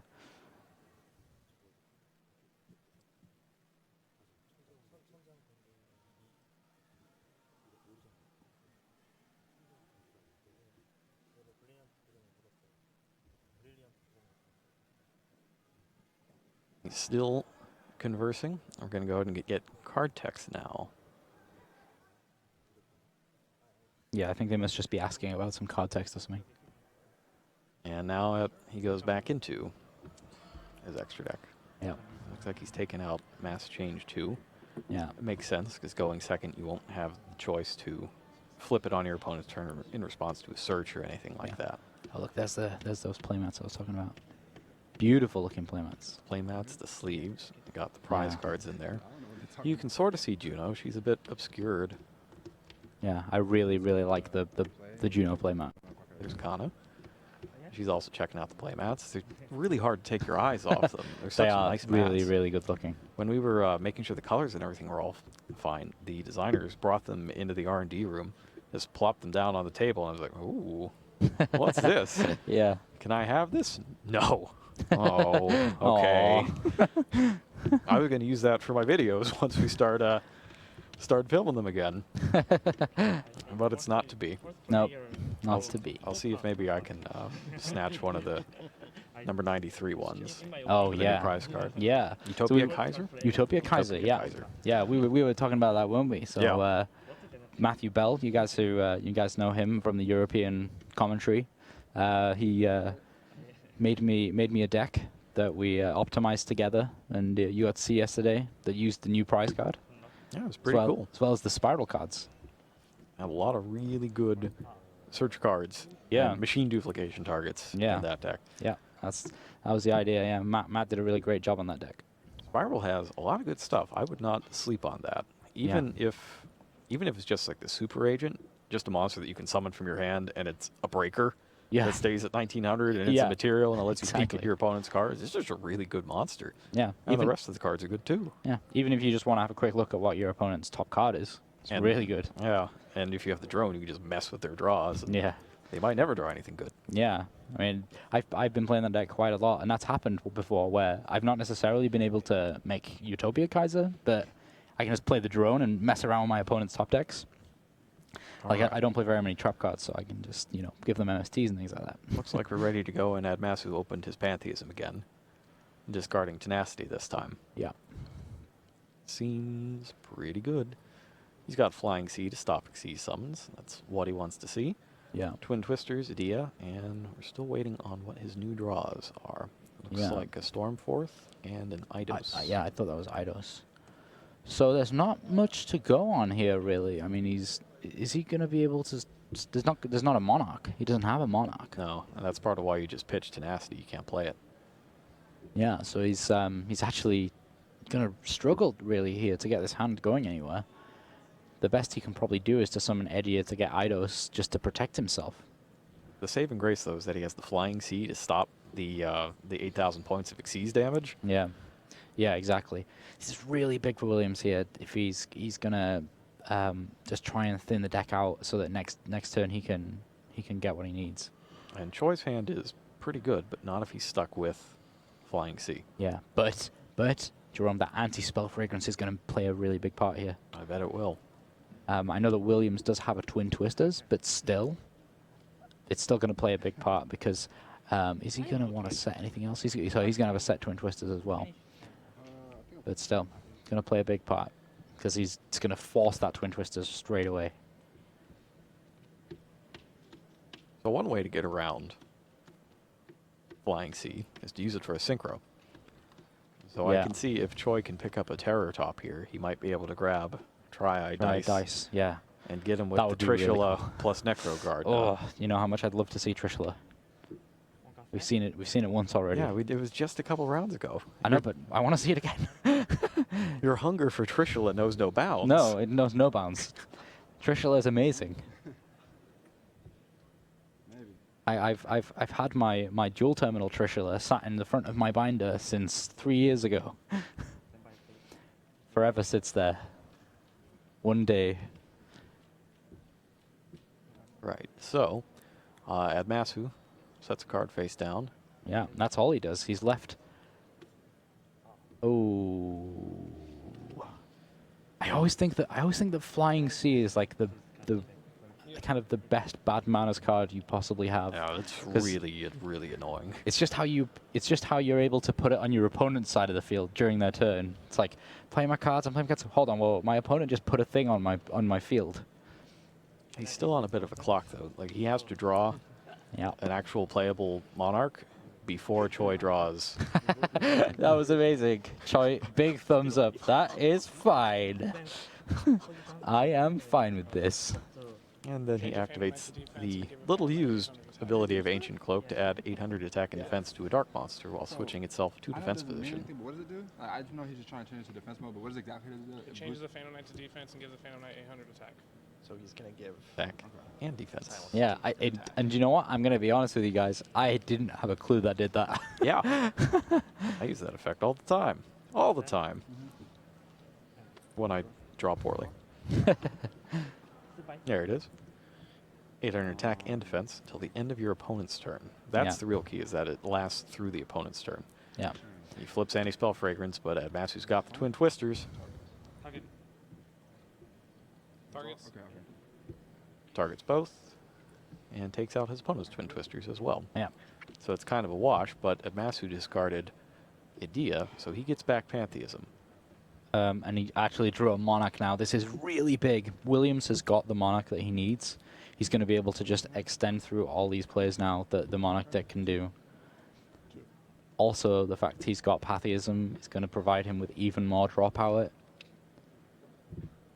Does Williams still have another Flying Sea in hand, or is that the Flying Sea that was played already? I believe it's the same Flying Sea. Okay. Because that would be brutal if he's able to extend through all these players and then next turn have Flying Sea again. Kind of rough. Yeah, that would be rough. On the plus side for Choi, because he's got multiple Phantom Knights on the field, when they eventually wind up in the graveyard, he'll be able to refill his hand a bit. Yeah, he's not going to take too much damage here. And I wouldn't say it's over by any stretch of the imagination. He's going to block all the damage since all his monsters are in defense, and Admasu's not going to want to get rid of the Flying Sea. Yeah. And he's going to be able to get some searches in. Yeah, these guys are really playing well here. It's always the third game that always has some like weird kind of card interactions going on. Something's going on. Yeah, really weird stuff. Okay, so I think Williams decides he needs to read this card now. So we just got the official Yu-Gi-Oh card database open. Everyone can access that. You can have a look at all the cards. Are we looking at Ancient Cloak here? Yeah, I think so. So I think he's just having a quick read of that, so he understands its effect. So Ancient Cloak was used to target Silent Boots, which will give it 800 attack and defense. So it's going to be 1,000 by 2,000. Yeah. I always get boots mixed up. I always think it's got 1,200 attack points, but it's not. It's 200. It's a little rough to work with if you need damage. Yeah, yeah. It's because he's silent boots. Yeah, he's very quiet. He walks softly. You walk softly. As opposed to the ancient cloak, which is all creaky because it's old. Yep. Yeah. Okay. And those gloves are ragged. That's why they've got give them attack points. I mean, that's what happens when you possess clothes. Yeah. Yeah. Weird Yeah. things happen. Weird things happen. Activates return. Activates Stormforth. Yep. So no extra, definitely no extra access this turn. But still, he's going to be able to make a great Erebus play. I think this ancient cloak effect is actually really putting him off. He's had to read the card twice, and he decides, you know what, I don't want to deal with it. I'm just going to trigger whatever's targeted. Just get it out of my sight. Let's just get rid of that. I don't want to have to think about that anymore. Perfect. Erebus is summoned. Effect is going to resolve successfully, and he gets Ether to his hand, thanks to Return of the Monarchs. Yep. And looks like he's going to send Prime Monarch. Yeah, of course. I think you gotta play the Prime Monarch, and just get that in the grave, just in case anything bad happens, so you can defend yourself really effectively with the Prime Monarch. I think he sent Frostbolt or Frost Blast here as well. Yeah. And yeah, that's what's happening. If you've got Frost Blast still in the deck, I think it's good to just get it out there. You don't really want to have it as a natural draw for a turn. So yeah, let's see where Williams decides to go with this. He's going to use Erebus' effect here. What do you think he's going to push away? Do you think he's going to get rid of one of the hand cards? I think that's probably the best choice. He might go a hand card and then attack the cloak. Yeah, I think hand card is probably the best option. He does take a hand card. It's either was a Ragged monster. Gloves or Card Trooper. It's the Trooper. Ah, okay. Yeah. That's a little unfortunate because that was Choi's best chance to get more cards in the graveyard. Yeah. And in particular, he's playing a lot of Phantom Knight traps. He's got all the Fog Blades in addition to a wing and a sword. Yeah. So that was going to be his best chance of getting more summons out of his turn. Yeah. He still has gloves, though. Yep. And that could, in theory, get him another summon. Could always top deck a Terror Top, which would be nice. Terror Top would be good. I don't know that his opponent has a Stormforth available, so he could get dice and force the Ether immediately and force it to let him draw, or else get Trishula'd. Yeah. I think Trishula would kind of clean everything out here, wouldn't it? Yeah, it would probably wind up getting tributed or destroyed somehow, but it would be brutal. Well, it's just, I mean, Williams is running on so little cards in his hand right now. Like he's not got the whole 8 like he had last round. Yeah, this is this is definitely still a game. Yeah, it's exactly those players are tied in this game. Both players are kind of struggling for resources. Banishes Eidos to summon back Edia. Yeah, I think Williams is obviously ahead here, but he's not got tons of resources. He's not got a way to keep generating resources. Whereas last time he did. Yeah. And those are the 2 tributes that he would need for Ether. Yeah. Whereas he's kind of he seems to be kind of gaining some traction here. Let's see if Choi can catch up with him. I'm sorry, yeah, you're right. Tribute? Goes and tributes both Ether and Erebus. Or rather, Erebus and and Edia Edia to summon Ether. Yeah. All these things start with E. Erebus, Ether, Edia, Eidos. Emergency teleport. All E's. Not the Prime Monarch. Emergency call. Emergency call is just an E. It is. Should play that. I do like the art of that. What, emergency call? Yeah. What about Hero Flash? Do you like Hero Flash? Yeah, those cards always make me laugh. Yeah, I must say I really like the H just because it's a H that's on fire. Yeah, E. This duel is brought to you by the letter E. It's just E, an explosion. So in Europe we weren't able to show the cards that aren't actually in the duel, which is really cool here. So he's using Ether into Ether, which gets him a lot of attack points right now, but also an Ether to play next turn. Yep. Yeah, I just have this strange, weird feeling that at some point someone's going to make a hero flash deck and bring it to Worlds. I mean, we've got Madolche's. Yeah, We've got yeah. Pudding's deck. Could be so anything. who Could be knows? anything. Let's go ahead and bring up Ether. I don't think we've shown her yet. Yeah. There she is. You can summon her. Doesn't tribute summon stand up her. for anyone. Stood on the, just sat on the throne the whole time. Yep. Not standing up for anyone. You can play her for 1 tribute if you tribute a tribute summoned monster. Yeah. And you can also play her during your opponent's turn during their main phase by banishing a monarch spell or trap in your graveyard. Still Yeah. have to tribute normally though when that effect resolves. Yeah. Really, really powerful monarch card. And she sends 2 different monarch spell or trap cards with different names from your hand or deck to the graveyard to summon another monarch-sized monster. That's Yeah. anything that's 2400 attack with 1000 defense. Yeah. It's not necessarily a monarch card though, which is why you can do things like play the Dark Simorg. Yeah, exactly. It's just the statistics has to be just right. Goes ahead and gets a Monarch Stormforth. Yeah, he's off just of he's Tenacity. just setting up for next turn, isn't he? Yeah. Let's be honest. He's going to be able to attack through these 2 monsters here. Leave his opponent with the. He's open to the Stormforth Ether play, and he's got return on the field as well. This is looking really good for Williams now. I mean, he's been able to kind of really just spend his turn doing more and more and more to be able to put himself in a good spot. This is where you really need the Dark Holes and the Reigekis Yeah, of the world. exactly. Because that could get rid of all of this right now. Yep. Yep, so he's just going to give his opponent back that Flying Sea. I mean, everything. Choi's got 2 cards in hand. He's got to do a miracle with these 2 cards. Well, he's got the Boots and the Ancient Cloak in the graveyard, so that represents another 2 cards.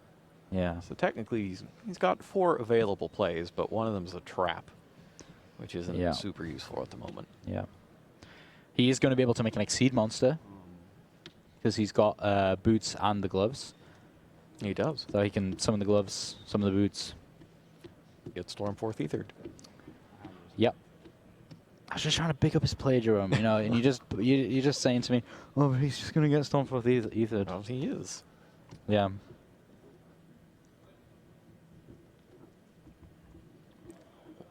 I guess one thing he might be able to do. No, I don't think that'll work either. I was trying to think, is there any way he can survive long enough to get that Fog Blade to a point where it's playable? And then use it to at least stop the Ether's effect when it hits? I don't think there's any way to do that, though, with these cards. No, I don't think so. Especially with the Frost Blast in the graveyard. Yeah. waiting. Yeah, just looming. And, yeah, so we see he's going to play his Ether here. Interesting. Doesn't plays it right away. Well, if you're doing this, then it must be to get some org. That's a really good play right now, yeah. Wow. He's just going to go get Simog. That's a crazy play. There it is. Here's Dark Simog. Wow, that's amazing. Dark Smorg is going to prevent Choi from setting anything. Yeah, so he just can't set any of he just can't set that Fog Blade. And does he still have the Flying Sea in hand? No, that was the same Flying Sea. Okay, so Choi's got to make some serious Exceed plays right now. The interesting thing is, though, that leaves him a little open. He can't get Stormforth Ethered anymore. Yeah, that's true. The Ether's been played. But he's got 3 monsters with greater than 2,600 attack points. So it's not like Dante's going to be able to take a cheap snipe at any of these monsters or anything. Well, let's see. One of them's Ragged Gloves, so he can pump up his Break Sword if he wants it. Yeah, that's a possibility. But he can't set the Fog Blade to destroy. Yeah, he would have to destroy his own Break Sword, which I guess wouldn't be too bad. No, you could climb up to Dark Rebellion if he plays it. He activated this turn? Yes. And no card in hand? Yeah, so I think Williams is just checking here if he could use both of Boots' effects. So yeah, he gets to use it, both of them once per turn. All right, let's see. Dark Rebellion exceeds Dragon. Okay, Yes. here we see return. Oh, he's got an escalation. Oh, escalation, sorry, yeah. I did not see that he had escalation. So he can get Stormforth anyways.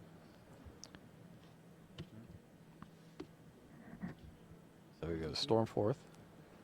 Take away the gloves.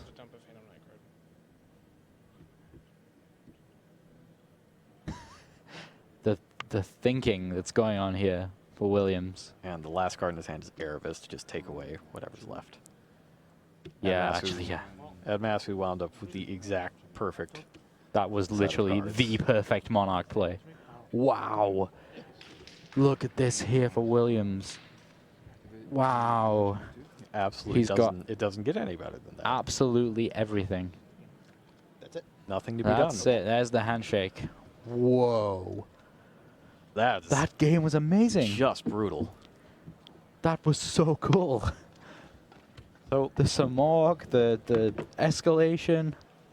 Wow, that was a really good game. Both players in that game. We're not seeing 2-0s here at the World Championships on stream. We're seeing 1-1s and then really intense third games. What I've really been liking, especially in the last couple matches in particular, is that on both sides, the decks have been doing exactly what they're supposed to do. Yeah, yeah. We haven't had any games that were decided by one player just drawing nothing. Everybody's deck is doing exactly what it's supposed to do. Yeah, it's actually coming down to the deck building, the way that these guys have decided to build their decks. And, you know, kind of the power levels that they're choosing to, you know, the potential of the power versus the consistency of their decks. Wow. And absolutely amazing. You can tell that how intensely they're thinking about their own plays. Like, that's actually what was happening in the first duel. Admasu just kept forgetting about anti-spell fragrance because he was so focused on what he was doing himself to make sure he made the exact right sequence of moves to make that game unwinnable. Yeah. Actually, who was I was speaking to? I've just thought of this.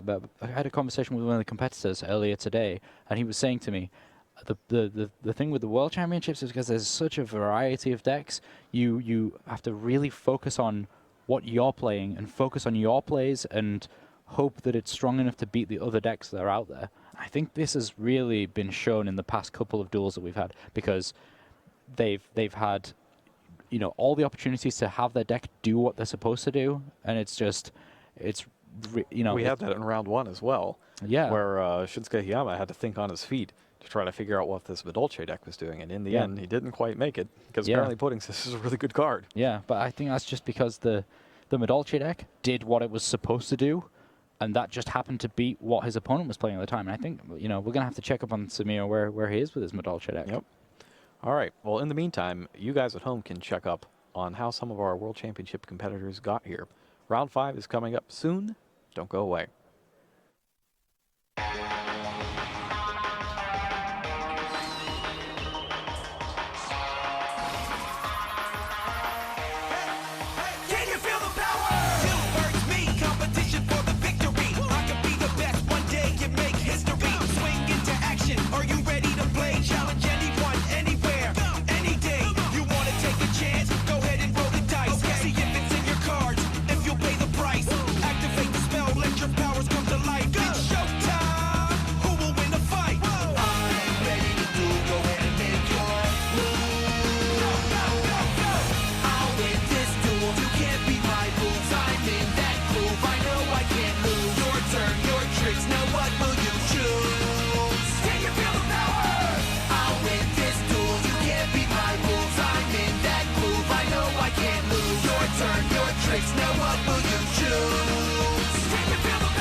Welcome to the 2016 World Championship Qualifier, everyone. My name is Yuya Sakaki, and I'm an entertainment duelist. I hope you all find this tournament exciting, and I hope you're all having a great time. Oh, I'm having an incredible time. I've seen lots of cool new cards and strategies that I can't wait to test out. That's great, but who are you? My name is Yusei Fudo, and I'm a turbo duelist.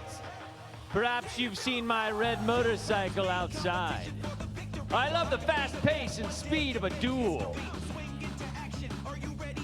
Turbo duelist? Dueling is best when it's done for the entertainment of an audience. Don't you agree? I don't see why a duel can't be fast-paced and exciting, and with really loud music played behind it. That's better, while also entertaining the crowd. How about you and I duel, Yuya? That way I can test out some new strategies and we can put on a show for this great audience of 16 and thousands out there. That is a fantastic idea. Watch out, Yuya. I'm not pulling any punches. Let's rev it up! It's showtime! There's something strange about this Yuya character. I can't underestimate his abilities. I better be careful. I set 2 cards face down and end my turn. Is that all you got? I'll start things off by summoning Performapal Skullcrabat Joker to my field. Yeah. My Skullcrabat Joker's effects lets me add a Performapal, Magician, or Odd Eyes monster from my deck to my hand. I'll activate its effect to do just that. Whoa! That's a lot of searching abilities attached to just one monster. I can tell that you're relying on your Skullcrabat Joker to unite the different monsters in your deck. That's why I'm activating a powerful effect of my own. I discard Effect Vealer from my hand to negate the effect of your Performapal Skullcrabat Joker. As nice as it would have been to search for any card I want, I have plenty more cards already in my hand. Let's swing into action! Ladies and gentlemen, it's time to put the pendulum scales in place. Pendulum scales? What in the name of red motorcycles are you talking about? Oh, I will tell you, you say. Don't you know what pendulum scales are? You can't pendulum summon without them. I can't what? What in the hell are you talking about? Oh, I'll show you. And the crowd. I activate Performapal Odd Eyes Light Phoenix and Performapal Odd Eyes Unicorn in my pendulum zones. Wait, what's a pendulum zone? Pendulum zones are where pendulums go. What on earth are you talking about, man? I will tell you.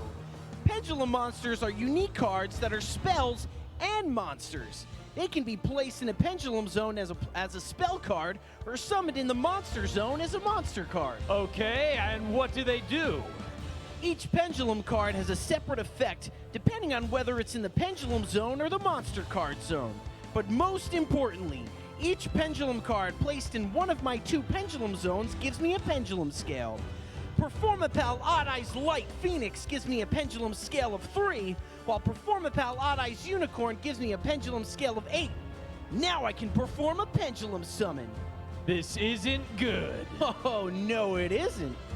Since the cards in my 2 pendulum zones have scales of 3 and 8, I can special summon any number of monsters with levels 3 and 8.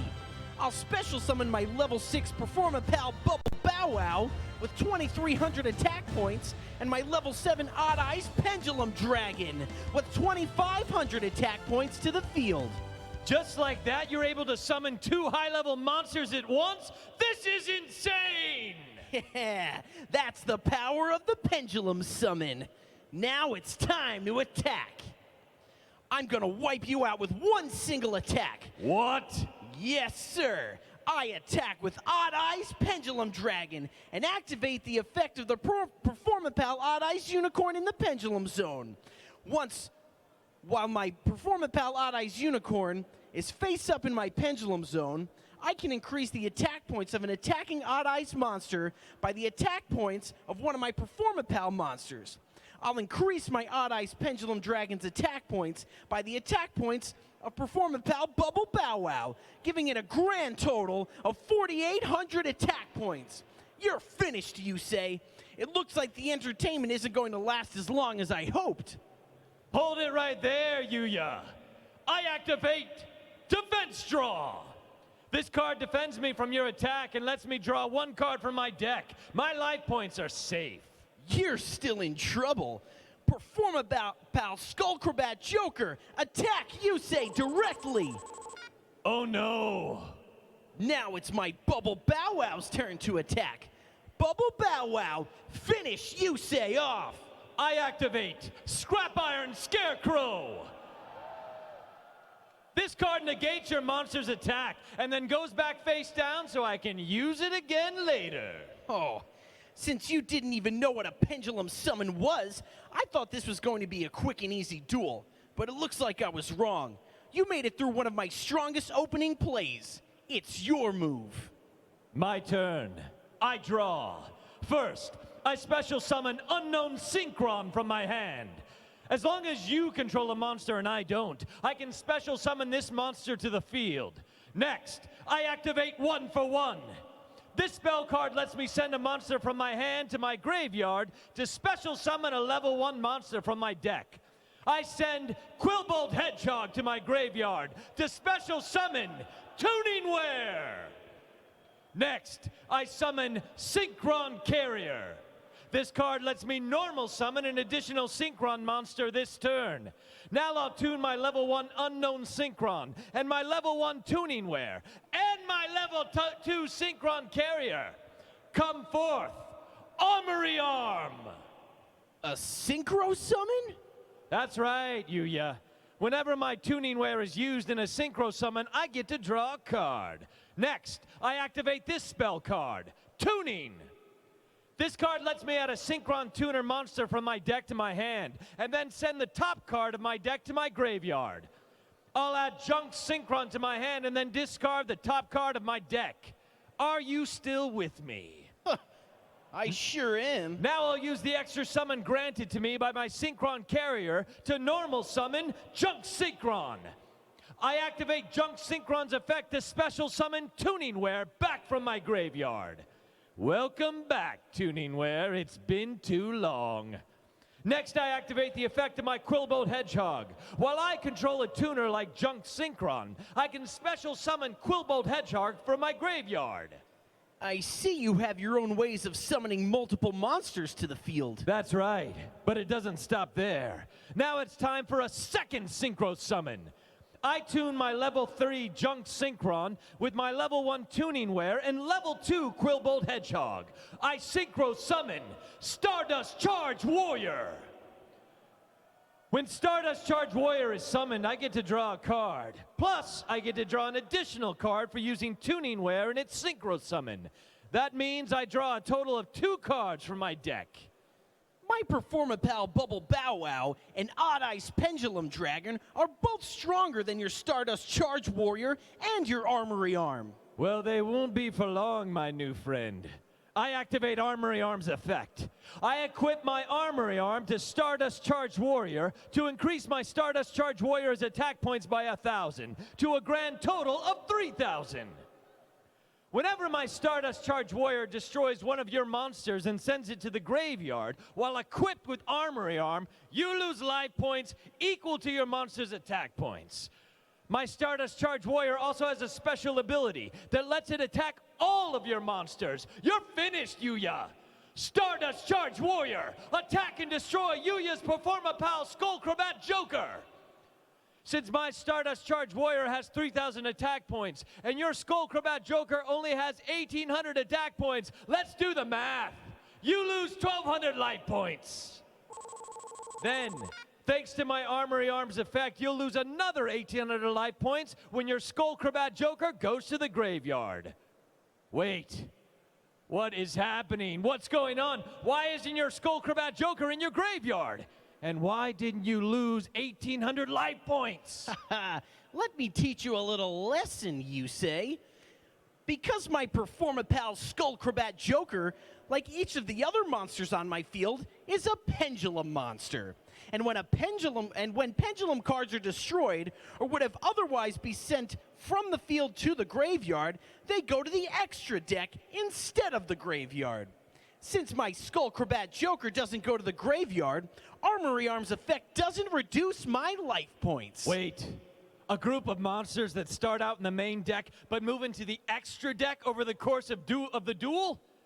That's the craziest thing I've ever heard. Either way, my Stardust Charge Warrior isn't finished with you. Stardust Charge Warrior, attack and destroy. Performapal Bubble Bow Wow. I lose 700 life points and my Bubble Bow Wow goes face up to my extra deck. Now, attack Yuya's Odd Eyes Pendulum Dragon. I lose another 500 life points and send my Odd Eyes Pendulum Dragon to my extra deck. You may have survived the turn, but now your field is empty, and you've fallen way behind. I said 2 cards face down and end my turn. It's your move. My field was empty, but I'm about to fill it back up. How? You only have 2 cards in your hand. You'll see soon enough. First, I activate Pot of Greed. This card lets me draw... Thank you. This card lets me draw 2 cards. Next, I summon Performapal's second donkey to my field. What? Yes, sir. Since I have 2 cards in my pendulum zones, second donkey's effect lets me add any Performapal monster from my deck to my hand. And I'll add Performapal Pendulum Sorcerer to my hand. Next, I pendulum summon Performapal Bubble Bow Wow, Performapal Skullcrabat Joker, and Odd Eyes Pendulum Dragon from my extra deck, and Performapal Pendulum Sorcerer from my hand. No way! You can pendulum summon monsters from your hand and extra deck? That's right. Oh! Now, I have 5 monsters on my field. Next, I activate the effect of my Performapal Pendulum Sorcerer. By destroying the 2 cards in my pendulum zones, I get to add 2 Performapal monsters from my deck to my hand.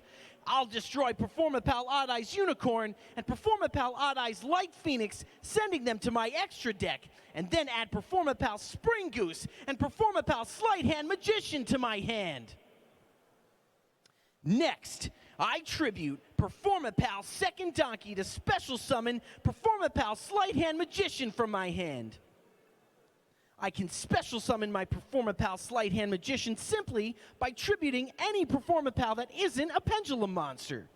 Now I activate my Sleight Hand Magician's effect. By discarding a card from my hand, I destroy your Stardust Charge Warrior. Oh no! Now your life points are wide open. Performapal Sleight Hand Magician, use your 2,500 attack points to finish Yusei off. I activate Stardust Respark.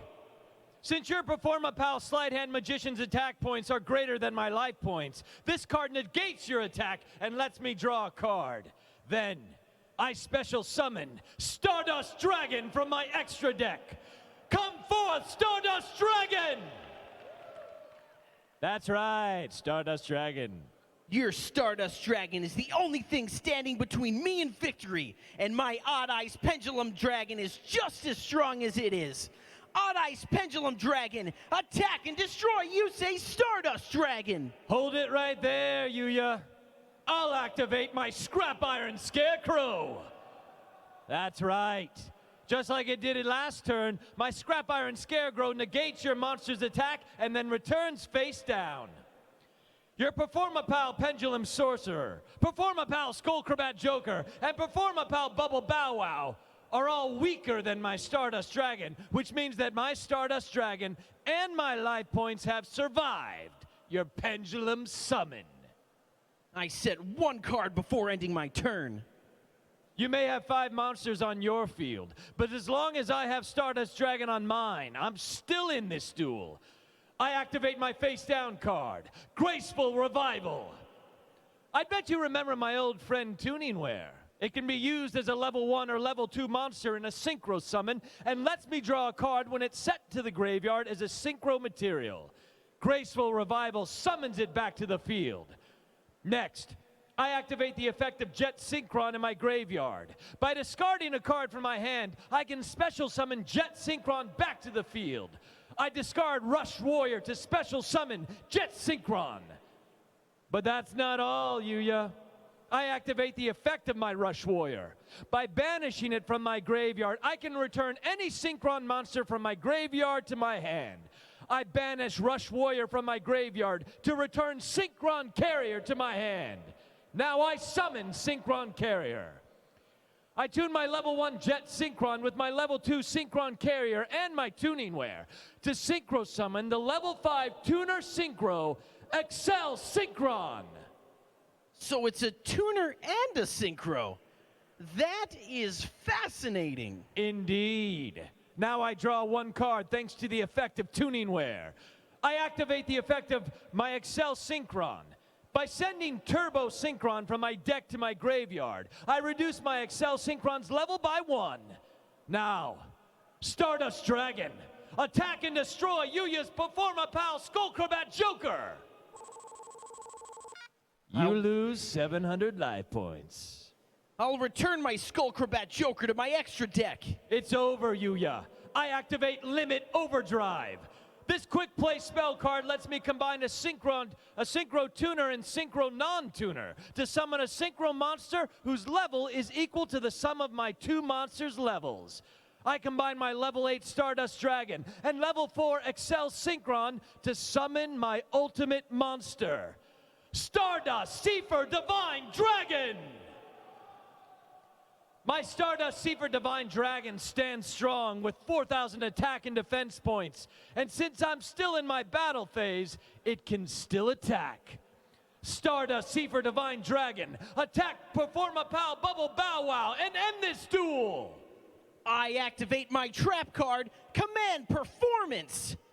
As long as I control a Performa Pal monster, this card stops your attack and switches your Stardust Seifer Divine Dragon into defense mode. Good move, Yuya, but even in defense mode, you'll still need to overcome my dragon's 4,000 defense points.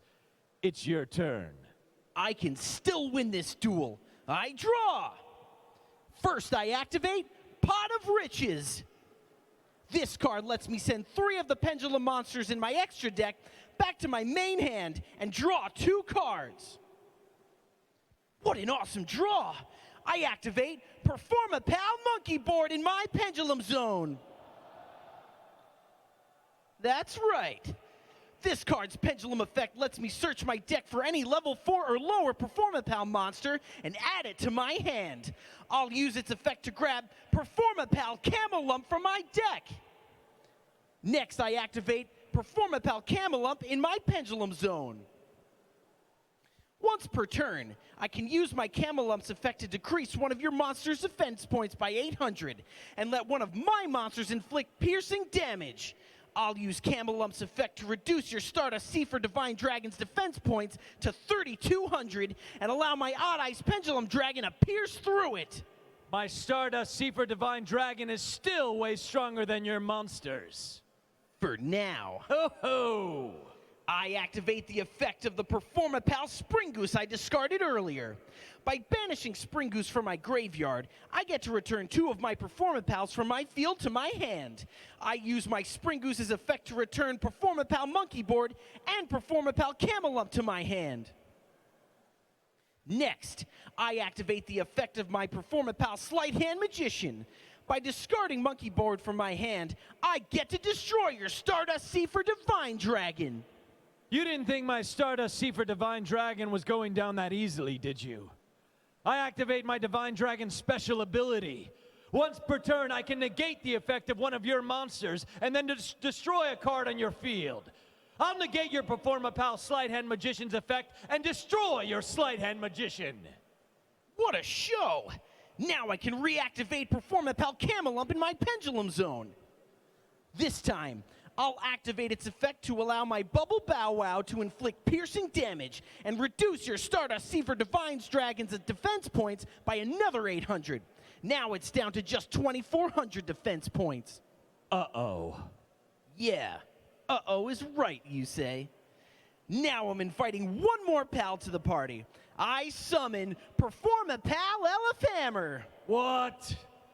I can normal summon my Elefhammer without tribute whenever I have 2 or more Performa Pals on my field.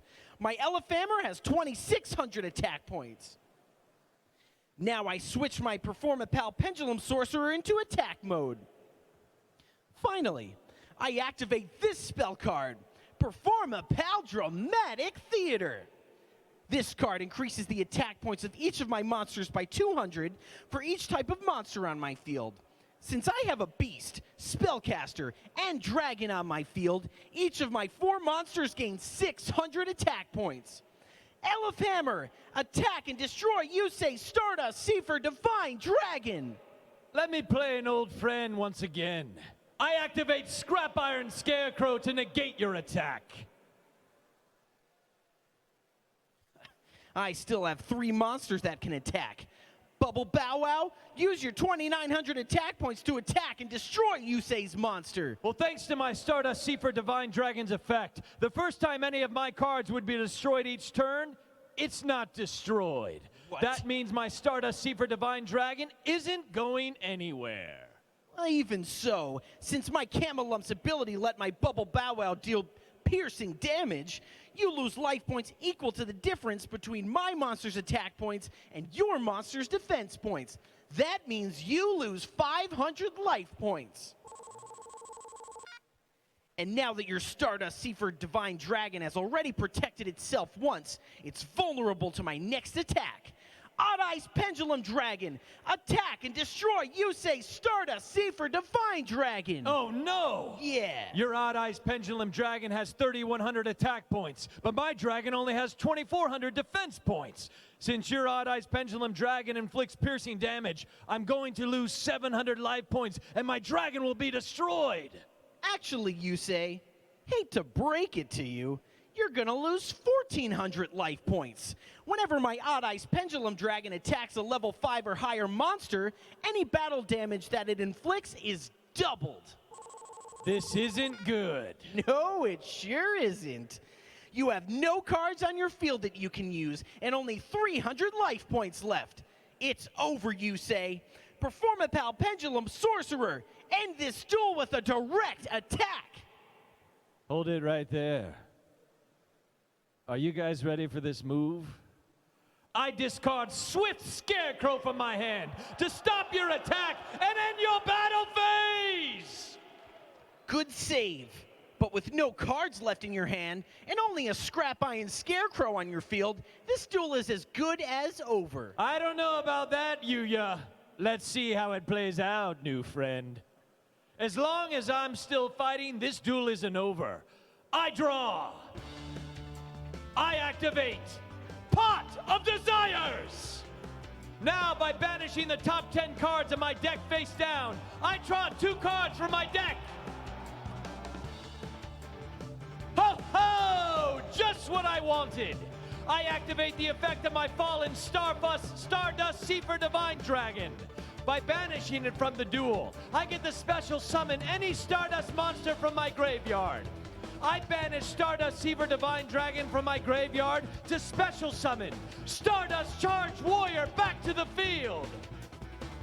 Now I equip my Stardust Charged Warrior with Fighting Spirit, and united we stand. Pause for effect. Fighting Spirit increases my Stardust Charged Warrior's attack points by 300 for each monster on your field, for a total of 1,200. United We Stand increases my monster's attack points by 800 for each monster on my field. Even though my Stardust Charge Warrior is by itself on my field, it's never alone. Its friends are all here in spirit, granting it a total of 800 attack points. Now, my Stardust Charge Warrior has 4,000 attack points! No way! Yes, way! Stardust Charge Warrior, attack and destroy Performapal Elefhammer. Since Elefhammer has 3,200 attack points, you lose 800 life points. And don't forget, my Stardust Charge Warrior can now attack all of the special summon monsters on your field. It's over. Stardust Charge Warrior, attack Yuya's remaining monsters and end this duel.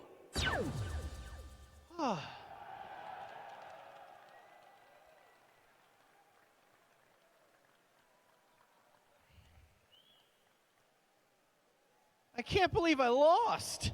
Believe it. I really could have used some action cards, but I couldn't find any.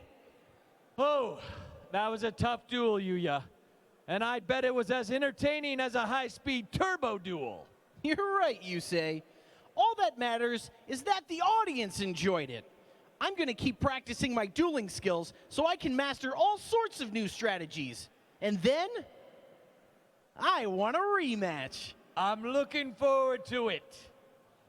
Now, let's get back to the 2016 North American World Championship qualifier.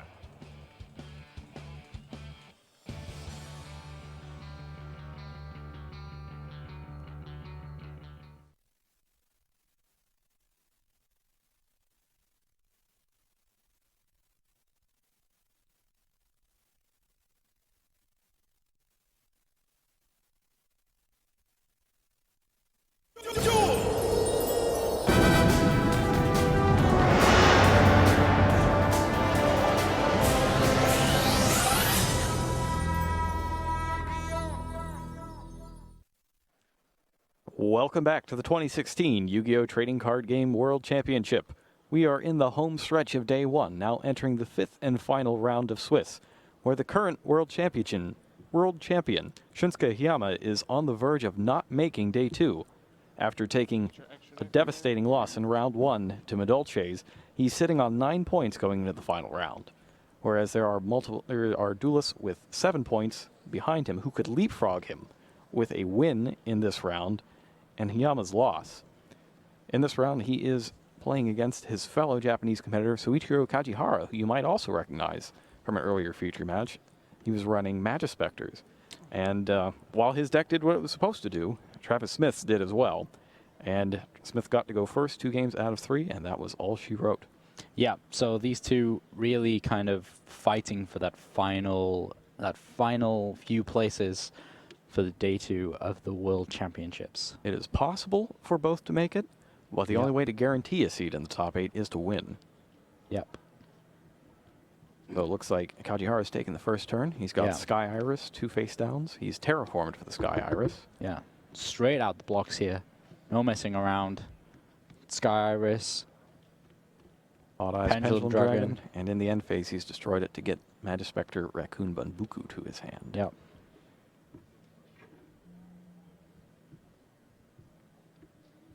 Sky Iris is actually pretty useful in this matchup. Sky Iris is fantastic. Being I able to love Sky Iris. Save cards from being targeted, especially by the effect of Dragon Spirit of White, can be pretty useful. Yeah, well, with a lot of the Magispector cards as well being protected, that means the Blue Eyes alternative White Dragon is going to have a bit of trouble as well. So the Magispector monsters and any Odd Eyes or Magicians that he has in his Pendulum zones, and he's got a couple. He's got Odd Eyes Unicorn in particular to help inflict a lot of damage really fast. Yeah. Could be protected. So let's see what Shunsuke has in his hand here. Starts with a trade-in, discarding Dragon Spirit of White to draw 2 more cards. He picks up Double Sage with that. Yeah, plenty of monsters with Eyes of Blue. Dragon Shrine, Return of the Dragon Lords. Another trade-in. Uses Return of the Dragon Lords immediately. Yeah. Pulls Dragon Spirit back. Clear out that back row. And he activates Solemn Warning. All right, 2,000 down, but Dragon Spirit of White is not on the field. Yep. Dragon Shrine is next. Probably gonna play the White Stone of Legend to be able to get the Blue Eyes in whatever order. Yeah, I've just got that trade in there. He needs to go Blue Eyes, White Stone. White Stone. Exactly right. Go search for another Blue Eyes so he can get that trading on the go. Yeah, if he doesn't get anything good off this trade-in, his hand suddenly looks a lot less good. Mm-hmm. In terms of ways to revive monsters, Shunsuke plays 3 Return of the Dragon Lords and 1 Soul Charge. He does not use Silver's Cry. There's the trade-in. Oh, hits Melody. There we go. And a Max C ready for next turn. Well. No revival cards, but if you can get your 3rd Blue Eyes and an alternative on the field, you can start doing some work. Yep. I think he's going to start with Sage. Did he start with Sage? Yeah, Sage, go get the White Stone of Ancients. Then discard that for Melody. Get, I don't know if he's going to go for double alternative. No, he can't. He has to get the 3rd Blue Eyes or he can't play anything. Well, he could have used the White Stone of Ancients. Mm. But yeah, I guess it was more optimal to go search for one from the deck. That leaves his special summon ability in the end phase if he wants it. And he only runs one Dragon Spirit of White. Actually, I don't think he has any dragons left. No, he won't. To summon. He won't have. Probably going to go for the Blue Eyes Spirit Dragon here. Here it is. He's just got a defense mode up here. And Kajihara does not have, well, he's used to Solemn Warning. He doesn't have any standard Solemns. Yep. And he had no other cards to use with any of his possible Magispector trap cards here because didn't have any Magispectors on the field. Now, Blue Eye Spirit Dragon has an often unnoticed ability to prevent the summons of multiple monsters at the same time. Yeah, that includes Pendulum Summoning. So this is a big duel here for these two duelists here. They're fighting for their place in the World Championships here. They've come such a long way to make this final duel really worth it. So Shunsuke here, just thinking how much more needs to be done in this turn. I think he's deciding if he wants to bring something back with Ancients, and he does. He picks up Alternative. Yep.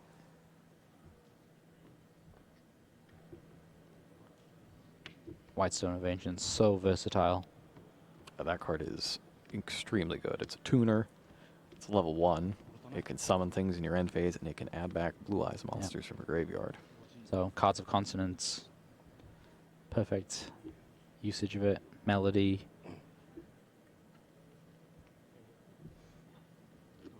Yeah, the Melody is really the turning point in that, because before that he had nothing. Yep. So Kajihara here actually has this Sky Iris. Sky Iris really opens up doors for this deck. Picks up Magispector Toad Ogama.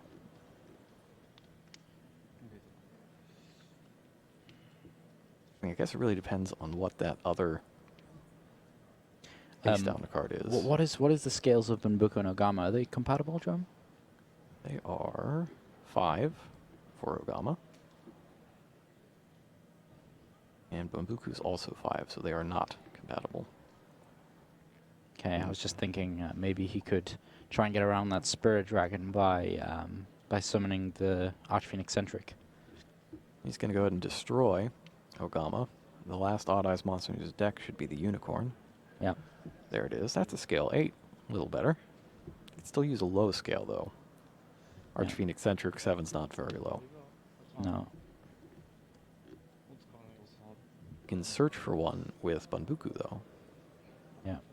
So, still not ideal, though, because that Spirit Dragon's on the field is going to stop a multiple Pendulum Summon. He can still... Well, no, he can't throw down the Kirin because he needs a... No, he could throw down the Kirin. He could have a 5 and 8. Yeah, 5 and 8. And drop the Summon Kirin. Kirin.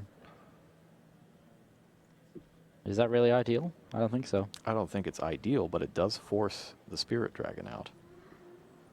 Even that, it's still... Where are you going to go from there? I mean, whatever comes out, you just bounce it back.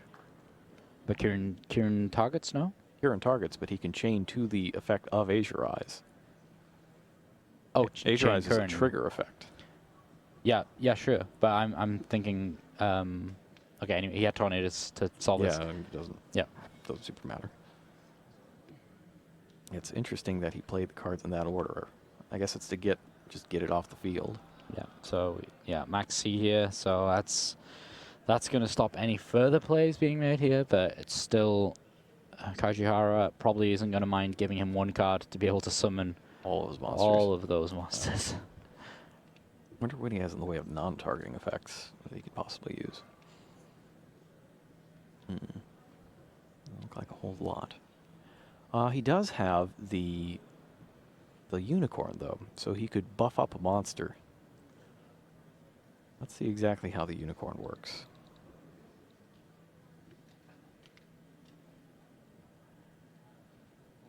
Oh yeah, when you attack, you choose a Performer Pal monster. When you attack, you choose an Odd Eyes monster, and then you target another Performer Pal monster, and the Odd Eyes monster gains the attack of the Performer Pal monster. Well, he hasn't got another Performer Pal, so I don't know how that's going to go. If he... Oh, and he's got Luster Pendulum. That's useful. That'll get you some non-targeting removal. Yeah, Ignista. That'll do just fine. Yeah. So he's going to go search here with the... Again, I can never remember which way around the cat and the fox are. So he's got the frog. Kiwi. Frog gets anything. Ah, yeah, so it's the frog. Said it really. So yeah, he's playing into the Max C here, but he's going to get Ignista. Ignista, really strong card. Obviously, it's limited.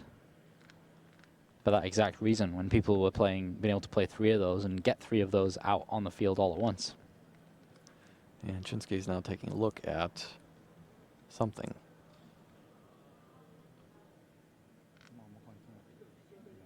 That is the unicorn. He's looking to see if he's going to get whacked for all the rest of his life points. Yeah. Which I don't think he is right now. Nope.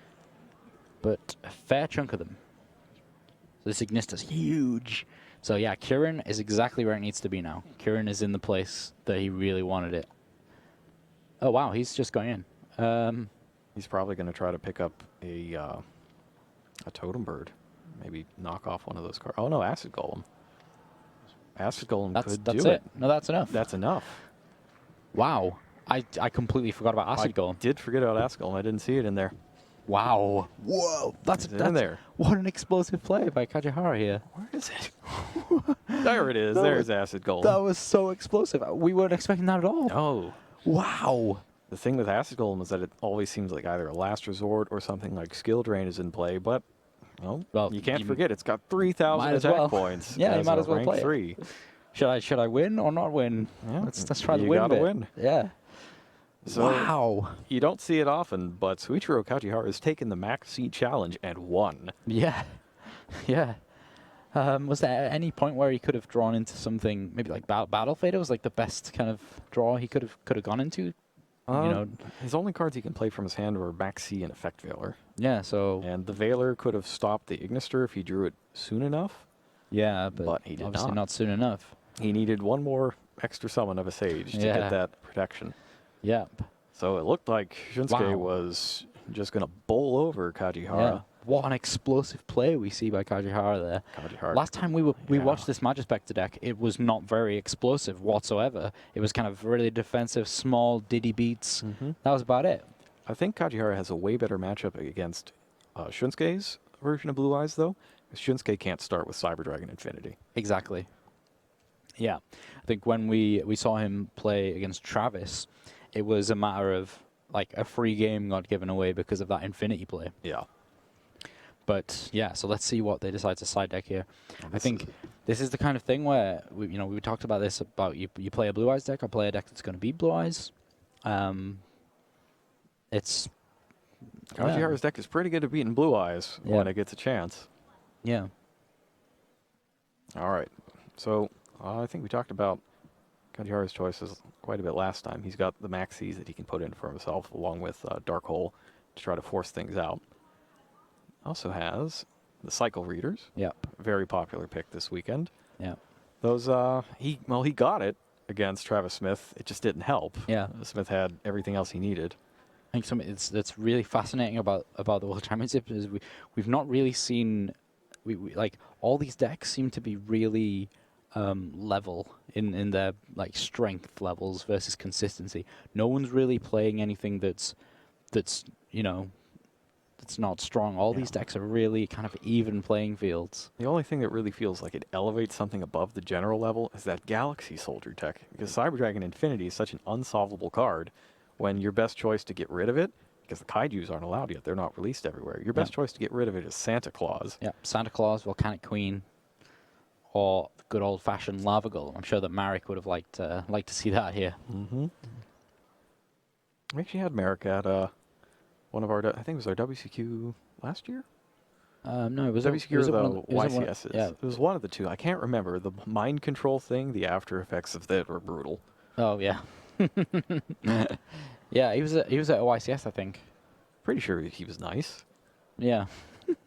Well, I remember watching the stream and the Pegasus Challenge on stream, where he took over the Pegasus Challenge. Yeah, that was fun. Yeah, I really enjoyed that.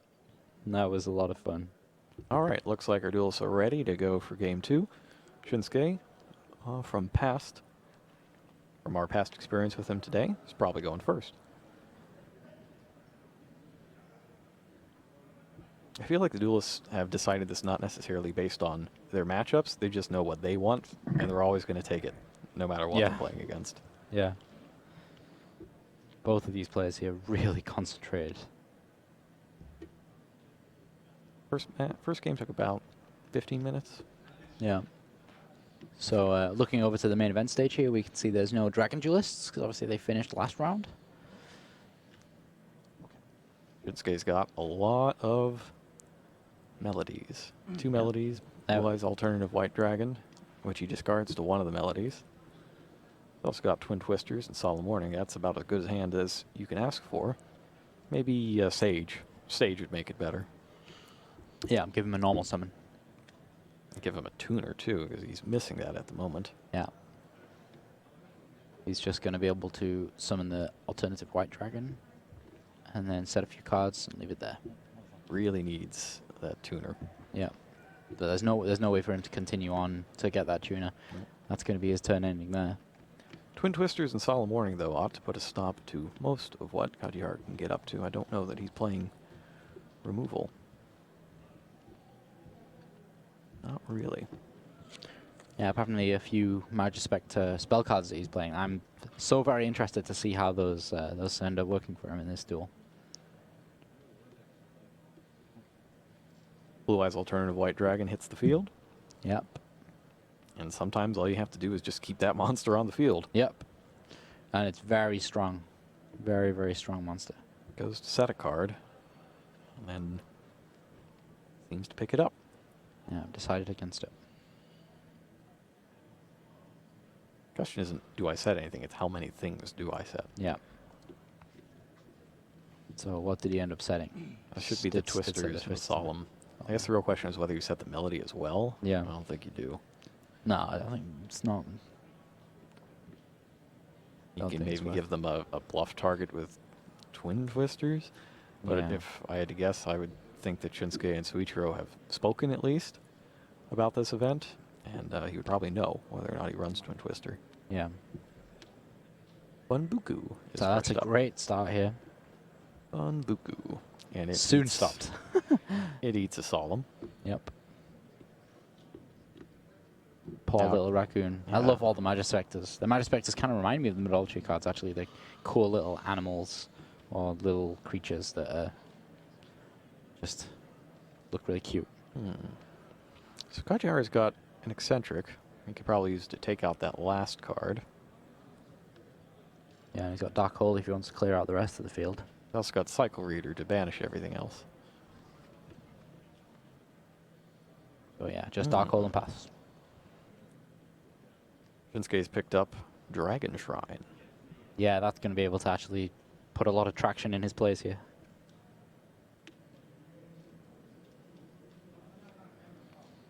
See what he's going to activate first.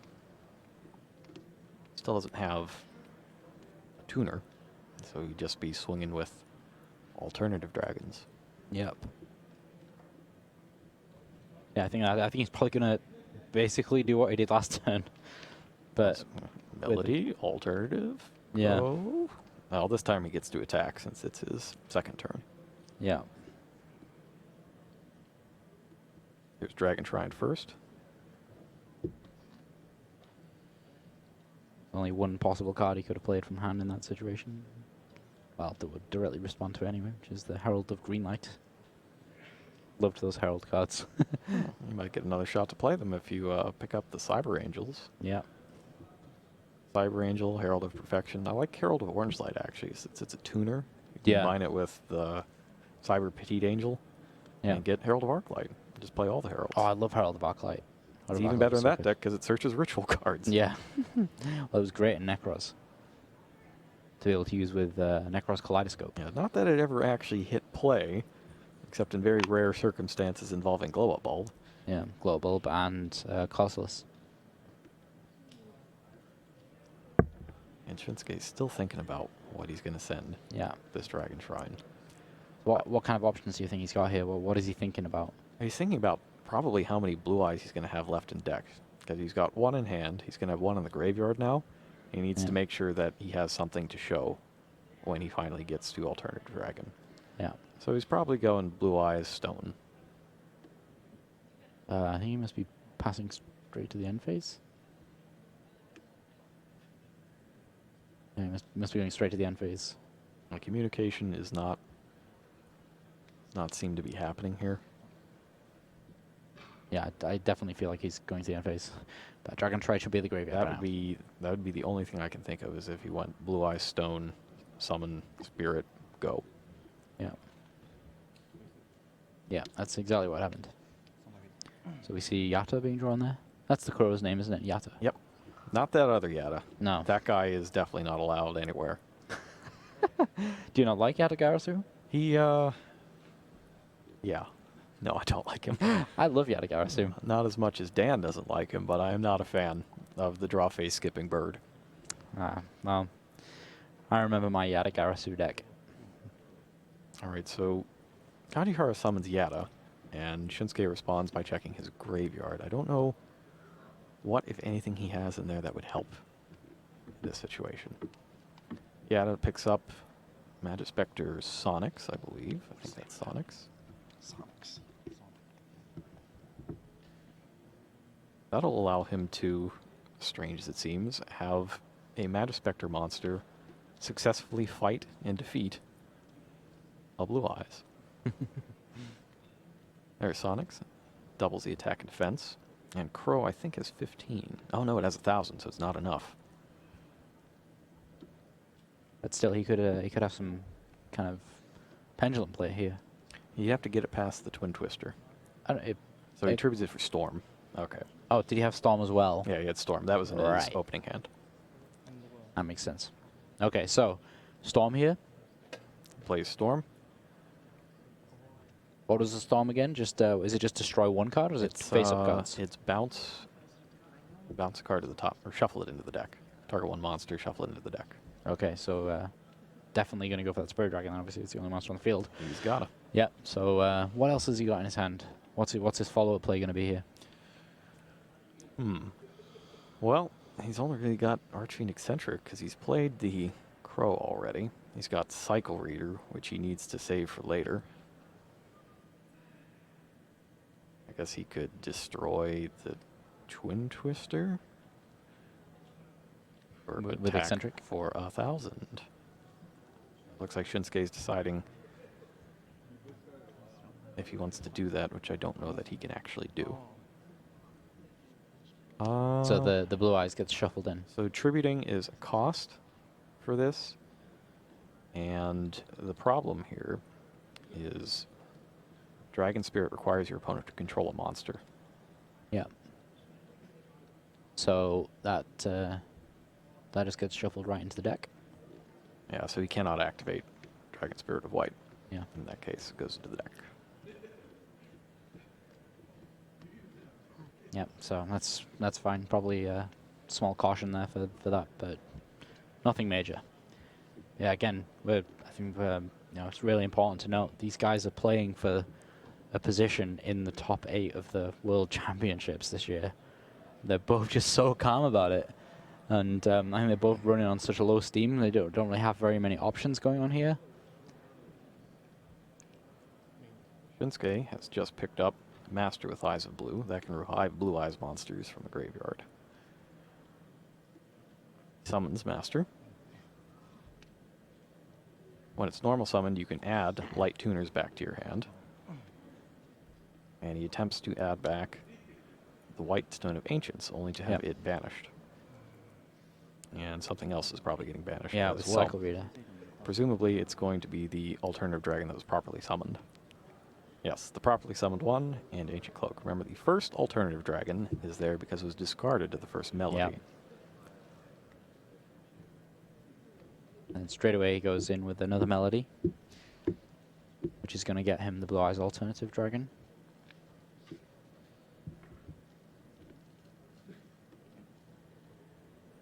Just attacks for both. Again, but still, both players running on really low resources here. I think Shinsuke is kind of gaining some traction here with this. Going to be able to get Azuri's. Yeah, Magispector is a deck that you can run out of cards really quickly because they always have to tribute, and if they can't establish their pendulum scales and keep getting back all of those monsters, they'll run out of cards pretty fast. Yeah. Ooh, that's interesting. He's just drawn Sky Iris. That could help here. That could help a lot to complete those scales. Shunsuke has a... No. Is that set cut Twin Twisters? It is Twin Twisters. Okay, so this could be... He would have to try to blow it up with Archfiend Eccentric first. But I don't know if that leaves him enough cards for the play. I think it's got to. He's got to blow that up with Archfiend Eccentric. Otherwise, he's going to be taken out by that Twin Twisters.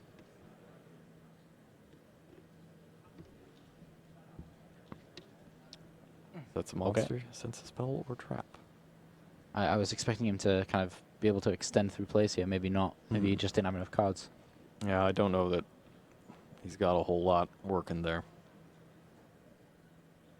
Yeah, I guess he doesn't really want to try and establish some pendulum scales without being able to really do some damage with them because, you know, Azuri's is going to get back the Dragon Spirit of White. Shinsuke picked up a Sage. That's pretty useful. And the Crow takes a hit from Blue Eyes and goes to the extra deck. There's the Sage that he needed.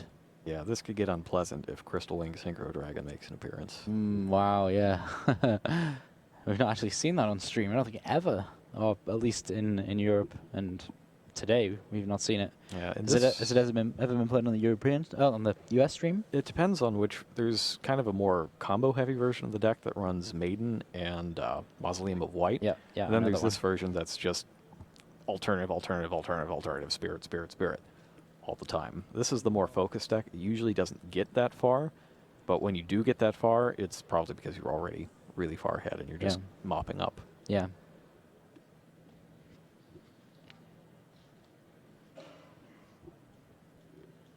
Right, so Shinsuke thinking about shuffling his master back into the deck.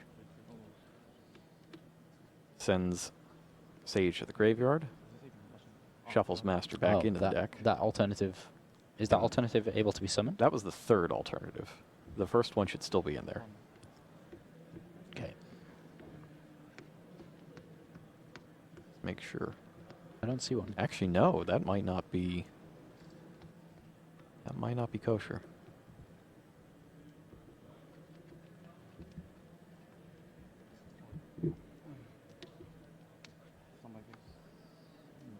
Ooh, Kajiara's picked up, looks like, still Space Typhoon? Well, whatever it is, he did not think that it would help him continue in this game. And he picks things up. So he's surrendered.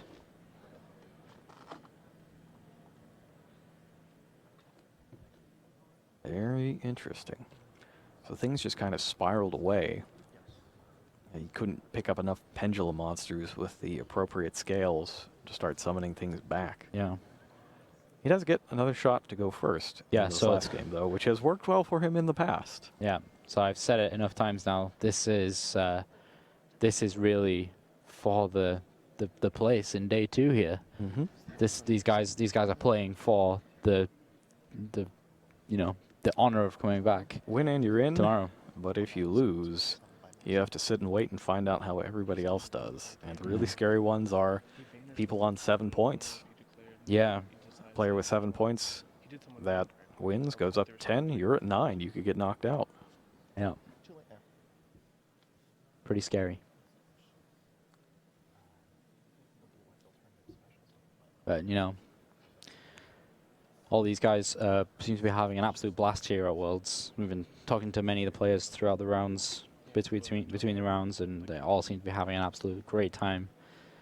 And yeah, it's what it's all about. Absolutely loving it, and all you guys at home are getting to see some really fantastic Yu-Gi-Oh play here. Spanish recycle reader, those we can't save. That was the correct one. Shinsuke here, the reigning world champion. About to go into what could be his final duel of the weekend and an end to his string of world championship appearances. Yep. Yeah, well, he could always get back next year. Yeah, but he'd have it to would qualify be the regular way, but that's really not easy. No. Yeah, well, I guess winning last year's Worlds isn't all that easy either. No, that wasn't a particular walk in the park either. Yeah, but at least for the guys in the TCG who haven't really seen the Blue Eyes deck being played to its maximum potential in the TCG yet, we're seeing some really great players piloting this deck. There's a lot of players piloting this deck. Yeah. Bachar looks like he's just about finished with his side decking. Yeah. So now just shuffling remains. Yeah. Shinsuke here really focused on this side decking. Shinsuke decides to keep this one Phoenix Wing Wind Blast, takes the other one out. Targeting cards, not always the greatest against Magic Specters. No. But it's okay against the cards in the pendulum zones, but not necessarily the most useful against the monsters.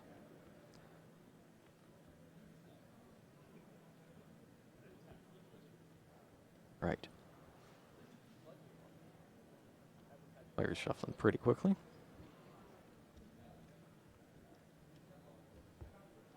A lot riding on this last match. You gotta be absolutely certain that you give yourself a real fair chance.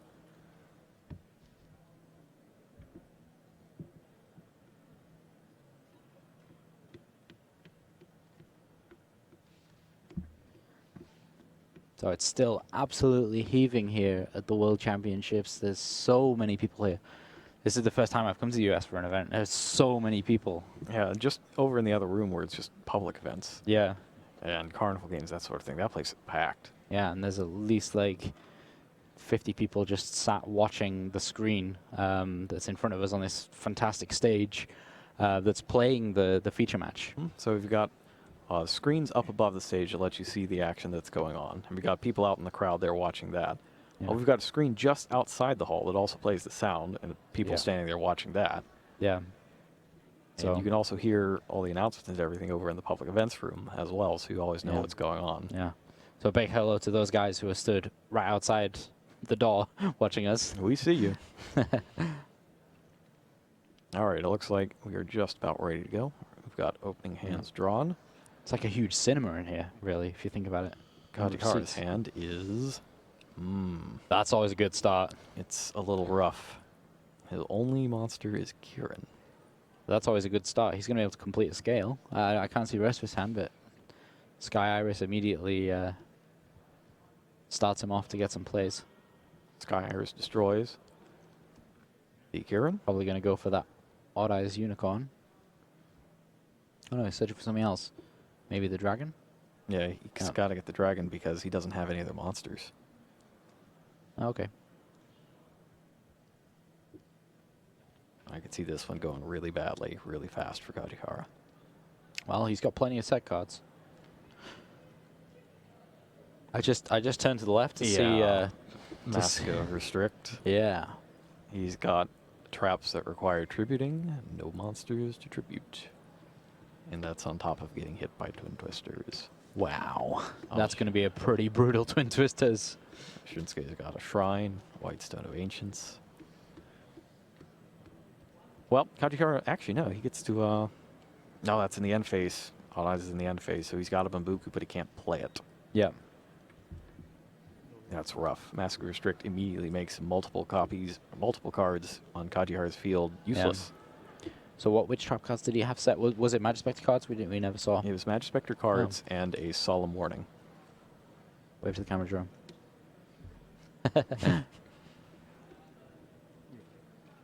Dragon Shrine is up on Shinsuke's side. He starts by sending Blue Eyes White Dragon to the graveyard. And then the White Stone of Ancients.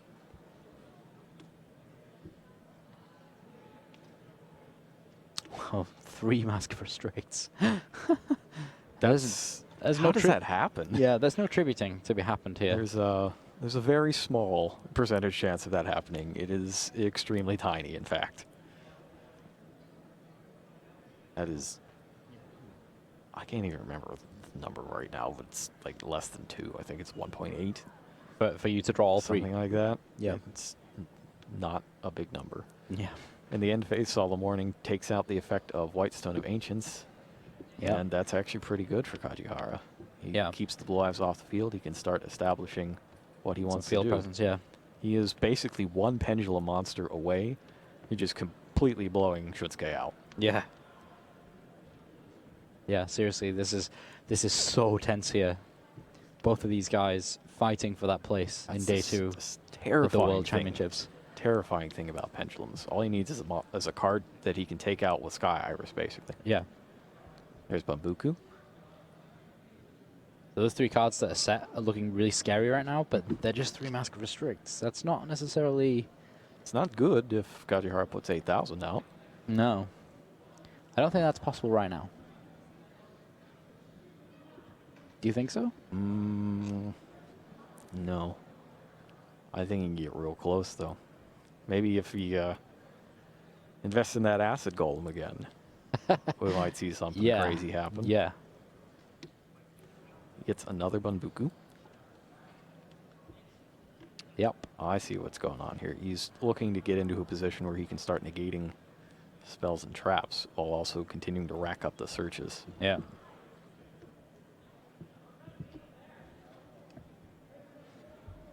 All right, so let's bring up Sky Iris again, because that's going to come into... yeah, Sky Iris is great. You get to pick one of your face-up cards and then destroy it. Oh, yeah. So all Magician, Performer Pal, Odd Eyes cards in the Pendulum Zones can't be targeted. And you can pick one other face-up card on your side of the field, destroy it, and if you do, add an Odd Eyes card from your deck to your hand. Which is really interesting because it means you can add Odd Eyes Fusion. Not in this case, but yeah, any Odd Eyes card, not just Pendulum Monsters. So it looks like he's going in for an attack here. He's not going to continue his plays this turn. Yeah. Really interesting.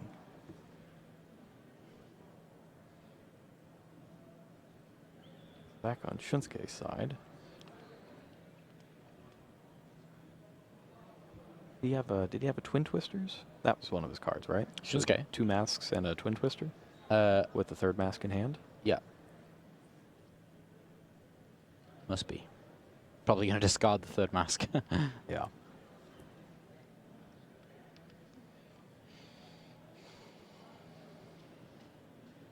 Question is, now that Soichiro's traps are potentially online, is he just going to walk into trouble? He destroys those 2. I don't think that's actually necessarily that bad, because Mask of Restrict was going to stop him anyway, right? He's going to lose Sky Iris too, though. That's a little rough. Yeah.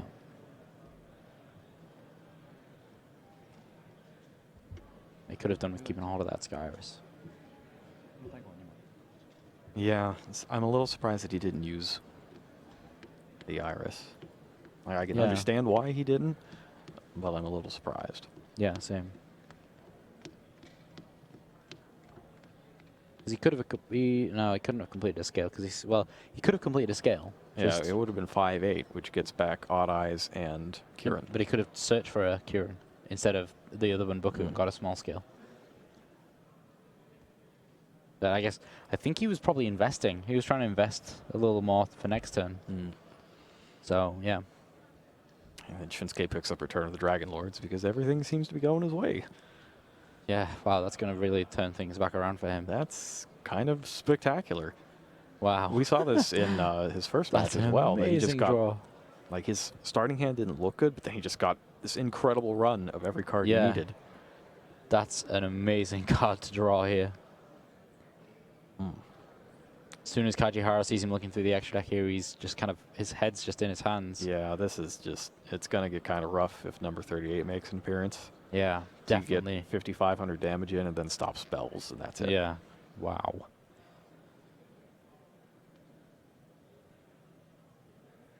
And that will lead Kajihara on only 500 life points with the inability to tribute monsters. Activates Return, brings back Blue Eyes. Yeah. Can soak up 1,200 damage with the Bunbuku. Yeah. That's only 1,200. He immediately exceeds summons. Oh, so he chooses not to attack over. Why would you choose not to attack over here? He might be... I don't know, he has no other plays here. Could go into Dark Matter. That's probably it. He unpiles his monsters. Normally not acceptable.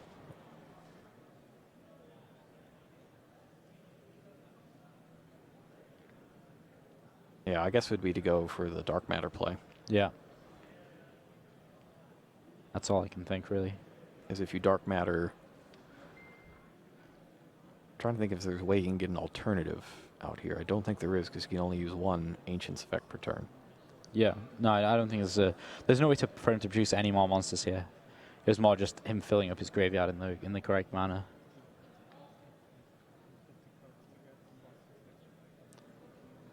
Yeah, just, you know, Kajihara can always somehow end up with Utopia Beyond and a Odd Eyes Pendulum Dragon. He goes ahead and goes the XE summon after all. Yep, so he's going to go... Okay, so he's got number 62 first. Yeah, then up into full armor. Oh, is that just straight? Yeah, I don't think there's a reason to use full armor because you can't target the Bunbuku.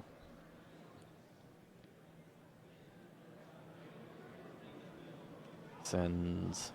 Looks like he's got alternative there. Yeah, so he's going to send the White Stone of Legend alternative and a White Stone of Ancient. So he can get alternative out. Yeah, because he can...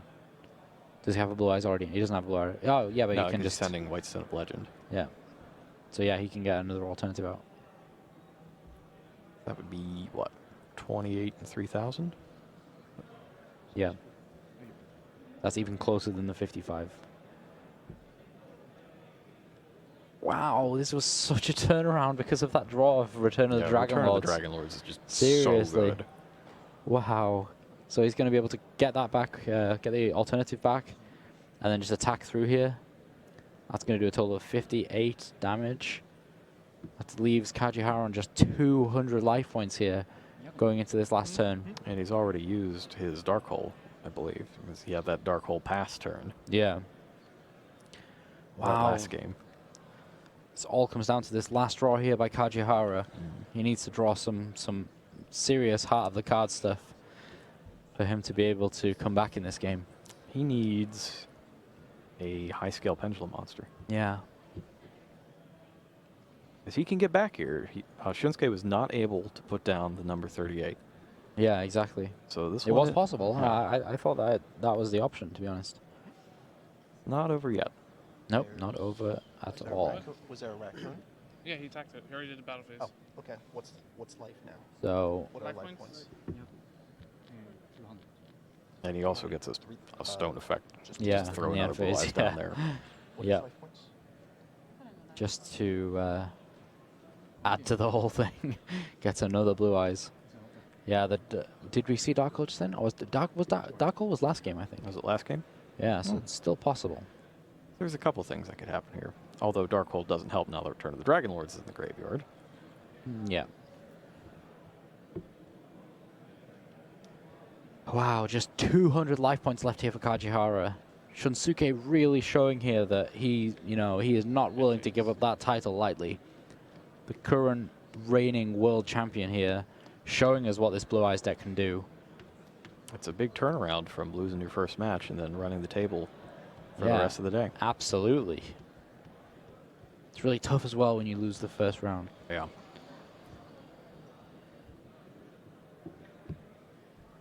So let's see what Kajihara's final card is here. Comes up with, is that a top? I couldn't tell. It's not a... It wasn't a pendulum monster. It could be a top. That could do it. It is Speedroid Terratop. Wow, okay, so this could do it. And Now we've got some plays. He's got Pegasus as well. Now There's we've got Terratop. some plays. Yeah. So he's going to get the Taketumborg. At this point, you just assume your opponent has nothing, because if they have anything, you're hosed. Yeah, you've got to just play fearlessly right now. Absolutely fearlessly. All those back rows are bluffs. And I'm just going to go in with the Speedroid play. Well, you've got to. There's no other way you can play this. Speedroids forever. Yep.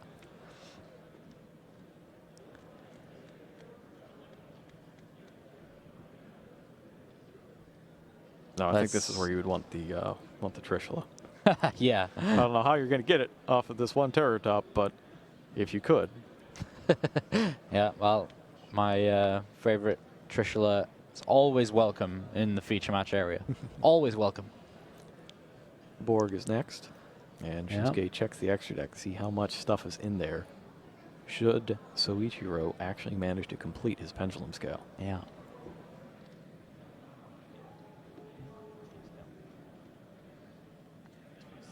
Let's see what's going to go for here. See, it looks like Grand Pulse. He goes for Grand Pulse. He's going to start trying to pick away at some of those face downs. Yeah. They are all Mask Restrict at this point. Yeah, they are. I think Kachihara here is going to be a little disappointed when he sees that what he's going to destroy is Mask Restrict. He might be happy about it since he does have the Pegasus, but he's going to be sad when the next one flips up. Yeah. Here's the Bunbaku. But still, he's going to struggle to complete a scale here. I don't know that he can. This Majesty's Pegasus. We'll get Nico. Nico Mata. They can swap one Bunbuku for another. There's Bunbuku once per turn. Bunbaku is once per turn.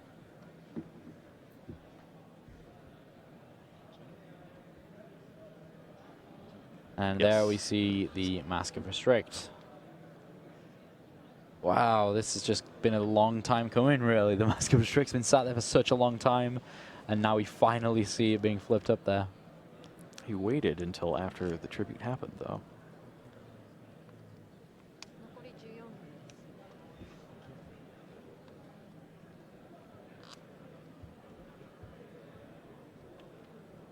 Okay, so this effect is resolving. Yes. Okay, I thought that he'd flipped it just before.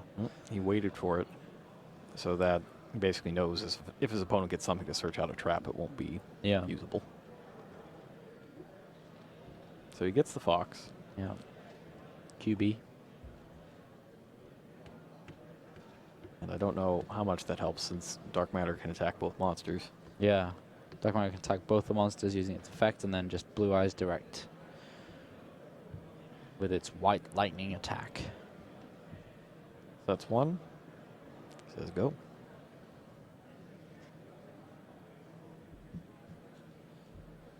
He's giving Shinsuke a taste of his own medicine with the whole, actually, there's nothing I can do, but I'm going to sit here and make you think that there's something I can do.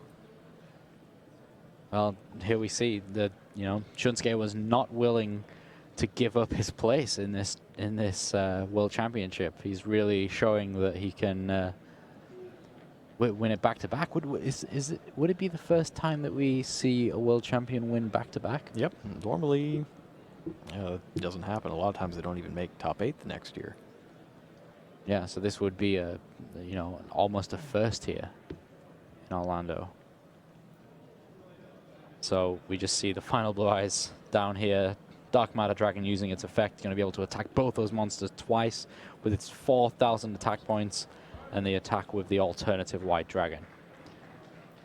And Shunsuke goes through to day 2. Oh, going to make it in with 12 points. Yeah. 4-1 record after losing his first round. That's really something. It is a spectacular turnaround. Wow.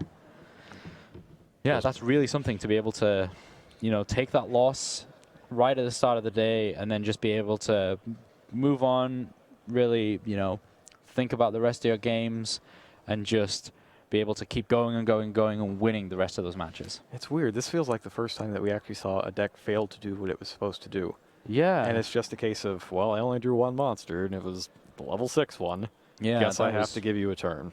So that's not what Suishiro wanted, especially not in the most important duel of his tournament. But still, we saw him earlier in the feature match, and his deck really, showed us that it's a good competitor here. Yeah, when the Match Spectre deck goes, it goes. Yeah. It's real good. Yeah. So he's going to end on 9 points after 5 rounds. Yeah. He could still make it, but he's going to need some help. Yeah. From some of the other players. Yeah. He's going to need the people that beat him to win, and the rest to not win. Yeah, exactly. So it all depends on those tiebreakers. At the end of the day. If any draws happen, there could be some weird scenarios there where players will end up with 10 points. Yeah. So the players with 7 points might win, go to 10. Other players with 9 might draw, also go to 10, and he could wind up on the outside looking in that way. Yeah. Yeah. So Shunsuke here is just, he's through here. Yep, and he's going to be able definitely to through. defend the title. But in who day else is 2. going to be through? Yeah, that's the real question. That's what we're going to find out once all these matches conclude. And once that happens, we'll be back with the announcement of the top 8. So don't go away. You'll want to see who makes it. Use mask hero acid to new. Hello, everybody, and welcome back to the Yu-Gi-Oh! European World Championship Qualifier 2016. I'm Rob Hooley, and joining me is Marcello Barberi. Hello, everyone. He will be replacing Luke for this round as our strategy master. Now, you have been playing in this tournament. Yeah, I did. I actually played Domain Monarchs and had quite a few run and ended up, unfortunately, 8-3, and I didn't make it in the top cut. So. Ah, well, that's absolutely fine. I mean, what kind of matchups were you against today? I mean, was there any that you struggled with? Or? Yeah, actually, I played pretty much basic decks, but what really surprised me that I lost to Fluffals, which was pretty unfortunate. But, I mean, I tried my best, and I just top decked a Dark Hole and cleared my whole board, so...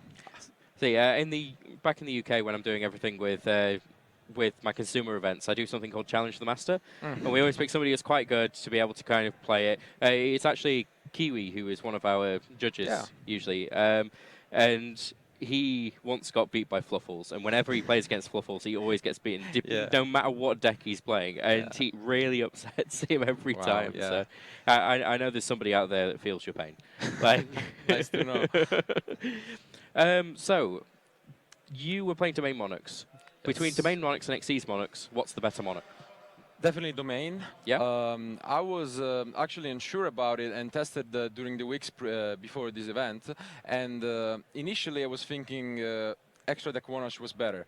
But you also have to adapt your strategy on the meta. And BA got so popular. Also at the North America Wuchiku, you could see a lot of BA players. So what I thought is, in the mirror match, I can still play my cards because their extra deck is not that relevant. But against BA, I have a much better matchup. So, Yeah, that's absolutely, definitely.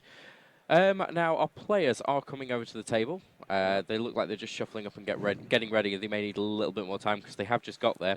Now, we have Tom Payne, who is playing Burning Abyss Monarchs, which is another type of Monarchs. We have this is the only Burning Abyss Monarchs that's left in contention, and they've made it through to the top 16. Now, we also have Lorenzo Roma, who is playing... PK Fire or just Burning Abyss with Phantom Knights. Yeah. Yes, Phantom Knights Burning Abyss. Now, Phantom Knights Burning Abyss kind of really exploded. Yeah, exactly. As I was saying, I mean, in these weeks, it just got so popular. Everyone was playing it. All my friends, everyone I talked to was like, why don't you play this deck? So in this particular matchup, though, to be honest, I think Tom Payne has the advantage. I tried the deck, and I think BA Monarch was an interesting choice, especially for this matchup. So I'm looking forward to seeing this, and I think Tom has really good chances in this case. Yeah. Excellent. Now, just while they're finishing getting ready, you are considered to be a pro player. I guess. Yes. So can you give us a little bit of the background on kind of where you've placed in events? Yes. So I have currently 12 tops, and the biggest one is the YCS win from London, where I get famous because I got 33rd after Wiz. So luckiest man in London, they call me. And I mean, I placed second my national, Italian nationals last year, and just a few YCS tops, European tops, top 8 at Euros. So I have quite a few of them. Yeah, you're definitely one of the players that are up there. Yeah, I guess. So yeah, well, people should know your name if they've watched this stream before. I guess. Yeah, I play the stream a lot. Yeah. Yeah. So. Oh, so I think that they're almost ready. Just finishing shuffling up.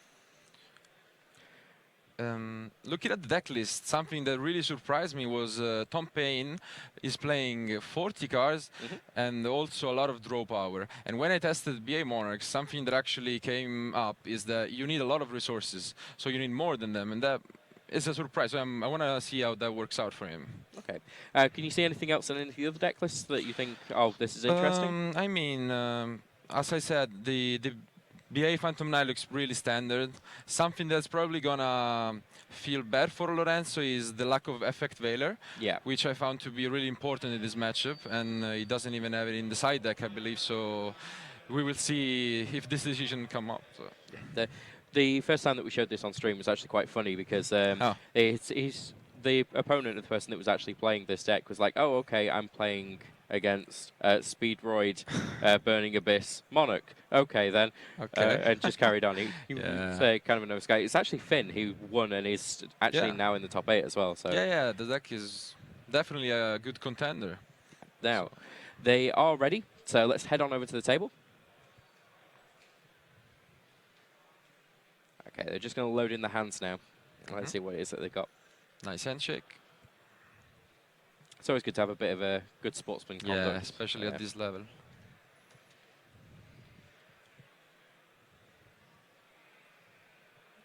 Okay. So behind the players there, we have the Yu-Gi-Oh! App for Masters that are entering all of the cards there.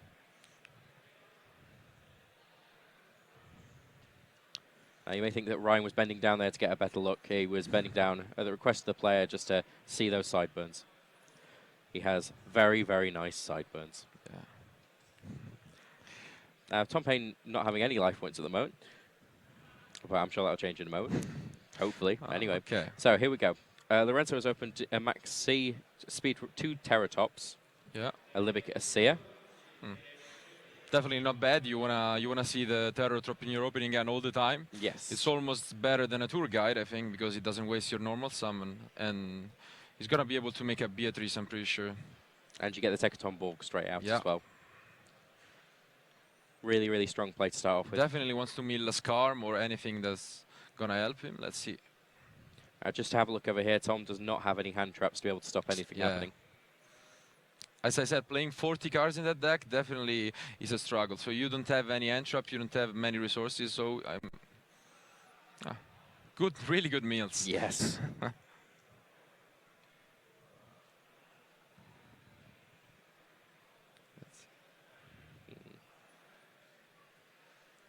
Just telling him to continue there. Yeah. Beatrice. Beatrice is coming. We're probably just gonna see a trap added and a tour guide, I guess.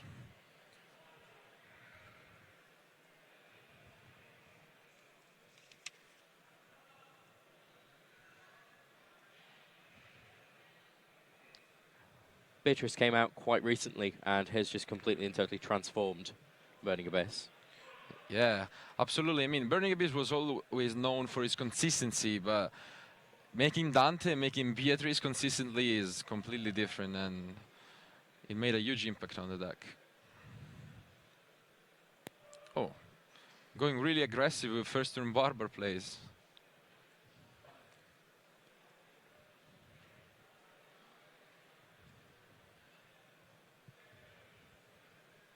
Banishing the boots there. Yeah. Getting himself his Fogblade. Fogblade, a really important card in this deck. Essentially one of the only Phantom Knights trap cards that people tend to play. Yeah, it's gonna help in this matchup as well, because hitting any Monarch is pretty good. And let's see if he knows what his opponent is playing.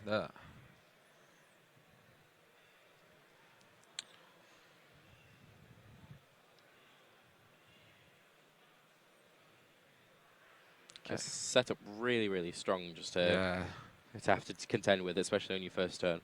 Basically, he also has a Maxi, I think, so that's really a good end. Now he's thinking about it.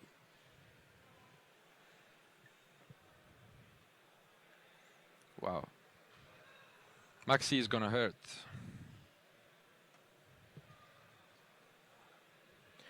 Now, Lorenzo actually played Synchro Fusionist at German Nationals and decked his opponent out a 2-drop Maxi on him, and then made it to the top 8 from that. So that's it's quite nice to see him actually playing the Maxi this time around. He's the opposite way this time. The Maxi is gonna hurt a lot. Let's see. Okay. Yeah. I'm actually surprised they bring out Graf, because it's if Beatrice is gonna be used to send a Farfa, it's the only one that's actually gonna give him an extra draw. So yeah. Detach from Beatrice. What's he going for? Scarfa. Definitely. Yeah, for Yeah. sure. It's been pretty much all I've seen Beatrice go and get these days. Yeah. So. Yeah, as I said, now he's in an awkward situation. Let's see. He wants to go for it. Yeah. I guess Maxi's challenge this time is the other way around. Tom is not going to stop.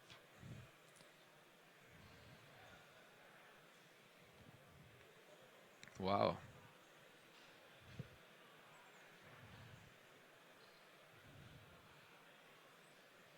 Just look at his hand there. What's his options?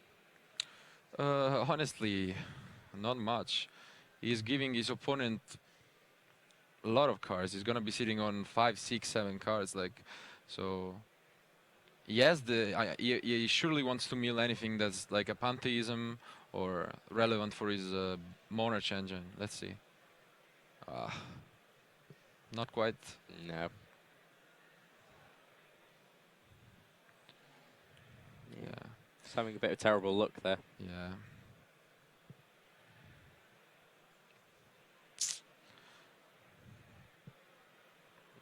He's going to make his own Beatrice. Yeah. He's gonna have the Stormforth Aether play, but I'm not quite sure that's gonna be enough. Let's see.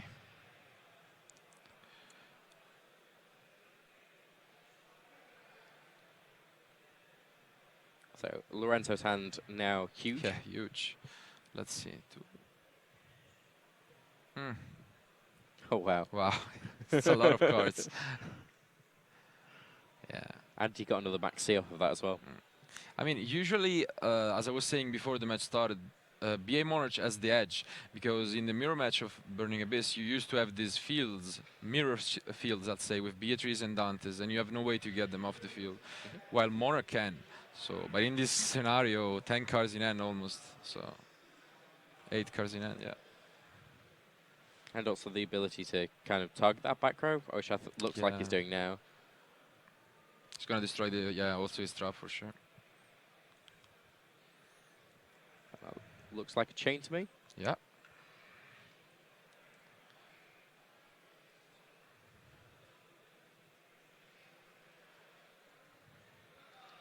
Okay, another Farf, another big surprise. He's probably gonna force the Beatrice.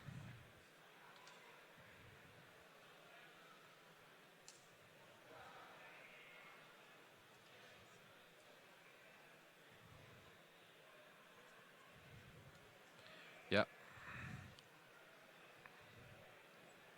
And I believe Dante's going to get that effect as well. Yeah. But the Prime Monarch getting in the graveyard isn't always a bad thing. Exactly. Let's see if he is going to... Lorenzo can actually use a Maxi in a strange way during his turn, because he expects the opponent to special summon a lot. And especially, yeah, exactly, he does. And that hurts. That gotta hurt. Because you know Aether is gonna be more special summons, Prime is gonna be more special summons, so... The hand's just going to get bigger. Yeah. More draws. Due into a Solemn Strike there. And a Laura Darkness Another with more one. draws. Wow.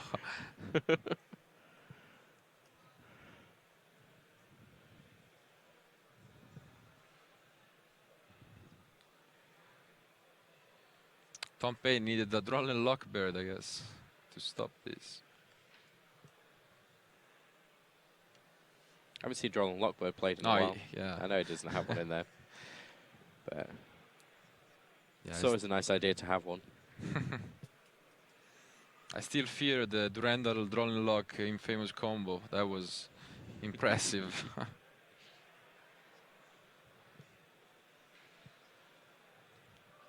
What's his targets for Rota? Probably that one gets special summoning. Boots is generally the target. Yeah. He's probably gonna draw again, or is he out of?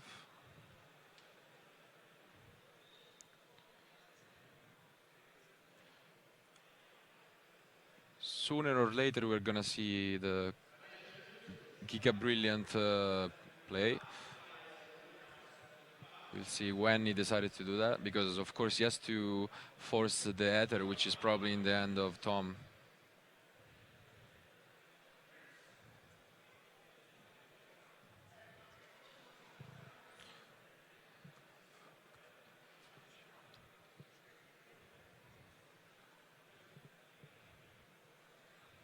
Yeah. Yep, there it is.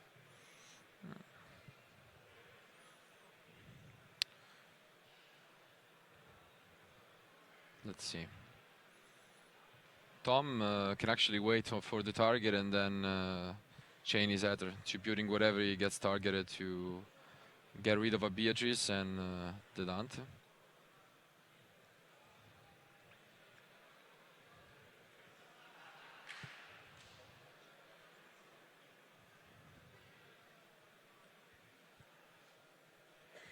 Yep. Does he do it? No. I didn't actually notice whether he got any Monarch cards into the graveyard to be able to use the Prime Monarch. Yes, the Stormforth. Ah, yes. Yeah.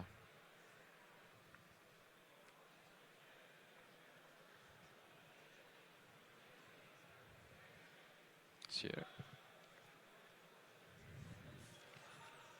He only plays one, I believe, yeah.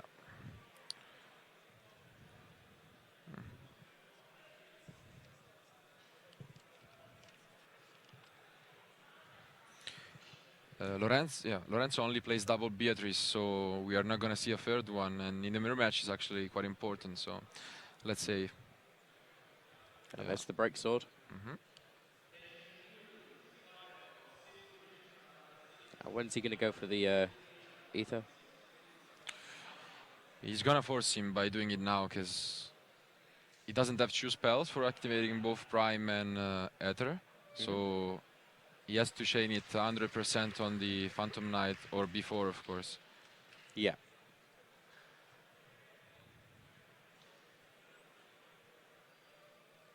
Okay. So he sets the Allure of Darkness, I believe, and he's going to pop his back row Yeah. there. Yep, that's that Allure of Darkness. yeah. So yeah, Tom is forced to chain Ether 100%, so. Yeah. There's the Ether, and that's going to be another drawn card as well from that Max C played earlier. And probably now Lorenzo will chain the Beatrice, which was summoned the turn before to send something and avoid getting it to the grave, but let's see. He might as well not. Oh, he doesn't? It doesn't look like he is.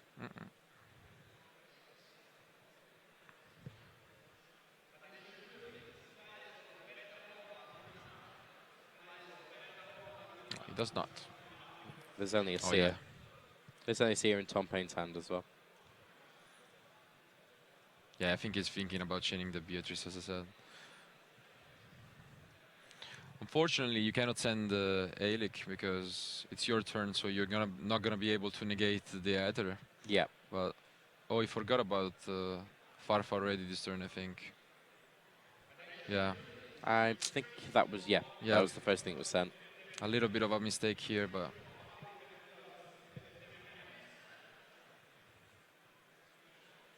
Lorenzo's still in a powerful position. yeah, definitely. But Farfa is an extremely important resource in this matchup, so he might regret it really, really badly. And I expect it to actually add back Farfa now, because it's important to have it.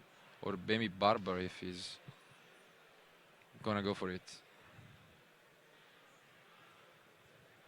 Yeah, Barbar.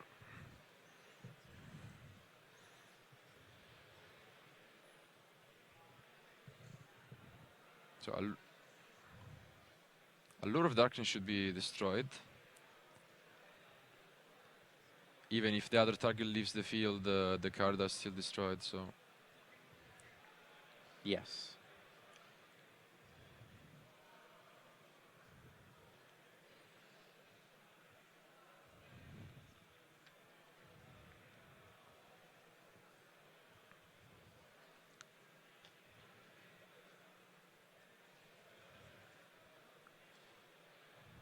Oh, what's his next move here? He already has the Erebus, so yeah, just gets another one. But Lorenzo has to draw a card because he max seed. Let's see if he remembers.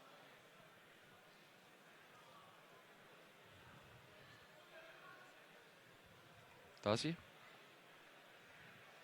Yes, he does. He does. Okay. Well, let's see what he drew into.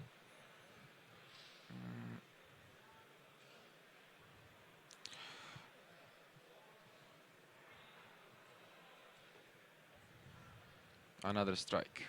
That's pretty good. Something he can do is also crashing his Beatrice to get out a Pilgrim. Yes. And since he actually knows both cards in Tom hand, he can force him to get an extra draw.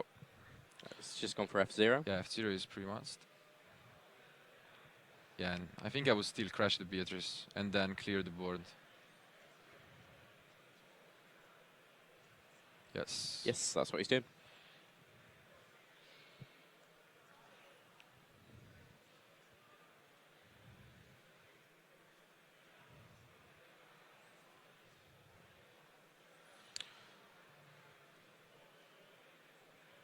Probably gonna get a draw discarding Barber or Calcab, and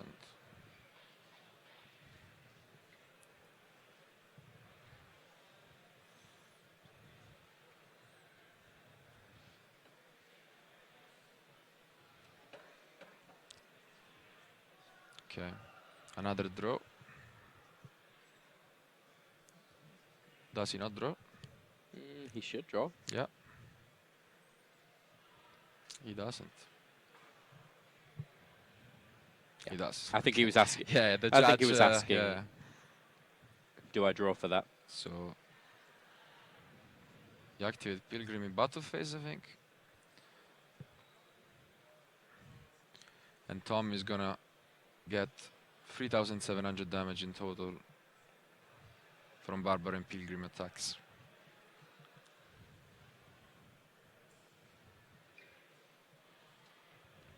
Oh, no, actually, no, you actually already attacked with Pilgrim, my bad, yeah. Yeah.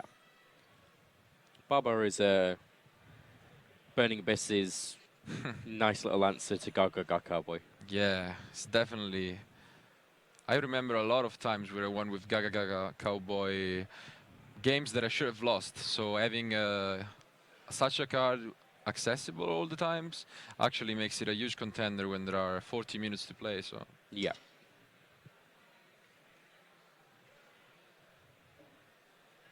He's got his boots. Yes.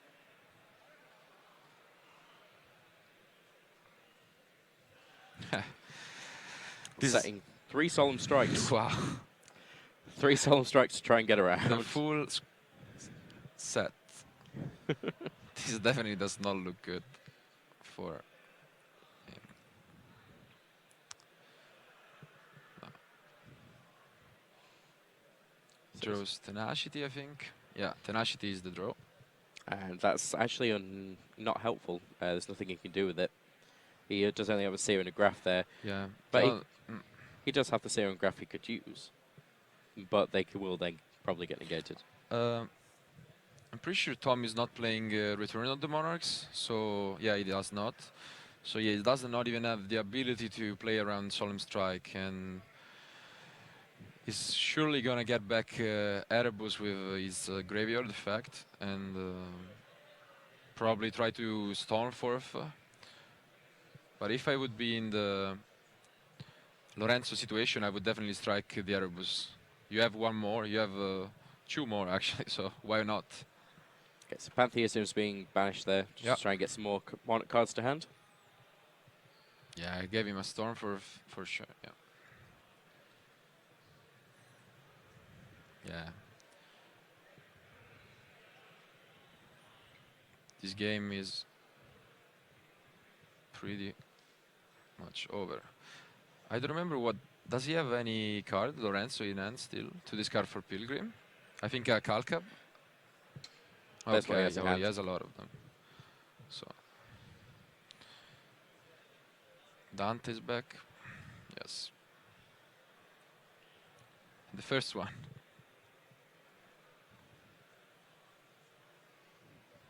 Tom Payne's going to get annoyed really Yeah. quickly. That can be really tilting, really tilting. Yeah, he doesn't have any play.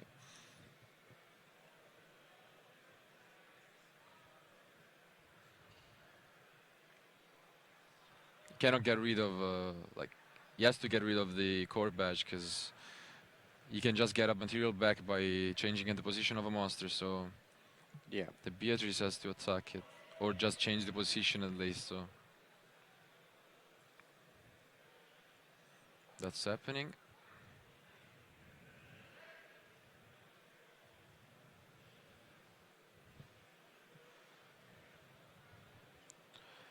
And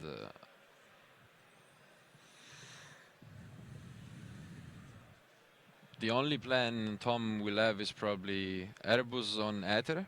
It's gonna get striked. Set Stormforth or not, just try to discard Stormforth again to use Erebus during his opponent phase to get Aether again. But he's gonna get striked again, so I think that's pretty much it. So we definitely think that Lorenzo's taking this. Yes, I'm pretty sure. He also has the Calcab for the Pilgrim to spin away the Stormforth, so that's gonna happen. No, he doesn't use it.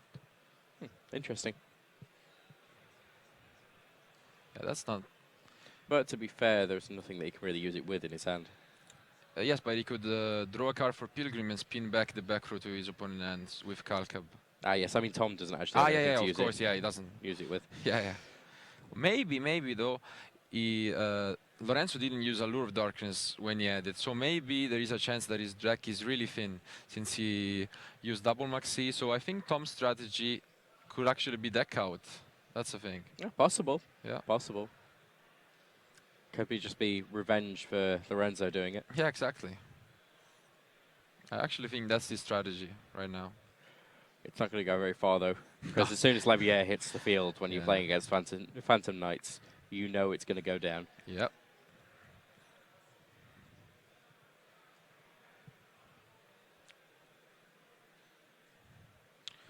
There's nothing that can happen. F0 is gonna steal the Beatrice. Pilgrim is gonna get something for the Prime, so...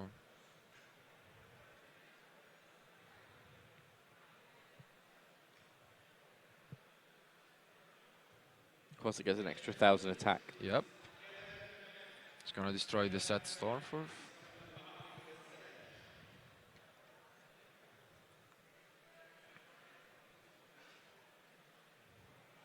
Oh, you actually can destroy Beatrice and just negate it with Strike, yeah. Yes, the play too, yeah. Yeah, he has that. Yeah, he has everything, I mean, this game is... This game's over. It's over.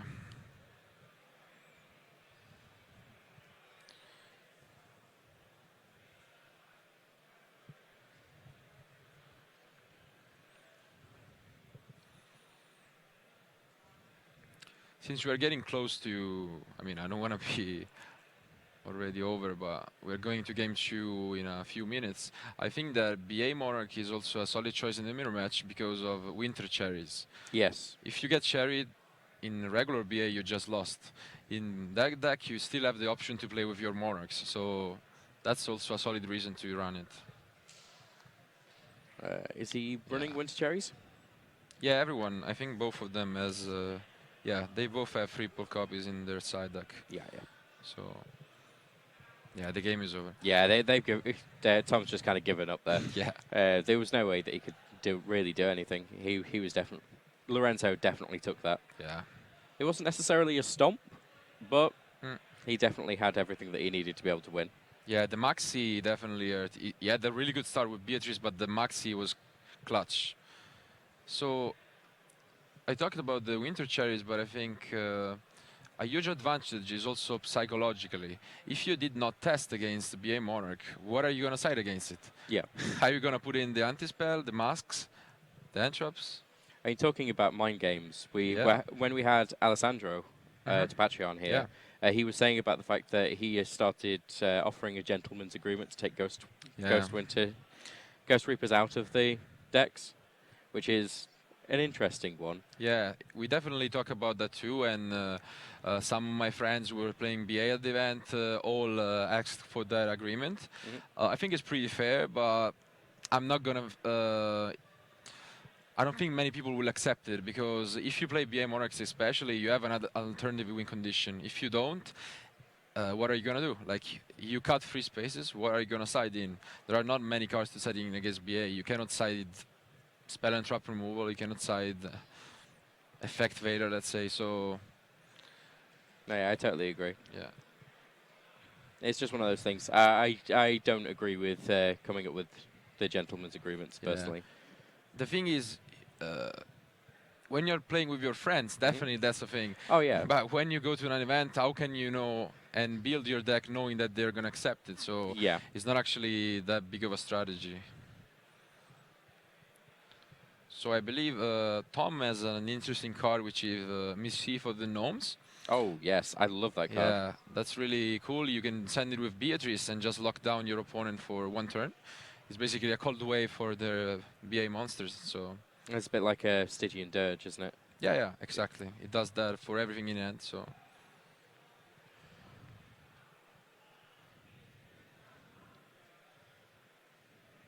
Of course.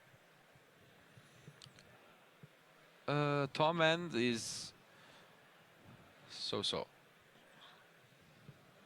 He has to special summon a couple of BAs and go for Aether or Mill.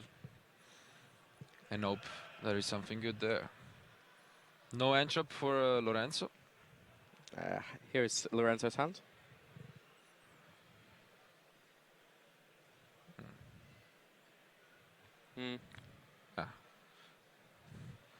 The mills are pretty good. He's able to enter this turn. Yeah, the mills are really, really good. He can even just Kurats and take it slow, but I mean, we'll see what he wants to do. He's probably gonna enter.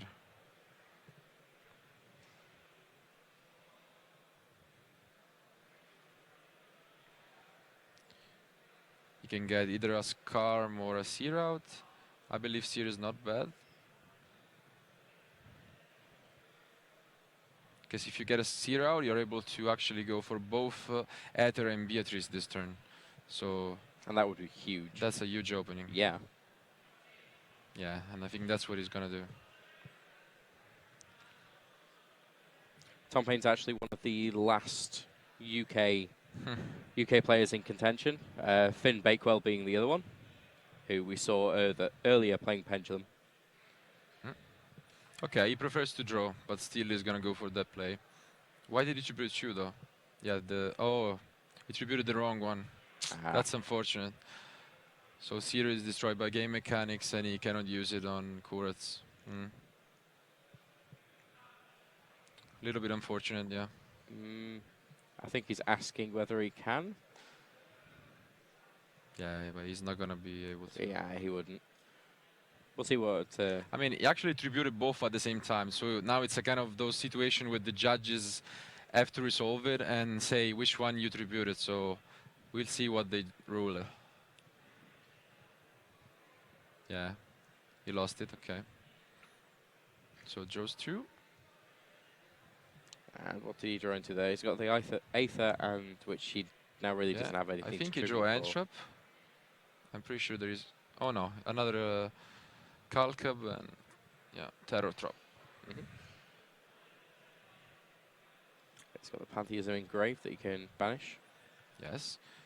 He's certainly gonna get a Stormforth probably after a Tenacity if he wants, but I mean, he can just get Stormforth to set up his play. Yeah. Yep, there's the 3 Tenacities. I love doing that. It's like, yeah, you're going to give me a Tenacity. Yeah. I have 3 of them. But which one do you want to give me? Exactly. Yeah.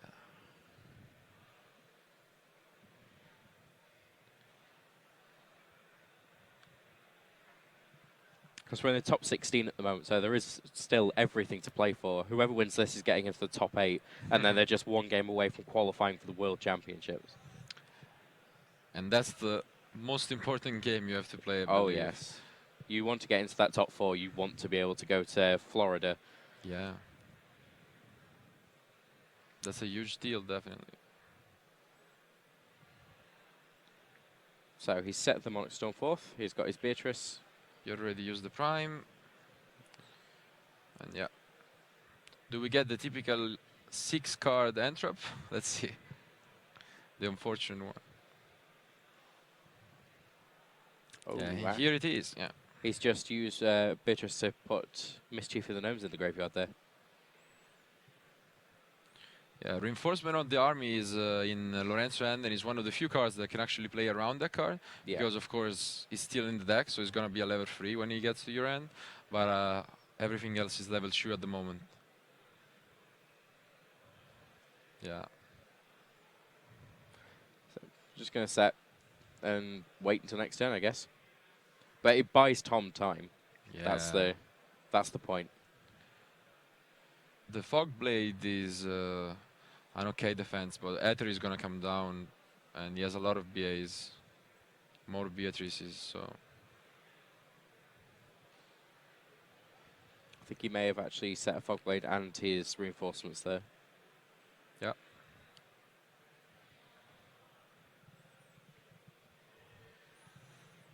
Aether coming down. Well played by Lorenzo. Now he has the chance to share another trap and resist. So that was he expected the Stormforth to come down. So he set the right monster so he can get another trap now. Because we are still in May phase 1. There is a replay, let's say. Now, when would you play the Fogblade here?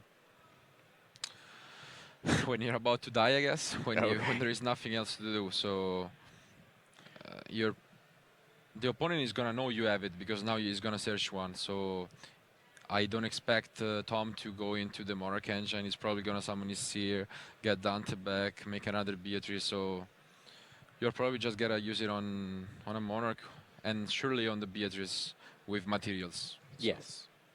Yes. And there is going to go and get the other Fogblade. Yep.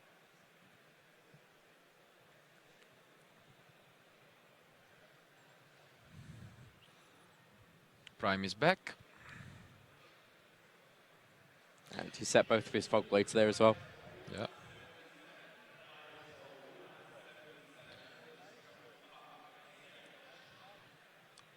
I was about to say if Tom draws a Twin Twister, this could be over quickly, but he actually does not play it. So he doesn't have it even in the side deck. That's really surprising. So he drew into a Pantheism there. Yeah. Yeah, he scoops it up. Okay. Yeah, Lorenzo could not really do anything there. Saw the writing on the wall, as my colleague says, and Tom Payne taking the second game there. So it's all to play for now, definitely. The 1-1 trying to get into the top 8 of the European World Championship qualifier, trying to get that top 4 spot. Yeah, already. The tension, you can feel it already. So Tom Payne actually is one of the showier players in the UK. He won the Nationals in 2013, and then in 2014, I think it was. Could have been 2000. Yeah, it was 2014. I was doing written coverage for that event. He was playing against Mermails, and he threw away game 1 to make a crazy box. Literally just for the crowd. Wow. In game 1, he made a crazy box and rolled a 1. Okay, so yeah, that's the neg. Yep, and in game 2, he made a crazy box and rolled a 6. Ah, that's really unfortunate. Yeah. So and then he just completely and totally got smashed by this huge Mermail board. Wow, he's brave at least. So Yeah, you have to give him that. But I think it's kind of playtime's over for Tom there. I think so too. He's not here to make the crowd happy. He's here to shine and to get his trophy. So yeah, the crowd will be happy when they see him win. That's kind of how it works. Lorenzo looking cool as a cucumber. A Zorro hat, let's say.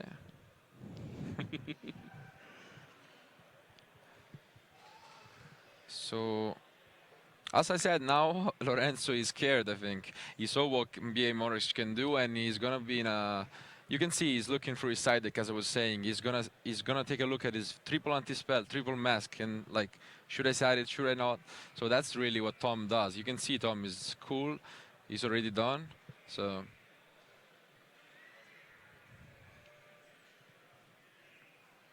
from experience, I don't like to side any of those, especially Mask of Restrict, because they can easily out it. Maybe anti-spell if really you don't have anything, but as I said, generic cards are the best way to beat it. So Effect Veiler, Maxi, and those kind of cards. A few hand traps. Yeah. But you gotta do what you gotta do, and he doesn't have Veiler, so.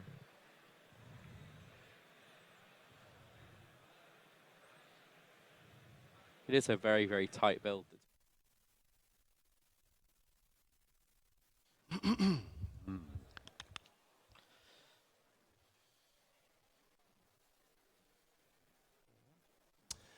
All right. 5 rounds of dueling for the World Championship and 4 rounds for the Dragon Duel World Championship have come to a close. And now, only the top 8 duelists remain from each category. Here are the names of the 8 duelists and 8 Dragon duelists whose dreams of becoming the 2016 World Champion are still alive. In the Dragon Duel World Championship, only 1 duelist remains undefeated. In first place is Gabriel Scialpi, representing Italy. In second place is John Wilkins from Canada. In third place, Christian Suarez from Ecuador. In fourth place is Declan Matthews representing Australia. In fifth place is Izumi Yoshi from Japan. In sixth place, Pan Po Shan from Taiwan. In seventh place is Hong Ok Yong, representing Korea. And the final Dragon duelist making it to the single elimination rounds in day 2 is Aiden Tiemann, representing the United States. Congratulations. And in the World Championship, in first place is Makoto Yada from Japan. In second place is Admatsu Williams from the United States. In third place is Shunsuke Hiyama from Japan. In fourth place, Matthew Cassiaro from Australia. In fifth place is Travis Smith from the United States. In sixth place is Daiki Momiji from Japan. In seventh place, is Soichiro Kajihara from Japan. And the final duelist in the 2016 Yu-Gi-Oh! Trading Card Game World Championship making it to day 2 is Eric Christensen from the United States.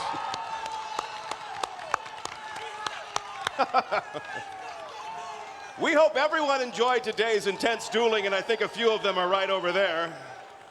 Congratulations to those who earned the honor of competing in this weekend's prestigious tournament. You all worked very hard to get here. Yugi and I would like to extend a special congratulations to those of you who made it to day 2. You're the ones who have proven that you're the best of the elite, and each of you still has a shot at becoming world champion. Winning the World Championship is no easy feat, but if you believe in the heart of the cards and trust in your deck, I know you can make it happen. We'll be back tomorrow to see which of these remaining duelists become the 2016 Yu-Gi-Oh! Trading Card Game World Champion and Dragon Duel World Champion. See you tomorrow. Well done. Congratulations to you all.